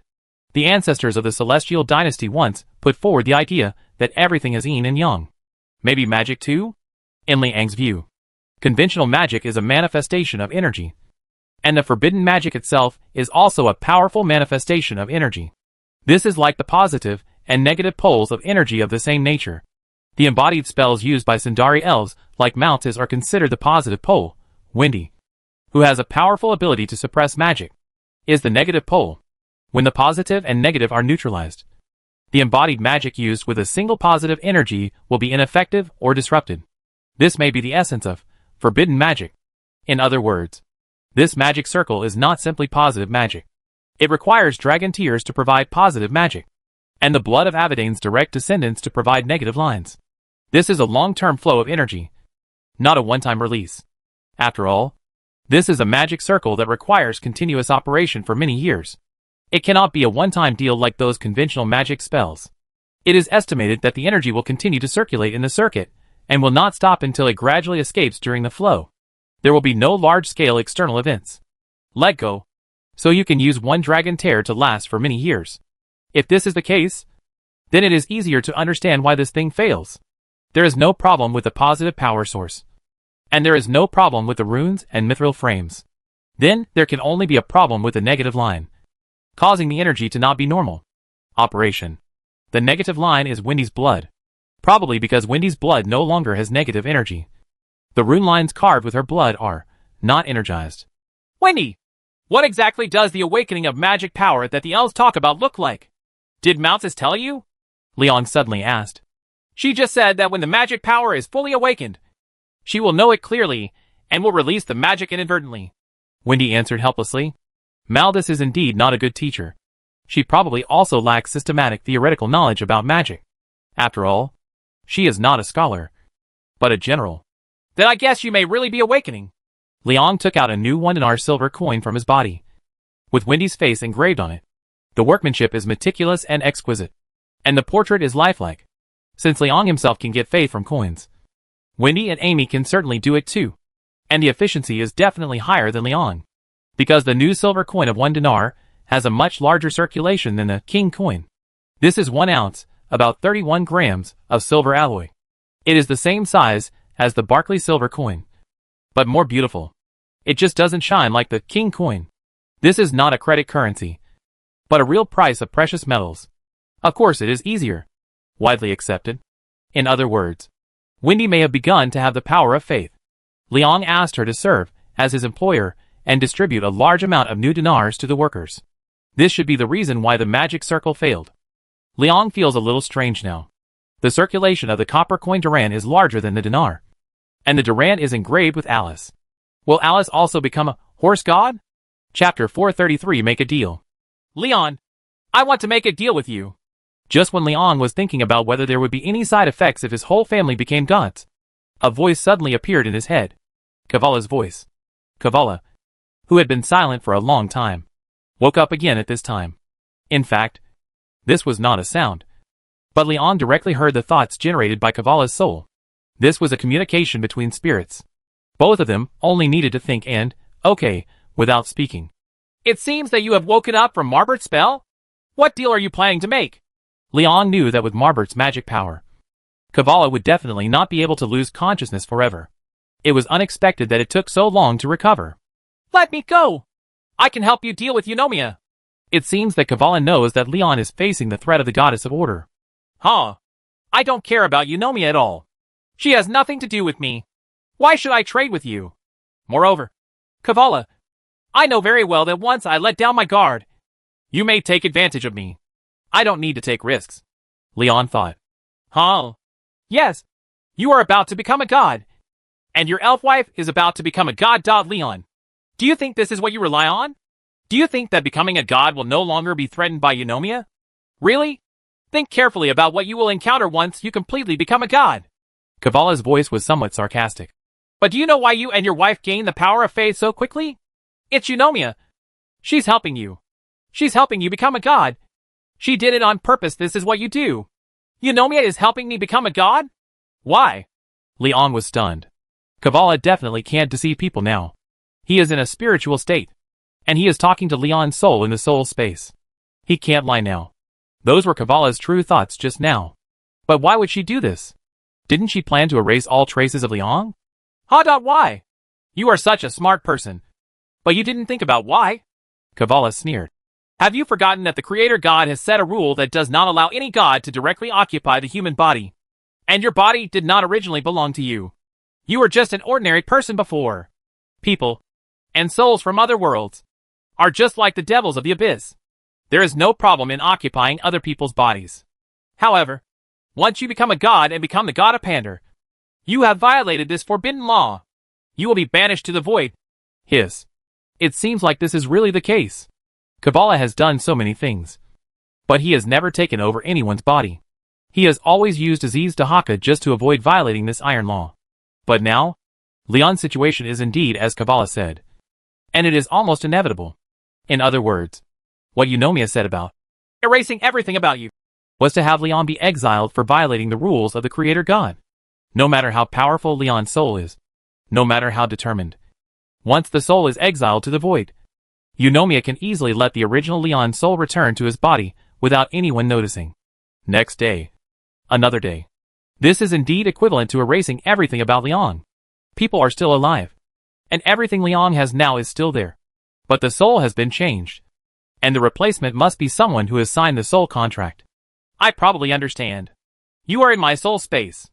If I am exiled, you will also be exiled with my soul. Right. Leon felt a little heavy. And he understood why Kavala planned to cooperate with him. Yes. But you don't fully understand yet. Not only does Eunomia want you to be exiled, she also wants your wife to be her messenger and the gatekeeper of this world. Kavala sneered. You were right before. I really don't understand love. But at least I know that your wife Amy and Windife will definitely be willing to use everything they have in exchange for your survival and freedom.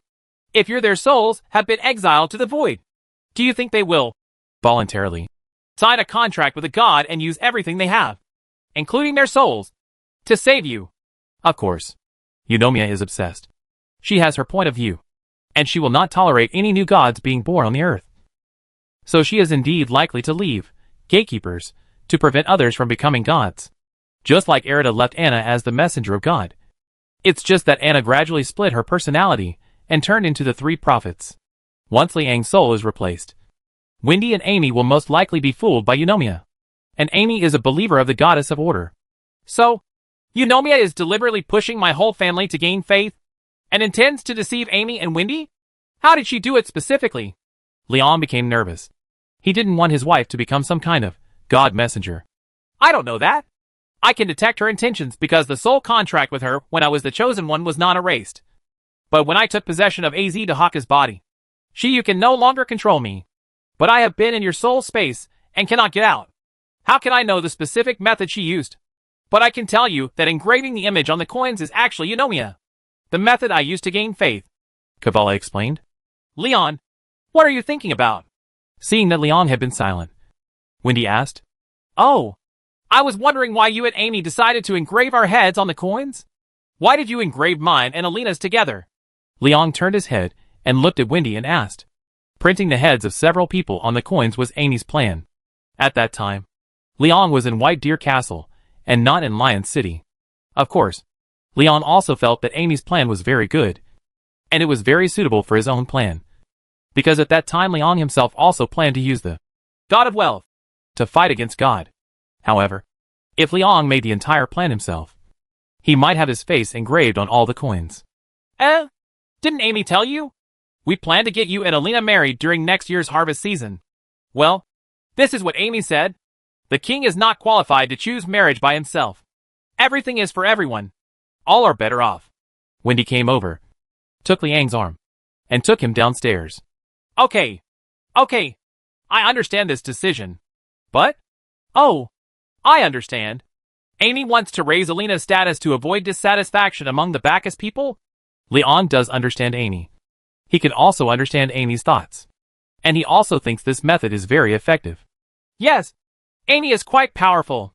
She originally said it would be difficult to do. But after taking a nap, she came up with this method. Wendy said with admiration. Take a nap? Amy never takes a nap. Leon sighed deeply. From the looks of it, Amy was probably affected by something, such as a dream. This method probably came from Eunomia's hint. The gods of Pandor are best at psychological suggestion. Eunomia knew that the portrait on the coin would bring faith, and she deliberately induced Amy to do this. Eunomia will only make Leon a god, and will also provide help from it. But if some measures are not taken, Amy may be deceived and controlled by Eunomia at any time. No matter how much faith she can get in the future, she can only become Eunomia's puppet. And Wendy. The power of faith will neutralize Wendy's ability to suppress demons, causing her to lose her ability to protect herself. If nothing else, Wendy will soon be affected. Leon, you should have figured it out. We should cooperate. Not only can I solve the problem of your being exiled after becoming a god, but I also know how to deal with Eunomia. Kavala mentioned his deal again. I've been thinking about these things for hundreds of years. Is it a deal? A few months later, many statues appeared in the Changha city square. There is Eunomia, the goddess of order; Astalia, the justice goddess; Erita, the dark goddess; Damaya, the god of shelter and harvest; Tara, the goddess of prosperity; and the god of the watchers of the north, goddess of hunting; Ulvit, the lynx Viovis of the misty mountains; the horse god Veda of Desha. There is even Mars, the god of war widely believed in the Unlaw continent; and Indar, the god of the sky, of the Jada people. Anyway, as long as it is a god regarded as the main god by the people of all ethnic groups in the world, there will be a statue in this square. But these statues of gods are not big, and all of them have no faces. They are surrounded by the outer circle of the square, and they are more like road signs. What is more eye-catching are the sculptures of those people in the inner circle of the square. Many, various people. But there are no statues of Leon or anyone around him, but of the deceased heroes of Pendor. Kavala, the former king of Pendor, was also among them. Kavra Pendragon, from 35 BC to 48 years of Pendor, was the founder of the Griffin Knights and the kingdom of Pendor. He once led the knights in bloody battles and he defeated the abyss demons that were rampant in the Pendor continent and ended the hundreds of years of war in the Pendor continent. He was called the Supreme King by the people of all ethnic groups. There is also Countess Valera, from 77 to 142 years of the Pendor calendar. She was the first female knight in the Pendor continent. She single-handedly won the same rights for women as men, and made bandits disappear from the entire continent at that time. People call her the Eagle Claw Queen. Another example is Baron John of Dungrave, the founder of the Knights of the Shining Cross. In 84 to 157 AD of Pendor, he was a wandering warrior of Dungrave. Dungrave was the name of the city of Bosch during the kingdom of Pendor. He traveled to Buckley and the continent of Amara, brought medical skills and medicines from all over the world back to the continent of Pendor, and provided free treatment to all civilians. He dedicated his life to protecting doctors, treating illnesses, and saving people. The Knights of the Shining Cross he established had countless people alive in the continent of Pendor, and was recognized by the then known as Saint John. He was also created a baron as a commoner. There are many more, such as Ava Dane, the first elf king who brought the Noldor elves to the continent of Pendor; Sir Roderick Red, the founder of the Knights of the Lion, who was famous for his chivalry; and several people who have just passed away. Emperor Marius of the Month. These people all have a common feature. Their inscriptions do not record anything related to conquest, even though many of them were invincible heroes. There is no description of their relationship with others on the basis of these statues' achievements, but to brag about what they have done for the people. For example, killing demons, treating diseases and rescuing people, fighting crime, acting chivalrously, and reforming the government to benefit the people. Moreover, they were all carved into the image they had when they were young and successful, rather than the image they had in their old age. For example, Kavala is completely different from other Kavala sculptures. It is no longer the image of an old knight, but the image of a middle-aged king in his 30s wearing a crown. That was Kavala's unification of the Pendor continent, the way it was at that time. Countess Valera looks younger, probably in her 20s. This is the age when she fought for women to have equal status with men. However, since Valera left no portrait, no one knew what she looked like. So this sculpture was carved according to Amy's face. Emperor Marius used the image of him when he first initiated reforms at the age of 36. At that time, Marius always held a book and looked more like a scholar. But all the statues in the entire square, whether they are gods or deceased heroes, All face a group statue in the middle of the square. That group of statues are people from all ethnic groups in Pindar. Ordinary people. There are many ethnic groups on this continent. And this group statue shows all the ethnic groups dancing, singing and laughing together. The race of each person can be clearly distinguished from the statue's clothing, which also includes the Noldor elves and the Misty Mountain people. This is not a statue for a god, because the base of the statue group placed in the center is engraved with a huge line of words. Please remember those who have benefited the people. They are the real gods worthy of respect. Liang did cooperate with Kavala, but Kavala still has not left. Marbert didn't leave either, but they are indeed no longer in Liang's soul space, but in a statue. They are about to destroy Eunomia's code, which is the High King's ring. This is Kavala's method of dealing with Eunomia. It is simple and crude, but it is indeed effective. Destroying the code can completely cut off Eunomia's connection with the entire world, which has been reflected in most gods.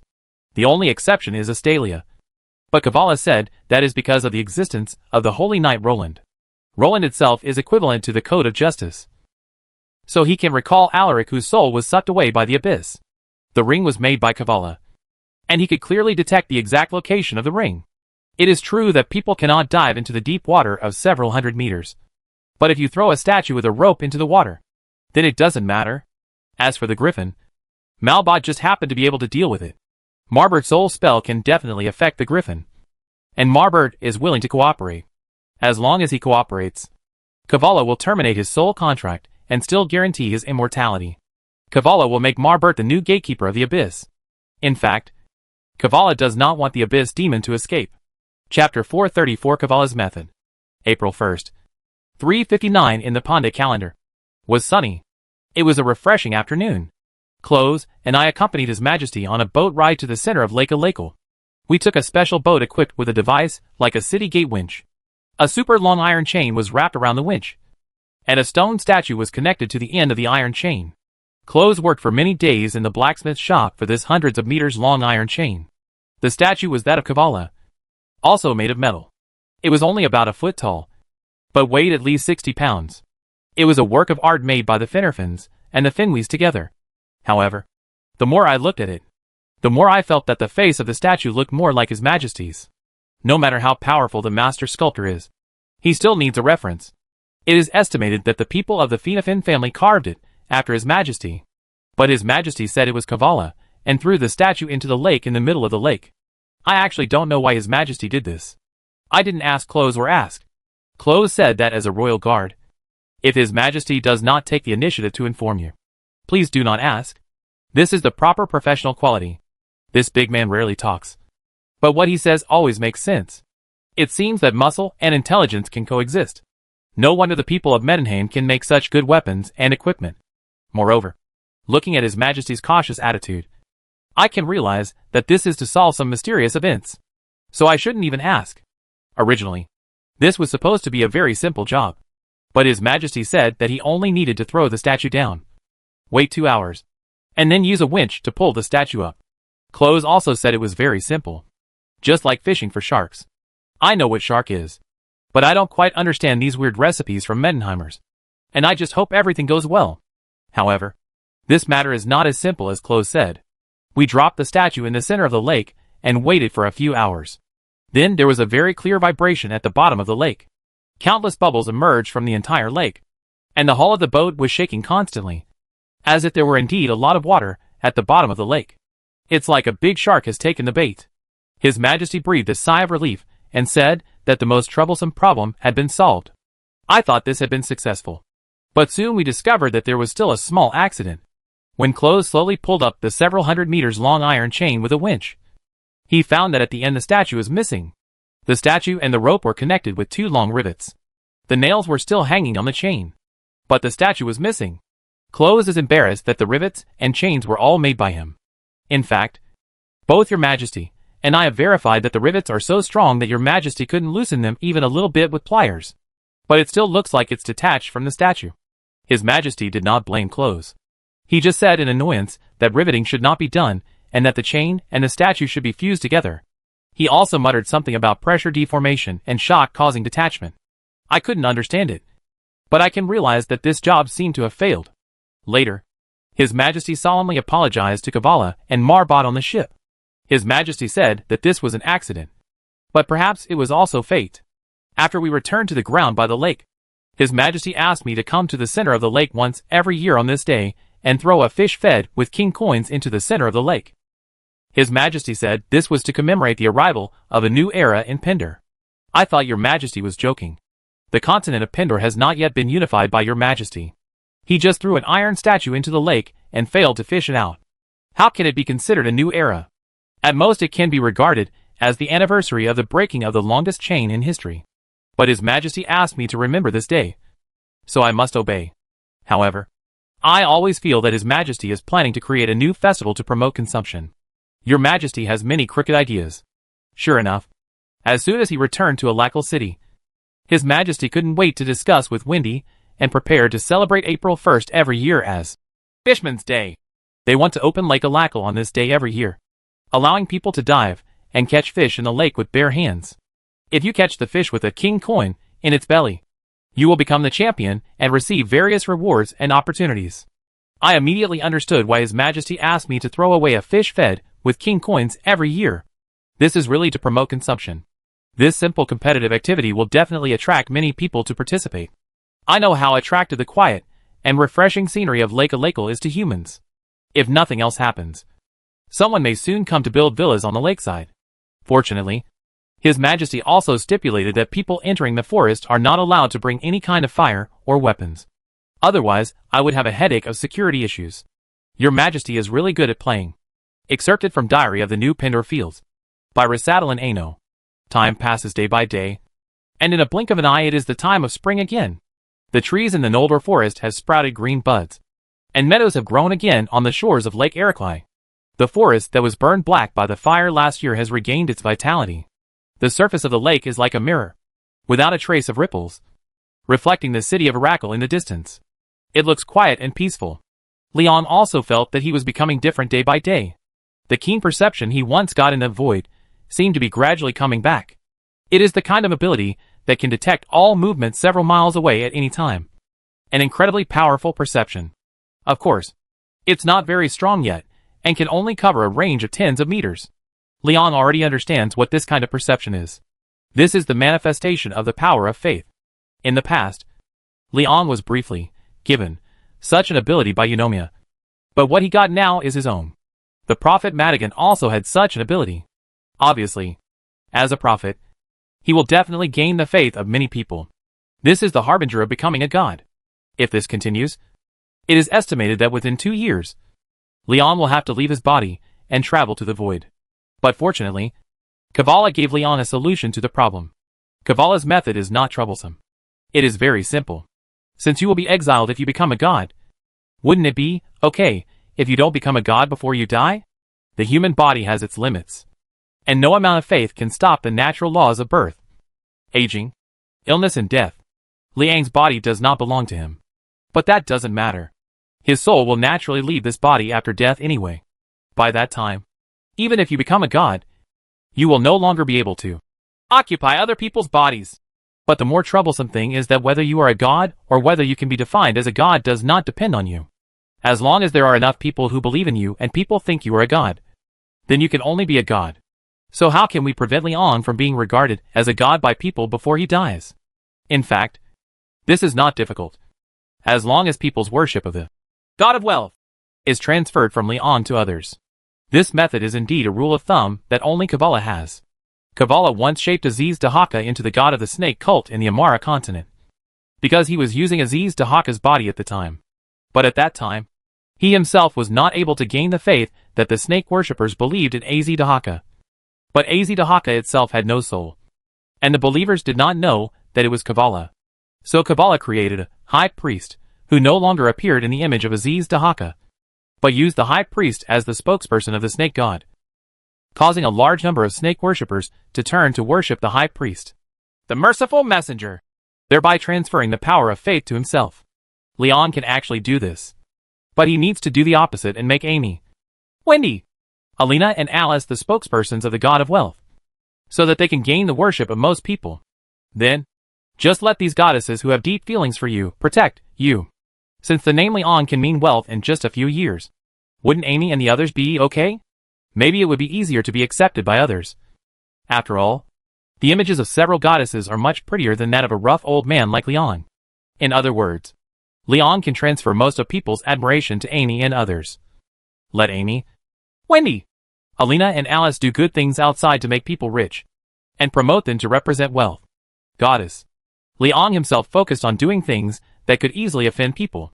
For example, if Amy wants to promulgate industrial and commercial laws, then Leon will be responsible for cracking down on smuggling and offending people. Wendy wanted to engage in real estate, and Leon went to engage in forced demolitions to create hatred. Alina wanted to develop the farm, so Leon went to deal with the Bacchus, who owned the land and refused to give in. In fact, these dirty jobs are also in line with economic construction. But at least on the surface, the queens are helping most people get rich. But Leon always only cares about making a fortune for himself, and he is always trying to offend others. Most people will no longer regard Leon as the god of wealth. Maybe it can make Leon a lucky man. In the minds of many people, he embraced the laps of several goddesses and became a rich man and a king under the protection of several female gods of wealth. Isn't this just a soft-boiled man? Except for a few people who are familiar with it. Who else would really admire a lucky person? Envy, jealousy, and hatred are more or less the same. Therefore, Leon now plans to try his best not to do any good things. He leaves all the work of helping people out of poverty and becoming rich to Amy and the others. Moreover, Leon is also prepared to do more offending things, such as preventing people from worshipping God. Of course, the highest priority is to destroy the last codex first. In order to destroy Eunomia's code, Leon asked Close to build a 500-meter-long iron chain. This may be the longest iron chain in the entire continent. Close now has a large blacksmith shop and has created hundreds of jobs. He really loves blacksmithing. And John, an honest man who once managed a bus fleet, is now called John of McLean, because this name is too common and must be distinguished by his hometown. John has found the direction of his life in renovating ships, and now takes out loans. A civilian shipyard was opened. Everyone has their own interests and specialties, and it is best to make a living based on their own strengths. Leon has been warning his brothers about this truth. This is also the teaching that the God of Wealth is passing on. John was just an honest and mediocre person. He didn't have any other special skills except diving. But when Leon expressed his intention to modify a boat for deep water operations, John quickly gave him a job to install a winch on the boat. It was suggested that Leon immediately approved a loan for him to build a ship, in order to wait for John to complete the modification of the ship, and to wait for Lake Aracle to completely thaw. Leon waited until the end of March before taking the statue of Kabbalah to deal with Eunomia's code. Originally, this matter was not complicated. Just throw his iron statue at the location designated by Kabbalah to the bottom of the lake and get close to the ring. Kabbalah can completely lose the magic power of the ring. After the ring loses its power, the griffin will probably run out. So Leon had to pull the statue up from the water and deal with the griffin with Kabbalah and Malbot. The griffin will definitely attack Kabbalah's spirit body instinctively. After all, there is a deep hatred between them. Kabbalah, on the other hand, plans to seal the griffin into his own soul space in the same way that Leon and Marbert once did, and return to the temple, promising never to set foot on the continent of Pender again. In fact, Kabbalah can return to the temple at any time now. Leon has released his consciousness, and his consciousness can switch between the statue and the temple at will. This is not a unique ability. Each god can project consciousness into their own statue, but only if this god was not banished to the void. Although their statues still provide faith to the exiled gods, their spiritual consciousness cannot escape from the void, so they can only communicate with believers through dreams and the like through the passage of the code. Once the code is destroyed, it will be useless no matter how many believers you have. Kabbalah was different. He was not exiled, but was imprisoned in the temple by Eunomia. Although he could not escape, at least his consciousness was not affected. However, Kabbalah did not dare to run away before completing the entire plan, because this was a plan determined with the soul, which was equivalent to a soul contract, and Kabbalah could not breach the contract. Besides, getting rid of that ring is equivalent to getting rid of Eunomia, and Kabbalah is very willing to do this job. The first half of the job went smoothly. After throwing the statue into the lake, only about 2 hours later, there was a lot of movement in the water. A lot of bubbles came out of the entire lake, and the hull of the boat was shaking very hard. It felt like there was something in the water. It was like a very powerful bomb had been detonated. This might be that the griffin was released. So Liang immediately began to twist the chains and prepare to deal with the griffin. But when Liang twisted the chain, he was dumbfounded. The statue is missing. The rivets came off. The chain and the statue are connected by two very long and strong rivets, which can also be regarded as a kind of bolt. After all, the statue and the chain are made separately. There is no electric welding these days. The statue is connected with rivets after drilling holes. It's a very safe way. But maybe the water is too deep. At a depth of 400 to 500 meters. It is estimated that the water pressure caused a little deformation of the bolt holes. If there is no movement in the water and the pressure is balanced in all directions, the rivet should not fall off even if it is slightly deformed. But at that time, there was violent vibration in the water, and a large number of bubbles were generated, presumably to deal with the griffin. In this case, it is normal for the rivets to fall off. In other words, Kavala and Malbot might have to face the griffin alone at the bottom of the lake. Liang was also helpless. He really had no intention of breaking his promise. After all, no one could tell what the consequences would be after the griffin was released. But the problem is that I really didn't expect it. Liang could only wait on the lake for a full afternoon until the lake became calm again. Kavala and Malbot did not appear again. And neither did the griffin. Chapter 435 Surprise. What happened in the water? Liang didn't know. His senses cannot reach the bottom of the lake hundreds of meters deep. Can Kavala and Malbot deal with that griffin? Logically speaking, Kavala had successfully sealed this griffin before. And if he could seal it once, he could seal it a second time. And this time, he has Marbert to help him. So he should be able to deal with it. According to the plan discussed between him and Kavala, Kavala must destroy the ring, seal the griffin, then terminate the soul contract with Malbot, take Malbot back to the temple of the god of creation, and never return to the world again. Nor will he return to Pender. This plan is also a soul contract, and the soul contract cannot be broken. If the griffin is not dealt with, Kavala cannot leave the statue. In other words, if Kavala failed to kill the griffin, he and Malbot would still be in the statue at the bottom of the lake. If he had completed the contract, he should have returned to the temple with Marbot by now. Liang is still a little worried now. It wasn't that Liang didn't care whether Kavala and Marbot were dead or alive. He was worried about the griffin. But judging from the fact that Lake Alakal has become calm again, the griffin should not have been able to escape. After all, it was just an abyss demon. A spirit. As a spirit, it could only attack Kavala and Malbot, who were also spirits. If it wanted to leave the bottom of the lake, it had to at least find a carrier. Even Kavala must be attached to a carrier like a statue, no matter how strong the griffin is. It cannot leave the bottom of the lake with just a spirit body.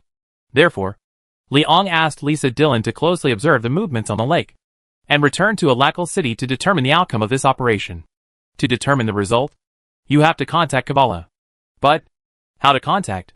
Others definitely couldn't do anything. But Wendy had a way.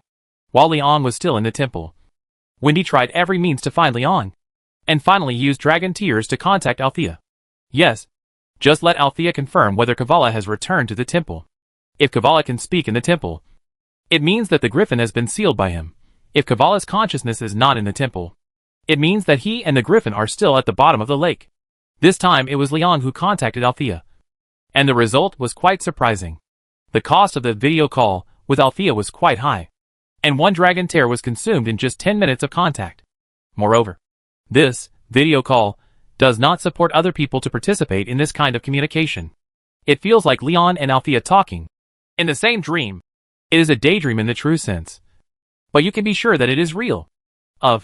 This is what Althea said is the true application of dragon tears. Althea was sure that Kavala had returned to the temple, and there were two more souls in the temple. One was Malbot, and the other was the griffins. Yes, that griffin has a name. It is said that it was given by Astalia, the goddess of justice, when she rescued it. However, this name is a bit hasty. Leon estimated that its original nickname might be Hiss, or something like that. The current situation of Kavala is not good. His soul has been severely damaged, and it can even be said to be incomplete. On the contrary, it was Marber who stepped on the dagger and shook it. At first, Kavala did succeed in destroying the ring. The griffin was released, and immediately pounced on Kavala's soul. Marbot used soul magic to imprison the griffin for a short time, and then Kavala successfully trapped the griffin in the soul space. Everything went smoothly for the first half of the trip. But what he didn't expect was that the moment Kabbalah returned from the statue to the temple, his soul space was actually broken by this powerful griffin. Griffins is also capable of soul magic, and is much stronger than Malbot. In addition, it is a griffin. Although it has intelligence comparable to humans, its worldly desires are not strong. So it was not attracted by Malbot. Bird has been locked up for too long. Animals are indeed relatively simple, just like the little dragon qualies, who are much simpler than humans. This is also the main reason why it can become the most powerful abyss demon. Its soul is purer, and spells cannot have much impact on it. After all, animals act according to instinct most of the time. But the main reason why griffins can break through Kabbala's soul space is not just this. The main reason is that Kabbala's soul space is full of loopholes. Yes, Kabbala's soul space and protective capabilities are much weaker than Liang's. If Liang's soul space is regarded as a tight-fitting fortress made of steel, then Kabbala's is at most just a broken stable made of wood with air leakage everywhere. Probably because Kabbala desires more. As a result, griffins forcibly broke through Kabbala's soul space. Fortunately, Kabbala's soul body had returned to the temple at this time. In front of Quali's, no matter how powerful the evil spirit is, it can only become a torch on the temple wall. Quali's was quite happy that there were a few more talking souls in the temple. Regardless of whether they were good or evil, they could at least chat and relieve the loneliness between him and Althea. Having one more griffin is equivalent to having one more pet for Quali's. Unlike that Ulrika, who knew how to fall in love with Anna all day long, and was very tired of it. Malbot was quite optimistic. Anna and Ulrich were both in the temple, so they were accompanied by acquaintances. And he knew that this might be the best place for him to live. Griffins didn't cause any more trouble. The temple was much better than the ring. At least, he didn't have to stay alone for hundreds of years. The only one who was unhappy was Kavala. His soul space was shattered, and he became a remnant soul like Egram. It is estimated that he will not be able to carry the power of faith for many years. This means that Kavala can't make any more mistakes in the short term. Leon was very happy after knowing these situations. He knew the result might be good news, but he didn't expect the news to be so good. Wendy! The continent of Pendor will enter a new era from now on. The era of gods and demons is over, and we will welcome a new world from now on. I plan to designate this day as a festival, Leon said to Wendy with a cheerful smile. This should indeed be commemorated. But what kind of holiday should be designated? It's hard to say. Wendy also agreed with this, but she didn't know how to deal with it. It couldn't be called the day Kavala leaves the continent, or the day the code of order was broken, or something like that. Well, anyway, Alakal's magic circle is not functioning now, since the era of gods and demons ended in Lake Alakal. Of course people should commemorate it in Lake Alakal. Leon rolled his eyes and made a decision. Today is April 1st. Let's call it Fishman's Day. Let people come to Lake Alakal to catch fish, and stimulate consumption by the way. Later, Leon ordered Lisa Dillon to release a fish that had swallowed the king's coins into the lake every year on this day, and began to build a villa by the lake. Why create such a festival to let people come to Lake Alakal to catch fish? Of course, it is to draw more people to pay attention to Lake Alakal. This is actually to monitor Kavala. Leon didn't know how badly Kavala's soul was hurt. Maybe there would be no more movement for decades or hundreds of years. Maybe it would recover in a few years. No one can say for sure. Leon will tear down all the statues of Kavala in the Pendor continent, and support the Ashborn in the Amara continent to counterattack the snake cult, trying to cut off the channels for people to provide faith to Kavala. But no matter what is done elsewhere, the statue in the lake cannot be solved. If nothing else happens, in the near future, the statue at the bottom of the lake will become the only statue of Kavala that can project divine consciousness. The statue in Changha City is different. That statue is the young Kavala, king of Pandor, not the old god of nights. Therefore, Leon wants to create a festival and use competitions and rewards to encourage people to come here. On the one hand, it can stimulate the economy and promote consumption. And on the other hand, it can also make people pay attention to and stare at the movements at the bottom of the lake. At the same time, in order to weaken the influence of those false gods, especially the influence of evil gods such as the snake cult, Leon also planned to set a standard for this ignorant world. Don't get me wrong. This is not about launching a God-destroying movement or promoting atheism, but redefine God. Is God useful? It's actually useful. The teachings of many gods are very good. The goddess of justice leads people to do good and promotes fairness and integrity. The goddess of darkness hopes that people will not forget the light even if they are in harsh circumstances. The goddess of order hopes that everyone can contribute to stability and order, and encourages people to find the order of things. The goddess of harvest encouraged farming and water conservancy, while the goddess of prosperity encouraged people's commercial exchange and material flow. These former main gods were beneficial to the development of the country or society, at least in terms of doctrine. Therefore, they can gain the favor of the ruling class and spread it vigorously, thus gaining widespread belief among people. Yes, these teachings are all used to cater to the rulers. Every god is an opportunist. They formulate these doctrines to gain the approval of the rulers, and let the rulers help them gain more faith, rather than actually leading people to do so. Rulers do need God, especially rulers in this era, for the sake of domestic stability and for easier governance. It is necessary for people to have a belief that suits the national conditions. In this era, it is difficult to popularize higher education, and it is unrealistic to use science to eliminate superstition. Moreover, science may not eliminate superstition. Many people may think that if more people understand scientific principles, the influence of gods and demons will be weakened, because most people think that the level of cognition determines a person's level of superstition. But that's not actually the case. Many people who have seen the world and are highly educated are still superstitious. And even most top scientists finally believe that the end of science is theology. This is not a joke, but a helpless self-deprecation. Human cognition has its limits, but everyone's limits are different. When you reach your limit, you have to turn to the gods for help. Moreover, in a world where gods do exist, trying to promote materialist atheism is asking for trouble. Therefore, Leon will not deny the existence of God. The sculpture group in Chungha City is also a way Leon uses to remind people. This is also the inspiration that Leon received from Emperor Marius to replace faith with faith. In other words, replacing belief in God with worship and remembrance. It is best to try to turn people's beliefs into commemorations of their ancestors and praise for their achievements. Gods gain divine power because of faith. If this kind of pure faith becomes less and less, those false gods will become weaker and weaker until they will never be able to appear in any way again. Whether it's Eunomia, Kabbalah, or any god, Leon wants them to stop appearing as much as possible. So, why does Leon want to add a standard to the matter of faith? Why? Why believe it? Why worship? What contribution has this god or this person made to people? Is he or she greater than those real heroes in history? Have they helped more people? If so, please worship it because it is worthy of worship. If there is not, then why worship them? Is it just because of the slogans and empty promises they shouted?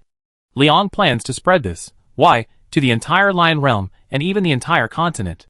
On this basis, most gods would be embarrassed, especially when compared with the deeds of many heroes. People will find that it seems that the vast majority of gods have never done anything practical. In fact, Eunomia did make a great contribution. Everything Kabbalah did back then was equivalent to her doing. But the problem is that she controlled Kabbalah to do it. Most people don't know that she was the one guiding Kabbalah back then. Of course, this concept has to have an impact slowly, and cannot be achieved overnight. The sculpture group in Changha City is just the beginning. Even if the effect is slow, it can at least spread faith to many deceased heroes. As long as faith is dispersed, those gods will naturally not be a concern. Amy and Wendy are gradually becoming gods through practical actions. In early May of the 359th year of the Pandey calendar, a huge plaque was hung not far from the sculptures in Changha City, which was the gate of the inner fort of Changha town. It says, Pinder Academy. The people who are hanging the plaque are a group of Nolder elves. In other words, some disabled Nolder elves.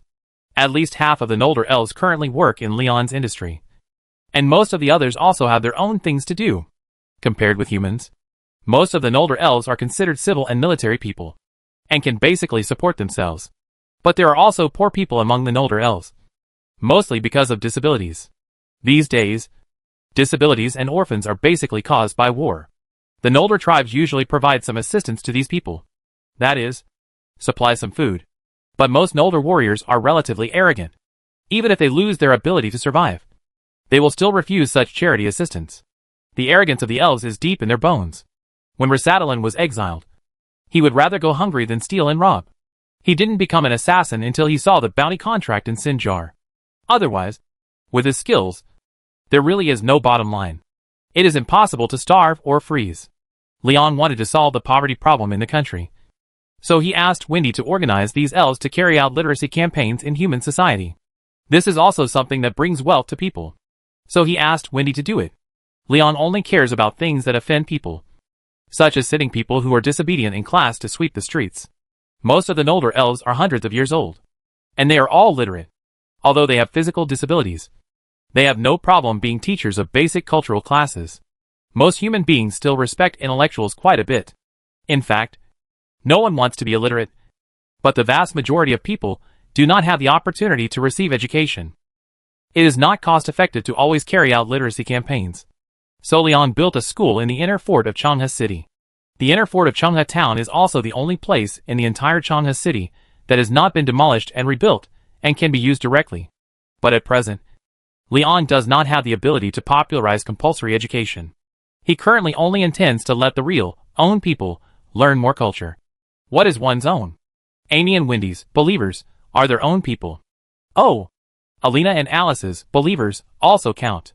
After all, Alina and Leon are about to get married. The wedding will be held on May 10th, when Penn College officially opens its enrollment. Chapter 436, Do you want to get rich?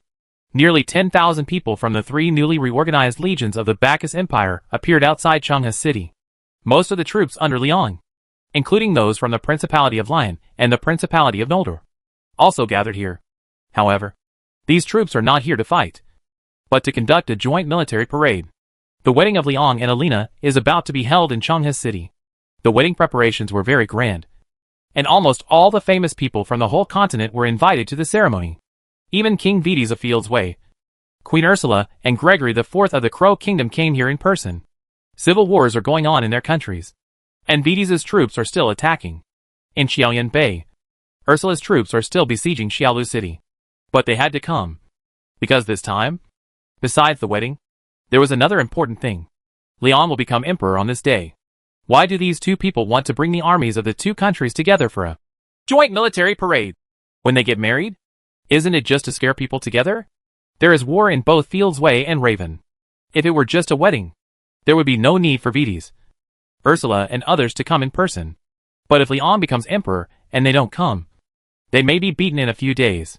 The new Pender Kingdom has strong troops and horses, plus the army of the Bacchus Empire. Field's Way and Crow are two countries that are in civil war and are really untouchable. In fact, Leon had no intention of proclaiming himself emperor. He didn't care about the title at all. But the thing is, Alina cares. When Penn College was established, Alina inscribed a message on the inner wall of the college. If you are a noble, you need to master knowledge to retain wealth for the family. If you are not a noble, then you need to master more knowledge. Knowledge can create wealth for you and your descendants, Luciana, Marius, Justus, Basilius. This can be regarded as an encouragement to students to learn. But the focus is not on the message itself, but on Alina's signature. Alina is the name she chose for herself, which can be understood as her self-proclaimed name. For the Bacchus, self-proclaimed name is also a formal name, and is usually used in letters or daily addresses to replace one's real name. The signature, Luciana Marius Justus Basilius, is Alina's real full name. Luciana is her real name. Marius is the family name inherited from her adoptive father, Emperor Marius. Justus is the original family name. Basilius is an additional name and title, meaning emperor. Emperor Marius actually had no title. He was not recognized by the Senate at first. He relied on a mutiny to coerce the Senate into ascending to the throne. So he did not use any title. According to the tradition of Bacchus, Augustus is the title of Bacchus's reigning emperor. From the so-called legitimacy, Demosis Augustus is the orthodox one recognized by the Senate. Emperor Marius should be considered a rebel instead. Therefore, in order to avoid any rebellion such as restoration in Bacchus country, Alina no longer used the title Augustus, but added the title Basilius to herself, indicating that she was a senator. Although the emperor, who was recognized by both the Senate and the democratically elected parliament, only nominated her as a candidate at that time. The process was indeed completed. However, Alina's title is very strange. Basilius is a masculine word, usually used by male emperors. The queen should use the feminine word Basirosa. She used the title of male emperor. This is because rulers called queens usually make their husbands serve as regents. But Alina planned to personally manage the Bacchus Empire and be a dictatorial emperor, and would not let anyone else be the regent. This title represents her determination. This also means that according to the standard written title, Alina should also be called Emperor Marius instead of Queen Luciana. But out of habit, no one actually calls Alina Marius the Great, and her title of emperor is rarely mentioned. Even in Bacchus, people directly call Alina the word Alina. According to the Cuban language, the original meaning is the noble and wise queen, but Alina's title of emperor, that is, Basilius, seemed a bit embarrassing after she and Leon confirmed their marriage. Leon did not have the title of emperor, but Alina did, and it was also the title of a male emperor. This if she didn't know better. She might have thought that Leon was her male favorite. Leon himself really didn't mind. Even in the marriage certificate, Alina's name written by him was still Luciana Marius Pendragon Basilius. In other words, after Alina and Leon get married, she will still be the emperor of the Bacchus Empire, but will only use Leon's clan name to replace her original family name. And the additional title, male emperor, will still be retained. Leon actually agreed with Alina's use of this unique male emperor title. However, even if Leon didn't care about these issues at all, everyone else felt it was inappropriate, including Alina. Everyone feels that Leon is no longer suitable to use the title of king, and the new kingdom of Pindar should not be just a kingdom. So Amy, Wendy, and Alina conspired again, and then forced Leon to change New Pindar into the empire. Liang's current title has also become Emperor of the Pindars. The Emperor of the Pindars married the Emperor of the Bacchus. This is equality. Although the female Emperor of the Bacchus used a male title. Forget it. This is a small problem. Don't restrict gender so tightly. Of course, there are many people involved in this forced proclaiming of emperor, such as Godric, Eric, Fothard, Leofric, Lisa Dillon and many other lords. And even Anson is an honest person who doesn't have much desire for power. Even the process is very rigorous. The Emperor Leon is not self-proclaimed, but divinely appointed, which God is so awesome that he can actually appoint an emperor. Of course, it is the god of wealth, the new official religion of the new Pandar Empire a few months ago. On behalf of the god of wealth, it was Amy who put the emperor's crown on Leon. It was Wendy who handed Leon the scepter. And it was Alice who brought the emperor's guard of honor and the purple robe. These are the three wealth spokesmen who are currently widely admired. Therefore, the ceremony of divinely conferring the emperor was held on the morning of the wedding, and a grand military parade was held at the same time. If you are just getting married, of course, there is no need to hold a military parade. But becoming emperor does require this process. If the army is not strong, why should you become emperor? Moreover, as Amy said, the king's marriage must be full of political factors. Why does everyone want Leon to become emperor? The reason is simple: convenience. Yes, after Leon becomes emperor, many things will become more convenient, such as persuading surrender. After the Principality of Desha was successfully forced to surrender by Sarah, Amy naturally planned to try to persuade Field's Way or the Crow Kingdom. Or maybe it's one of the forces. The divisions and internal strife in these two countries were all caused by Amy. At that time, she was not able to pick the fruits. But now, she has enough strength to close the net. Not long ago, Leslie went to Fog City to pretend to be a rich man. But she was not pretending to be a rich man. With a large amount of state-owned assets in her hands, Leslie was indeed a real rich man. She purchased a large number of properties in Fog City at very low prices. Due to the economic downturn in Fog City, various industries were at a standstill, and the prices were very low. Leslie basically bought them in 1 month. The whole city. How much did it cost? A lot. More than 600,000 old dinars. Leon did not allow the new currency to enter Field's Way. The new currency is currently only circulating in the central part of the Lion Realm, Chungha City, and White Deer Castle. It has not been fully popularized for only half a year. It is still in the process of replacing the old with the new. And it is impossible to be fully popularized. These more than 600,000 old dinars were what people exchanged for new coins. On the surface, a large amount of dinars have entered Fog City. It looks like a large amount of hot money has entered the market. Logically speaking, this should be a good thing, right? But actually, not a good thing at all. Money is actually a double-edged sword. In just 1 month, more than 600,000 dinars were invested in Mist City, a place where the economy was already extremely depressed. And the only result was a devastating disaster. Yes, Mist Cloud City has completely collapsed now, because those who sold their properties to Leslie all moved away with their money. They converted their money-losing properties into cash. then recklessly purchased large quantities of daily necessities, and then fled Field's way.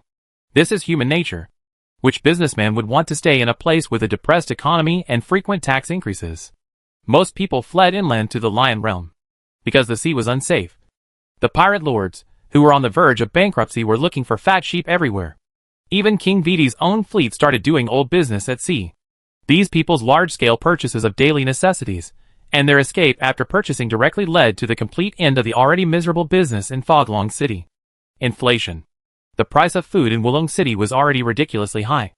And these people were all industrial owners from all walks of life.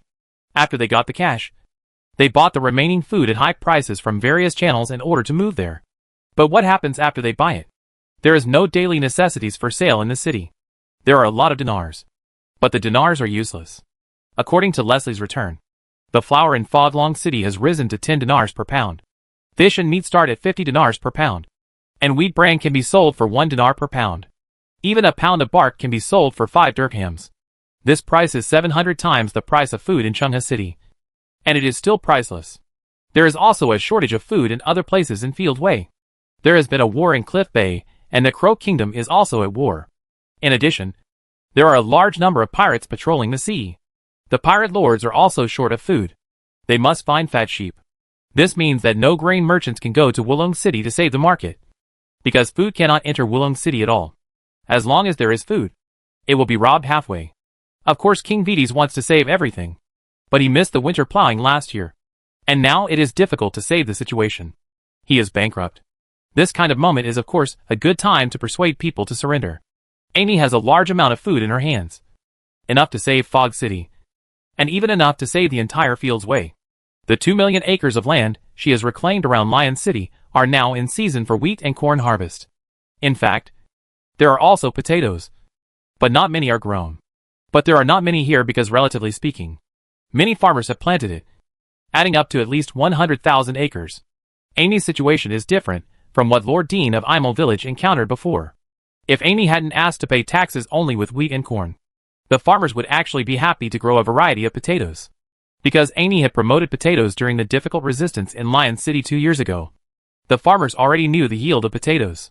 However, in order to ensure reliable food reserves, Amy only allows storage stable grains such as wheat and corn to be used as food tax. You can grow other crops, but the food tax must also be paid with these 2 crops. 2 million acres of land. Even if other places are not counted, the National Treasury can receive at least 200 million pounds of grain. This is the standard agreed by Amy and the farmers. A tax of 100 pounds per acre. Dried wheat or corn can be used. The 200 million pounds is not the total output. It is just tax revenue. It is surplus grain that can be sold or used as material reserves. The farmers have enough food. The personnel from the Griffin Grain and Oil Purchasing Station, sent by Liang, have confirmed that the farmers around Lion City can sell about 500 pounds of food on average. In other words, the transaction after paying the tax, excluding next season's grain and their rations. Each household still has an average of 500 pounds of grain left. There are almost 100,000 farmers, and each household has an average of 500 pounds of grain surplus per season. This is not much, and it is probably not enough for them to repay their agricultural loans. But no matter what, at least their food and clothing are no problem. And this also means that after the farmers dry the grain, Liang's Grain and Oil Company can purchase 50 million pounds of grain from around Lion City at a fair price, which is also surplus grain. The price is indeed relatively low. The purchase price of 50 million pounds of grain is about 500,000 dinars, which is 1 dinar per 100 pounds. Because the food prices in Chungha City and Lion City are also cheap. Flour and corn meal are currently priced at the same price. 1 dinar plus 4 dirhams, 1.4 dinars, can buy 100 pounds of flour. 100 pounds of wheat or corn can be ground into about 70 pounds of flour or corn meal, which works out to about 1 dinar. In other words, even if the farmers don't sell to the state-owned purchasing station, if they sell it in the city, the price will be the same, and they will have to find a place to grind the flour themselves. The harvest in other places is not so good, because the pest infestation in the area around the Noldor Forest is really serious this year. With the coordinated transportation of the Long River Express, it can generally ensure self-sufficiency. Only places such as Biba Gulf can provide some more grain taxes, but the specific amount is not certain. This is the difference between the overall industrial development and the layer-by-layer increase in aristocratic territories. The 300,000 people under Amy's unified management can bring 250 million pounds of grain reserves to the country. But the total of 600,000 people in other places. The agricultural population of 450,000 may not necessarily have a surplus of food. Right now, Vides is shivering in River City. This is not an adjective. He is really shaking. On the way to Changhe City, he had already seen the endless farmland around Lion City, and also seen the farmers rushing to harvest in full swing. Now, he saw 7 more fully equipped legions, totaling 20,000 people, parading outside Changhe City. He knew that the new Pender Empire, just established today, lacked everything. He could also see that Leon was scaring him. In fact, Leon didn't say anything. He greeted every guest with a smile. After all, there was a wedding after the military parade. It would be bad to scare the guests at the wedding. Look at the petals flying in the sky, the cheering crowd, and the exquisite carriage carrying Alina slowly driving towards her. If you don't look at the Bacchus troops behind Alina, what a warm and romantic scene it is. Ah! But when Justice put Alina's hand into Leon's, Leon looked back at several foreign guests. This time it was not only Vides, but also Ursula and Gregory IV. Started shaking. So Leon asked them, I heard that you are all going bankrupt. Do you want to get rich? Chapter 437, the largest grain merchant in Pender. Of course I do. But none of the 3 kings dared to take this issue, and just watched the wedding quietly. They were all a little panicked. This wedding was a long process. First, Leon proclaimed himself emperor. Then the joint military parade. Then the unveiling ceremony of Pandey Academy. And finally the wedding itself, which lasted from morning to dusk. Logically speaking, these things should be separated separately. After all, everything is a big deal. But these days, transportation and communications are underdeveloped. So it's very difficult to organize people together. So we simply organized them together. During the dinner, Leon and Alina set a separate table for the various heads of state in Pender. This may be an unprecedented scene, although this table and the dishes on it are no different from other tables in Changhe City. Look at the people sitting around this table. Emperor Leon of the new Pender Empire, Emperor Alina of the Bacchus Empire, Amy, Queen of the Lions, Windulf, Queen of the Nolder, King Gregory IV of Crows, Ursula, elected as Queen of Crows by the people of Lonsong Harbor, King Vides of Filswe, and King Zakar of the newly established United Kingdom of Jatu, a truly royal seat. Now that Zahar has proclaimed himself king, the foreclosure market established in Fletcher Village is in line with Zahar's wishes. If he can exchange for daily necessities through fair transactions, then there is really no need to sacrifice the lives of his tribe to rob. So Zahar Karl is currently very friendly to Leon. Of course, it's not certain how long this friendship will last. In a few years, when the Jada people find that there are more and more patients and deformed babies in their tribe, they will probably be able to react. But will they still be able to cause trouble then? Kadin and Emil Xerxes of Desha have surrendered to Leon. They can no longer call themselves Bahad Khan, and they have already accepted the title of Earl. They are no longer qualified to sit on the Emperor seat. At present, sitting with Sarah, Leofric and other counts. This banquet still included roasted whole lamb, which was cooked very fragrantly. People at other tables were already feasting on it. But no one started to eat at the Emperor banquet. The kings were indeed more reserved. Thank you all for coming to witness my wedding. Leon glanced at everyone with a smile. It's really not easy to get you all together. I guess I will never have this opportunity from now on. So, while everyone is here today, I want to discuss something with you. Little things. Everyone sat upright and looked at Leon together. You should all know that I have set a goal to eliminate poverty in my country within 5 years. Leon picked up the knife inserted into the roasted lamb and said while dividing the meat, but I find it difficult to achieve this goal because new impoverished people are constantly migrating to my country from all over the country. Ahem. According to Eric and Father's statistics, from January this year to now, at least 100,000 Fieldsway people have migrated to the western part of the Lion Territory, and more than 50,000 Crow people have migrated to the Biba Gulf. Many of these people are robbers, and have caused huge losses to my territory. Amy was very cooperative and filled in the data. Vides and Gregory IV were visibly panicked. Oh, it's all because of the war. These people are pitiful. Leon shook his head with compassion and placed the mutton on the plates in front of Vides, Ursula, and Gregory IV. Your Majesty, Leon, If you have something to say, you may as well say it directly. Ursula had a pretty good relationship with the new kingdom of Pendor, and asked Leon directly about his intentions. Okay, let me tell you the truth. The situation in Filswy and Ravenland is probably not very good. Right. Even Zahar is richer than you now. And the Jada people have not come to my territory to make a living. Leon looked at Ursula, and then at Vides. You should remember that I asked you at noon. Do you want to get rich? Hearing Leon mention her, Zachar was a little confused next to her. So Wendy stretched out her hand towards Zachar, and made a gesture of invitation, indicating that Zachar could help himself. Zahar breathed a sigh of relief. It seemed that this matter had nothing to do with the Jada people. And the Jata people had indeed not raided Liang's territory during this period. So he took out the longevity ointment, lit up his cigarette bag and clicked. Start watching the show. Who doesn't want to get rich? But we are not as good at making money as you are. And there are always people making trouble. Ursula complimented Leon, and then glanced at Gregory IV. Gregory IV snorted and said nothing. Huh? You're right. It's really hard to make a fortune if you keep fighting. Leon laughed and said as if he was joking. You have seen it this morning. I held a military parade. Now the 20,000 troops have no battle to fight. I am actually quite uneasy. Right, Alina? Yes. I am very uneasy now. You should all know that if the army has no war to fight, then they will definitely find a way to cause trouble.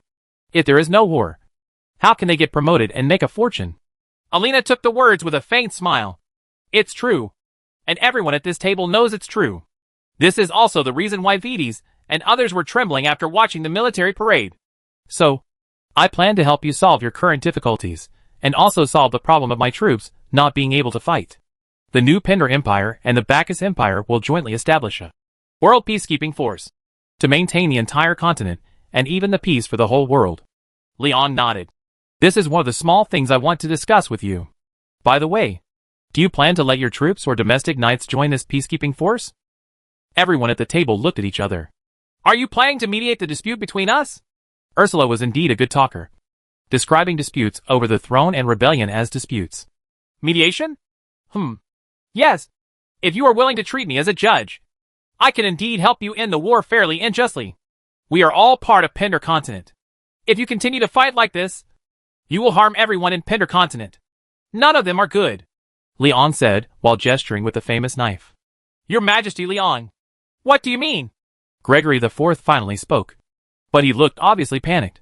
What I mean is that Ursula is recognized as the Falcon Queen, and with Longsong Harbor and Silver Blade Fortress as the boundary, all the territories in the eastern part of the original Raven Realm will be regarded as Falcon Realm from now on, and will be independently established as the Falcon Kingdom. The Crow City and the Western Fallen Bay are now the Crow Kingdom. In other words, you and your brother will each share half. Is this fair? Leon stood up and slashed the roasted lamb with a knife, neatly cutting the roasted lamb in half. In fact, this distribution method is indeed fair. Both Ursula and her sister have equal inheritance rights, so it is certainly appropriate for each person to have half.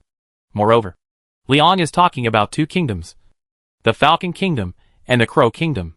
In other words, Leon will identify with the emergence of two kingdoms in the Raven Kingdom as the new emperor of the Pendor Empire, and he will identify with Zachar's Jata Union Kingdom is the same.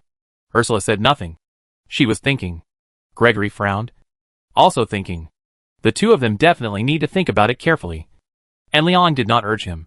He turned to Vides and said, Sir Vides, as for you, of course, I support you in killing the rebels. After all, Xiaoyan Bei is AI, of course. We cannot allow rebels to occupy Mi's territory. Vides was overjoyed. That's great. His Majesty Leon is indeed fair and strict. Xiaoyan Bei should have been the territory of the new Pendor Empire.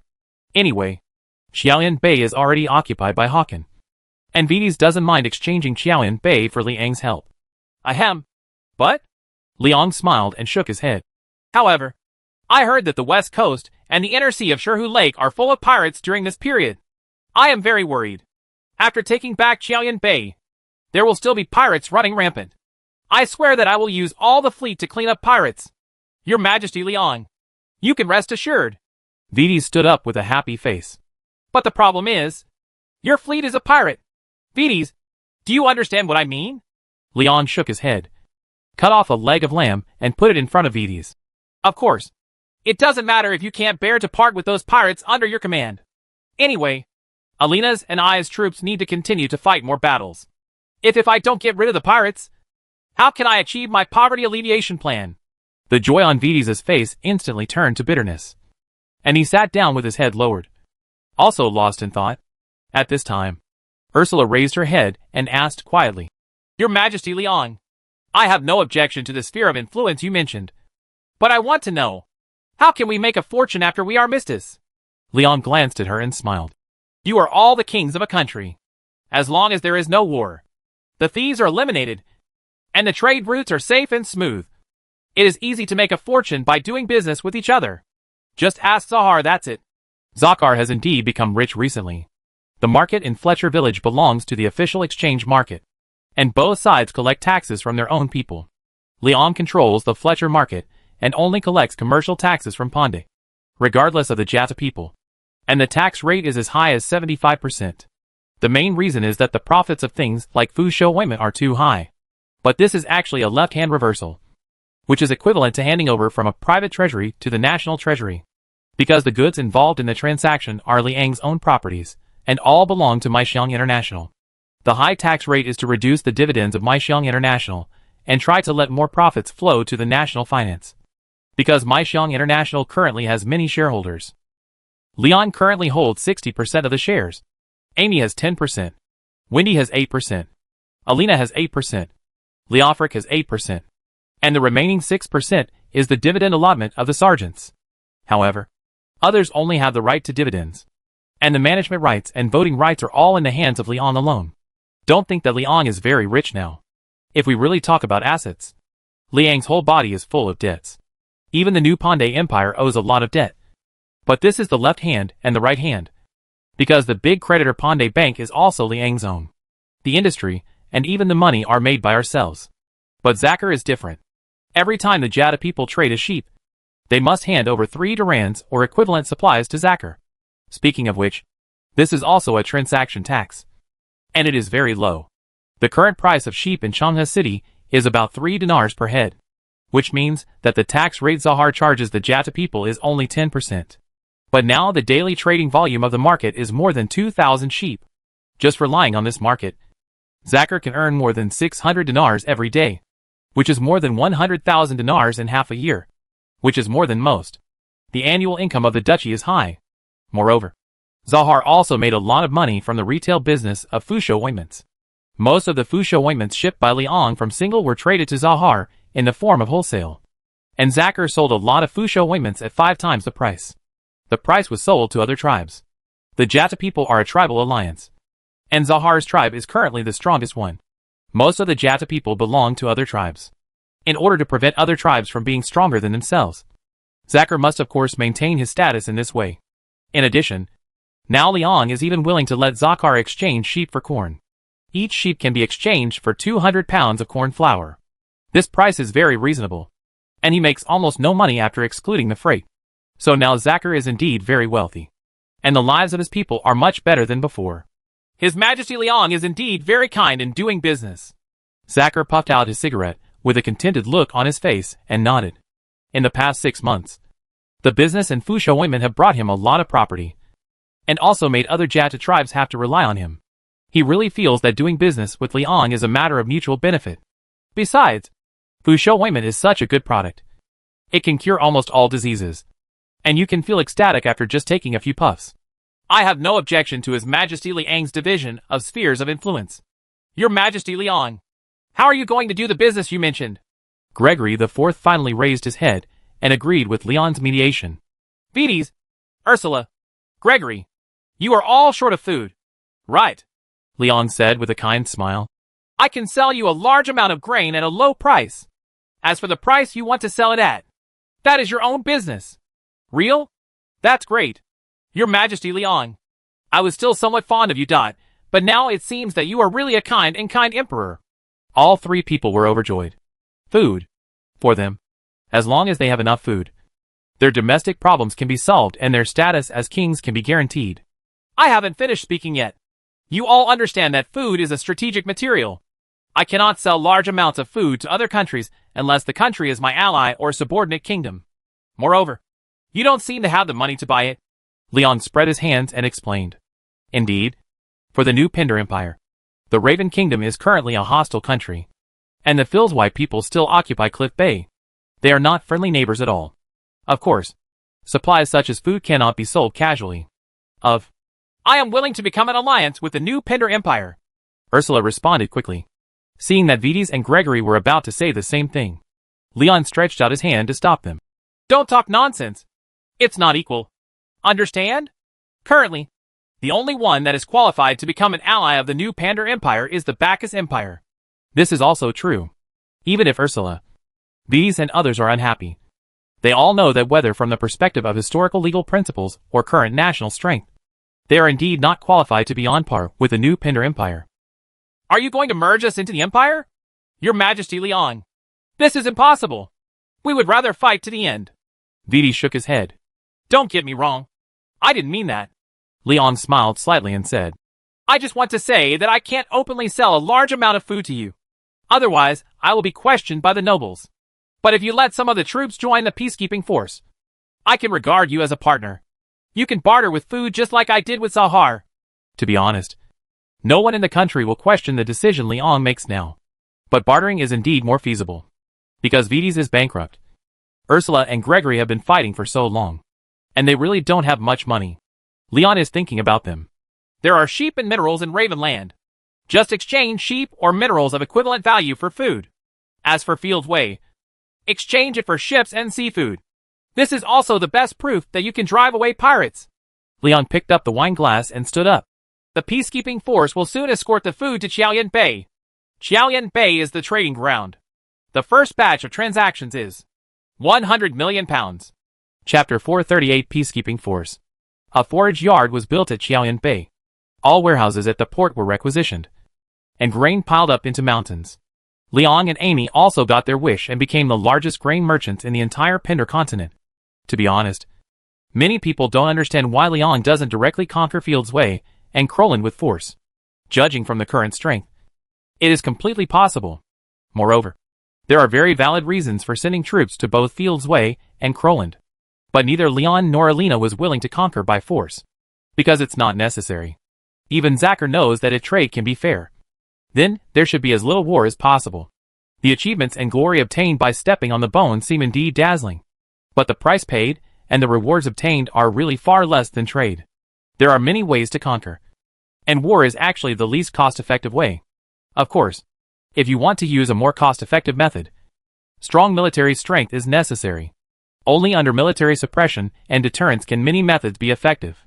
Some things can be used without it, but they cannot be done without.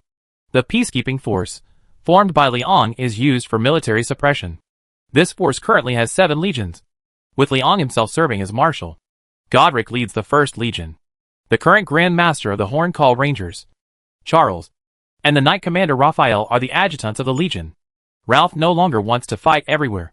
He plans to work as the military officer of River City until he retires.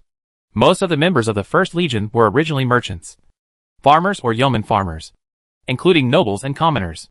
They were representatives of the new middle class of the Pinder Empire. They were under the jurisdiction of the Horncall Rangers. Close commanded the 2nd Army, and his adjutant was Sigismund. They are a typical meritorious military group. Most of their members are Mettenheimers and members of the Free Corps who followed Leon in the north and south. They are military representatives. They have the Knights of the Silver Hand under their jurisdiction. Eric leads the 3rd Legion, and his adjutant is Dalian.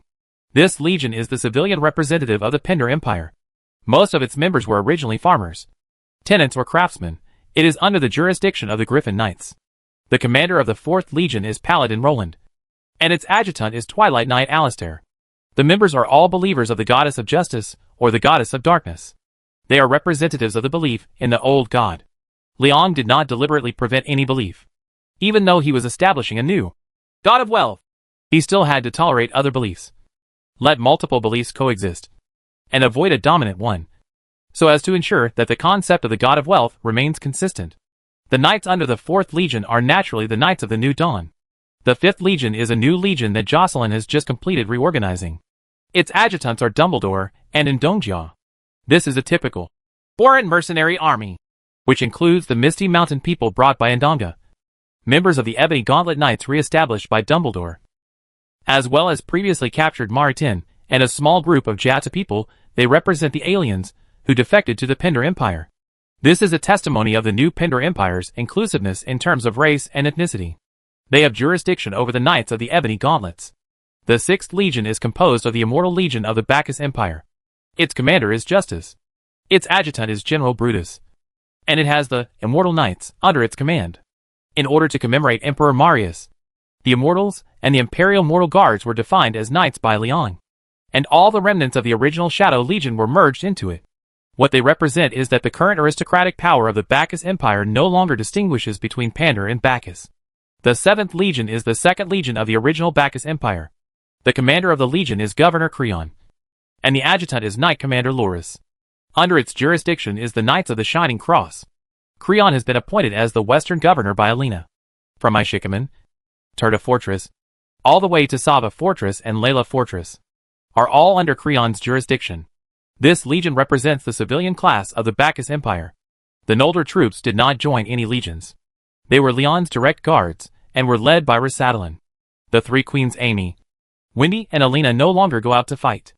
They are all busy running the country. Unlike Leon, who is not so free. They can also designate themselves as marshals, and go out for leisure. These 7 legions and the Noldor guards total 23,000 people, representing almost all groups in the entire Pender Empire. And each legion has its subordinate knights. This is of course deliberate. The knights are all powerful armed forces, and they should be subject to certain restrictions. But each knighthood is essentially a representative of various groups of people, and they do inherit some good culture, so they cannot be restricted too tightly. Similarly, each legion itself also needs some supervision. Otherwise moths or careerists will inevitably appear over time. Therefore, Leon uses the legion to govern the knights, and also uses the knights to supervise the peacekeeping forces. This can be regarded as a method that has the best of both worlds. Of course, the total strength of the peacekeeping force is more than 7 legions. After an army of more than 20,000 people escorted a massive amount of food into Qiaoyan Bay, the New Vanskari Alliance, entrenched here, immediately collapsed. Strong shield, Hawken was not strong at all this time, and simply abandoned the city and fled. Haravan, the Iron Courage of Anson Fortress, was not very courageous, and he ran away overnight. Only the new Lord of Mystery Castle, Fat Man, Hrothgar, was smarter and chose to surrender to Leon. This is indeed smarter, because surrendering to Leon can at least save your life. Hawken and Haravan, who boarded the ship and ran away, were intercepted by King Vides and Doomseeker, Gundur respectively. Hawken eventually died at the mouth of the sea near Raven City. Haravan, on the other hand, was intercepted and killed by Gundur and Earl Eden in the Iron Oak Castle area on the west coast. After several fierce battles, the rebel New Vanskari Alliance was wiped out. Fieldsway's fleet also suffered unprecedented losses, and more than half of the navy was lost. The losses were heavy, but King Vides was very happy because Leong did keep his promise, and agreed to let him exchange a large amount of food for the sea ship. For Vides, only by killing the rebels and cleaning up the unruly pirates in Fieldsway can we get enough ships. Only with enough sea ships can we exchange enough food with Leong. Only with enough food can Vides' status and even his life be preserved. Although Vides himself knew that trading the ship to Leong would be equivalent to putting his head under Liang's knife. But now the impoverished Fieldsway has no other choice. The peacekeeping force has entered Qiaoyan Bay. If he doesn't do business with Leong, he will definitely be beaten. He can't go hungry and fight with that peacekeeping force. What can we do with a strong army of more than 20,000 people? Not only can't they fight, but they also have to send people to join. This is also a prerequisite for Leong to agree to trade grain. Those who joined the peacekeeping force on behalf of Fieldsway were the main force of the original Fieldsway navy led by Count Eden of Red Sword, which was Vides' own old team, and the Valkyrie Sisters of Fog Cage City. These troops were reorganized into the 8th Legion by Leong, and some sand was mixed into it. Gundur and his son Inna were appointed as the adjutants of the 8th Legion, and Bao Dicey became the tactical director of the Legion. Gundur was a friend of Vides and Eden, and he and his son served as lieutenants. And Vides and Eden would of course have no problem with it. But Gundur is currently a member of the Kingdom of Lions. He has become Amy's vassal since he attacked the Old Knights of the Dawn, and has been stationed in Harlingsburg before. Inner is completely Liang's person, and the heroic female warriors only obey his command. The father and son serve as adjutants in the 8th Army. Daisy hooks up with the Valkyrie sisters inside. In addition, the army's money and food are also provided by Liang. The 8th Army can actually be regarded as Liang's army. Count Aiden and Wei Dis's old team were effectively held hostage. The seagoing ship that Vides traded to Leon also fell into the hands of Gundur, and was jointly modified by the Mettenheimers and John Shipyard. The ironclad ship that Liang promised to Gundur is about to be fulfilled. The ironclad ship is indeed very suitable for Gundur's combat style. After all, the Doom Seeker is most famous for its savage collisions on the sea. There are more than 60 large-scale seagoing ships used by Vides to exchange food, with a net load of more than 60 million pounds. These are all the ships he has obtained that meet Leon's requirements. In this era, displacement is generally not calculated, but is calculated based on net load capacity. Net load is the weight of the ship's maximum load. That is, when it is fully loaded, minus people, fresh water, necessary consumables, and the weight of the ship itself. Cargo capacity. These ships of Vides come from different sources and vary in size. In terms of displacement, the full load displacement of these ships should be between 300 and 800 tons. Over 300 tons is considered a big ship in this era. The exchange condition that Leon gave to Vides was that the actual net load capacity of the ship was equal to the weight of the grain that could be exchanged. In other words, how much grain the ship can transport at one time in actual operation will determine how much grain the ship can exchange for. But Leon only accepted ships with a load capacity of more than 500,000 pounds, which is equivalent to a displacement of 300 tons. This exchange condition is of course very generous, and it is an extremely cost-effective deal for the current Vides. He can haul away 60 million pounds of grain at one time, and the sparse use is enough to feed Fields, who is suffering from famine. Wei held on until the next harvest season. However, the manufacturing of seagoing ships is very troublesome, and the cycle is extremely long. So in terms of actual value, Liang has taken a big advantage. Moreover, Liang can guarantee that in the next harvest season, Fields Wei will still have to buy food from himself. The food Liang transported cannot be used as planting food, because it is all flour and corn meal. Leon is a kind businessman. He eliminates the need for Fields Wei to process. How much trouble does this save King Vides? It is really not easy to grind such a large amount. All the mills in the entire New Pindar Empire, everyone was mobilized and worked overtime for more than half a month, and finally managed to grind 60 million pounds of grain into powder. But what will Vides do in the winter half a year later? Farming? He doesn't grow that much food. And it's already June. Besides, people on the west coast are not good at farming. About half of the population lives in seaside towns. The land on the coast is really not suitable for growing food. Moreover, Leon will help Vides to bring the price of food in Fields Wei back to a low price that is not much different from that in River City. He will provide so much food at one time just to bring down the price of food quickly. Lowering food prices is good governance, and the only way to save Fields Wei's overall economy. And Vides knows this. But this kind of good governance means that unless it is planted on a large scale like around Lion City, ordinary farmers will most likely lose money growing food alone. Fields Wei cannot directly purchase surplus grain from farmers at a low price like Leon. And their taxation and governance methods are really difficult to describe. And the lords are all pirates and smugglers. In other words, it is really not certain whether you can fill your stomach by farming in Fields Wei. Anyway, the income will definitely not be able to keep up with other industries, unless you own a large area farm. In addition, in the past few months, the people of Fields Wei have been migrating to the Lion territory in large numbers, especially the farmers in the eastern part of Fields Wei. Therefore, Vides will definitely have to find Liang to trade in half a year. Otherwise, most of the people in Fields Wei will go to the New Pin Empire to make a living. However, Leon only wants big ships and seafood. If nothing else goes wrong, Foglong City will soon turn into a large shipyard and aquaculture base. And the final boss of these industries may be Leslie or Leon. After all, Leslie has bought almost all the properties in Fog City. The best way out for Vides is probably to become a second-tier dealer in reselling grain. The Fields Wei agent of Griffin Grain and Oil Company.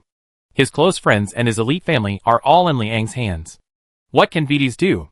In mid-June, King Gregory of the Crow Kingdom and Ursula, Queen of the Falcon Kingdom, signed an armistice agreement at Cliff Bay, and the Crow Kingdom was fairly divided into two.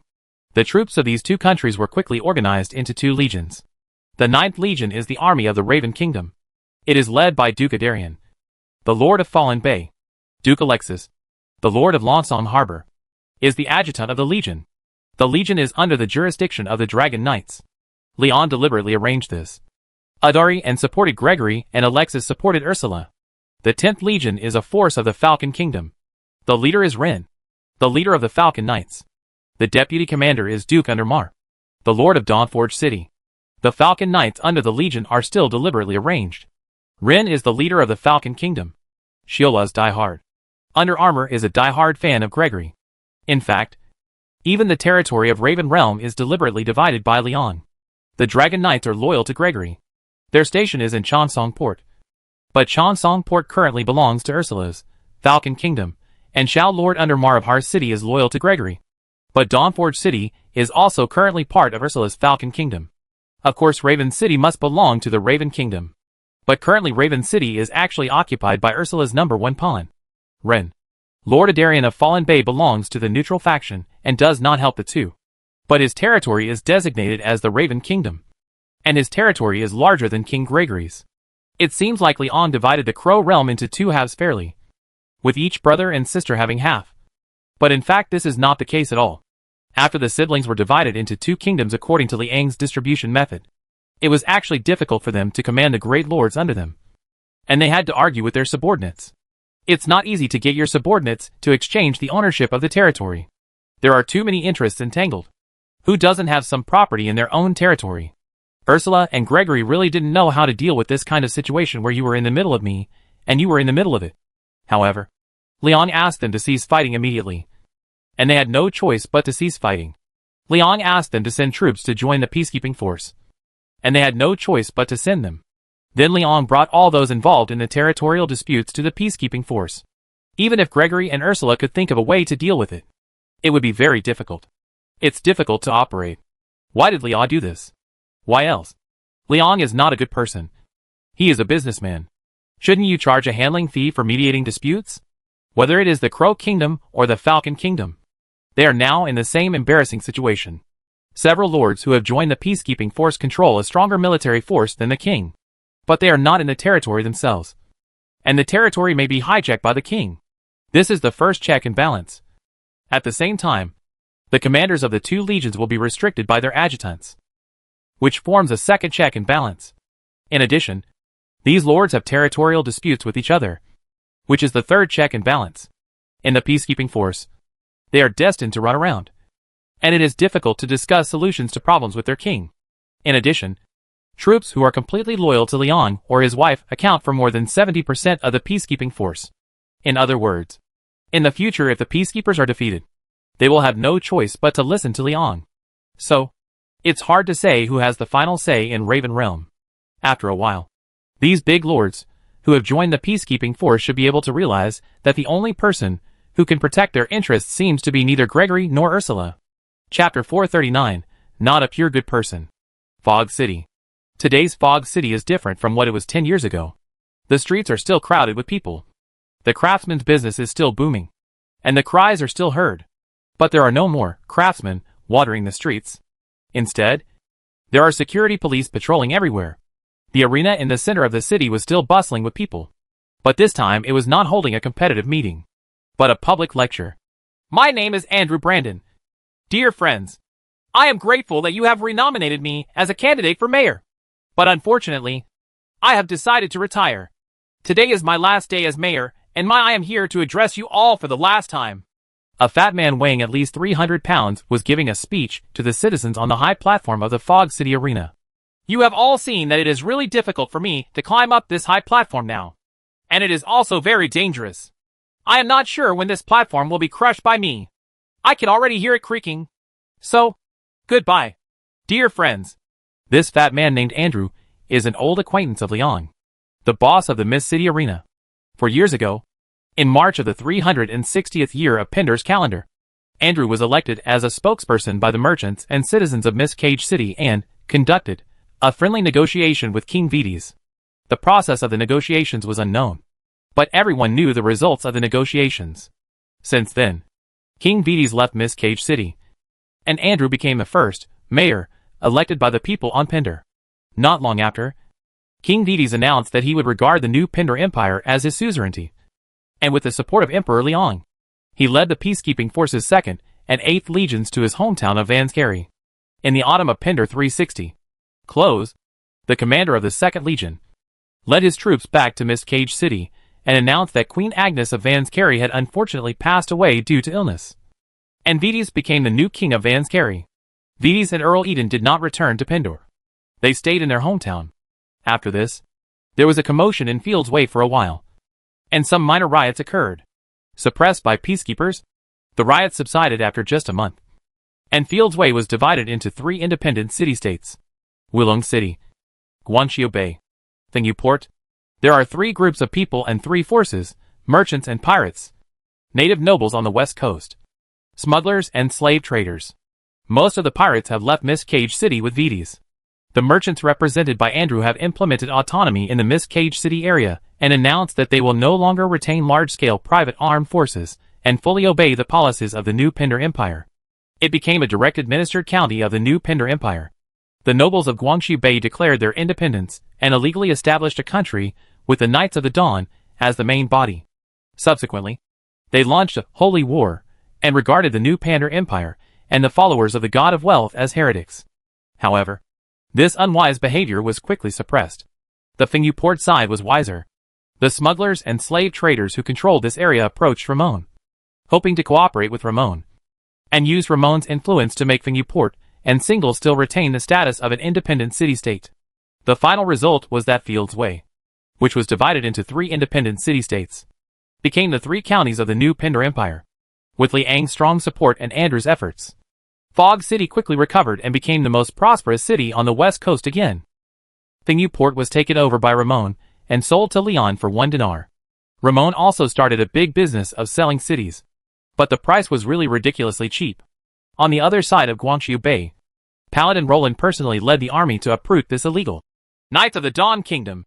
From the time Roland led the troops to the full surrender of Guangqiu Bay, it only took a month in total. There is really nothing to say about an army of 10,000 people attacking 2,000 people. The Knights of the New Dawn and the Knights of the Dusk also completed the real merger during the Short War, and the Knights of the Dawn returned to their original appearance. After the Knights' Kingdom completely surrendered, Roland personally built a sculpture group in Guangqiu Bay similar to the one in Changhua City Square. Although Roland still devoutly believes in the goddess of justice, he has obviously understood that letting people live and work in peace and contentment is the ultimate justice. It doesn't matter what god you believe in or which sect you belong to. What is important is to serve the people and lead them towards a happier life, just like the 3 queens are doing. As the mayor of Fog City, Andrew is very aware of everything the 3 queens Amy, Dilf and Alina have done in the past few years. In other words, it was everything Leon did. After all, he himself has only been following Liang's policy in the past few years and has not done anything extra. However, Foglong City has become prosperous and stable again, and is much neater and more orderly than before. Even Buckley's maritime merchants exclaimed, "It's only been a few years, and Buckley has never seen such a stable and prosperous big city. And there is not even a beggar." In fact, those ignorant Buckley people have no idea what prosperity is. A city like Changhua City with more than 300,000 residents is called a big city. There are at least 10 outlying towns, like Mist Cloud City and Pindar Continent now. After completing his final speech and climbing down from the podium in Fog City Square with difficulty, Andrew got into an exquisite and gorgeous carriage. This is the Alice brand 4-wheel carriage, given to him by Leon on behalf of Alice. After all, Andrew was Alice's adoptive father until she was 3 years old. In the carriage sat Andrew's son, a boy of 11.5 years old. However, the child has a well-proportioned body and a handsome face. It seems that he has not inherited Andrew's obesity gene. This child's name is Ryan, which is very similar to Leon's name and looks very similar. This is why Andrew took great care of the dying Leon. When Andrew met Leon, Ryan was just born, and Andrew wanted to do something for himself. Children born to middle-aged people accumulate some virtue. "Father, you are only 50 years old. Why are you retiring?" Ryan reached out and closed the car door for his overweight father, looking out the window at the crowd who were still waving to Andrew. "People love you very much, and they all say you did a great job." "Ha ha. Actually, being the mayor of Fog City is really a simple job. As long as you don't break the law. Everyone can do it. Hey, Bieber, drive quickly. It's not easy for the citizens to hear this. Very good. Andrew wiped the sweat from his face, urged the driver to leave quickly, and then waved goodbye out the window. The groom known as Bieber drove the carriage out of the square and headed towards the road leading to River City. The citizens really loved Fat Andrew. Even after the carriage left the square, people still waved at the carriage from behind. It was not until the carriage was no longer visible that the crowd in Fog City gradually became quiet. A new smooth road has been built in the southeast of Wulong City, with a width of more than 10 meters, leading to Lion City. Ryan has not forgotten his own question. Father, is it really easy to be the mayor? If it is easy, why did you retire after serving only one term? Of course, it's not easy to be a mayor, but it's very simple to be the first mayor of Fog City, as long as you stick to your duties and have a bottom line. That's it. I guess Bieber would be no worse than me. Andrew leaned comfortably on the sofa of the carriage and explained. As for why I retired after only working for one term, I know my own ability, and the job for the next term will not be that simple.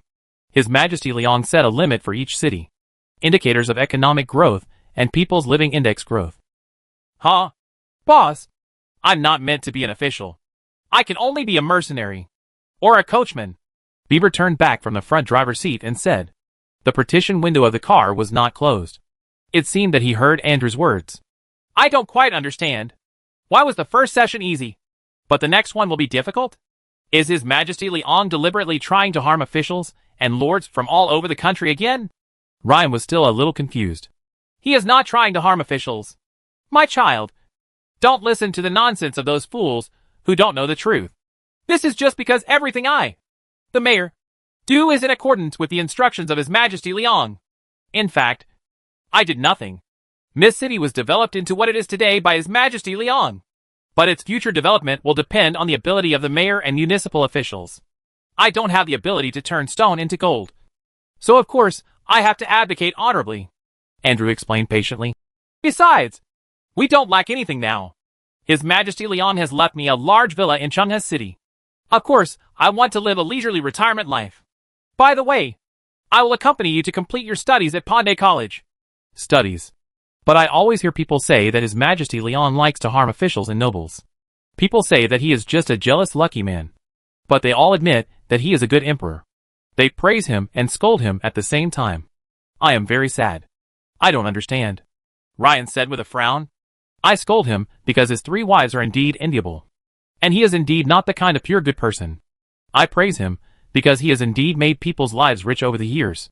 This is not a contradiction. Kid. Andrew curled his lips and answered, probably remembering some past events. Not a pure good person? Uh-huh. Boss, you can just say that His Majesty Liang is a bad guy and a lucky guy who is favored by 3 goddesses. Anyway, he doesn't mind others saying that. Bieber looked back and smiled from the front row. Ha ha ha. Don't make it so obvious. At least respect Emperor Liang's achievements. Otherwise Ryan will misunderstand. Andrew laughed too. Ryan, although we all think that His Majesty Liang is a bad guy, it's just because we are all jealous of him. In fact, His Majesty Liang is indeed a respectable emperor. It only took 5 years for most people in the entire continent to be able to having enough food and clothing is something that even gods cannot do. I am also one of the people who have received his favor. 5 years ago, I was just an alcoholic who lost everything. At that time, I just wanted to drink myself to death. But now, I already have enough food and clothing, a decent job, a new family, and my life is getting better and better. Bieber nodded, stopped laughing, and said seriously to Ryan, this seemingly inconspicuous coachman is actually an officer sent by the Changhe Legion to protect Andrew. The Changhe Legion is the legion developed by Changhe Express. Since Changhe Express became a state-owned enterprise under the transportation department of the new Pan Empire, Changhe, the legion became the largest security force in the new Pender Empire. Uncle Bieber, were you poor before? Ryan looked at Bieber with even more doubts in his eyes. He was a child who had no worries about food and clothing since he was a child. And Andrew never let him suffer. But he knew what it was to be poor. And he remembered what the people in Wulong City were like 5 years ago. Even though he was only 6 years old at that time. I was not just poor before .ha. I used to be a member of the drunkard group. Have you ever heard of the drunkard group? Bieber smiled and took out a wine bottle. Sniffed it but didn't drink it. Do not drink while driving. This is a law of the new Pender Empire. Violators of the law will be forced to re-educate through labor. Most of the wide roads connecting major cities were built by people who broke the law. There is a label on the wine bottle. The design is a bullhead logo with a broken horn. The label reads, Jiogui Liquor, and also writes in small letters a story about the experience of a member of the Jiogui group. I know the drunkards. And my father also likes to drink drunkens. Every bottle of wine has the story of the drunkens. Which is very interesting. Well, I have collected 35 labels with different stories. Sir Alarix, it was a wonderful experience. Ryan has heard of the Jiogui group, because it is indeed very famous. Currently, Jiogui Liquor is already the most famous ale brand in the entire continent, and is even sold as far away as Buckley and Amara. 5 years ago, Alaric, who recovered from his weakness, received funding from Queen Wendy and built a winery with some brothers who had not joined the Legion. In fact, they were the losers who were not favored by the legions and were all unemployed. But at the beginning, Alaric faced great difficulties. Just like every manufacturing company when it first started, it was difficult to sell products. But then, Amy helped Alaric register the trademark, Jiogui Liquor. Alina provided Alaric with a way. She asked Alaric to write a memoir about his own adventures and those of his brothers. The memoirs were adapted into short stories, and then printed into wine labels by a printing house. From then on, every bottle of wine Alaric sold had a little story on it. As long as the same batch of wine was not produced at the same time, the story on the label would be different. Many people like Ryan collect the labels of Jiogui Liquor. Even people who don't drink will pay attention to Jiogui Liquor just to read the stories.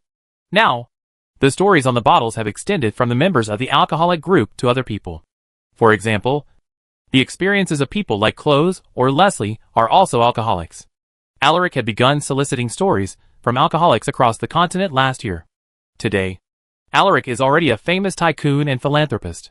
The winery he built in Kerwin Town has more than 6,000 employees, making it one of the largest wineries in the continent. Moreover, the winery, about half of its employees are disabled.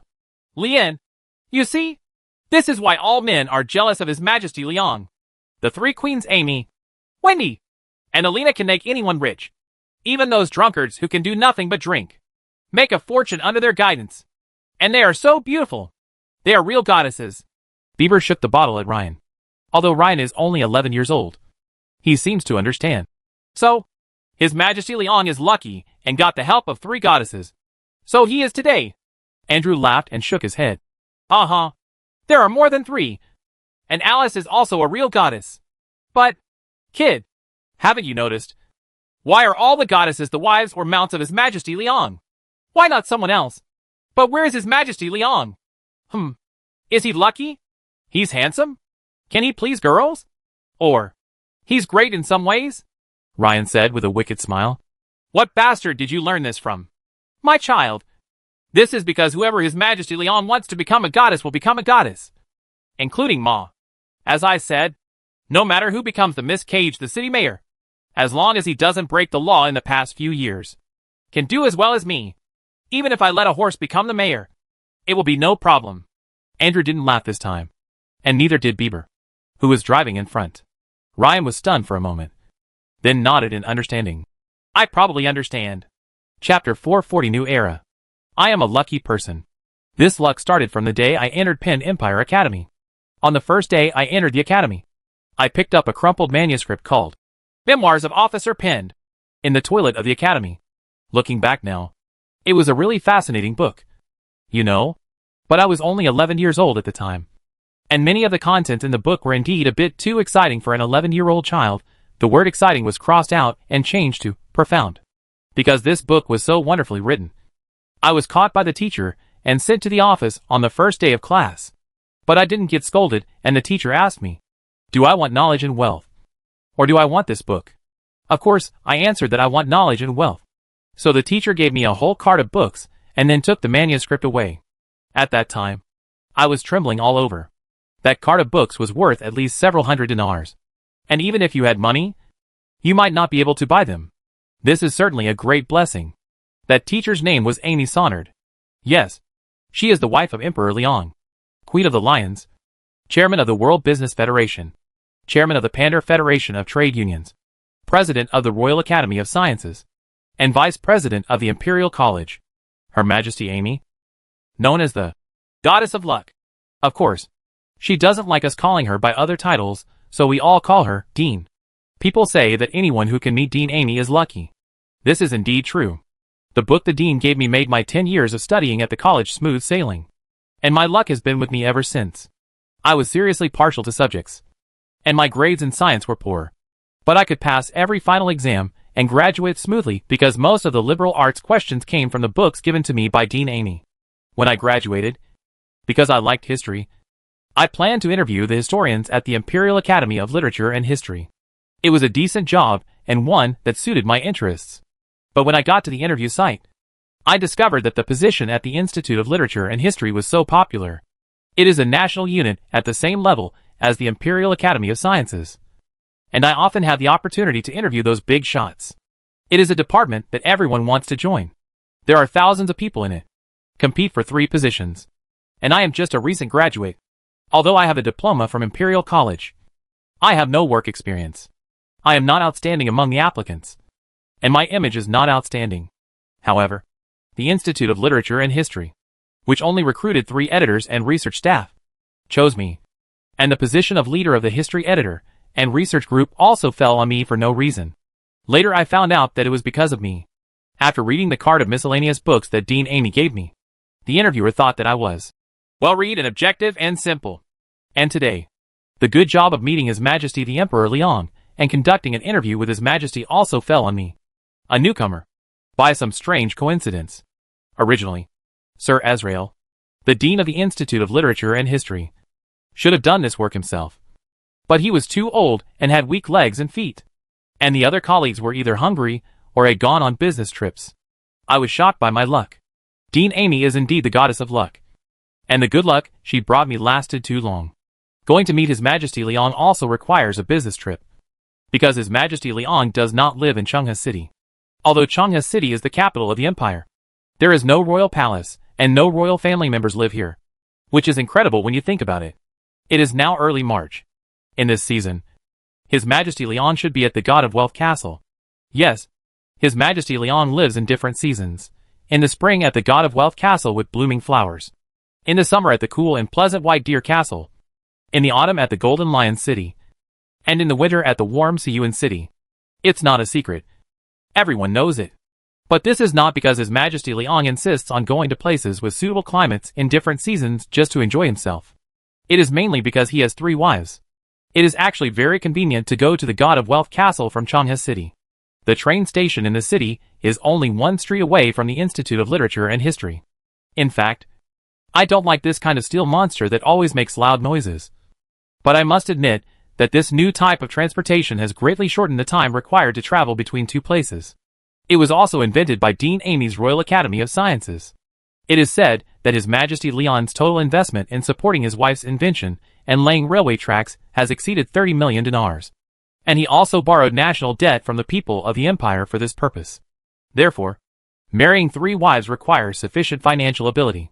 Many people say that His Majesty Liang spent so much money for the convenience of visiting his wife.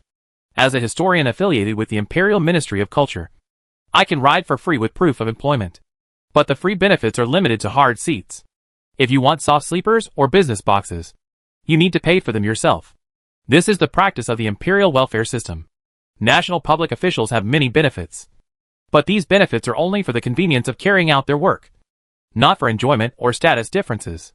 However, compared with luxurious business boxes, I prefer hard seats, because hard seat carriages allow you to chat with many people from all over the world, avoid motion sickness, and enjoy the scenery outside the window more conveniently.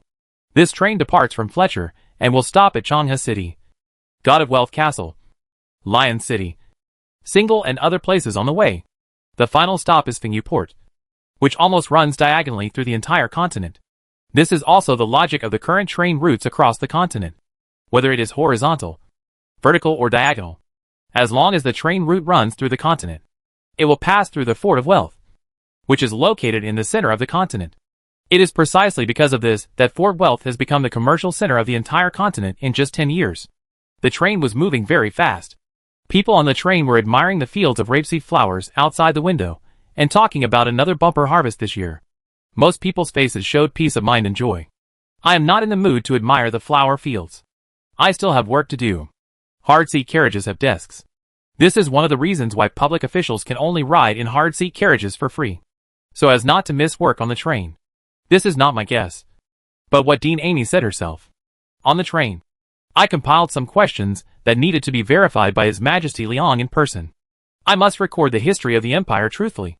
Be objective, truthful, detailed and reliable, without any conjecture. When encountering some ambiguous content, you must seek verification from the parties involved as much as possible. If possible, you must also seek verification from multiple parties. Don't think that being a researcher in literature and history is an easy job. History cannot be taken carelessly. We spend at least half of our time there. On the way to a business trip, there are many questions that need to be verified, some of which are very important, but have never been very clear. For example, how should we define the god of wealth and several goddesses? What does His Majesty Liang think of it? For another example, when did the Crow Kingdom and the Falcon Kingdom become the two northern provinces of the empire? This problem has troubled colleagues at the Institute for a long time, because the former king of Ravenland, Gregory IV, has remained silent. Two important parties, the former Falcon Queen Ursula and the leader of the Falcon Knights, Sir Ren, have both mysteriously disappeared. At present, only His Majesty Liang knows the specific process. Another very important question is, what happened 8 years ago when His Majesty Liang led the peacekeeping force on an expedition to the Unlock continent? Everyone has no doubts about those famous battles, such as the Blitz of the Old Capital, the Annihilation Battle of the Snake Temple, also known as the Battle of the Gods, the Mars Canyon Chase, and so on. But there is one incident that remains unknown. Why did the Maritan Empire and the Snake Cult form an alliance at the end of the expedition and quickly collapsed? What happened is clear, but not why. Moreover, although there are many participants to verify, everyone's answers are inconsistent. For example, Sir Crozier, then commander of the 2nd Corps of the peacekeeping force, said that the commander-in-chief of Maritan was a coward. He was scared away when he saw His Majesty Liang. One general was incompetent and exhausted thousands of troops. In the end, he still had the ability to resist. The snake-worshipping cult was also implicated. However, Sir Eric, the commander of the 3rd Army of the peacekeeping force at the time, said that this was because the followers of the snake cult returned from their lost ways and abandoned the dark side and turned to the bright side at the call of His Majesty Liang. Maritan also followed suit. But Governor Creon of the 7th Legion said that it was mainly because the people of Amara continent were influenced by the Knights of the Shining Cross. It was Sir Anson's medical team that played a decisive role in this victory. The army was not actually the main force. Looking at these completely different statements, it is difficult for us editors and researchers to operate. How should we write this history? So we can only listen to what His Majesty Liang has to say. There are many other questions. For example, when His Majesty Liang disappeared more than 10 years ago, there were rumors that His Majesty Liang visited a mysterious island and saw a living dragon. I really want to know what a dragon looks like. For example, the specific process of the Empire's introduction of musket technology was a secret 10 years ago. But now that the Empire has more advanced gun technology than Barclays, you can ask questions about what happened 10 years ago. Another example, does Queen Wendy really know magic? Queen Wendy is also known as the goddess of magic. It is said that she can turn stones into gold and even turn leaves into dinars. Of course, I personally don't believe this, but Queen Wendy has indeed helped many people live a prosperous life. There is also Queen Alina, known as the goddess of wisdom. Queen Alina has given advice to many people, and without exception these ideas have turned into huge fortunes. Some people say that this is mainly because His Majesty Liang is secretly cooperating with me, and I feel the same way. Oh, there's another important question. What is happening to the widely loved Miss Alice now? Yes, people called His Majesty Liang's Mount Alice, Miss. I saw her 10 years ago, but she has not appeared in Chenghe City for a long time. In fact, I met her 20 years ago. However, I was probably still breastfeeding at that time and don't remember anything. My luck is really good. After the train arrived, as soon as I left the station and came to Fort Wealth Square, I saw Miss Alice. She still looks as energetic as she did 10 years ago. She was not restrained by any saddles and was walking leisurely in the square, her golden mane beating with her steps. People greeted her cordially. It seemed that the people in the Fort of Wealth had become accustomed to her existence. It was the same situation when she was in Changha City 10 years ago. Miss Alice is always hanging around and people feel good when they see her. Because everyone knows how much His Majesty Leon loves Alice. The place where Alice is means absolute safety. No one has ever dared to cause trouble where she is. And people will feel more at ease. Miss Alice, can you take me to meet His Majesty Leon? I tried to step forward and speak to Alice. I knew she would understand. This was how my father spoke to her 10 years ago. My father's name is Andrew. And he watched Miss Alice's birth. Alice is actually my sister. If she is willing to admit it. Unexpectedly, Miss Alice really seemed to recognize me. She did bring me to His Majesty Leon.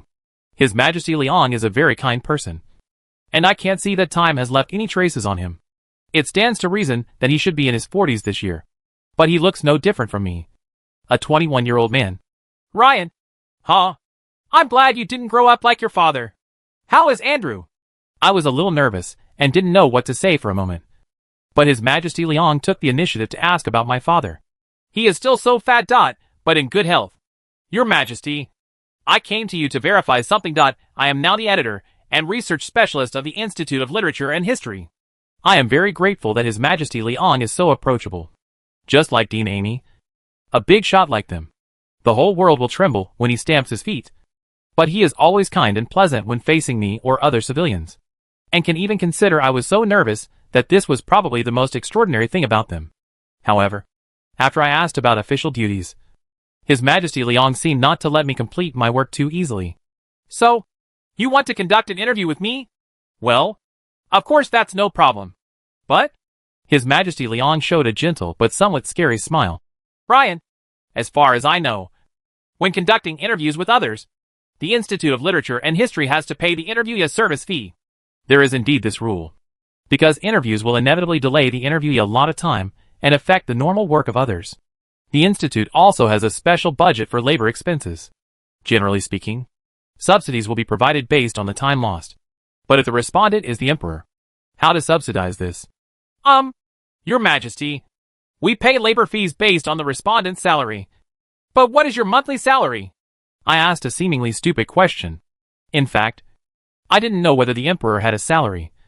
So I just took the opportunity to satisfy my curiosity. When you asked me this, I really remembered that I never paid myself a salary. What a huge loss. His Majesty Leon seemed really upset. I was stunned and didn't know what to say. But then His Majesty Leon turned around and ordered in a serious manner. Risa Dillon, please remember it for me and ask the Treasury to calculate my salary for 15 years. Well, let's calculate it based on the annual salary of 600 dinars. You still have to factor in the interest. 600 dinars a year? 50 dinars a month? I was in a daze. This was indeed a high salary for ordinary people. But he was the emperor of the entire continent. When my father was mayor, his salary was 100 dinars a month. Your Majesty, I think you should settle the salary matter after some time. This year, Your Majesty Amy is in charge of the National Treasury. I guess that the salary for the 15 years will probably not reach your hands. I will wait until next year when Your Majesty Alina takes charge of the National Treasury. General Lisa Dillon, the commander of the guards, whispered, with a hint of smile in his eyes. I don't know if I should laugh, but I do anyway. Ahem. Okay. Ryan, you saw it too. I've been owed wages for 15 years. I'm so poor. His Majesty Leon turned his head and looked at me. You know? I held back my laughter and started to feel the dinar in my bag. I understand. You know nothing. I have been fighting for the empire for 15 years. But I haven't received a penny in salary. And I can imagine that the questions you are about to ask me are very troublesome things. So, His Majesty Leon stared at me and shook his head. We need more money. Excerpted from Panda's Historical Research Official Records. Written in 374 AD of Panda's reign. Handwritten by Sir Ryan, Director of the Imperial Institute of Literature and History. Chapter 441 Finale. On February 19th, Imperial Admiral General Gundor led his army to capture Phaccavia. On February 25th, Phaccavia was merged into the new Pindar Empire and became an imperial duchy, and Queen Bodies became the Grand Duke of Phaccavia. On April 21st, the reinforcements sent by the peacekeeping forces to Mettenheim repelled Buckley's army. Count Guderian of Mettenheim declared his allegiance to the empire. His Majesty Leon promoted Count Guderian to the rank of Grand Duke. and Mendenham became principality. On May 5th, His Majesty Leon announced the establishment of the World Trade Alliance, whose member states include the New Pindar Empire, the Bacchus Empire, the Lion Kingdom, the Noldor Kingdom, the Crow Kingdom, the Falcon Kingdom, the United Kingdom of Jatu, and Vanth, Kingdom of Kerry, Principality of Mendenham, Principality of Ficavia. On August 20th, the Buckley Empire declared war on the New Pindar Empire.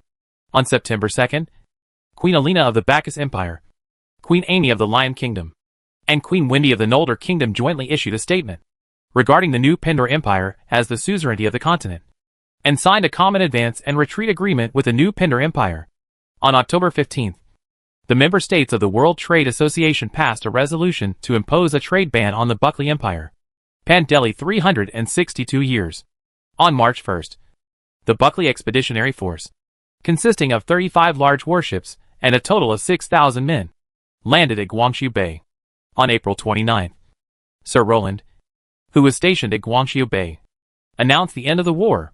During the 2-month war, 1,954 enemies were killed and 1,409 captured, but the peacekeeping force lost 3,526 people. On May 5th, the Royal Academy of Sciences began an open recruitment for craftsmen, and the research and improvement of Buckley's musket was listed as the highest priority project of the Academy of Sciences. On September 9th, the member states of the World Trade Alliance resolved to completely ban any trade activities with Buckley, and within a month sent 5 legions of 18,000 troops to Mendenham.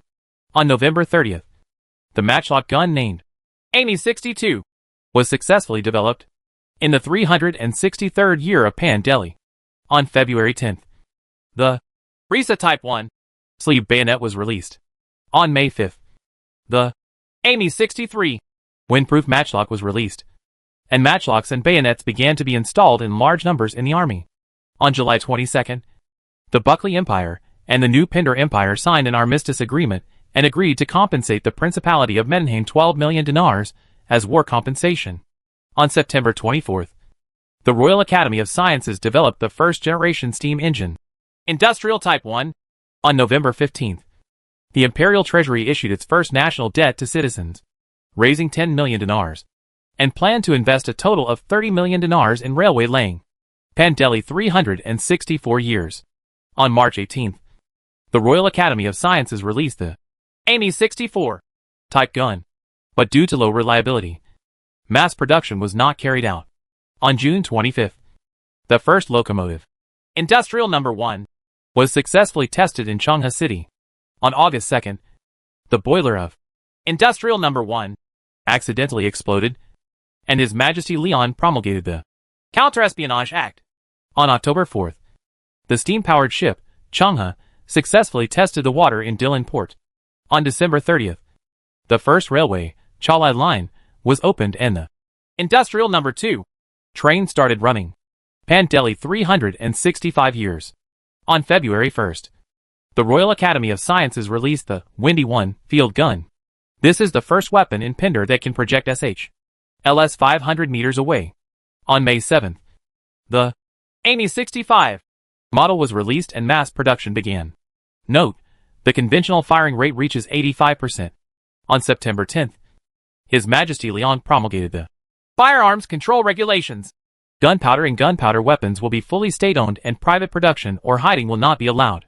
On November 5th, the Imperial Ministry of Transport announced that the total length of mainland railways reached 2,000 kilometers.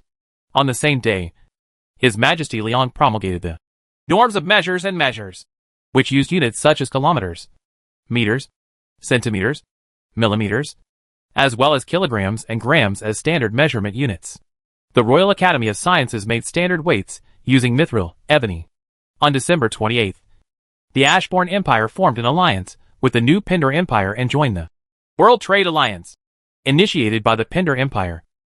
On December 30th, Crown Prince Carlos of the Buckley Empire paid a state visit to the New Pindar Empire and signed a peace guarantee with His Majesty Leon. On the same day, the World Trade Federation announced the lifting of the trade ban on the Buckley Empire. Pandeli 366 years. On March 22nd, the Panay peacekeeping force, totaling 35,000 people, launched an expedition to the Amara continent. This was the first battle launched by the troops of the new Pindar Empire after they switched to muskets. This expedition was personally led by His Majesty Liang, and the purpose was to help the Ashbourne Empire destroy the snake cult in one fell swoop. Everyone originally thought that this would be a difficult war, but in fact, the combat troops basically suffered no losses. The army was not the one who played the biggest role in this expedition. The medical team led by Sir Anson became the main force in conquering the snake cult. They vaccinated people in the Ashbourne Empire and the areas occupied by the snake cult. On June 3rd, the two core legions of the Ashbourne Empire joined the peacekeeping force. At the same time, people in the areas occupied by the snake cult revolted one after another and broke away from the snake cult to join the new Pindar. Most of the northern part of the Amlar continent became the territory of the new Pindar Empire.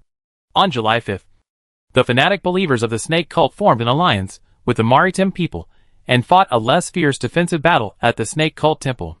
However, the battle only lasted a few days before the temple was conquered by an expedition. The army set fire to it and burned it all down. On July 10th, it took only 5 days for the expeditionary force to capture Florida, the former capital of the old Bacchus Empire, which is also the current capital of the snake cult.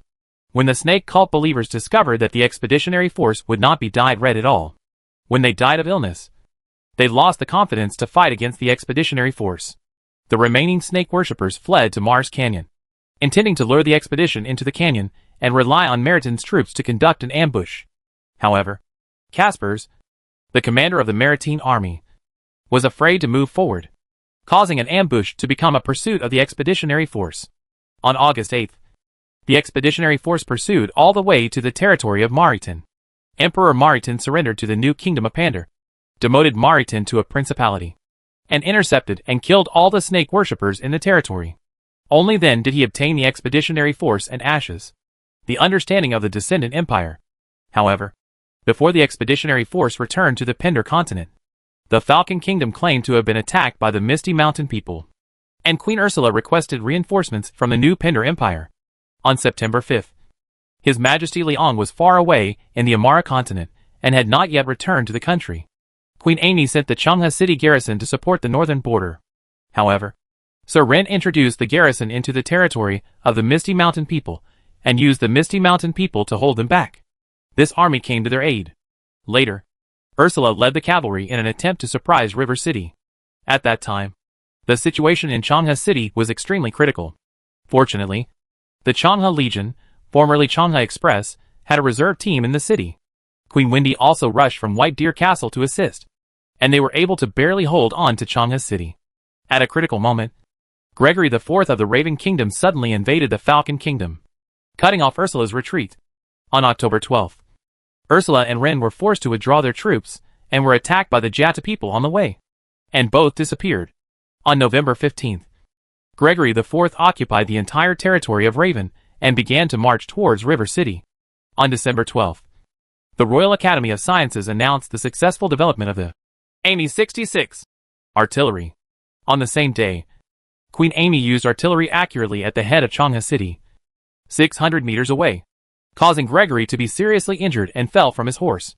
On December 13th, Gregory IV announced his surrender, and the entire territory of Raven became an imperial province. In the 367th year of Pandeli, on March 8th, King Zakar of the United Kingdom of Jatu announced that the entire territory of Jatu was integrated into the empire and became an imperial province. On June 3rd, Zakar, the governor of Jata province, died of illness.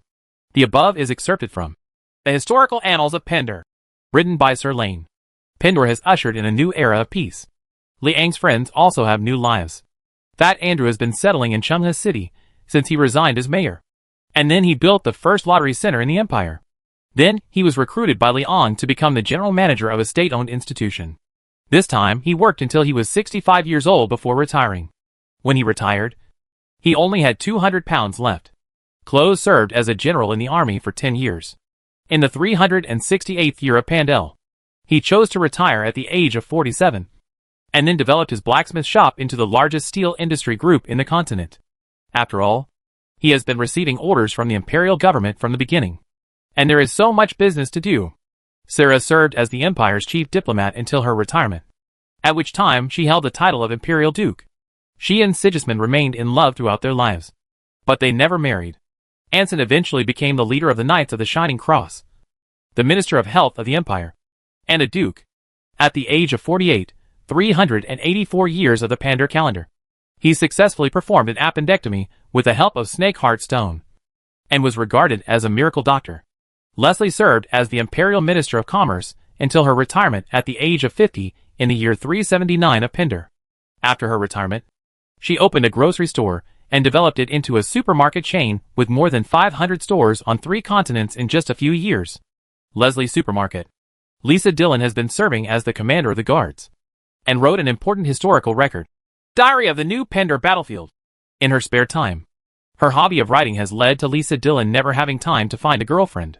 But fortunately, given his lifespan, it won't be too late to consider relationship issues after 100 years. Godric settled in Lion City after his retirement, and died in the year 399 of Pindar at the age of 98. Frederick served for a long time as liaison officer between Pind and Mendenham, and in his later years served as a professor at Pind Academy. Alistair decided to retire after serving 2 terms as Legion commander. Before retiring, he dueled Jocelyn once, and he won. But he did not hurt Jocelyn, but went to the continent of Amara with Alyssa to live their own little life in Florida. Jocelyn married Bodize and had a child. Bodize served as queen. The Grand Duchess was also called the Queen of Ficavia, and Jocelyn traveled around the world with her child. After he retired from the army, Ralph built an industrial farm specializing in the production of goat milk powder, and the business was very good. His son Raphael has been serving in the army and has been promoted to general. Father eventually became the Duke of Lion Lake City and earned a higher status than his father.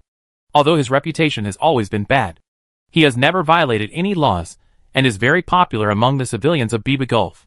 Gundor became Admiral of the Imperial Navy, retiring in 369. His son Inner joined the Imperial Academy of Sciences and developed shipborne artillery in 370, ushering in the Age of Discovery. As for Liang and his goddesses, I don't know what Liang is doing. Since Ryan interviewed him in 374, his whereabouts have been classified as a state secret, and few people have seen him again. Amy, Wendy and Alina are all very busy, and they are now more than just heads of state. Goddess of Luck. Amy is the president of the Royal Academy of Sciences, the president of the Imperial College, and the president of the Continental Federation of Trade Unions. She usually has a lot of affairs, and Eric is basically managing the government affairs in the Lion Realm. Elf Capital, founded by a magic goddess, Wendy has become the world's largest venture capital fund, and has given birth to many multinational companies, which are busy looking at projects every day. Goddess of Wisdom. Alina is the president of the World Trade Federation, the founder of the Siouan City Securities Trading Center, and the chairman of the Mainland Entrepreneurship Foundation. She has a lot to deal with. Only Alice was still wandering around. Moreover, Alice has never shown any signs of aging, and the 3 goddesses have not aged at all. Alice has always looked like a 7-year-old mare, and the 3 goddesses have always looked like they were in their 20s. But everyone in Pandar also sincerely hopes that they will always stay young.